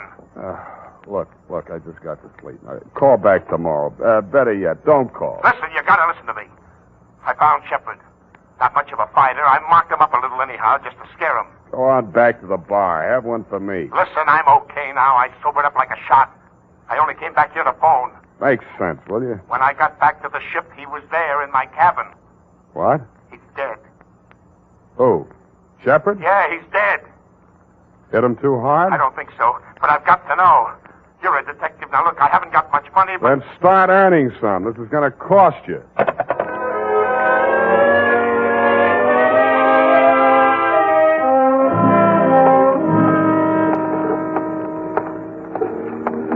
Hello, Dan. Well, you got here quick. I'm a real fast sleepwalker. This the ship? Yeah.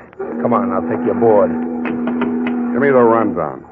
Shepard took your girl while you were away at sea. You slapped her around a little, broke her toy boats, and generally behaved like a bad boy. We'll skip that little exhibition match in my apartment. Then what? Come on, up this ladder. About those ship models. One was missing. She acted funny about it, and guess where it was? In Shepard's hotel room. Yeah? The Boston Hotel up on Broadway. Crumb dump. I shook the address out of that old lady. Never mind that now. So you went there, went up to his room, worked him over. But he was alive when I left there, that's clear. Then I had drinks in a lot of different places. I think I was in some other fights. Yeah, you look it. I don't know who with, just faces, a lot of blurs. I don't even know where all I went.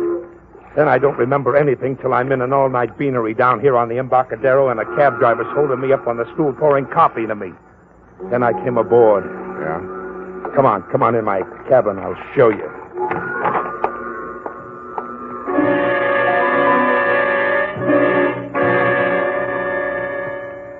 There were a few bruises and ring marks on the face, but they'd been cleaned up and smeared with methiolate.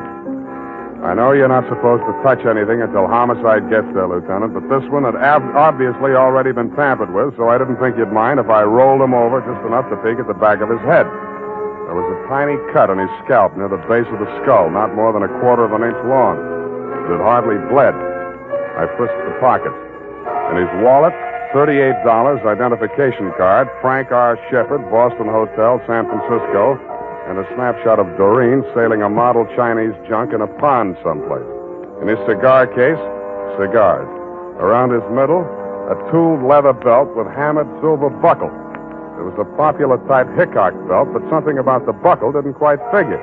The prong of the silver buckle wasn't silver. It was tempered steel. And instead of being pointed, the end was flattened out and ground to a sharp cutting edge. There were 2 notches on either side of it that didn't look like they'd been put there for decoration. I took the belt off, rolled it up, and put it in my coat pocket. Well, what do you make of it? You touch it? No. Why? The man falls forward, not back. The cops will say he was killed someplace else and brought here. Then I'm in the clear. Yeah, unless they form a theory that you brought the body down here to dispose of it. Then why didn't I? Maybe you lost your nerve. Maybe you sobered up. How? What killed him? I don't know. Maybe internal injuries, maybe a head injury, or both from that beating you gave him. Maybe he just dropped dead, heart attack. That's for the police medical examiner to find out. You mean you're going to call the police? I have to. But I called you to... I thought you could clear me Now, before... wait a minute. You told me yourself you drew a blank. You don't know where you were or what you were doing. What are you going to do? Call the police. No, wait. Yeah, I suppose you have to. I do. You first. Yeah. I must say you're taking it pretty well.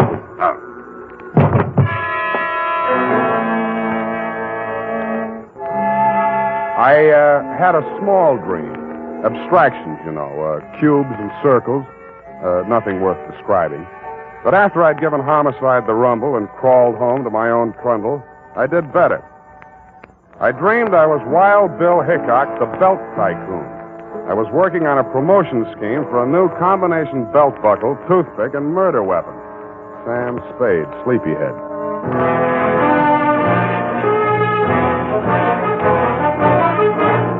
The United States Armed Forces Radio Service is presenting the weekly adventure of Dashiell Hammett's famous private detective, Sam Spade.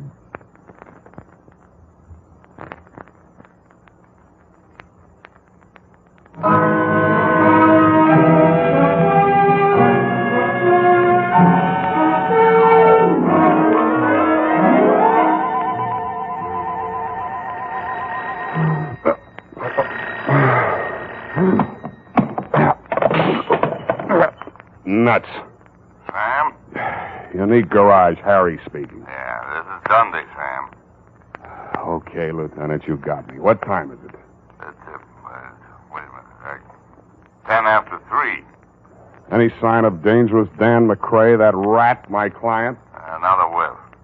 Hey, about that girl, Sam. Dubar, Doreen L., Balboa Apartment, Sutter Street. Can Yeah. you give me that description again? Go over and take a look at it. I'm in her apartment now. She says she never heard of you, and she doesn't know anybody named Dan McCrae. And she says she only went out once tonight to a drugstore to get some batteries for her hearing aid and some elastic stockings. All right, Dundee. If you want to swallow a pack of lies, all right. Check the drugstore, and she's wearing them now. I'd bring her over there, Sam, but she's a little feeble. Okay, Dundee. I'll be right over.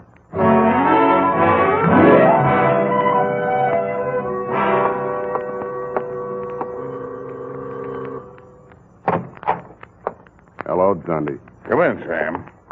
I want you to make sure, Sam, this is the apartment. Yeah. That's my window just opposite.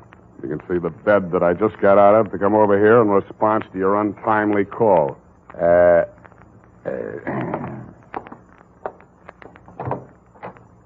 Will you come in here, Miss Dubar? Certainly, Lieutenant. I'm very anxious to make that man's acquaintance. She was about 65 years old with a pleasant, motherly face, gold-rimmed bifocals, hearing aid, and snow-white hair. Over her shoulder, I could see into the kitchen. Sitting at a table facing away from me was an old man. In front of him on the bench were 3 ship models in various stages of disrepair.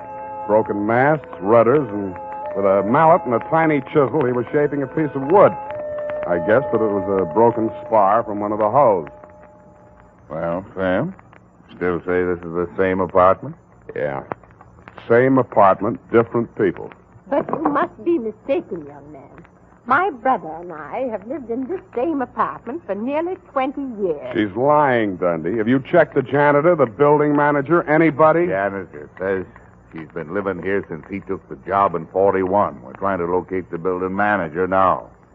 According to your story, Sam, the girl and McCrae had a big row in here, busted up a lot of furniture stuff. I don't see any sign of it. They could have cleaned it up. It doesn't make sense, Sam. Okay, I dreamed the whole thing, but those ship models, I didn't dream them. McCrae mentioned them, the girl mentioned them. Busted ship models. There they are on the table in the kitchen. Nay, good enough. What seems to be the trouble now, Dory? Just why is this young man so excited about my models? I declare, Ben, I can't make head or tail of it. Something about a girl with the same name as mine, and a young man, I forget his name, who seems to have killed somebody named Shepard, I believe it was. Oh, just what was it about the ship models, young man? Dory, could it be the girl who brought these over to me to repair? What was her name? It's just on the tip of my tongue. Who did she say sent us then? Wasn't that Shepard? Well, no, With all due respect to your age, nuts. I'm getting out of here, Dundee, while I can still remember my own name. I gotta get some sleep.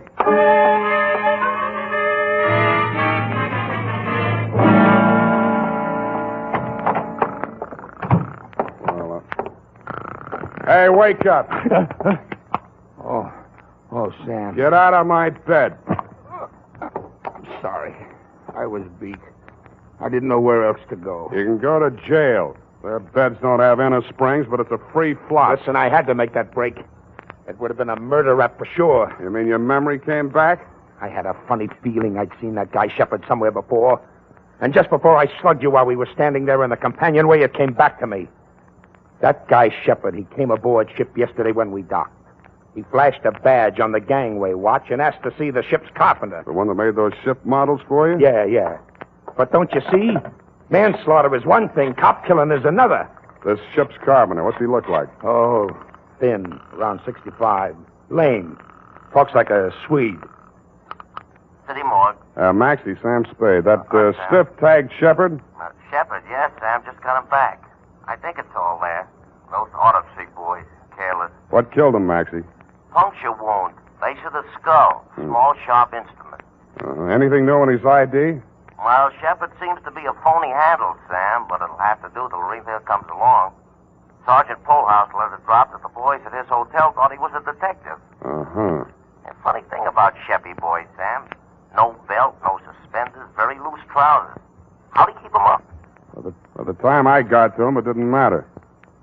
I figured he wore a belt, and somebody swiped it off him. That's an interesting theory, Maxie. I'll see what I can do with it.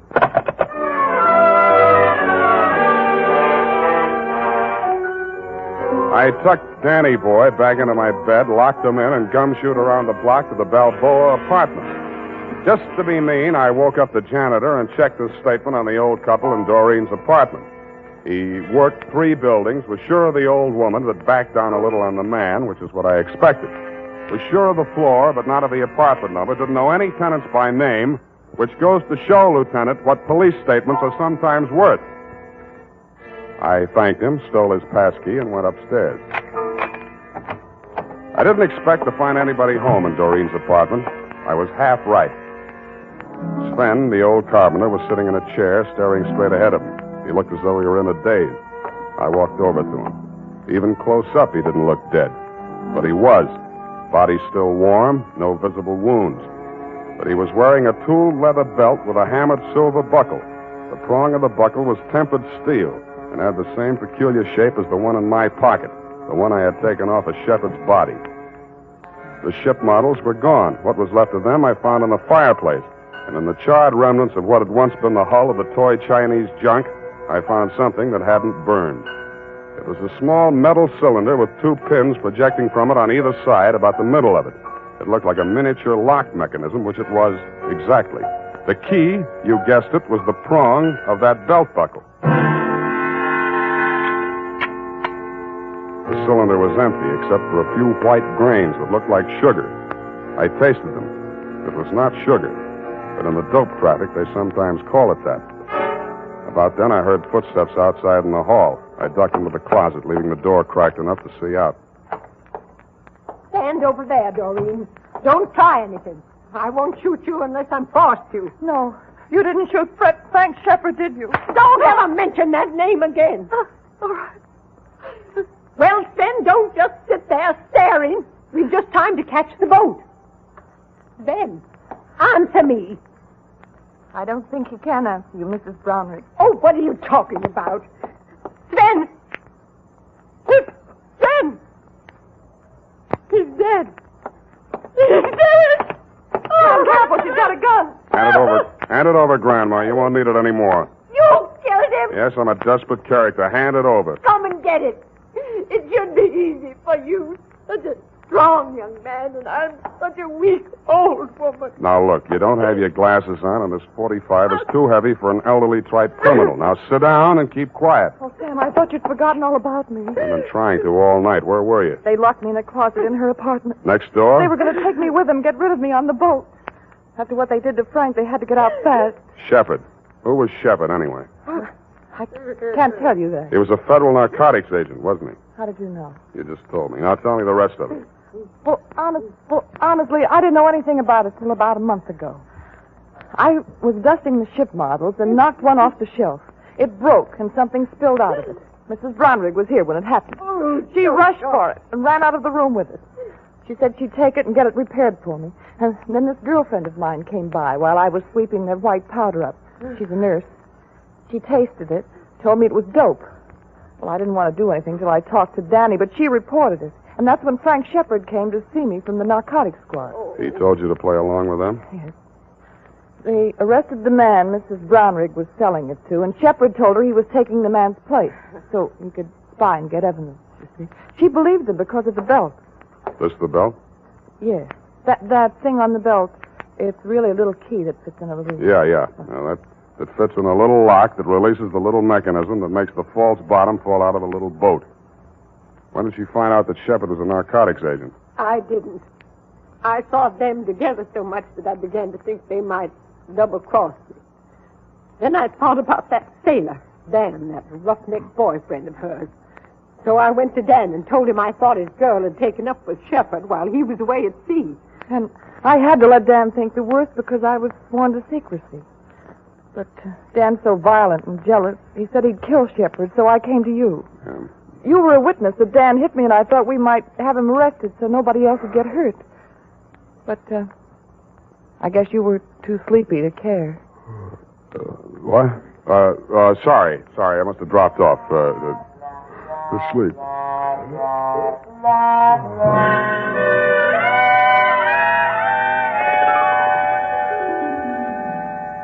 Period. End of report. But, Sam... Yes, Angel? Didn't you arrest that terrible old Mrs. Earwig? Brownwig, Effie? Wasn't it Brownrigg, Sam? One of her aliases, no doubt. In reply to your previous question, yes. Who killed Mr. Shepard, Sam? And how? Look, F, you'll recall that Sven was shaping a piece of wood with a small chisel and a mallet. The fatal wound, you recall. Oh, and who killed Sven? Sit down. I want to have a serious talk with you. Oh. No, over here. Yes, Sam. Stop twisting your handkerchief. Yes, Sam. Effie, sometimes I think you've been a detective secretary too long. Warps the outlook.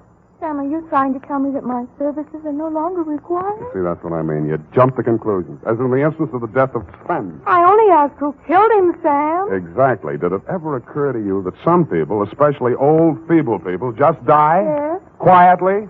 Sitting in a chair sometimes? Yes. Sometimes in bed in their sleep? That'll never happen to you, Sam. Sick. But it did happen to Sven. Perhaps the excitement of his criminous activities, fear of discovery, his impending flight were too much for his heart. On the other hand, it might have just been old age. Of course. The point is, Effie, it does happen. Yes. Never in detective stories, only in real life. Mm-hmm. Well, I guess that's all. Good night. Sam, you're not sleepy. Nevertheless, I'm going home to bed. Oh. Well, good night, Sam. Good night, sweetheart.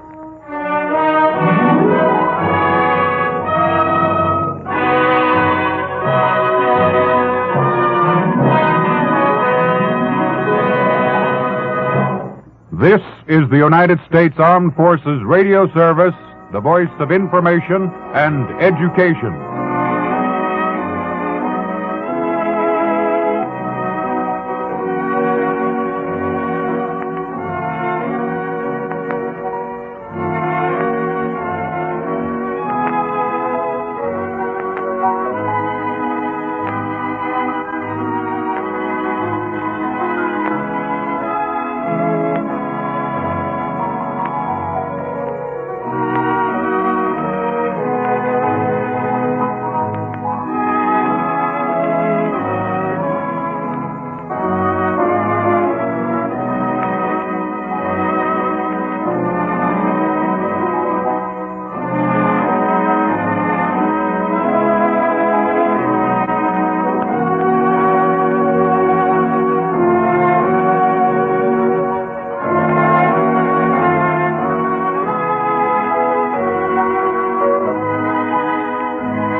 Adventures of Sam Spade, Detective. Brought to you by Wild Root Cream Oil Hair Tonic, the non-alcoholic hair tonic that contains lanolin. Wild Root Cream Oil. Again and again, the choice of men who put good grooming first.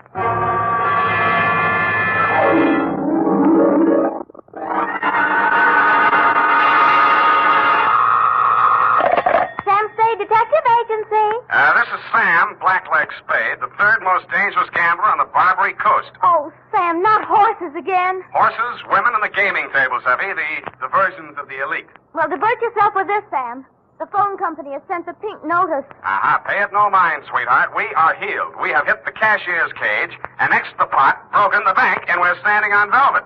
Sam, are you sober? Definitely velvet. Warm, too. Sam, from where are you calling from? You're wrong, Effie. It's a drugstore. Stay where you are. I'll be right down to deal out my report on the hot 100 grand caper.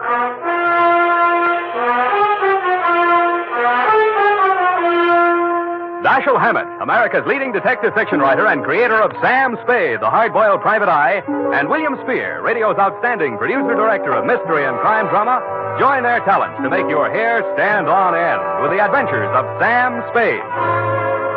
Presented by the makers of Wild Root Cream Oil for the hair. It's smart to buy things the whole family can use, isn't it? That's why I say it's smart to buy Wild Root Cream Oil Hair Tonic. To Mom, to Dad, to the children, Wild Root Cream Oil is really a friend indeed. Non-alcoholic Wild Root Cream Oil with lanolin grooms the hair neatly and naturally, relieves dryness, removes loose, ugly dandruff. I hope you have a big family-sized bottle of Wild Root Cream Oil in your home. Get Wild Root Cream Oil Hair Tonic. Again and again, the choice of men who put good grooming first. And now, with Howard Duff starring as Spade, Wild Root brings to the air the greatest private detective of them all in the adventures of Sam Spade.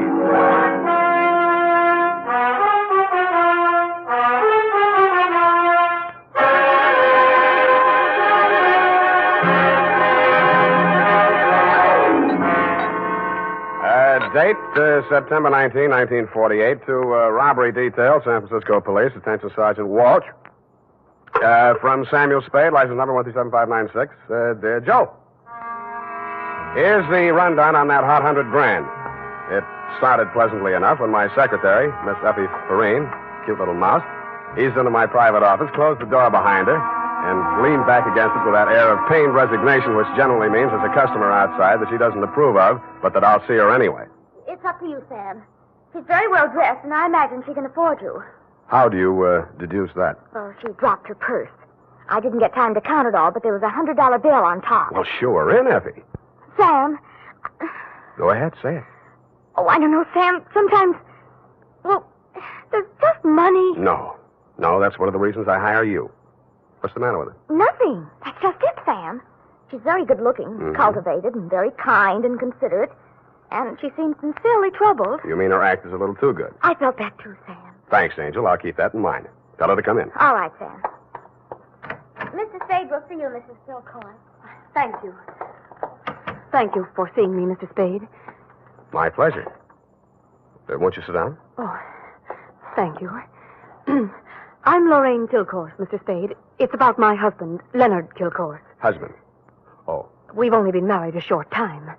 It was a quiet ceremony at the San Cedro Mission. Leonard didn't want to subject me to any publicity. The difference in our ages, you know? You mean you want me to keep it a secret? Oh, no, except for the newspapers, of course. Naturally, all of Leonard's friends know. No, he doesn't have many, from what I've heard. I've thought it strange, too, that such a prominent man should have such a small circle of acquaintances. I met him only a short time before I married him. He's been very kind and absolutely devoted to me, and I suppose I should feel ashamed of myself for coming to you. But there are so many things about him that are mysterious that sometimes I can't seem to find my handkerchief. Here. Kleenex. Oh, I'm sorry. Thank you. I take it you're not a San Francisco girl. No, I met him at a dude ranch. Well, maybe I can clear up some of your mysteries for free. The reason your husband doesn't have many friends is because they keep dropping dead. I don't understand you. Oh, forget it. He's a big public servant. He's built a lot of sidewalks. The streets of the city are paved with his good intentions. His name is on 1,000 manhole covers. If the names of his former business associates land on headstones, it's nothing to me. I got my own racket. Well, what? I think my husband is paying blackmail to someone. Uh-huh. And upon what do you base your suspicions, Mrs. Kay? It started about a month ago. He began withdrawing large sums from our joint account. First it was $10,000, then $20,000, and last week, $50,000. Mm-hmm. And this morning, he closed out the balance of the account. $100,000. Yeah, well, he's got it to spend, Mrs. Kilgore. Well, I won't pretend the money doesn't interest me, but what's behind it, Mr. Spade? Each time he withdraws these cash sums, he leaves the house without a word to me. And sometimes doesn't return until dawn. My husband is not fond of nightlife, Mr. Spade. Only a desperate situation could induce him to leave the house after dark. Yeah, so I've heard. They say that's how he kept his health as long as he has. All right, you want me to trail him, find out what he does with the money. Just one question. Why'd you pick me for the job? Why, your reputation That's is... local. You say you're new in San Francisco. Well, I do read the local papers. Your picture was in only 2 weeks ago. Yeah, well, that caper didn't help my reputation. I like your looks. A nice, honest face. A man I could trust.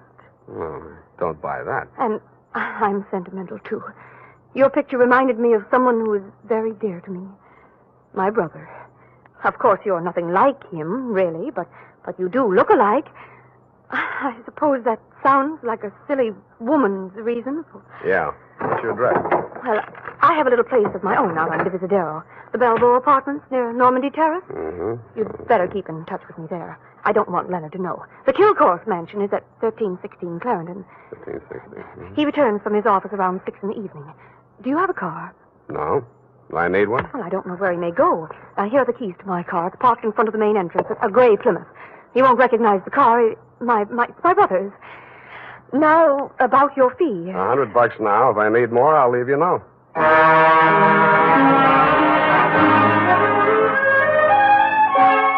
I had an uneasy feeling I would need more. The last detective that tried to follow Leonard Kilcourse had hospital insurance. I don't. But I'm a gambler at heart, so I parked Lorraine's Plymouth across the street from the Kilcourse mansion and waited. At 9 p.m., Mr. Kilcourse, much too old for her, came out the front door and flagged down a taxi. I made an illegal U-turn and followed.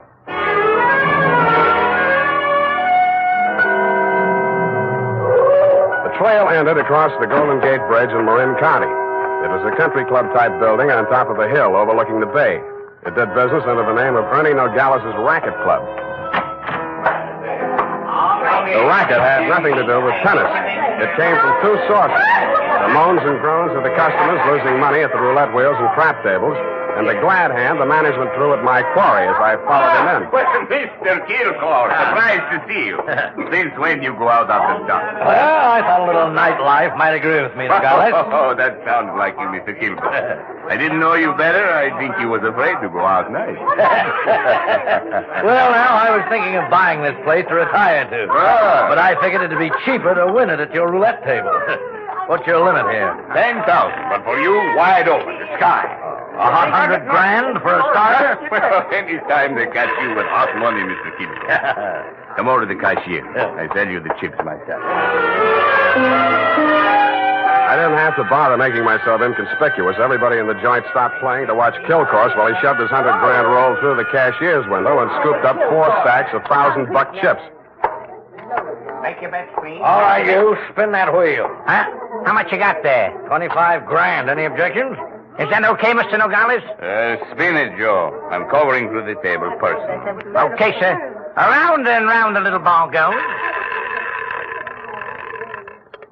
15 pays 15 and the red. Maybe next time, Mr. Kilcourse. Why don't you double up, play the red and the black? Safer. I'll stay with the numbers. 50,000 on 15. There. Spin it. It's okay, Joe. I'm still covering. Well, it's your money, Mr. Nogales.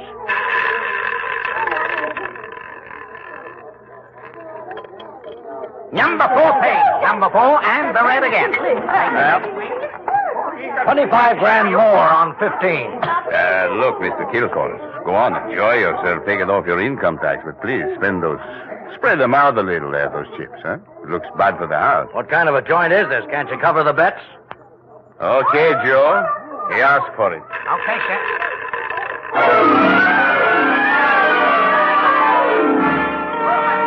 I didn't wait to see where the little ball went on the last spin of the wheel. I would have made a side bet with any taker that Kilcourse wanted to lose that $100,000. I would also have made book he knew I was following him. As I left the table and walked out of the club, I braced myself for what usually comes next. There would either be a dead body in the car or somebody would crease my noggin with a sap. But nothing happened. I switched on the headlights and stood in the glare of them for fully a minute, but nobody even shot at me. I flushed the shrubbery, no gunman. Checked the ignition wires, no booby traps. Driving back to town, I racked my brain for some way to bring them out into the open. I felt like a man with his life savings all on one number, waiting for the wheel to stop spinning, which wasn't far from the truth. Not much of a cliffhanger, but the best we could do this week.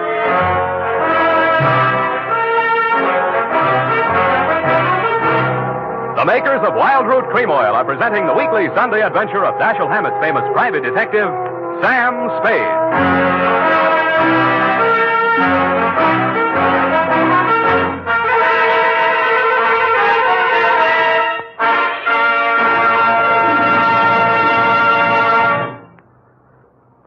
Now, here's important news on good grooming. If you want the well-groomed look that helps you get ahead, socially and on the job, listen. Recently, thousands of people from coast to coast who bought Wild Root Cream Oil for the first time were asked, how does Wild Root Cream Oil compare with the hair tonic you previously used? The results were amazing. Better than 4 out of 5 who replied said they preferred Wild Root Cream Oil. Remember, non-alcoholic Wild Root Cream Oil contains lanolin. It grooms the hair naturally, relieves dryness, and removes loose, ugly dandruff. So if you want your hair to be more attractive than ever before, get the generous new 25-cent size of Wild Root Cream Oil, America's leading hair tonic, on sale at all drug and toilet goods counters. It's also available in larger economy bottles and the handy new tube. Get Wild Root Cream Oil, again and again, the choice of men who put good grooming first. By the way, smart girls use Wild Root Cream Oil, too. And mothers say it's grand for training children's hair.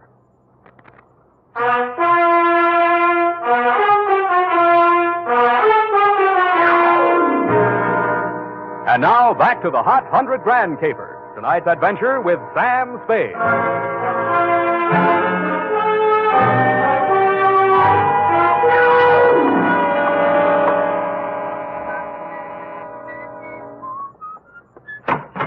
Yeah? This Mrs. Kilcourse's apartment? Yeah? She here? Yeah? Well, can I come in? Yeah? Tommy? Yeah? Who is that, Mr. Spade? Yeah. Oh, this is the detective I was telling you about, Tommy. Remember? Yeah? The one who looked so much like you? Yeah? No. Oh, excuse me. This is my brother, Tommy Lane. Yeah. I mean, Tommy, won't you run down to the corner and buy me some cigarettes for about 20 minutes? I have something to talk over with Mr. Spade. Yeah. Nice boy, your brother. Small vocabulary, but big feet. Well, he's shy. Now, what did you find out about my husband, Mr. Spade? He dropped $100,000 in a gambling joint. Ernie Nogales' racket club. You know it? No, but I know Ernie Nogales. I knew him in Reno before I met Leonard. He lost his license there for running a crooked wheel. The way Kilcourse was playing tonight, that wheel didn't have to be crooked. He was trying to lose that $100,000. But why? Why would he do a thing like that? One of two reasons. Either he's paying off to Nogales or he's paying off to somebody else, and Nogales is the go-between. Well, I don't believe it. Ernie is a crooked gambler, but he doesn't touch blackmail. And your husband isn't stupid enough to drop $100,000 in 3 turns of a wheel. Anyway, I'm not tangled with him and or the Ernie Nogales mob for $100 of your money or anybody else's. Here, take it. Well, and here are your car keys. No, wait, please. You can't desert me now. Why not? Well, I haven't told you everything. I'd hoped I wouldn't have to. About your brother? How did you know? The only place you get a green suntan is in a pokey. Besides, he acts kind of stir-crazy. Spent a little time in solitary, didn't he? He won't talk about it. But that's it, Sam. That's why Leonard is paying that blackmail money to Nogales. You just said Nogales wouldn't touch blackmail. Any other corrections you'd like to make in your copy before we proceed? Yes. Well, I might as well tell you everything. Why not? I knew when I came to you this morning that my husband was paying this money to Nogales. I knew because I asked him to. You and Ernie Nogales are working together? I'm not that rotten. I didn't say you were, but you're a rotten liar. There's that much in your favor. But I'm telling the truth now, Sam. You must believe me. Everything that has happened is my fault. I persuaded Nogales to give my brother a job in his place in Reno. Mm-hmm. They quarreled, and when he got closed down, he blamed Tommy. He swore he'd kill him when he got out of prison. That's why I begged my husband to pay him to save Tommy's life. Who did rat on Nogales about that crooked wheel at Reno? I did. That's why I feel responsible. Leonard is so fine, so generous. But I can't let him go on paying for my mistake. Yeah, like you said, he's going to run out of money. Look at me, Sam. Do I look like the kind of a woman to whom money means everything in the world? No, but you're looking at me, not at Kilcourse. You're laughing at me. Oh, I know what you think. Perhaps I did make a mistake in marrying Leonard, but he was so kind, so considerate, like my father. Everybody reminds you of your relatives. You don't believe my story? Well, since you asked. Well, all right, then, here's the truth. I'm really Jack the Ripper's granddaughter. My parents were terribly wealthy. I harpooned my mother in her Beverly Hills swimming pool, set fire to my father with a $50,000 negotiable bond, and eloped with John Wilkes Booth. That brings us up to 1865. Shall I go on? Don't stop. It's great. Oh, get out of here. Get out of here and leave me alone. After you've told me all your secrets, I'm not that rotten. You won't help me. You never intended to. Why go on torturing me? Oh, now, stop that. Please, please. I believe you. I believe all your stories. Now, what is my next smart move? Sam, the only way to stop Ernie Nogales is to prove that he's running a crooked wheel. And then he'd pay back all that blackmail money, and he wouldn't dare lay a hand on Tommy. Well, it's going to be hard to prove and expensive. I'll have to lose a little on that wheel before I can figure the way it's rigged. How much can you invest? Well, I have about $1,000 of my own. With you? Yes. Here. You take it. Smells nice. Sam. Yeah? Sam, after all this is over, and after I've put things to right with Leonard, I should have told him before this, but I owed him so much. Oh, Sam, I'm so glad it's you. Yeah. Me too, Angel. Go now, darling, before I beg you not to. What time does that joint close? Well, it runs all night, I think. Good. Let's stay up late and raid the icebox.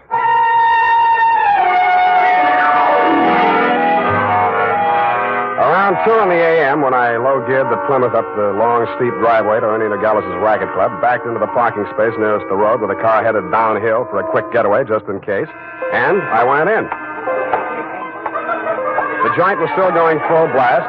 I bought $500 worth of chips, swaggered over to the table where Kilcourse had dropped his $100 and nonchalantly flipped the blue chip onto the red. Appalachia, ladies and gentlemen. Make your game. Okay, that's all. Around and round the little ball goes. I didn't look to see where the little ball went. Most of the money was on red, so it was bound to turn up black.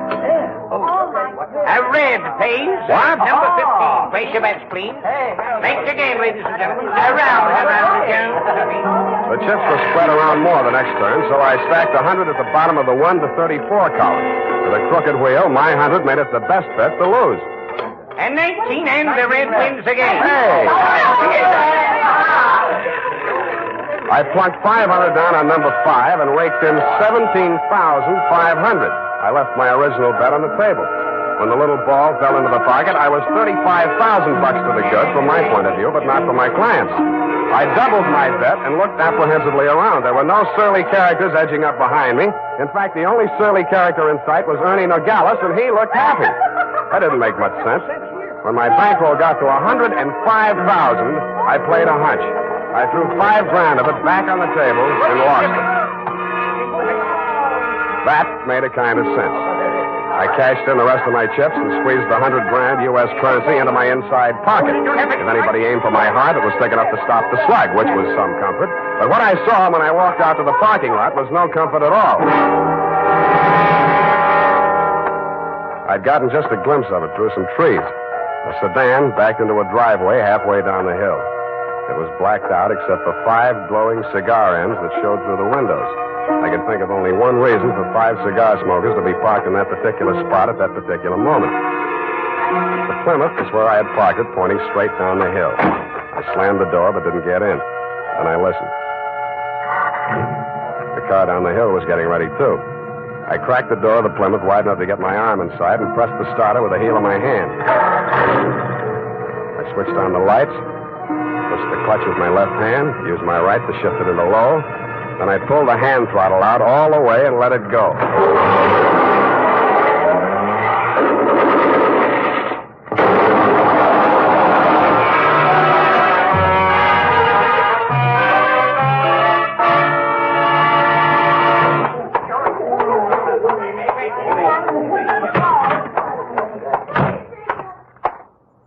What's the big idea busting into my office? We're going to have a talk, Nogales. Please, don't wave that heater at me. It makes me nervous. I don't like guns. I don't either. That's why I'm here. Put your hands on top of the desk and keep them there. All right. Give me back that roll. I give you clean money for it. It was a gamble, so I lost. Can you blame me? Where'd you get this money? I buy it. 50 cents on the dollar. I don't ask where it came from, but I read the papers. I figured it was that shipyard payroll job a few days back. Like it just fell in my lap. I figured it'd make 50 grand instead of Kilcore's 5. I guess that was dirty trick you just out of stir, Tommy, huh? I got news for you, Nogales. I didn't know this money was hot, and I am not Tommy Lane. No? Then what? Private Dick. Tommy's sister hired me to take the fall for him. Look, I've got most of the caper. Kilcourse wanted to pay Tommy $100 grand. You rigged the wheel so Kilcourse would lose it one night and Tommy would win it back the next night. Now, what was Kilcourse paying him off for? No caper, legitimate. He was sent up for bribing a public official. You mean he was the payoff man for Kilcourse's contracting firm? Sure, legitimate business. And the grand jury went out after Kilcourse. Tommy took the rap, that's all, for a price. Yeah, $100 grand. Thanks, Nogales. That's all I needed. I was afraid I might be too late. You are, Oh, I sweetheart. have so many things to explain. Where can you talk? Right in here. Who's this man? Why, that's your old sweetie from Reno, Ernie Nogales, remember? What's the matter with you two? You crazy? Oh, Sam, I should have told you the truth from the beginning. Check. The Nogales yarn, I can understand, but why did you tell me you were Kilcourse's wife? I was desperate. I had to say something. It was the only explanation I could think of for my interest in this case, without telling the truth. But you were making a pigeon out of me. I don't know about such things, Sam. All I know is I'm here in time to warn you. You mustn't walk out of here with that money. Listen. They may kill you to get it back. They already did. They're combing the wreckage of that car right now, looking for my body. Then Tommy was right. They did mean to kill him. How'd he get the rumble? While he was in prison, from another man that Kilcourse framed. He was in for life, so it was safe for him to talk. Hey, you two. Yeah, Nogales? That car that just drove up. I think that's Mr. Kilcourse. Oh, Hey, what's your hurry? Don't let me go! Come on, what's your hurry? Tommy's out there in that cab. I've got to warn him. Or tip off Kilcourse. Which is it? No, Sam, you've got to believe me. Sit down. Stop that. You two have fun. I'm getting out of here. Go ahead. Now, listen, sweet Lorraine, you may as well save your breath for those explanations. You're staying right here until the caper's all wrapped up. Here he comes. Have you got a gun, Sam? Yeah? Well, you better have it ready. Mm-mm. But Sam... Where's Nogales? I want to see him. He was called out of town, sir. I'm in charge. You Mr. Kilcourse? That's right. I want to know why you people have been interfering with my business. It might interest you to know that this building site's on an old Spanish land grant. Title's very shaky. I'll run an 8-lane highway straight through the middle of it and turn the rest of it into a game preserve. That's what I do to people who double-cross me. I tried to tell Mr. Nogales that, sir. He wouldn't listen to me. He tipped Tommy off for a split of $100 grand, but I knew sooner or later we'd have to answer to you, Mr. Kilcourse. Oh, well, what's that? Here's your $100 grand, sir. Count it. Well. What's your name, son? Sam Spade, sir. I'm glad to meet an honest lad. Well, come along. You too, young lady. We'll all walk out together. Sam, what are you... What? Spade, huh? Yes, sir. I'm a private detective, but I'm ambitious. Politics? Yes, sir. Well, we'll run you for assembly. In the meantime, I believe there's an opening in one of the public services. Garbage disposal. Executive end, of course. Where the devil is that man with my car? Oh, there he is. You drop around to my office in the morning. Thank you, and good night, Mr. Kilcourse. Drive on, Horace. Back to the city. Oh, Sam. How could you? All those lies and just handing over the money like that, it wasn't yours. It wasn't Tommy's either, sweetheart. Get in. Well, Tommy, are you all right? Yeah. Drive us across the bridge, Tommy, will you? Yeah. Tommy, Yeah? Tommy, I'm afraid we'll have to do without the money. Yeah? Sam gave it to Mr. Kilcourse. Yeah? Now, don't get excited, Tommy. I'm sure Sam had a reason. Didn't you, Sam? Yeah. I mean, that was marked money from a payroll job. Oh, then it won't do him any good. It'll send him up for a good long stretch if the eyewitness story that goes along with it is good enough. And you're just the girl to tell it, sweetheart. Am I right, Tommy? Yeah.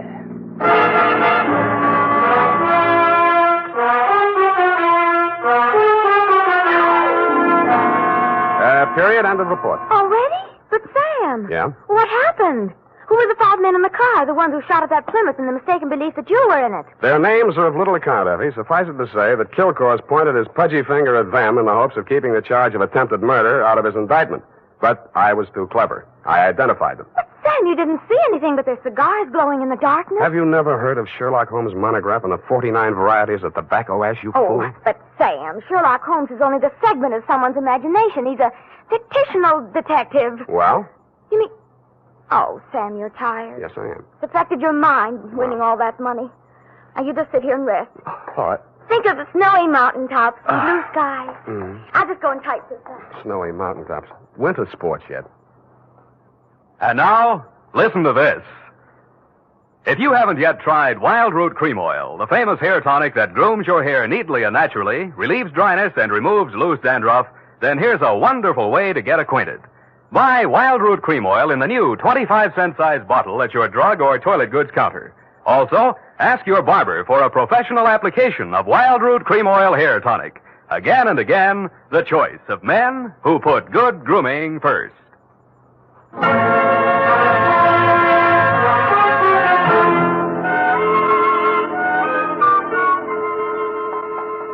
here it is, Sam. And not that it made any difference, but how did you guess that she wasn't Mrs. Kilcourse? Simple. Kilcourse didn't recognize it. But, Sam, that was after you denounced her. I did no such thing. From the report, Sam, in black and white. Quote, why did you tell me you were Kilcourse's wife? Unquote.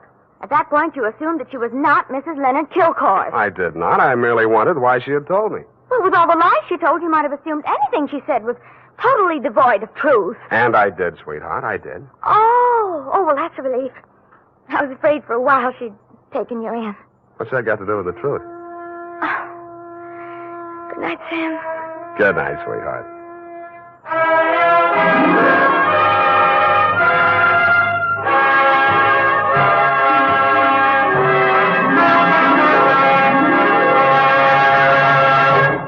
The Adventures of Sam Spade, Dashiell Hammett's famous private detective, are produced and directed by William Spear. Sam Spade is played by Howard Duff. Lorene Tuttle is Effie. Sadie Thompson appeared as Lorraine Kilcourse. The Adventures of Sam Spade are written for radio by Bob Tallman and Gil Dowd. Musical direction by Lud Gluskin. Score composed by Renee Garrigang. Join us again next Sunday when author Dashiell Hammett and producer William Spear join forces for another adventure with Sam Spade. Brought to you by Wild Root Cream Oil. Again and again, the choice of men who put good grooming first. The Adventures of Sam Spade, Detective. Brought to you by Wild Root Cream Oil Hair Tonic, the non-alcoholic hair tonic that contains lanolin. Wild Root Cream Oil. Again and again, the choice of men who put good grooming first.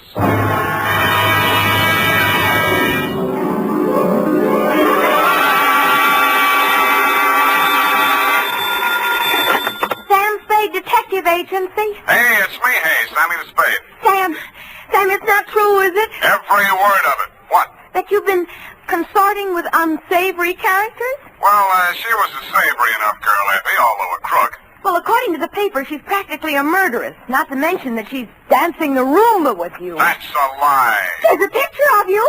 Virginia Vale, gangland glamour girl, caught at the Club Iberia in barefoot Roomba with private eye. It was not a Roomba, it was a bambuco. Oh, Sam, not over the phone. I can't stop it. Stay where you are. I'll be right down to dictate my report on the lawless capers.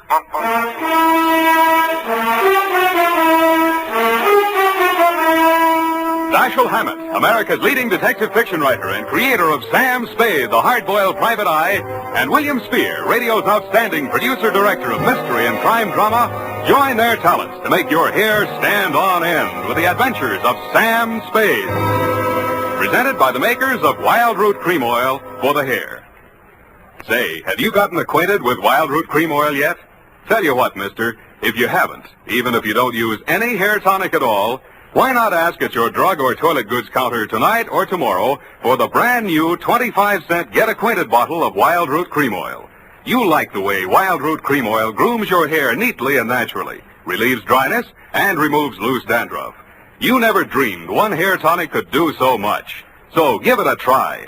Get the generous new 25-cent bottle of Wild Root Cream Oil. Again and again, the choice of men who put good grooming first. And now, with Howard Duff starring as Spade, Wild Root brings to the air the greatest private detective of them all, in the Adventures of Sam Spade.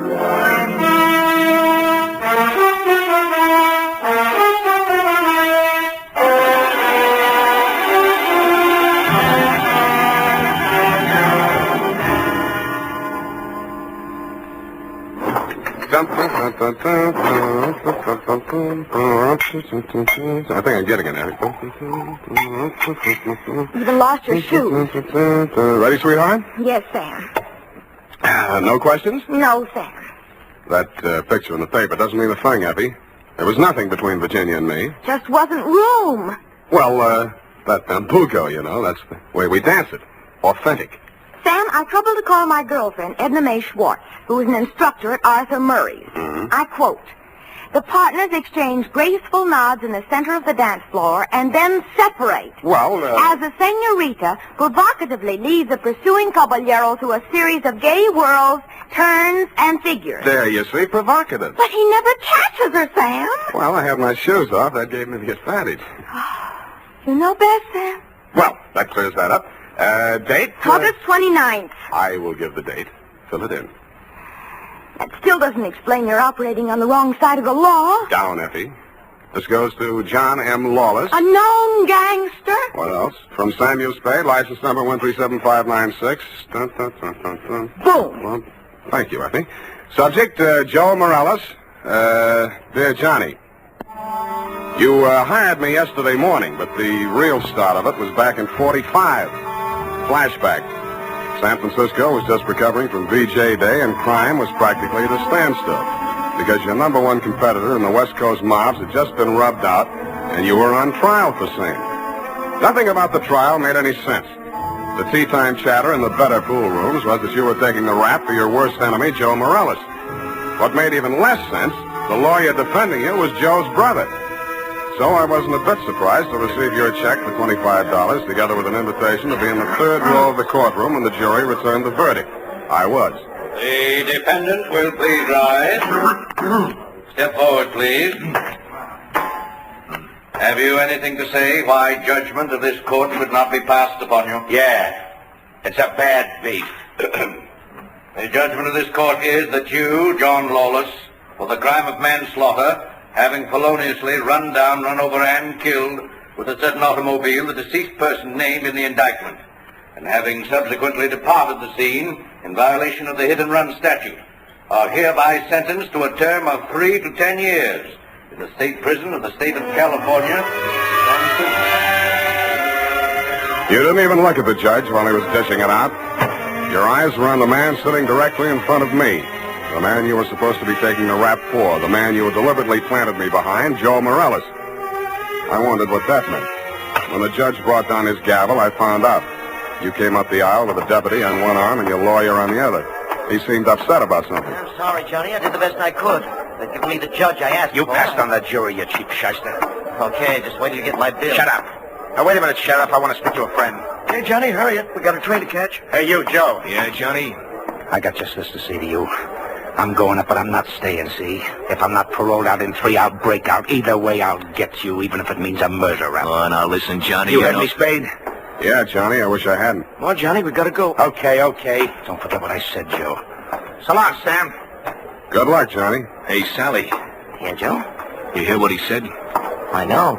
He's gonna knock me. This guy's a witness named Spade. Spade, my brother Sally. Salvador Morales. You may have heard of me. Yeah, if I'm ever up in a hit and run, remind me not to hire you. Come along, Spade, where we can talk quietly. Just over here. My conference room. Look, we got nothing to talk about. Oh, yes, we have. Watch it. I just got this suit pressed. Yeah, right in here. Sally, is it all over? How did I come out? Where were you? In here. I couldn't force myself to stay out there. What did he get? 3 to 10. 3 to 10, is that... Oh, I mean, how terrible. How terrible. Best I could do. This is Sam Spade, my dear. It's Virginia Vale, Johnny Lawless's fiancée. The San Quentin widow. Well, how's tricks, Virginia? Why did they bring you here? Maybe they know. He's a witness. Witness? To a threat Johnny made against my brother's life. My own client. What's funny? Ask your brother. That threat would even get you a writ against him to keep the peace. What do you mean, Sam? Sweetheart, threats don't mean anything in law unless they're backed up by some action. Even if he told you the when, the where, and the how, it wouldn't be worth anything until you're dead. But it would be worth something then? Sure, it shows premeditation. And if he knew he was overheard and you'd be forced to testify if anything happened to Joe... Hey, beautiful, what are you trying to do to me? Well, I mean, he'd think twice before he tried anything. You'd be safe, Joe. Well, honey, I didn't know you cared. About you, I don't. I just wouldn't want Johnny to do anything foolish.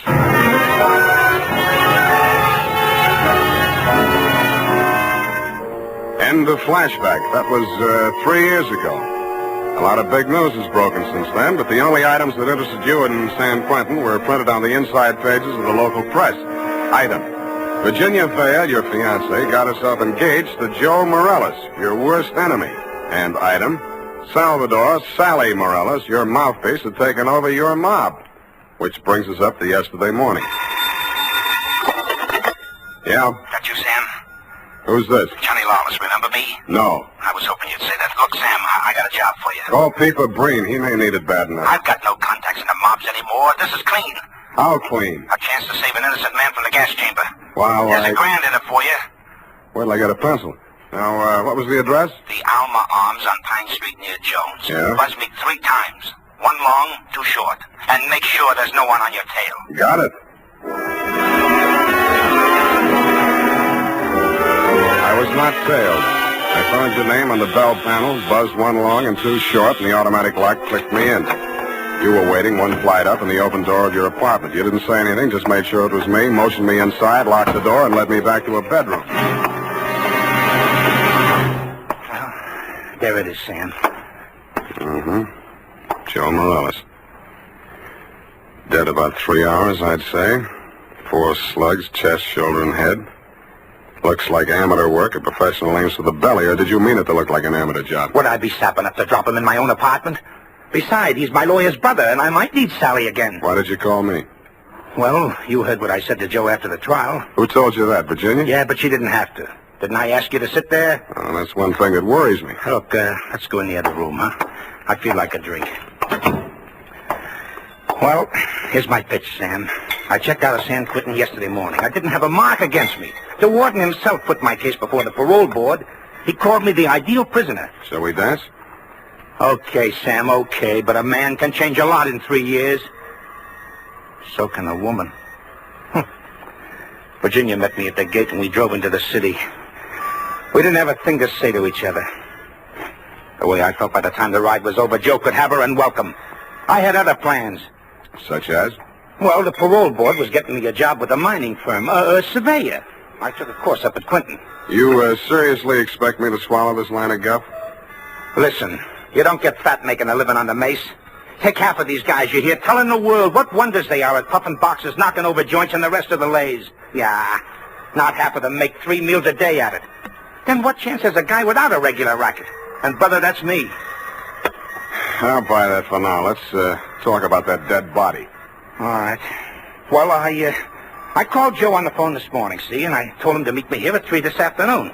I wanted to tell him, forget about what I said about how I was going to get him. Not that I wanted to write off that rap I took for him. But if he was scared, he might come gunning for me. I might have to break parole to defend myself. About Virginia, like I told you, we got nothing to talk about. Yeah, it was beautiful while it lasted. So he was due here at 3, huh? Huh? Yeah. I was held up. As a matter of fact, I was with my lawyer at the time. Sally? Yeah, I phoned the building and told the superintendent to let Joe in, and then I got here about 4:15. But I didn't find him till just before 6 when I called you, Sam. How come? Well, I just didn't look in the bedroom. I figured he got tired waiting and left, you know. Yeah. Mm-hmm. Well, look, Johnny, assuming your story is true, and if it isn't, you ought to be ashamed of yourself. Who do you think did it? Well, that depends on why. If it was somebody gunning for him, it would depend on what's going in the mob since I've been in Quentin. You know more about that than I do. If it was somebody trying to frame me... What do you mean, trying? Hey, wait a minute. I got a phone homicide. You must have known that when you called me. Yeah, that's why I ripped the wires out. That's cute. That's very cute. Oh, that makes you look real good. Look, Sam, look. I'm not asking you to do anything extracurricular. Sure, you have to yell cop. but you'll do it over a pay station downstairs. And by the time anybody can get back up here, that stiff will be out. It will. Well, how's that going to be done? I got a friend in the undertaking business. Met him up at Quinton. He just installed a new crematorium. You should have called him first. I did, but I can call him off. You're stir-happy. Look, Sam, look, how about it, huh? So the cops come in tonight, tomorrow. Who cares? Not Joe, the weather he'll keep. What do you say, Sam? What do you say? I say you're probably bluffing, that you got no way of getting rid of the stiff, but on the outside chance that you might not be bluffing, I'll swing along with you for a couple of hours. If I don't turn up anything by then, the deal is off. Okay, that's fair enough. Yeah, but this isn't... Hey! Sorry, I gotta do it.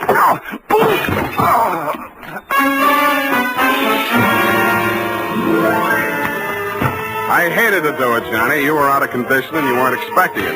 But I wanted you to look like a hospital case.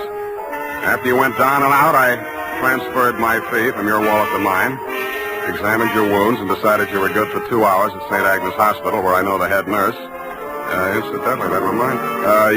So without further delay, I toted you downstairs, threw you into a taxi, and delivered you to the ambulance entrance. That's when I remembered that I had forgotten one thing. I hadn't given you a chance to call off your alleged undertaker friend. I was sure that that part of your story was bluff, but just to make sure, I rushed back to your apartment in less time than it takes the average undertaker to back his hearse out of the garage, I thought. When I got there, I wasn't so sure. The apartment had been tidied up, ashtrays emptied, glasses put away. They'd even vacuumed the rug. The blood-stained bedspread had been removed, and with it, the corpus delicti. I found myself humming an old tune. I ain't got no body.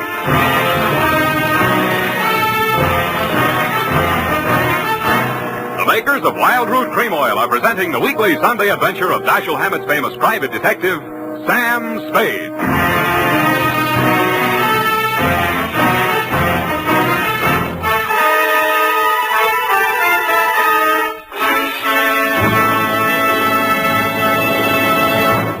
Now, here's important news on good grooming. If you want the well-groomed look that helps you get ahead, socially and on the job, listen. Recently, thousands of people from coast to coast who bought Wild Root Cream Oil for the first time were asked, how does Wild Root Cream Oil compare with the hair tonic you previously used? The results were amazing. Better than 4 out of 5 who replied said they preferred Wild Root Cream Oil. Remember, non-alcoholic Wild Root Cream Oil contains lanolin. It grooms the hair naturally, relieves dryness, and removes loose, ugly dandruff. So if you want your hair to be more attractive than ever before, get the generous new 25-cent size of Wild Root Cream Oil, America's leading hair tonic, on sale at all drug and toilet goods counters. It's also available in larger economy bottles and a handy new tube.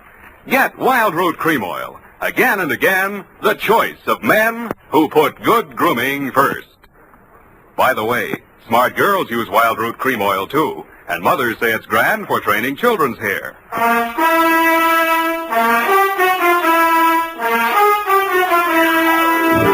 And now, back to the Lawless Caper. Tonight's adventure with Sam Spade.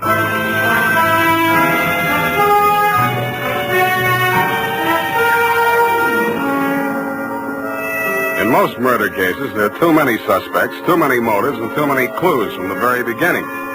I've been on this one 3 hours, and I succeeded in turning up no suspects, no clues, and the most shameful thing of all, I had lost the body of the victim. I consoled myself with the thought that he was in no condition to tell me anything anyway. But then neither were you, Johnny. You'd checked out of the hospital, no forwarding address. But in a gin mill down in the Mission, I found a character with the unlikely name of Porky Grout. Porky is theoretically alive and will tell all he knows about anybody, which is plenty, for 2 fingers of rye. I gave him a handful. Easy. Joe Morales mob. Yeah. They dusted this town. They moved to Las Vegas 5-6 months ago. How come Joe stayed in San Francisco? Oh, him and his brother had a beef with each other. That's Sally Morales, the lawyer? Yeah, the mouthpiece. Not too close.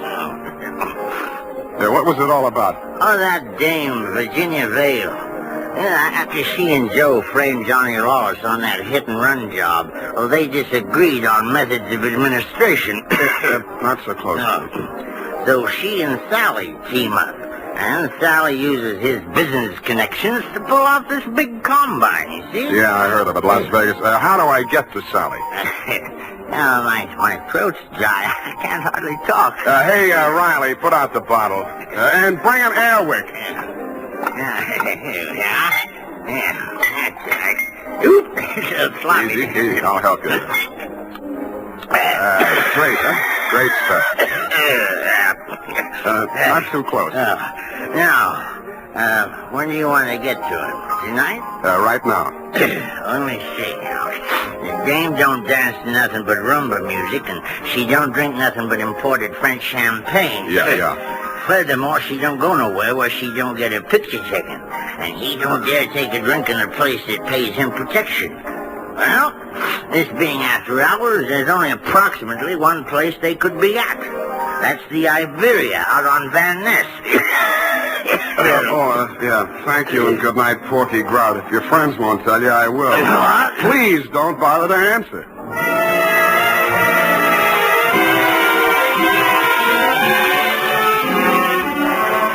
I didn't have any trouble picking out their table. Virginia spotted me at about the same time, grabbed up her purse, muttered an excuse to her escort, and edged around the dance floor. She caught me in the middle of a bambuco, a combination of a rumba, a samba, and guaracha, and whirled me lightly out onto the floor. I followed as best I could. Listen, you shouldn't have come here. How did I know our first dance would be a bambuco? Now, you danced divinely, Oh. but you must leave at once. Sally is insanely jealous, and he's in an especially bad mood tonight. Yeah, so am I. I know why you came. You went up on me. Johnny Lawless has been in touch with you, hasn't he? You talked to him since yesterday morning? No.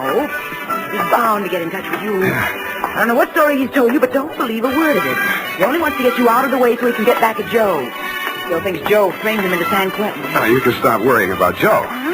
Sam, what are you... He's dead, if that's news to you. I think you'd better talk to Sally after all. Come on. Well, I was just getting the hang of it.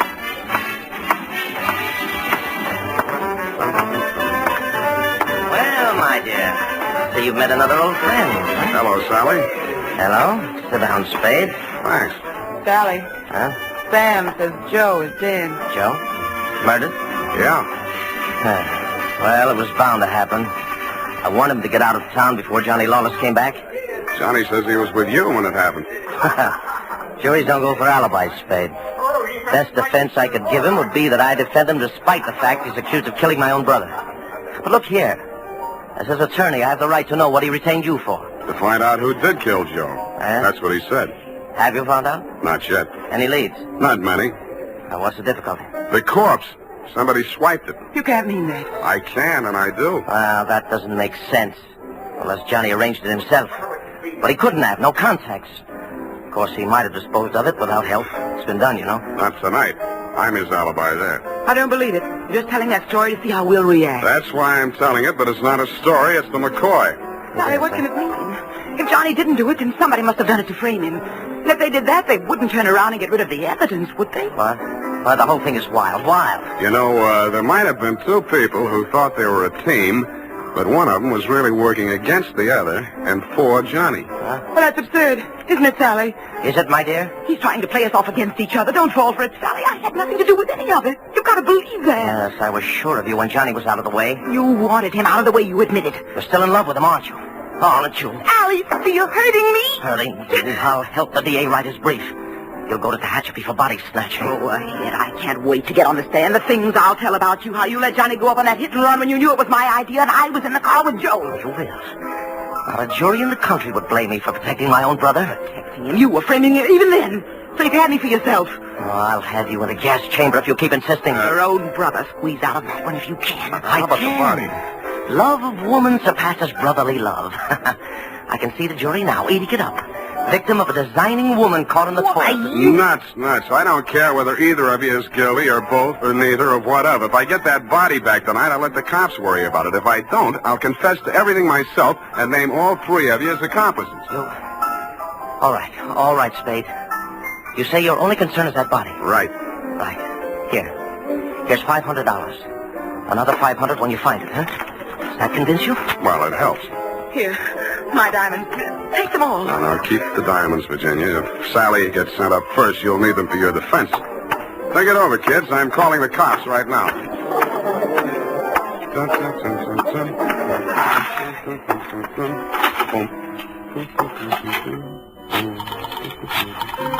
think it's 1 foot back.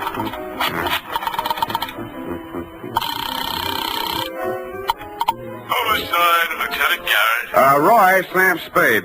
Where's Dundee? Oh, he's asleep. Sam, I've been trying to reach you. Yeah, but do you know why? Why, sure, about Johnny Lawless. Is there something we don't know, Sam? Well, I'll come down and give you a statement. It's about Joe Morales. Well, what about him? Well, he got knocked off, and somebody lifted the corpse. Oh, Sam, nobody lifted it. Then who did? We picked it up, Sam, right after you called us. Right after... Oh, yeah. Yeah, what time was that? Let's see, I got it here. 20 minutes past 6. Lose your watch? That ain't all. What's that, Sam? Call you back. What's up, Sally? Come on. Come out of there. Well, I wasn't planning to spend the night in a phone booth. Why the heater? It's for you, Sam. You must be nuts pulling a gun in a crowded joint like this. Hey, stop looking at it. Come on. Up those stairs. Now, look, Sally. In there. Easy. Where's your girlfriend? Well, I sent her home, Sam. She can't stand the sight of blood. You clown. Oh. You were pretty funny, too, when you made that phone call. I didn't believe you'd go through with it. What makes you think I'm interested in that old rap? Johnny's already done the time for it. Joe can't talk, and I don't want to. I don't care what you want. It's what I want. That's what counts. Does it? You wanted Virginia? You got it. Oh, not the point. Just doesn't sound good. Salvador Morales' sweetheart going up on a murder rap. Well, you trimmed it down to manslaughter for Johnny Lawless, and she's enough prettier to rate an acquittal, or are we talking about the same killing? You think Virginia killed Joe Morales, don't you? Why? Because she seems so anxious to pin it on Johnny Lawless. Well? Well, nothing. Only I've got a score to settle with Johnny Lawless myself, you see. He left me out in a limb with that body snatch. If I can pin the killing on him, I got a story for the cops. Now, show how smart you are. Shoot me. I fully intend to. Now, look. Hold it, Sally. Hello, Johnny. You can do it yourself, Johnny. I was going to do it for you, but you can do it I don't get it. He's trying to pin that murder on you, Johnny. Like you pin that old hit and run on me? It's not the same, Johnny. Joe's killing is worth life if you're lucky. I never had much luck. Let him have it, Johnny. What have you got to lose?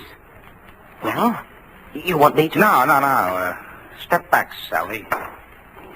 Okay.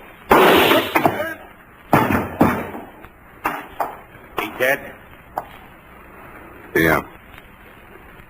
You planned it different, didn't you, Johnny? Yeah, but I might as well get 2 for the price of 1. Yeah, I planned it different, but I don't seem to care anymore. Well, then you won't need that. Huh? Sorry, Johnny. By the way, I'd like to thank you for keeping me in the clear. How come? That phone call you made the homicide using my name. Without that, I might be going up with you. How'd you figure it?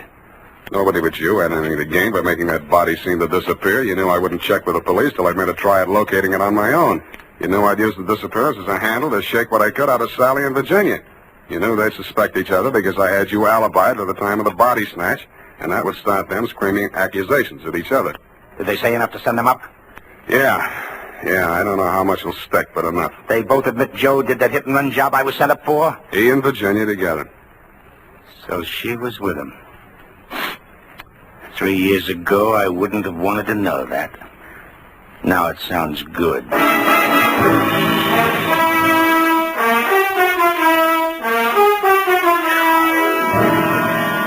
I didn't think it really sounded good to you. I was sorry to hear it myself, and after all, I'd only danced a bambuco with a mouse. I'm sorry things turned out the way they did. It's a little late to be making with the advice, but, well, you know, the best laid plans of mice and men gang after glay. What? And as you say, what chance has a man got without a regular racket? Period. End of report. Well, heavens to Betsy. Oh. How can you be so sympathetic with a girl who did all those terrible things? Oh, I know, F, I know. It's a silly dance, but she looked cute while she was doing it. I don't mean the dance.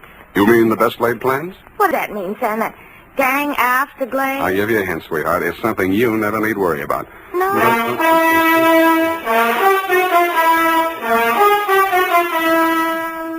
Here's why, men. Here's why Wild Root Cream Oil is again and again the choice of men who put good grooming first. Wild Root Cream Oil grooms the hair neatly and naturally without giving it that plaster-down look. Wild Root Cream Oil relieves annoying dryness and removes that loose, ugly dandruff. So if you're not using it now, or if you're not using any hair tonic, get Wild Root Cream Oil at your drug or toilet goods counter in the new 25-cent Get Acquainted size bottle. Also, ask your barber for a professional application of Wild Root Cream Oil Hair Tonic. Again and again, the choice of men who put good grooming first.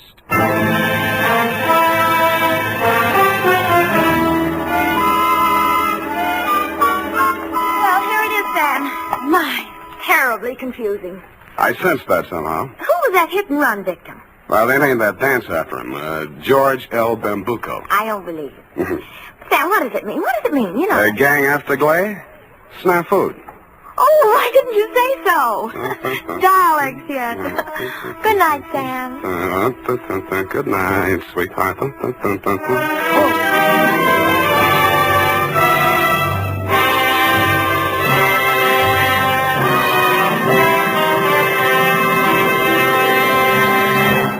The Adventures of Sam Spade, Dashiell Hammett's famous private detective, are produced and directed by William Spear. Sam Spade is played by Howard Duff. Lorene Tuttle is Effie. The Adventures of Sam Spade are written for radio by Bob Tallman and Gil Dow. Musical direction is by Lud Gluskin, with score composed by Renee Garrigang.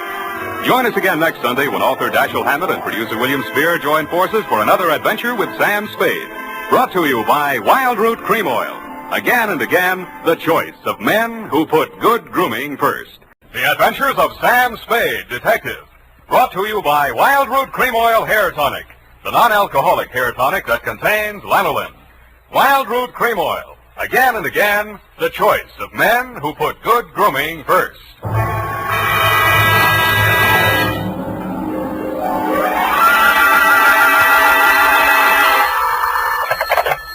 Detective Agency. This is Mad Scientific Detective number 137596. Sam, no matter what anyone says, I'll stand by you. You're nothing of the sort. Not scientific? Of course not. You're two-fisted. Well, thanks, Effie, and that ain't all, Effie. I was actually mistaken for a convolutional melancholiac. Oh, Sam, are you all right now? Wrong diagnosis, Angel. It turned out to be melancholia catatonica. Oh, you poor darling. What is that? Well, it's a thing where you lie motionless and silent with fixed eyes and indifference to surroundings. Unquote. Sam, what happened to you? What hospital are you in? Can I bring you anything? No, Effie, I am now at large. Pull down the blinds, check the corridors for men in little white coats, and set a bottle in the window if the coast is clear. Oh. I'll be right down to dictate my report on the mad scientist caper.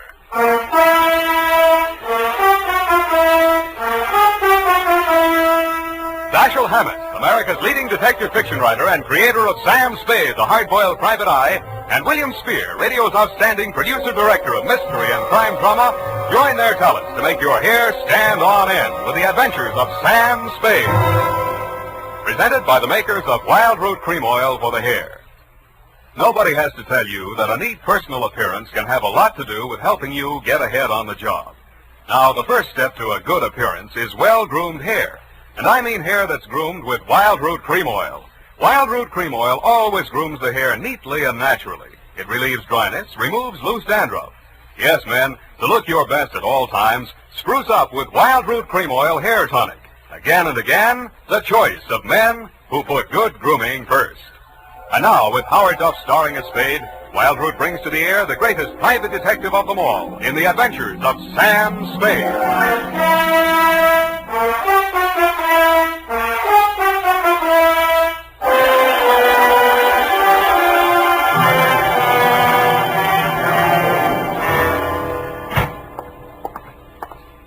Effie!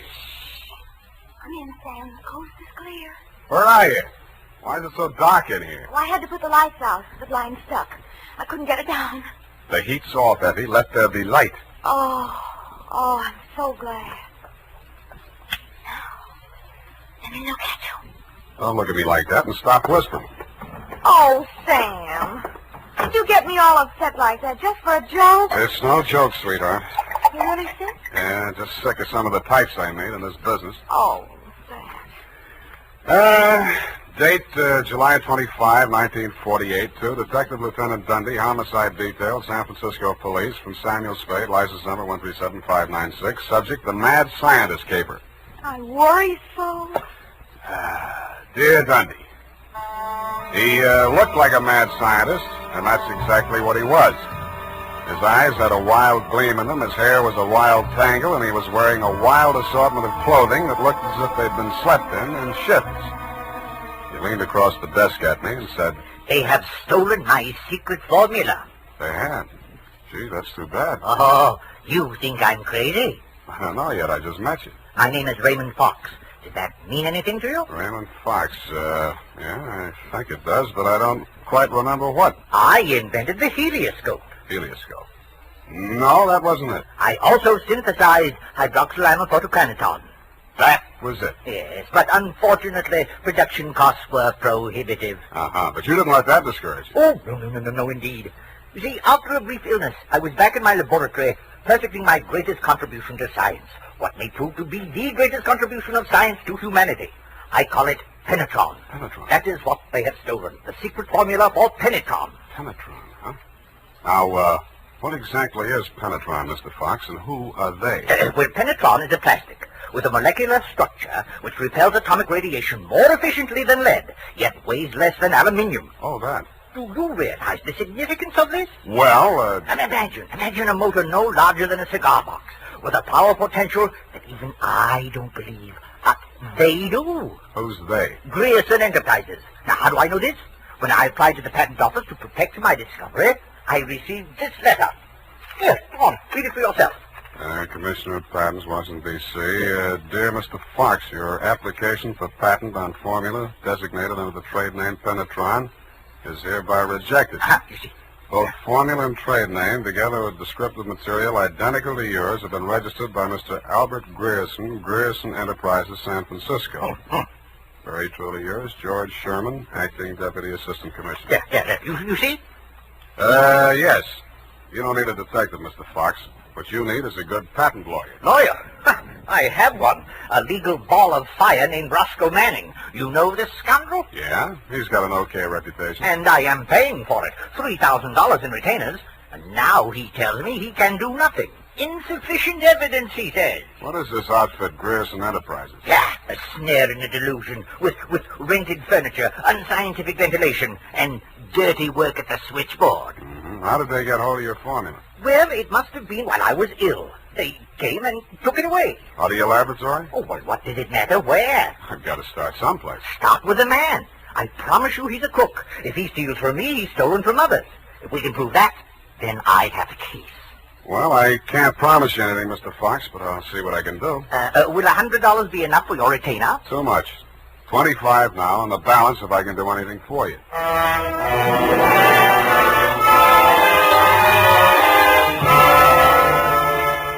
I doubted if I could even earn the 25, but if he wanted to gamble, it was okay with me. The offices of Grierson Enterprises were pretty much as he described them, a beautiful front, especially at the switchboard. Grierson Enterprises, good afternoon. No, Mr. Grierson's out of town. No, I don't know when to expect it. I'll be right with you. That's good news. Grierson Enterprises? No, he is not. No, I do not, and he doesn't want to talk to you in any case, Mr. Manning. Oh, if it would just stop. Can't you shut it off? I might as well. Nobody seems to believe me anyway. You weren't looking for him, too, I hope. Oh, please, just tell me you're selling magazines or collecting salvage or just anything. My card. Oh, detective. Mr. Grierson hasn't done anything, has he? That's what I want to find out. My client says he swiped his secret formula. Oh, not that maniac. You don't look the type. You know he's mad, don't you? Maybe yes, maybe no. Personally, I'm crazy about money. Mad money, pin money, or dirty money. Your employer didn't happen to leave any lying around, did he? No, but he has a charge account at a bar downstairs in the building when it's nearly 5 o'clock. Could you cross-examine me there? I thanked her as gallantly as I could under the circumstances. She said, wait here, I won't be a minute. And while she was gone, I made a quick frisk of the office. The file cabinet was empty. Grierson's desk contained nothing but 2 unsharpened pencils, tobacco crumbs, a rubber band, some rusty paper clips, an old gas bill, a glass ampule, broken, labeled sodium denadrine for intravenous injection, and a business card from one Roscoe Manning, attorney at law. I stuck the card in my pocket, went back to the switchboard, and in less time than it takes to tell, I was calling her Lois, and she was calling me Sam over cocktails for two. That's all I know about it. I didn't think anything about his taking his correspondence out of the files. He often took work home with him. Mm-hmm. When was the last time you saw him? Oh, it's been nearly 6 weeks. You haven't heard from him in all that time? He was with Mr. Fox just before he left. They had a terrible quarrel, but then Mr. Grayson managed to get him calmed down, and they left the office together. And that's the last time you saw Grayson? Yes, and it's all very strange. What did that maniac tell you? That Grayson swiped his invention. Do you believe that? I didn't even believe in the invention. Now I'm beginning to think it was worth stealing. Oh, Mr. Grayson wouldn't. He's a brilliant man, you know. What else has he invented? Well, I don't know. He always had a lot of projects, but of course he never took me into his confidence. Just exactly what is your job? Oh, it's quite simple, really. I just tell people he isn't in. Yeah. Look, sweetheart, you really mean to tell me it never occurred to you that there might be something slightly fishy about Grayson Enterprises? I know. Why should it? Because there's a smell of red herring up there. It's in the air. You mean Mr. Grayson's a crook? Well, what does that make me? Worry that out on his time. Drink up.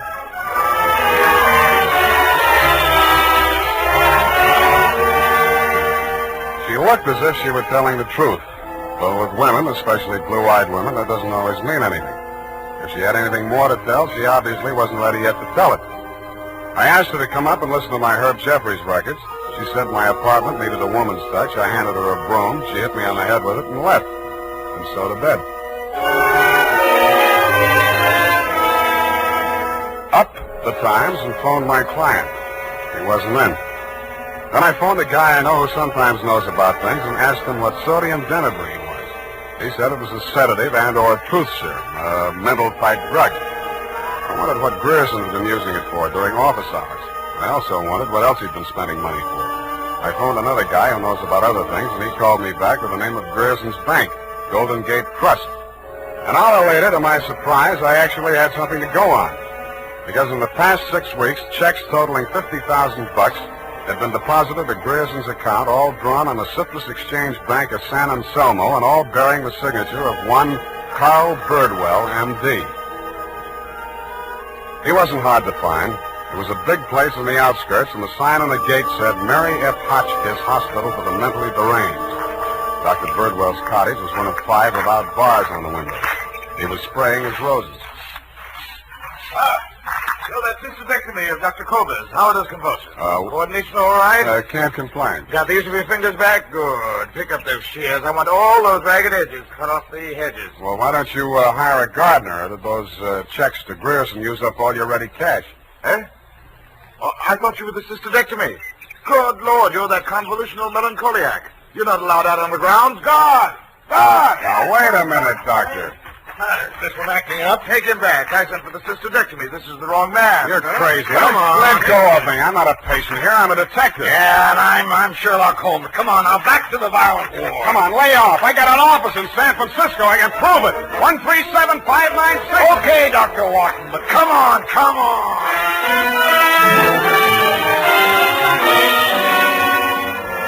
And in more time than it takes to tell, due to the guard's jiu-jitsu, I was disrobed, straitjacketed, and rolled into a wet sheet. A full-fledged inmate of the Mary F. Hotchkiss Hospital for the Mentally Deranged, which is exactly where I belong for having taken Mr. Fox's $25.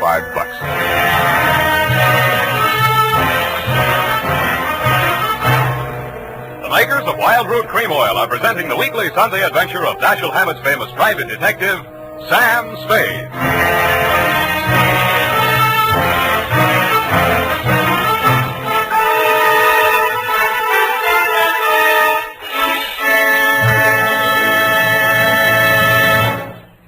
If you want the well-groomed look that helps you get ahead socially and on the job, listen. Recently, thousands of people from coast to coast who bought Wild Root Cream Oil for the first time were asked, how does Wild Root Cream Oil compare with the hair tonic you previously used? Better than 4 out of 5 who replied said they preferred Wild Root Cream Oil. And no wonder. Wild Root Cream Oil grooms the hair neatly and naturally, relieves annoying dryness, and removes loose dandruff.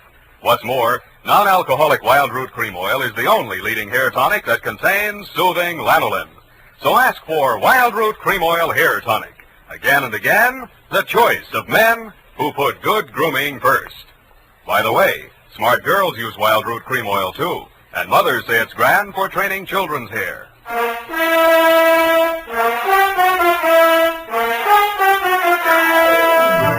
And now, back to the Mad Scientist Caper. Tonight's adventure with Sam Spade.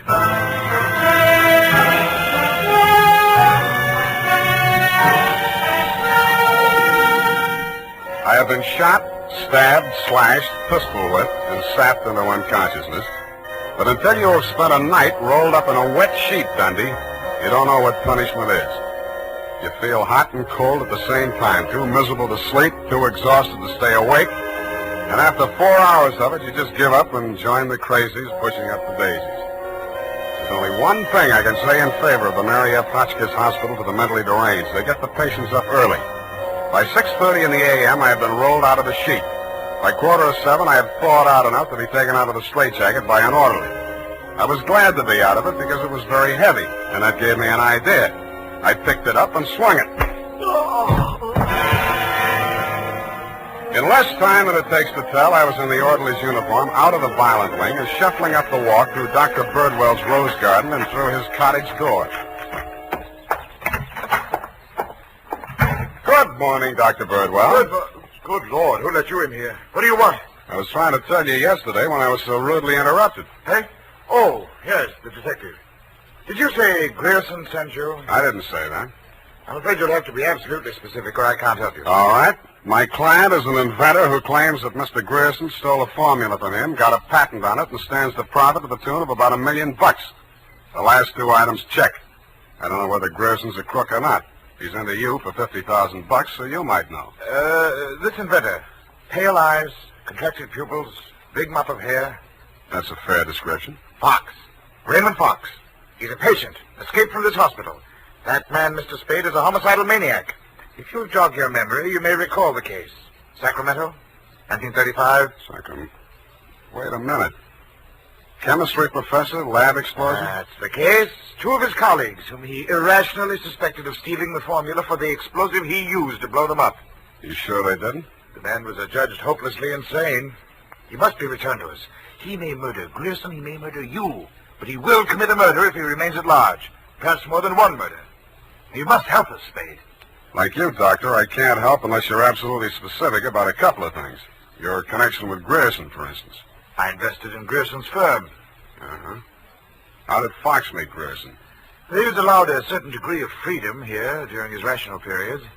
I guessed that he went through my papers or overheard one of my conversations with Mr. Grierson. Mm-hmm. Do you know he retained a lawyer? Huh? Manning, smart patent lawyer. You must think Fox has a case.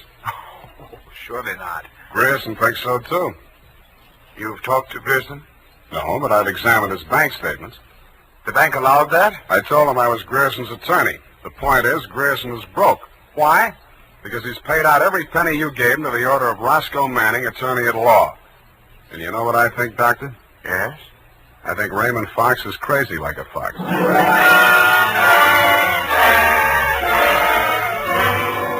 I had the same idea about Dr. Birdwell, but I didn't say so. I didn't feel up to spending another night in a wet sheet. I also didn't feel up to the interview that was awaiting me outside the gates. A limousine, only a little longer than a hearse, was standing at the curb. A round pink head with a gray Homburg on it bobbed out at me from the driver's seat and said, Mr. Spade? Yeah? Roscoe Manning. How'd you do? About $49,975 less than you've done in the caper so far. The law is a lucrative profession, my boy. Get in. I'll drive you back to town. No charge? Yeah, I'll even give you some free advice, sans retainer. Well, sir, you were an elusive chap. I've had the devil's own time catching up with you. How did you? I won't ask why. And I am not without resources. Now, as to our mutual client, Mr. Fox, obviously you've learned a good deal about him. Dr. Birdwell says he's cuckoo, and it's only a toss-up which one of us is going to blow up first. Just about what you'd expect from a medical man. If you'd listened to as much conflicting medical testimony in court as I have, you'd take them all with a grain of salt. Or should I say soda mint? Or sodium denadrine? That's a mysterious remark. I was just trying it on for size. It didn't fit. Well, sir, here is my proposition. As to Fox's sanity, it's of no importance. He has money, and I think he has a case. We can always get a doctor to say he's back in his right mind. Where do I fit into your scheme? You just keep looking for Grierson. And watch that secretary of his. I don't trust her. Anything else? Oh, I almost forgot. Here's $500, and here's your ticket to Chicago.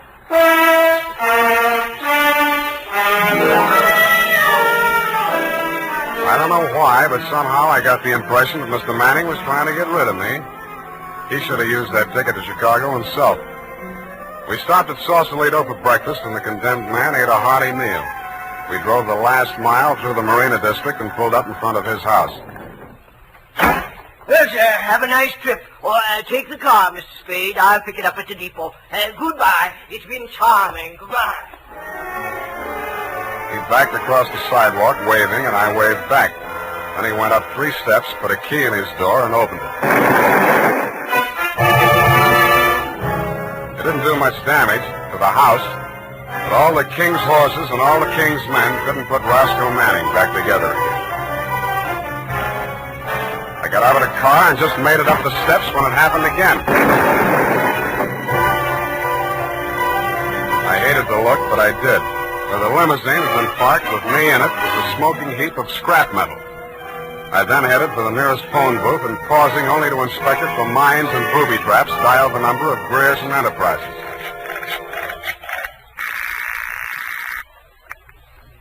Grierson Enterprises? Lois, Sam Spade. Sam, darling, thank you for the present. What present? I haven't had a chance to open it yet, but I think I can guess what it is. A traveling clock. You mean a package arrived and it ticks? Oh, darling, don't be such a tease. Now, Lois, listen. Oh, all right, I'll open it now. Throw it out the window. No, don't do that. Pedestrians, innocent bystanders. Have you got a metal wastebasket there? I think so, yes. Well, fill it up with water and throw the package into it. And ruin my lovely clock? It is not a lovely clock. It's a lovely booby trap. Oh, go on. I'm serious. Manning just got one of them, and what's left of him is on the way to the morgue. Oh, I think I'm going to faint. Lois! Lois! Wake up! Pour some water on yourself. Hello, hello!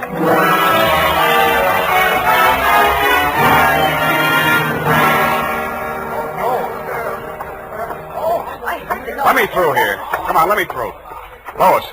Lois. Oh, you're okay. Glad of that. All right, she's all right now, you people. Come on, get out of here. She's all right.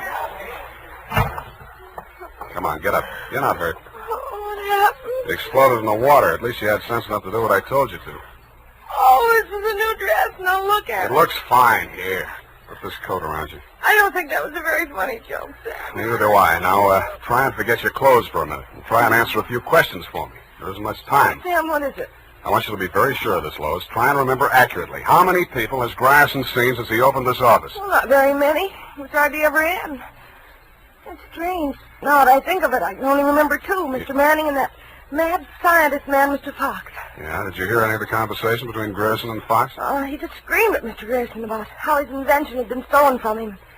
Then it sounded as if they scuffled, and all of a sudden Mr. Fox calmed down. Mm-hmm. When he came out, his eyes looked funny, as if he'd been hypnotized. Yeah. What does Grierson look like? Oh, he must have been quite handsome at one time. He's sort of like Gregory Peck with a mustache, only fatter and balder and older. Mm-hmm. I wouldn't have put it exactly like that, but I can see what you mean. But you've never seen him. Don't make book on it, but I think I have.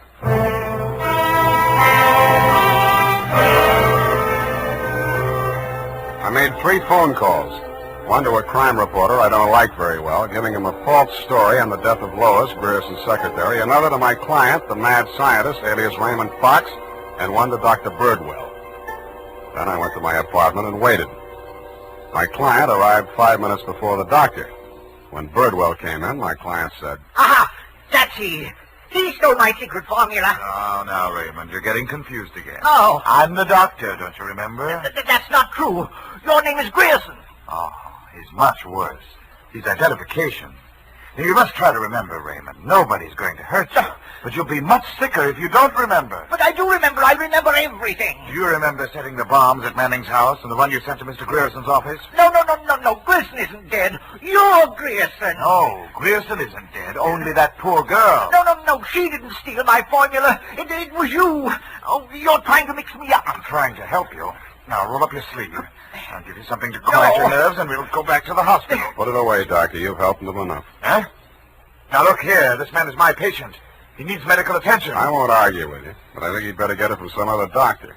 Right now, he's making more sense than you are. Just keep on the way you're going, Spade, and I'll have you back in that wet sheet. I did it once, and I can do it again. Sit down.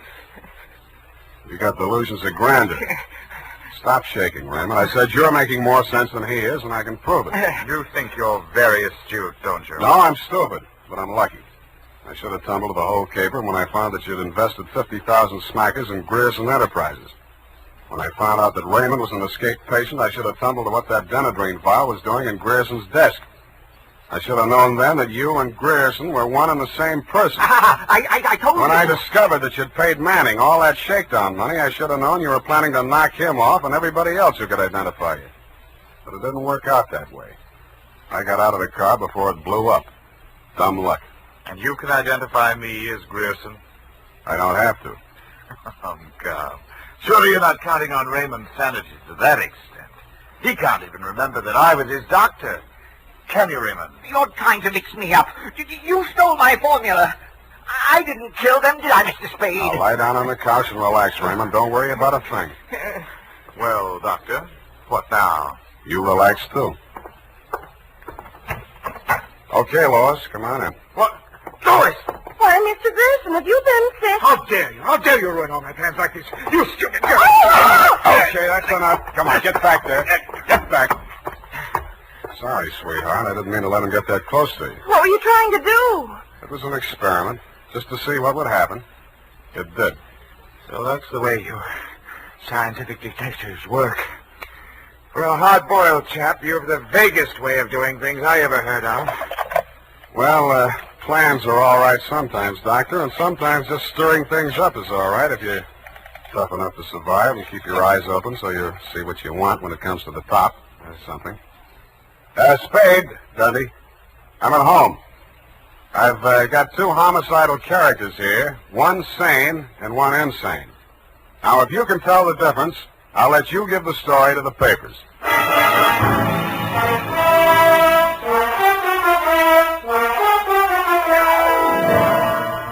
And that, Lieutenant D, is the crop. You picked the wrong one. Figures. It's as simple as this. Raymond Fox was the loony, but Birdwell, alias Grierson, conceived and executed the whole scheme, including the explosions. Don't worry about Fox. He's now back at the hospital working on a new secret formula. I don't know what it is, but it might be an anti-truth serum, because that's how Birdwell got the penetron formula, by using truth serum on the mad scientist to make him talk. Anyway you figure it, he's crazy like a fox. His enemies are all dead or on their way, and he's as snug as a rug in a bug house. Period. End of Looney Tunes. Well, of all... Well, just imagine. Well, it takes all sorts to make a world, I guess. Well, I guess you never spoke a truer word, Effie, but don't forget a stitch in time saves 9. Don't feel too badly about it, Sam. Better late than never. You took the words right out of the horse's mouth, but it's later than you think, Angel. Type that up, Angel, and while you're at it, see if you can think up a way to teach an old dog new tricks.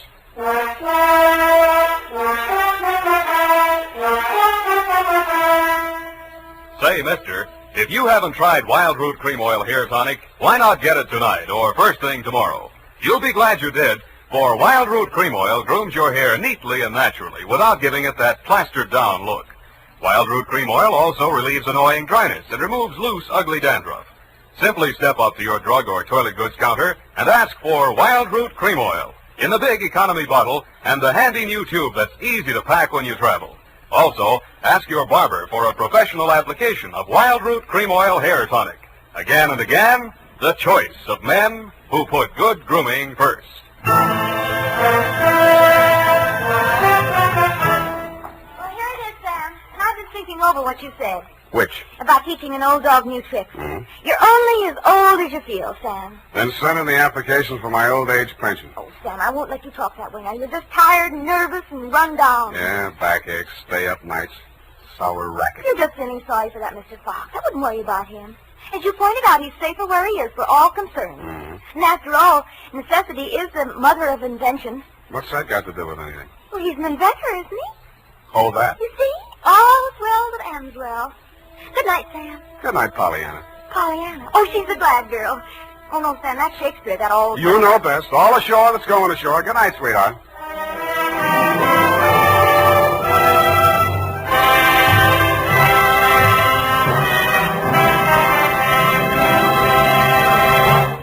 The Adventures of Sam Spade, Dashiell Hammett's famous private detective, are produced and directed by William Spear. Sam Spade is played by Howard Duff. Lorene Tuttle is Effie.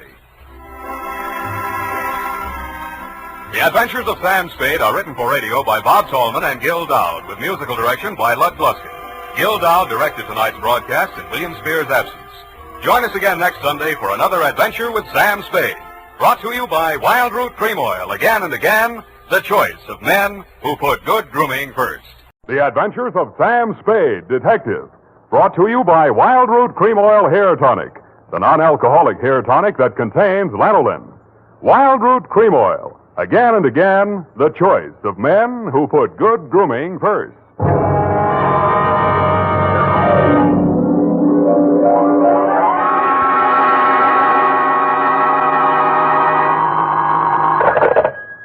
Sam Spade, Detective Agency. Good evening. That sounds funny in dialect. Good evening to you, and happy 4th of July, Bernadine Hemp. Oh, Mr. Spade. What was the capper? Don't you mean caper? No, the capper. The high point of the caper. The climax, the crescendo, the pinafore. Now, that's better. For a minute, I was afraid you were learning English. Oh, no. I'm studying Spanish. Soy infeliz que inicia... Yeah. Mucho interesting. Gracias. Shall I go home now? No, mal suerte. There's a little matter of murder in 2 languages, neither of which is Spanish, so stay where you are. I'll be right down to dictate my report on the Rushlight Diamond Caper.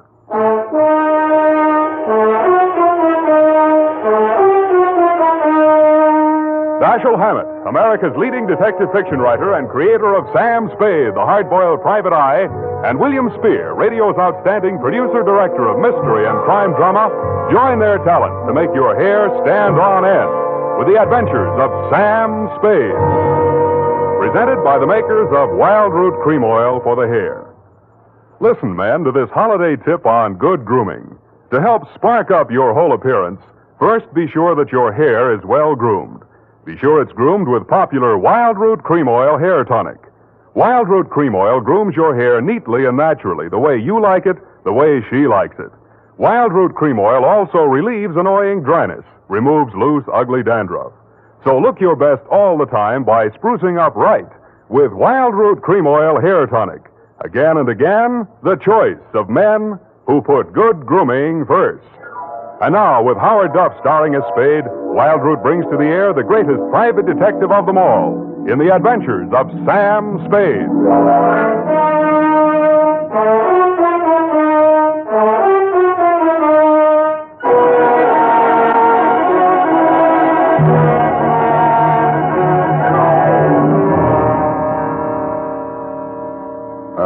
Date, July 4, 1948, to Mrs. May Rushlight, 21A, Granite Court.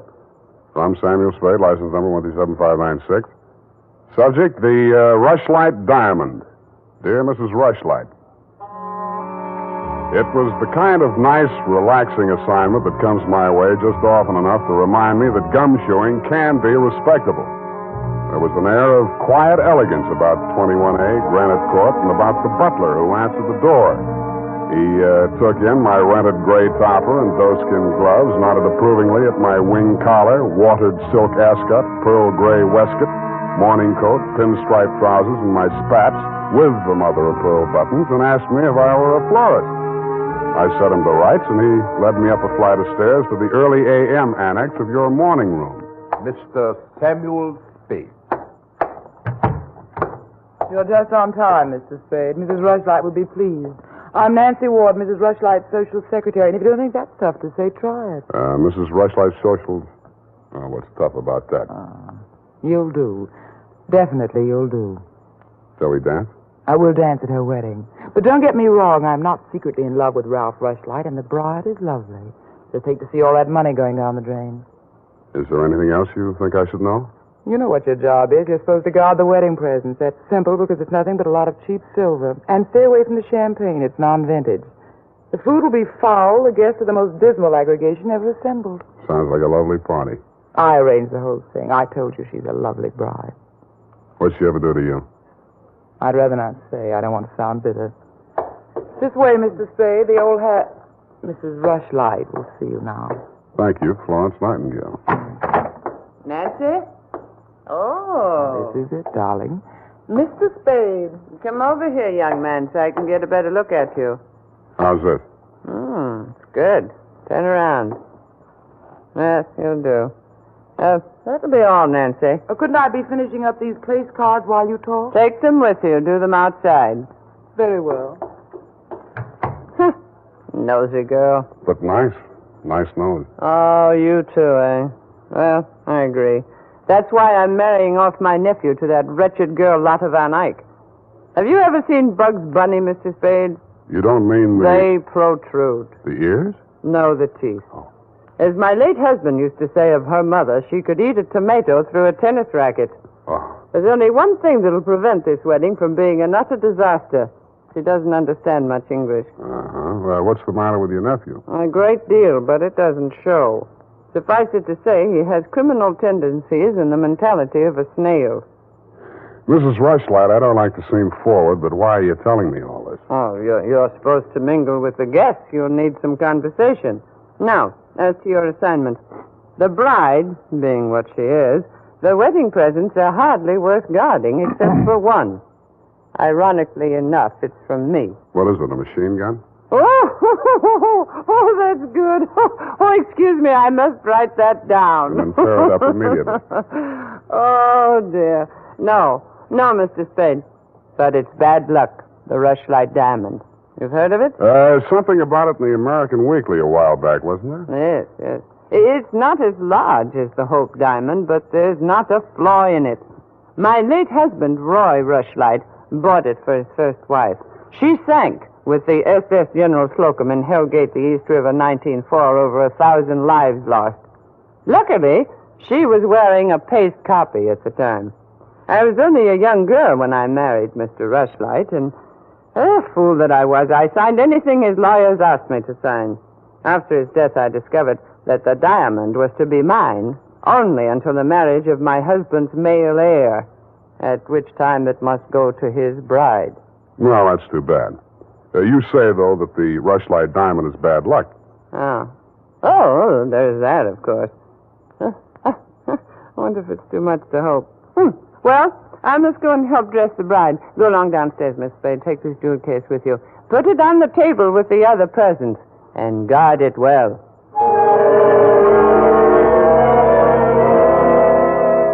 So I took the old velvet-covered case you held out to me and checked the contents. It was an old-fashioned lavalier with a clear stone pendant only slightly smaller than an 8-ball. Didn't look like a diamond, but smooth-cut diamonds hardly ever do. It didn't look like bad luck either, but a mirror broke in the hall as I passed it, then I fell all the way down the stairs, and as I entered the ballroom, I knocked over a punch bowl.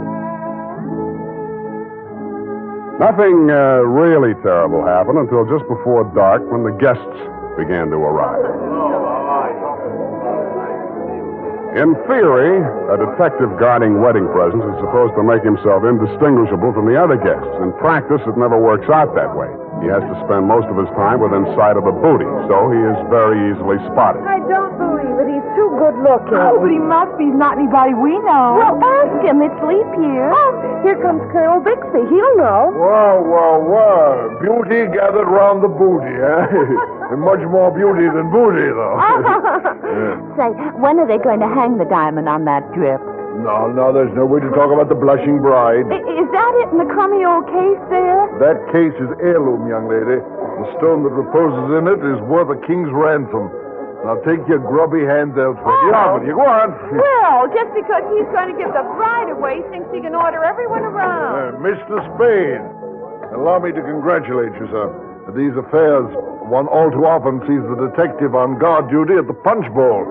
I was forewarned. Oh, yes, very bad champagne. Flat. I'll be glad when these ill-starred nuptials are consummated. And by the way, Bixby's my name, Colonel Lysander Bixby. Colonel? It is my melancholy and thankless duty to give the bride away to the hapless groom, Ralph Rushlight. However, it's much better to give than to receive. You tell that to May Rushlight, eh? You're quite a trinket. Mustn't touch grubby hands, remember? Oh, sense of humor as well as sense of duty, eh? Candidly, if I knew a place to fence it, I'd be the... Colonel Bixby. Oh, Miss Ward. How lovely you look. Poor Ralph. Mrs. Rushlight asked me to warn you to get ready. The bride will be down any moment. Good grief. Well, I suppose I must steel myself. Where did I leave my glass? Keep your eye on that old goat, Mr. Spade. I don't trust him. Who is he? He's the only one here who knows why this wedding's happening. It's the bride's foster father. You mean he's got something on the family? You'll never know how much until you kiss the bride. Look, Nancy, it's none of my business, but Starting. I'll have to go in now. Now, wait. What? How does it go? Speak now or forever hold your peace? No, I can't do that. Thank you for understanding.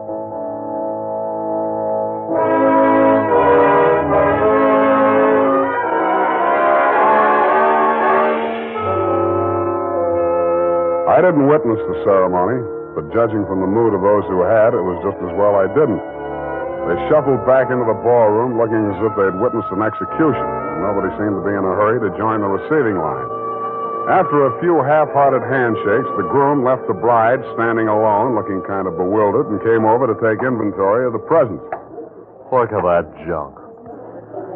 I'm Ralph Rushlight. Who are you? Spade. I was hired to guard this junk, as you call it. Sorry I'm wasting my time. A Rushlight dime. It's bad luck. Look at what it did to me. Look at her. Did you ever say anything? Keep it to yourself. Why should I? Because I'm liable to slap you clear across this room. Haven't I been punished enough? Go on, scram. Keep your hooks off that necklace. That's mine. I heard it's your wife's. Come along, you heard Come wrong. along over here. Oh, Mr. Spade, you haven't met the bride yet, have you? No. Thank you. I wish you a lot of luck, Mrs. Rushlight. You're going to need it. Thank you. Well, I suppose now as well as any time, Colonel. Oh, very well, my dear. Quiet, please. Quiet, everyone. Mrs. Rushlight, the elder Mrs. Rushlight, that is, has something to say to you. Mr. Spade. Yes? The necklace, will you please hand it to me? With pleasure. I'm tired of looking at it. Oh, you're not done yet. Stay close by my side. Dear friends, at this solemn moment, I want, first of all, to welcome this dear little girl into the Rushlight family. Thank you. Yes. And now, dear Lotta, I will place around your neck the gem which was my heritage when I became a Rushlight and which is now yours. Thank you.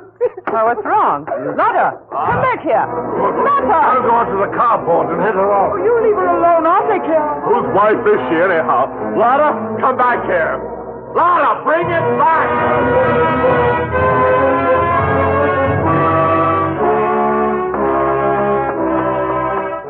I was almost ashamed of joining the chase, but I had to because I'd been hired to guard the Rushlight diamond, and for my money, the best way to do that was to help her get away.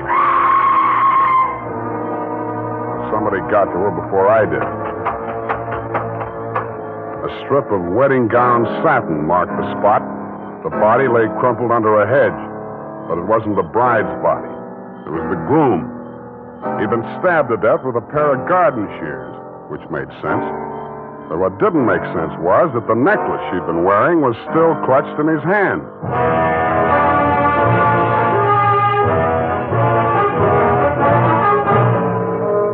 The makers of Wild Root Cream Oil are presenting the weekly Sunday adventure of Dashiell Hammett's famous private detective, Sam Spade.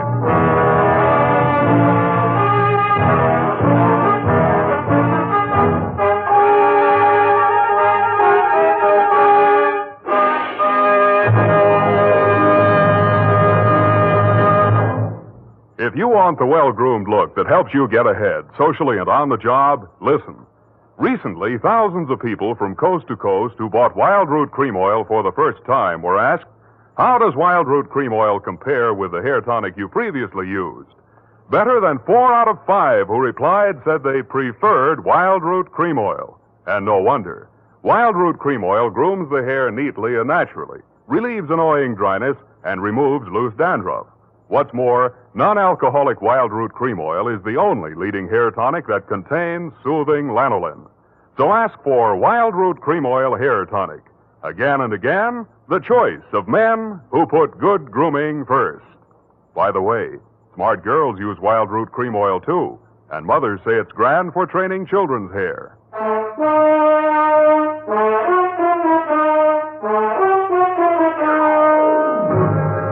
And now, back to the Rushlight Diamond Caper. Tonight's adventure with Sam Spade.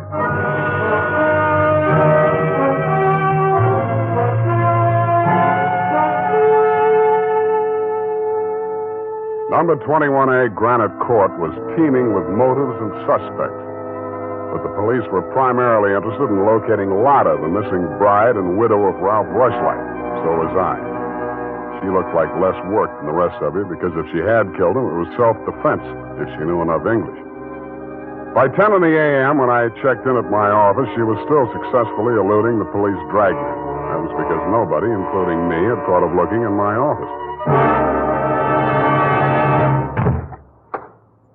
Wow. Good morning. Thank you. Is that all the English you know? Thank you. No. I want my necklace. The police have it. You go with me. Tell them who I am. Okay, but first I have to know who you are. Where you came from, what your connection with Colonel Bixby is. I am in Macassar being born. In Macassar? Dutch colony. Uh-huh. My father there 7 years ago dying is. When I 13 years old have arrived. I see. Colonel Bixby in San Francisco, the financial representative from my father was. I am adopted to him, not for a father, but so he takes care of my monies, which coming of age am I a rich Dutch woman. Uh-huh. But legally, he's your foster father. Yeah. Also legally, I'm the wife of Rushlight. I want my necklace. You married him for the necklace? Yeah. Why did he marry you? For one half of necklace and resale. But all everything to take he wishes. You and Ralph were going to divvy the take from the Rushlight diamond, you thought. Yeah. And what was the colonel going to get? Money from Mrs. Rushlight. Oh, no, wait, that doesn't make sense. Mrs. Rushlight stood to lose a small fortune by that marriage. Why should she pay the colonel to promote it? You the detective are? You said that. Where my necklace are. That I say. Yeah, well, look, I'm not as sure as I was. Wait just a minute, I'll check on it. Homicide, Lieutenant Dundee. Spade, Dundee. Oh, yes, Sam. What's new on the Rushlight caper? Oh, you know I can't talk about the case, Sam. Oh? I got a line on that girl. Oh? Where is she? You know I can't talk about that, Dundee. Oh, you can't you? Well, let's see if this doesn't change your mind. The necklace we found on Rushlight's body was a phony, a fake copy. Uh-huh. Does that make her guiltier than she was before? Well, now she's got a motive. Throws all our previous theories into a cocked hat. Now, where's the girl? She's in my office, Lieutenant dear. Come and get her. Thank you.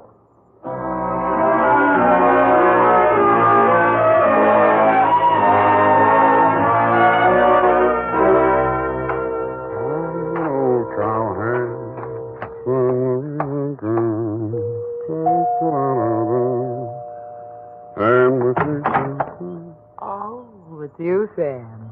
Back again? Yeah, do you mind? Well, that depends on who you came to see. You, sweetheart. Oh.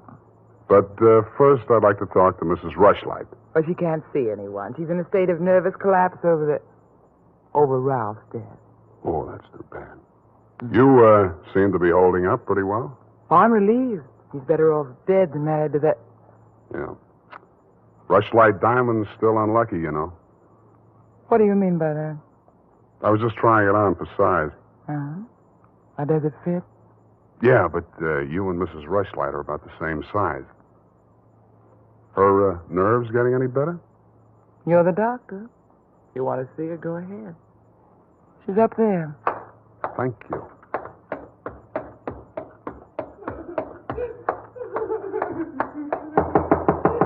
Mrs. Rushlight.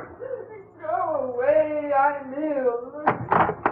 I'm sorry to break in on you like this, but I haven't got much time. How dare you? Nancy! Nancy! Try that girl. Mr. Spade, please leave me alone with my grief. Funny thing, yesterday Nancy was carrying a torch for Ralph, and you were holding the torch to him.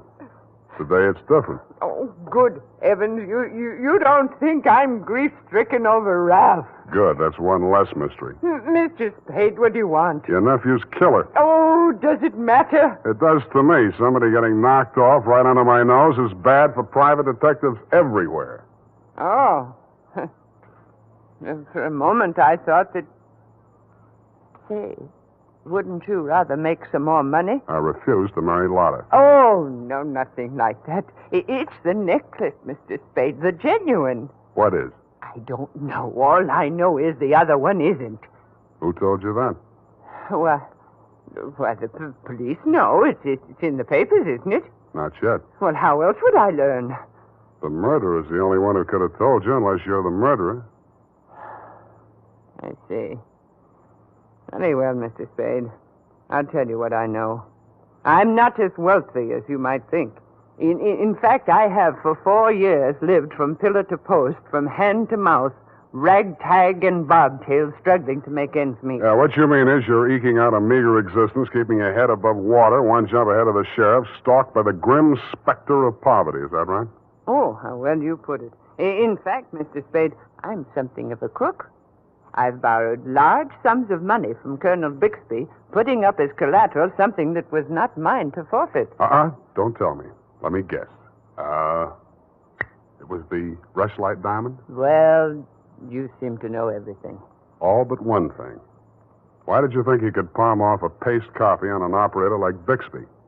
He sent you here. I won't tell you another single thing. Well, then I'll tell you a few things. The only way the Rushlight diamond could be transferred legally into the hands of Colonel Bixby was by tricking Ralph into marriage with Lotta, since Ralph's wife automatically became the legal owner. With Ralph dead, Bixby would be in line to inherit the diamond from her. Inherit? California state law. Foster parent may inherit from a foster child in absence of any direct heir. Well, why, then he planned. He'd kill her, too. Mr. Spade, we must stop him. She's safe for the time being. I had her thrown into the pokey. They can hold her 48 hours for questioning, but they can hold you longer. They can even hold you as an accessory before the fact. Why, I didn't know he was going to kill anyone. Lotta was just going to hand over $1 million diamond to Bixby out of the kindness of her heart? Oh, no. Lotta wanted to become an American citizen. Marriage is the quickest way. For her, Ralph was the only way. Okay, I'll buy that. Now, tell me honestly, Mrs. Rushlight, what happened to the genuine stone? I honestly didn't know. I wasn't sure. But now there can be only one answer. Nancy with the laughing face? She went with me when I went to the bank vault to get the Rushlight diamond to present to Lotta after the ceremony. Uh-huh. She looked after all my jewels, including the paste copy that I habitually wore. Homicide, Lieutenant Dundee. Spade again, Dundee. I think I got the Rushlight caper all wrapped up. I'm heading for your office now, so wait for me. And whatever you do, don't let that Lotta dame out of your sight. Thank you. Goodbye. Wait a minute, Sam. Wait a minute. Yeah? The Lotta dame. She's already gone. Escape? Bailed out. Custody of her foster father. Wait a minute. I got the name here. Bixby. He's a colonel, and no wonder you're only a lieutenant. Mr. Spade, can't you stay for tea? Not thirsty. Nancy? Nancy, where are you? Oh, here I am, Sam. I was waiting for you. You got the keys to that car out in front? Why, yes. Do you want to borrow it? Yes, with you in it. Why, Sam, wait till I put my face on. Let it go. It's as good as lost anyway.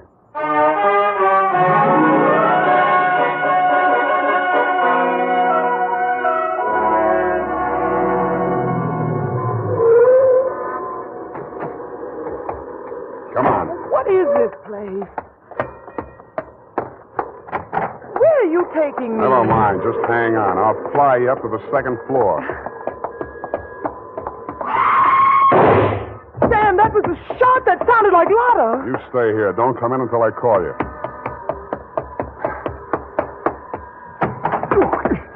Spade, what are you doing? Get back in there. Okay. Drop it. No. Drop it or I'll crack your elbow. That's better. Now sit down. I want to look this over. Looks real cute. Powder burns, gun beside the chair, and what's this? Well, a note in Dutch. It's a suicide note. She killed herself. I can almost believe that. You've handled this very well, considering the bad breaks you've had. Only one thing wrong. Do I scent a bargain? I don't have to bargain. I've got the diamond. All you've got is 2 murders rapping on your thick noggin. Don't be absurd. I know who has the real necklace. Then you better talk to her directly. You can come in now. Sam, was that... Oh, that poor, homely little dame. What did she ever Stop, do? you're breaking my heart. She committed suicide. You know better than that. She committed suicide. If the colonel's price is right. Oh, I see. I'll put it to you directly. It's not easy to fence. It'll have to be cut. That'll decrease the value considerably. Say, $10,000, no questions asked. Pardon me, that suicide shot, it's ringing in my ears. I can't hear you. 20,000. 50. All right, 100,000. Sam, don't be a fool. Take it. I'll give you a real break, Colonel. That's the cops coming after you. Anything, Spade. What do you want me to do? I want you to try and get out of here. What are you going to do? There's the door. Go ahead. All right. Thank you, Colonel.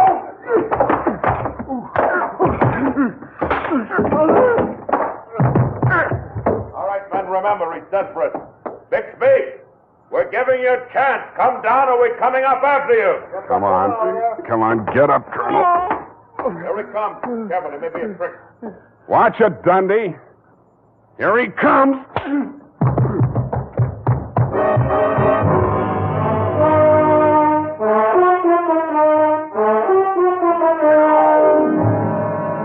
And that, Mrs. Rushlight, is the crop. For a man that went down fighting, Colonel Bixby didn't need much persuading once they got him under the lights down at headquarters. He confessed to everything, and the murders weren't the worst of it, the way I figure.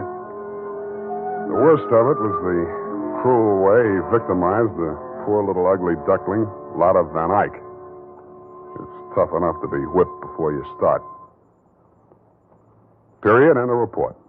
My goodness, that was muy triste. I mean, I'm beginning to see why Effie gets so repressed sometimes. Effie, depressed? That little doll told you that? Only between she and I and the lamppost. She's so sensitive, you know. Not like I, of course. I invariably cry at weddings. You don't say, Bernadine. You attend weddings often? With high frequency, Mr. Spade.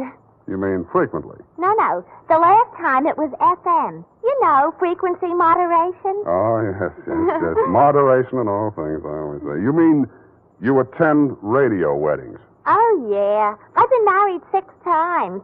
My next date is television. You've been married 6 times?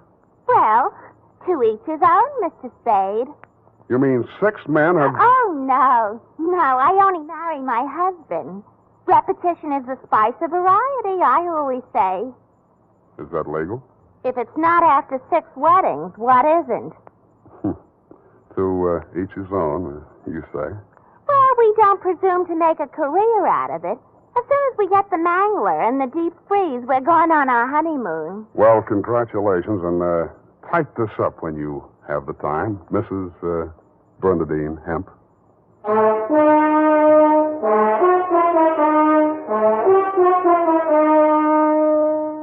Every day, more and more men are turning to Wild Root Cream Oil for truly handsome hair. And that's not surprising, for what other leading hair tonic gives you these big advantages?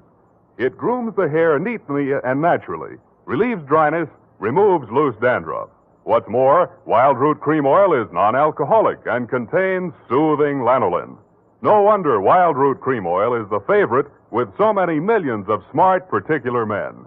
Get Wild Root Cream Oil. Again and again, the choice of men who put good grooming first. Well,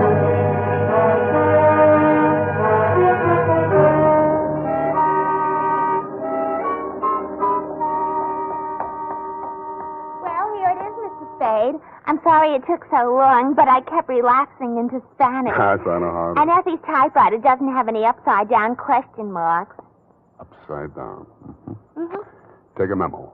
tall typewriter man. I already have. Oh, I almost forgot. You received a telegramic commutation. A telegramic what? A wire. Oh, a wire. Well, open it and read it. In English, por favor. It says, Dear Sam. Figures. In the haste of my departure, I neglected to warn you about Well, when I do that one another favor, she'll have silver threads. Who? That ball of fire whom I'm taking the place of in order to be double-crossed of by... Effie? Is she still in far-off Kanab? And good rubbish, if you'll pardon the expression. Oh, Bernadine, let me see that. I neglected to warn you about Bernadine. I'm sending details, airmail special, but in the meantime, whatever you do, don't go to any radio broadcasts with her, and if she comes to work in a wedding gown, take the day off. Love, Effie. And I had 2 tickets for honeymoon payoff, and now she went and spoiled everything. Oh, now there, Bernadine, you just have to marry your husband again, that's all. I wouldn't have had the time anyway. I know. It's just the principle. Good night, Mr. Spade. Good night. Buenas noches. Hasta la vista. Effie, why did you ever leave me?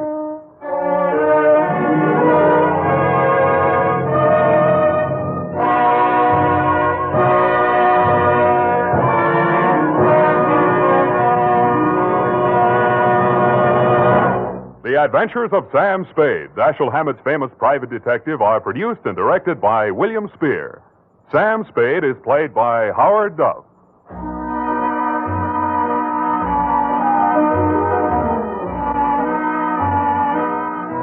The Adventures of Sam Spade are written for radio by Bob Tallman and Gil Dowd, with musical direction by Lud Gluskin. Gil Dowd directed tonight's broadcast in William Spear's absence. Join us again next Sunday for another adventure with Sam Spade, brought to you by Wild Root Cream Oil. Again and again, the choice of men who put good grooming first. The Adventures of Sam Spade, Detective, brought to you by Wild Root Cream Oil Hair Tonic, the non-alcoholic hair tonic that contains lanolin. Wild Root Cream Oil. Again and again, the choice of men who put good grooming first.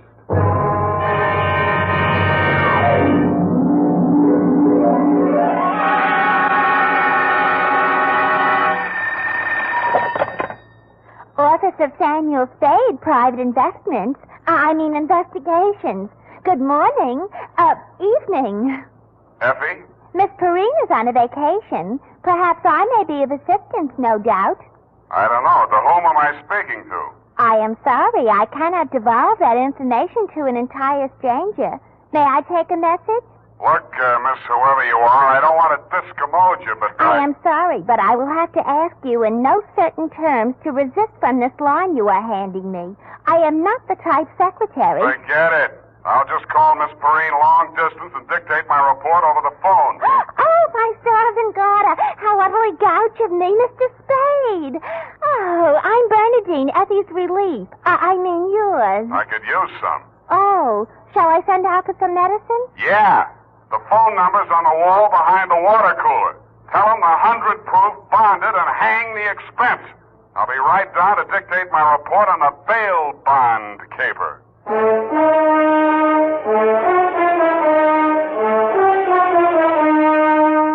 Dashiell Hammett, America's leading detective fiction writer and creator of Sam Spade, the hard-boiled private eye, and William Spear, radio's outstanding producer-director of mystery and crime drama, join their talents to make your hair stand on end with the Adventures of Sam Spade.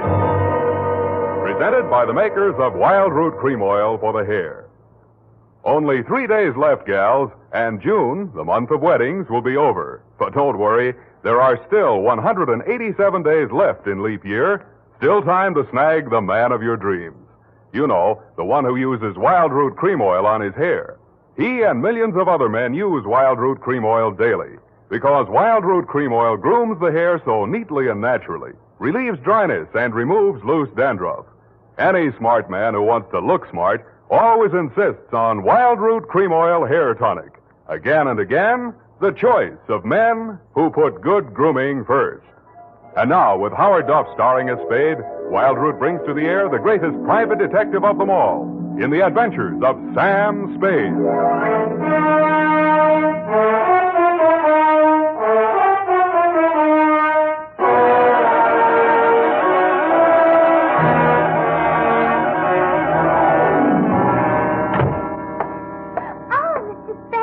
You are, Mr. Spade. You just gotta be. Yes, but why? It was fate. I knew it was going to be like this. I had my qualms, too, Bernadine. Oh, that's good. I sent the other back. The other what? I called that number, but it was euphonious. They said whiskey. Is something the matter? No, nothing at all. I'm perfectly calm. Well, I'm glad. My previous employer was very nervous, which is why I just happened to be tentatively at large when Effie reproached me about being a relief to her. Figures. Bernadine, now I'm not being fresh. Honestly, I'm not. But do you take shorthand? Yeah, but I don't speak it. What is that you speak? Don't answer. Ready? Rodney. I mean Roger. Date. I'll have to ask my mother. Down, Bernadine. Date, June 27, 1948, to Miss Effie Perrine, care of Perry's Lodge, Kanab, the Pearl of the West, Utah. What? Oh, wrong letter. I'll get to that later. Date, June 27, 1948, to Leo M. Scarlett, care of Leaf Branch, Root, Knox and Wood, attorneys at law, 333 Pine Street, San Francisco, from Samuel Spade, license number 127596. Subject, the bail bond caper. Dear Leo, I'm sorry things turned out the way they did, Leo, and I'd like you to know how I got into it. It wasn't for the reward. I don't take rewards. I'm not in love with your wife, no matter what she says, and I wasn't sore at you about anything. I was just sitting in my office, minding my own business, when the door opened, and Vivian walked in. She looked every bit as beautiful as she did when she lived under me in Ma Tuttle's boarding house in 41. In fact, I didn't recognize her until she slithered out of her mink. Hello, Sam. Surprised to see me? Yeah, but I'm trying not to show it. What's on your mind? Is that all you've got to say to me, Sam? Well, you're here on business, aren't you? All right, I don't blame you. It all happened pretty sudden, Leo and me. I should have written or phoned you, I suppose, but somehow... Forget it, Vivian. Now, what do you need a detective for? You, thinking of divorce already? Oh, please don't, Sam. If it was a mistake, I'm the one who has to live with it, and I made up my mind when I married Leo. This time it's for keeps. No matter what. Mm-hmm. What's the what? He's in trouble, Sam. Well, that's nothing new. Well, this time I don't think it's his fault. When Leo went legit, he meant it. What's he say he's doing now? He's a bail bond broker. Judging from your new look, I'd say he's a success. Sam, a man called him on the phone today. I answered. He said his name was Holliday, but I recognized his voice. It was an old friend of Leo's, Charlie Rosenfoy. Charlie, huh? When did he get out? A couple of weeks back. He was paroled. I don't know what he said over the phone, but Leo looked scared and sick. I don't wonder. The word around town was that Charlie took the rap for Leo. And I don't know anything about that. All I know is Leo's on the level now, and Charlie never will be. He did plenty on his own during that time he served. Well, I won't argue that, but from where I sit, it looks like Leo better start wearing a gun again. He has. That's what I'm so frantic about, Sam. You hear any of the conversation from Leo's end? He didn't say much. But I did hear him say, all right, 10 tonight. I'll meet you there. That wasn't very smart of him. I know, but that's the way he is. It might be only for a payoff. I thought of that, too. But Leo hasn't got that kind of money. He's been dropping a lot at the racetracks lately. And even if he had it, he's not the type to pay blackmail. I don't like it. Why should I stick my neck out? Why did you have to come to me anyway? Because I trust you, Sam. I know you were jealous of Leo. I was?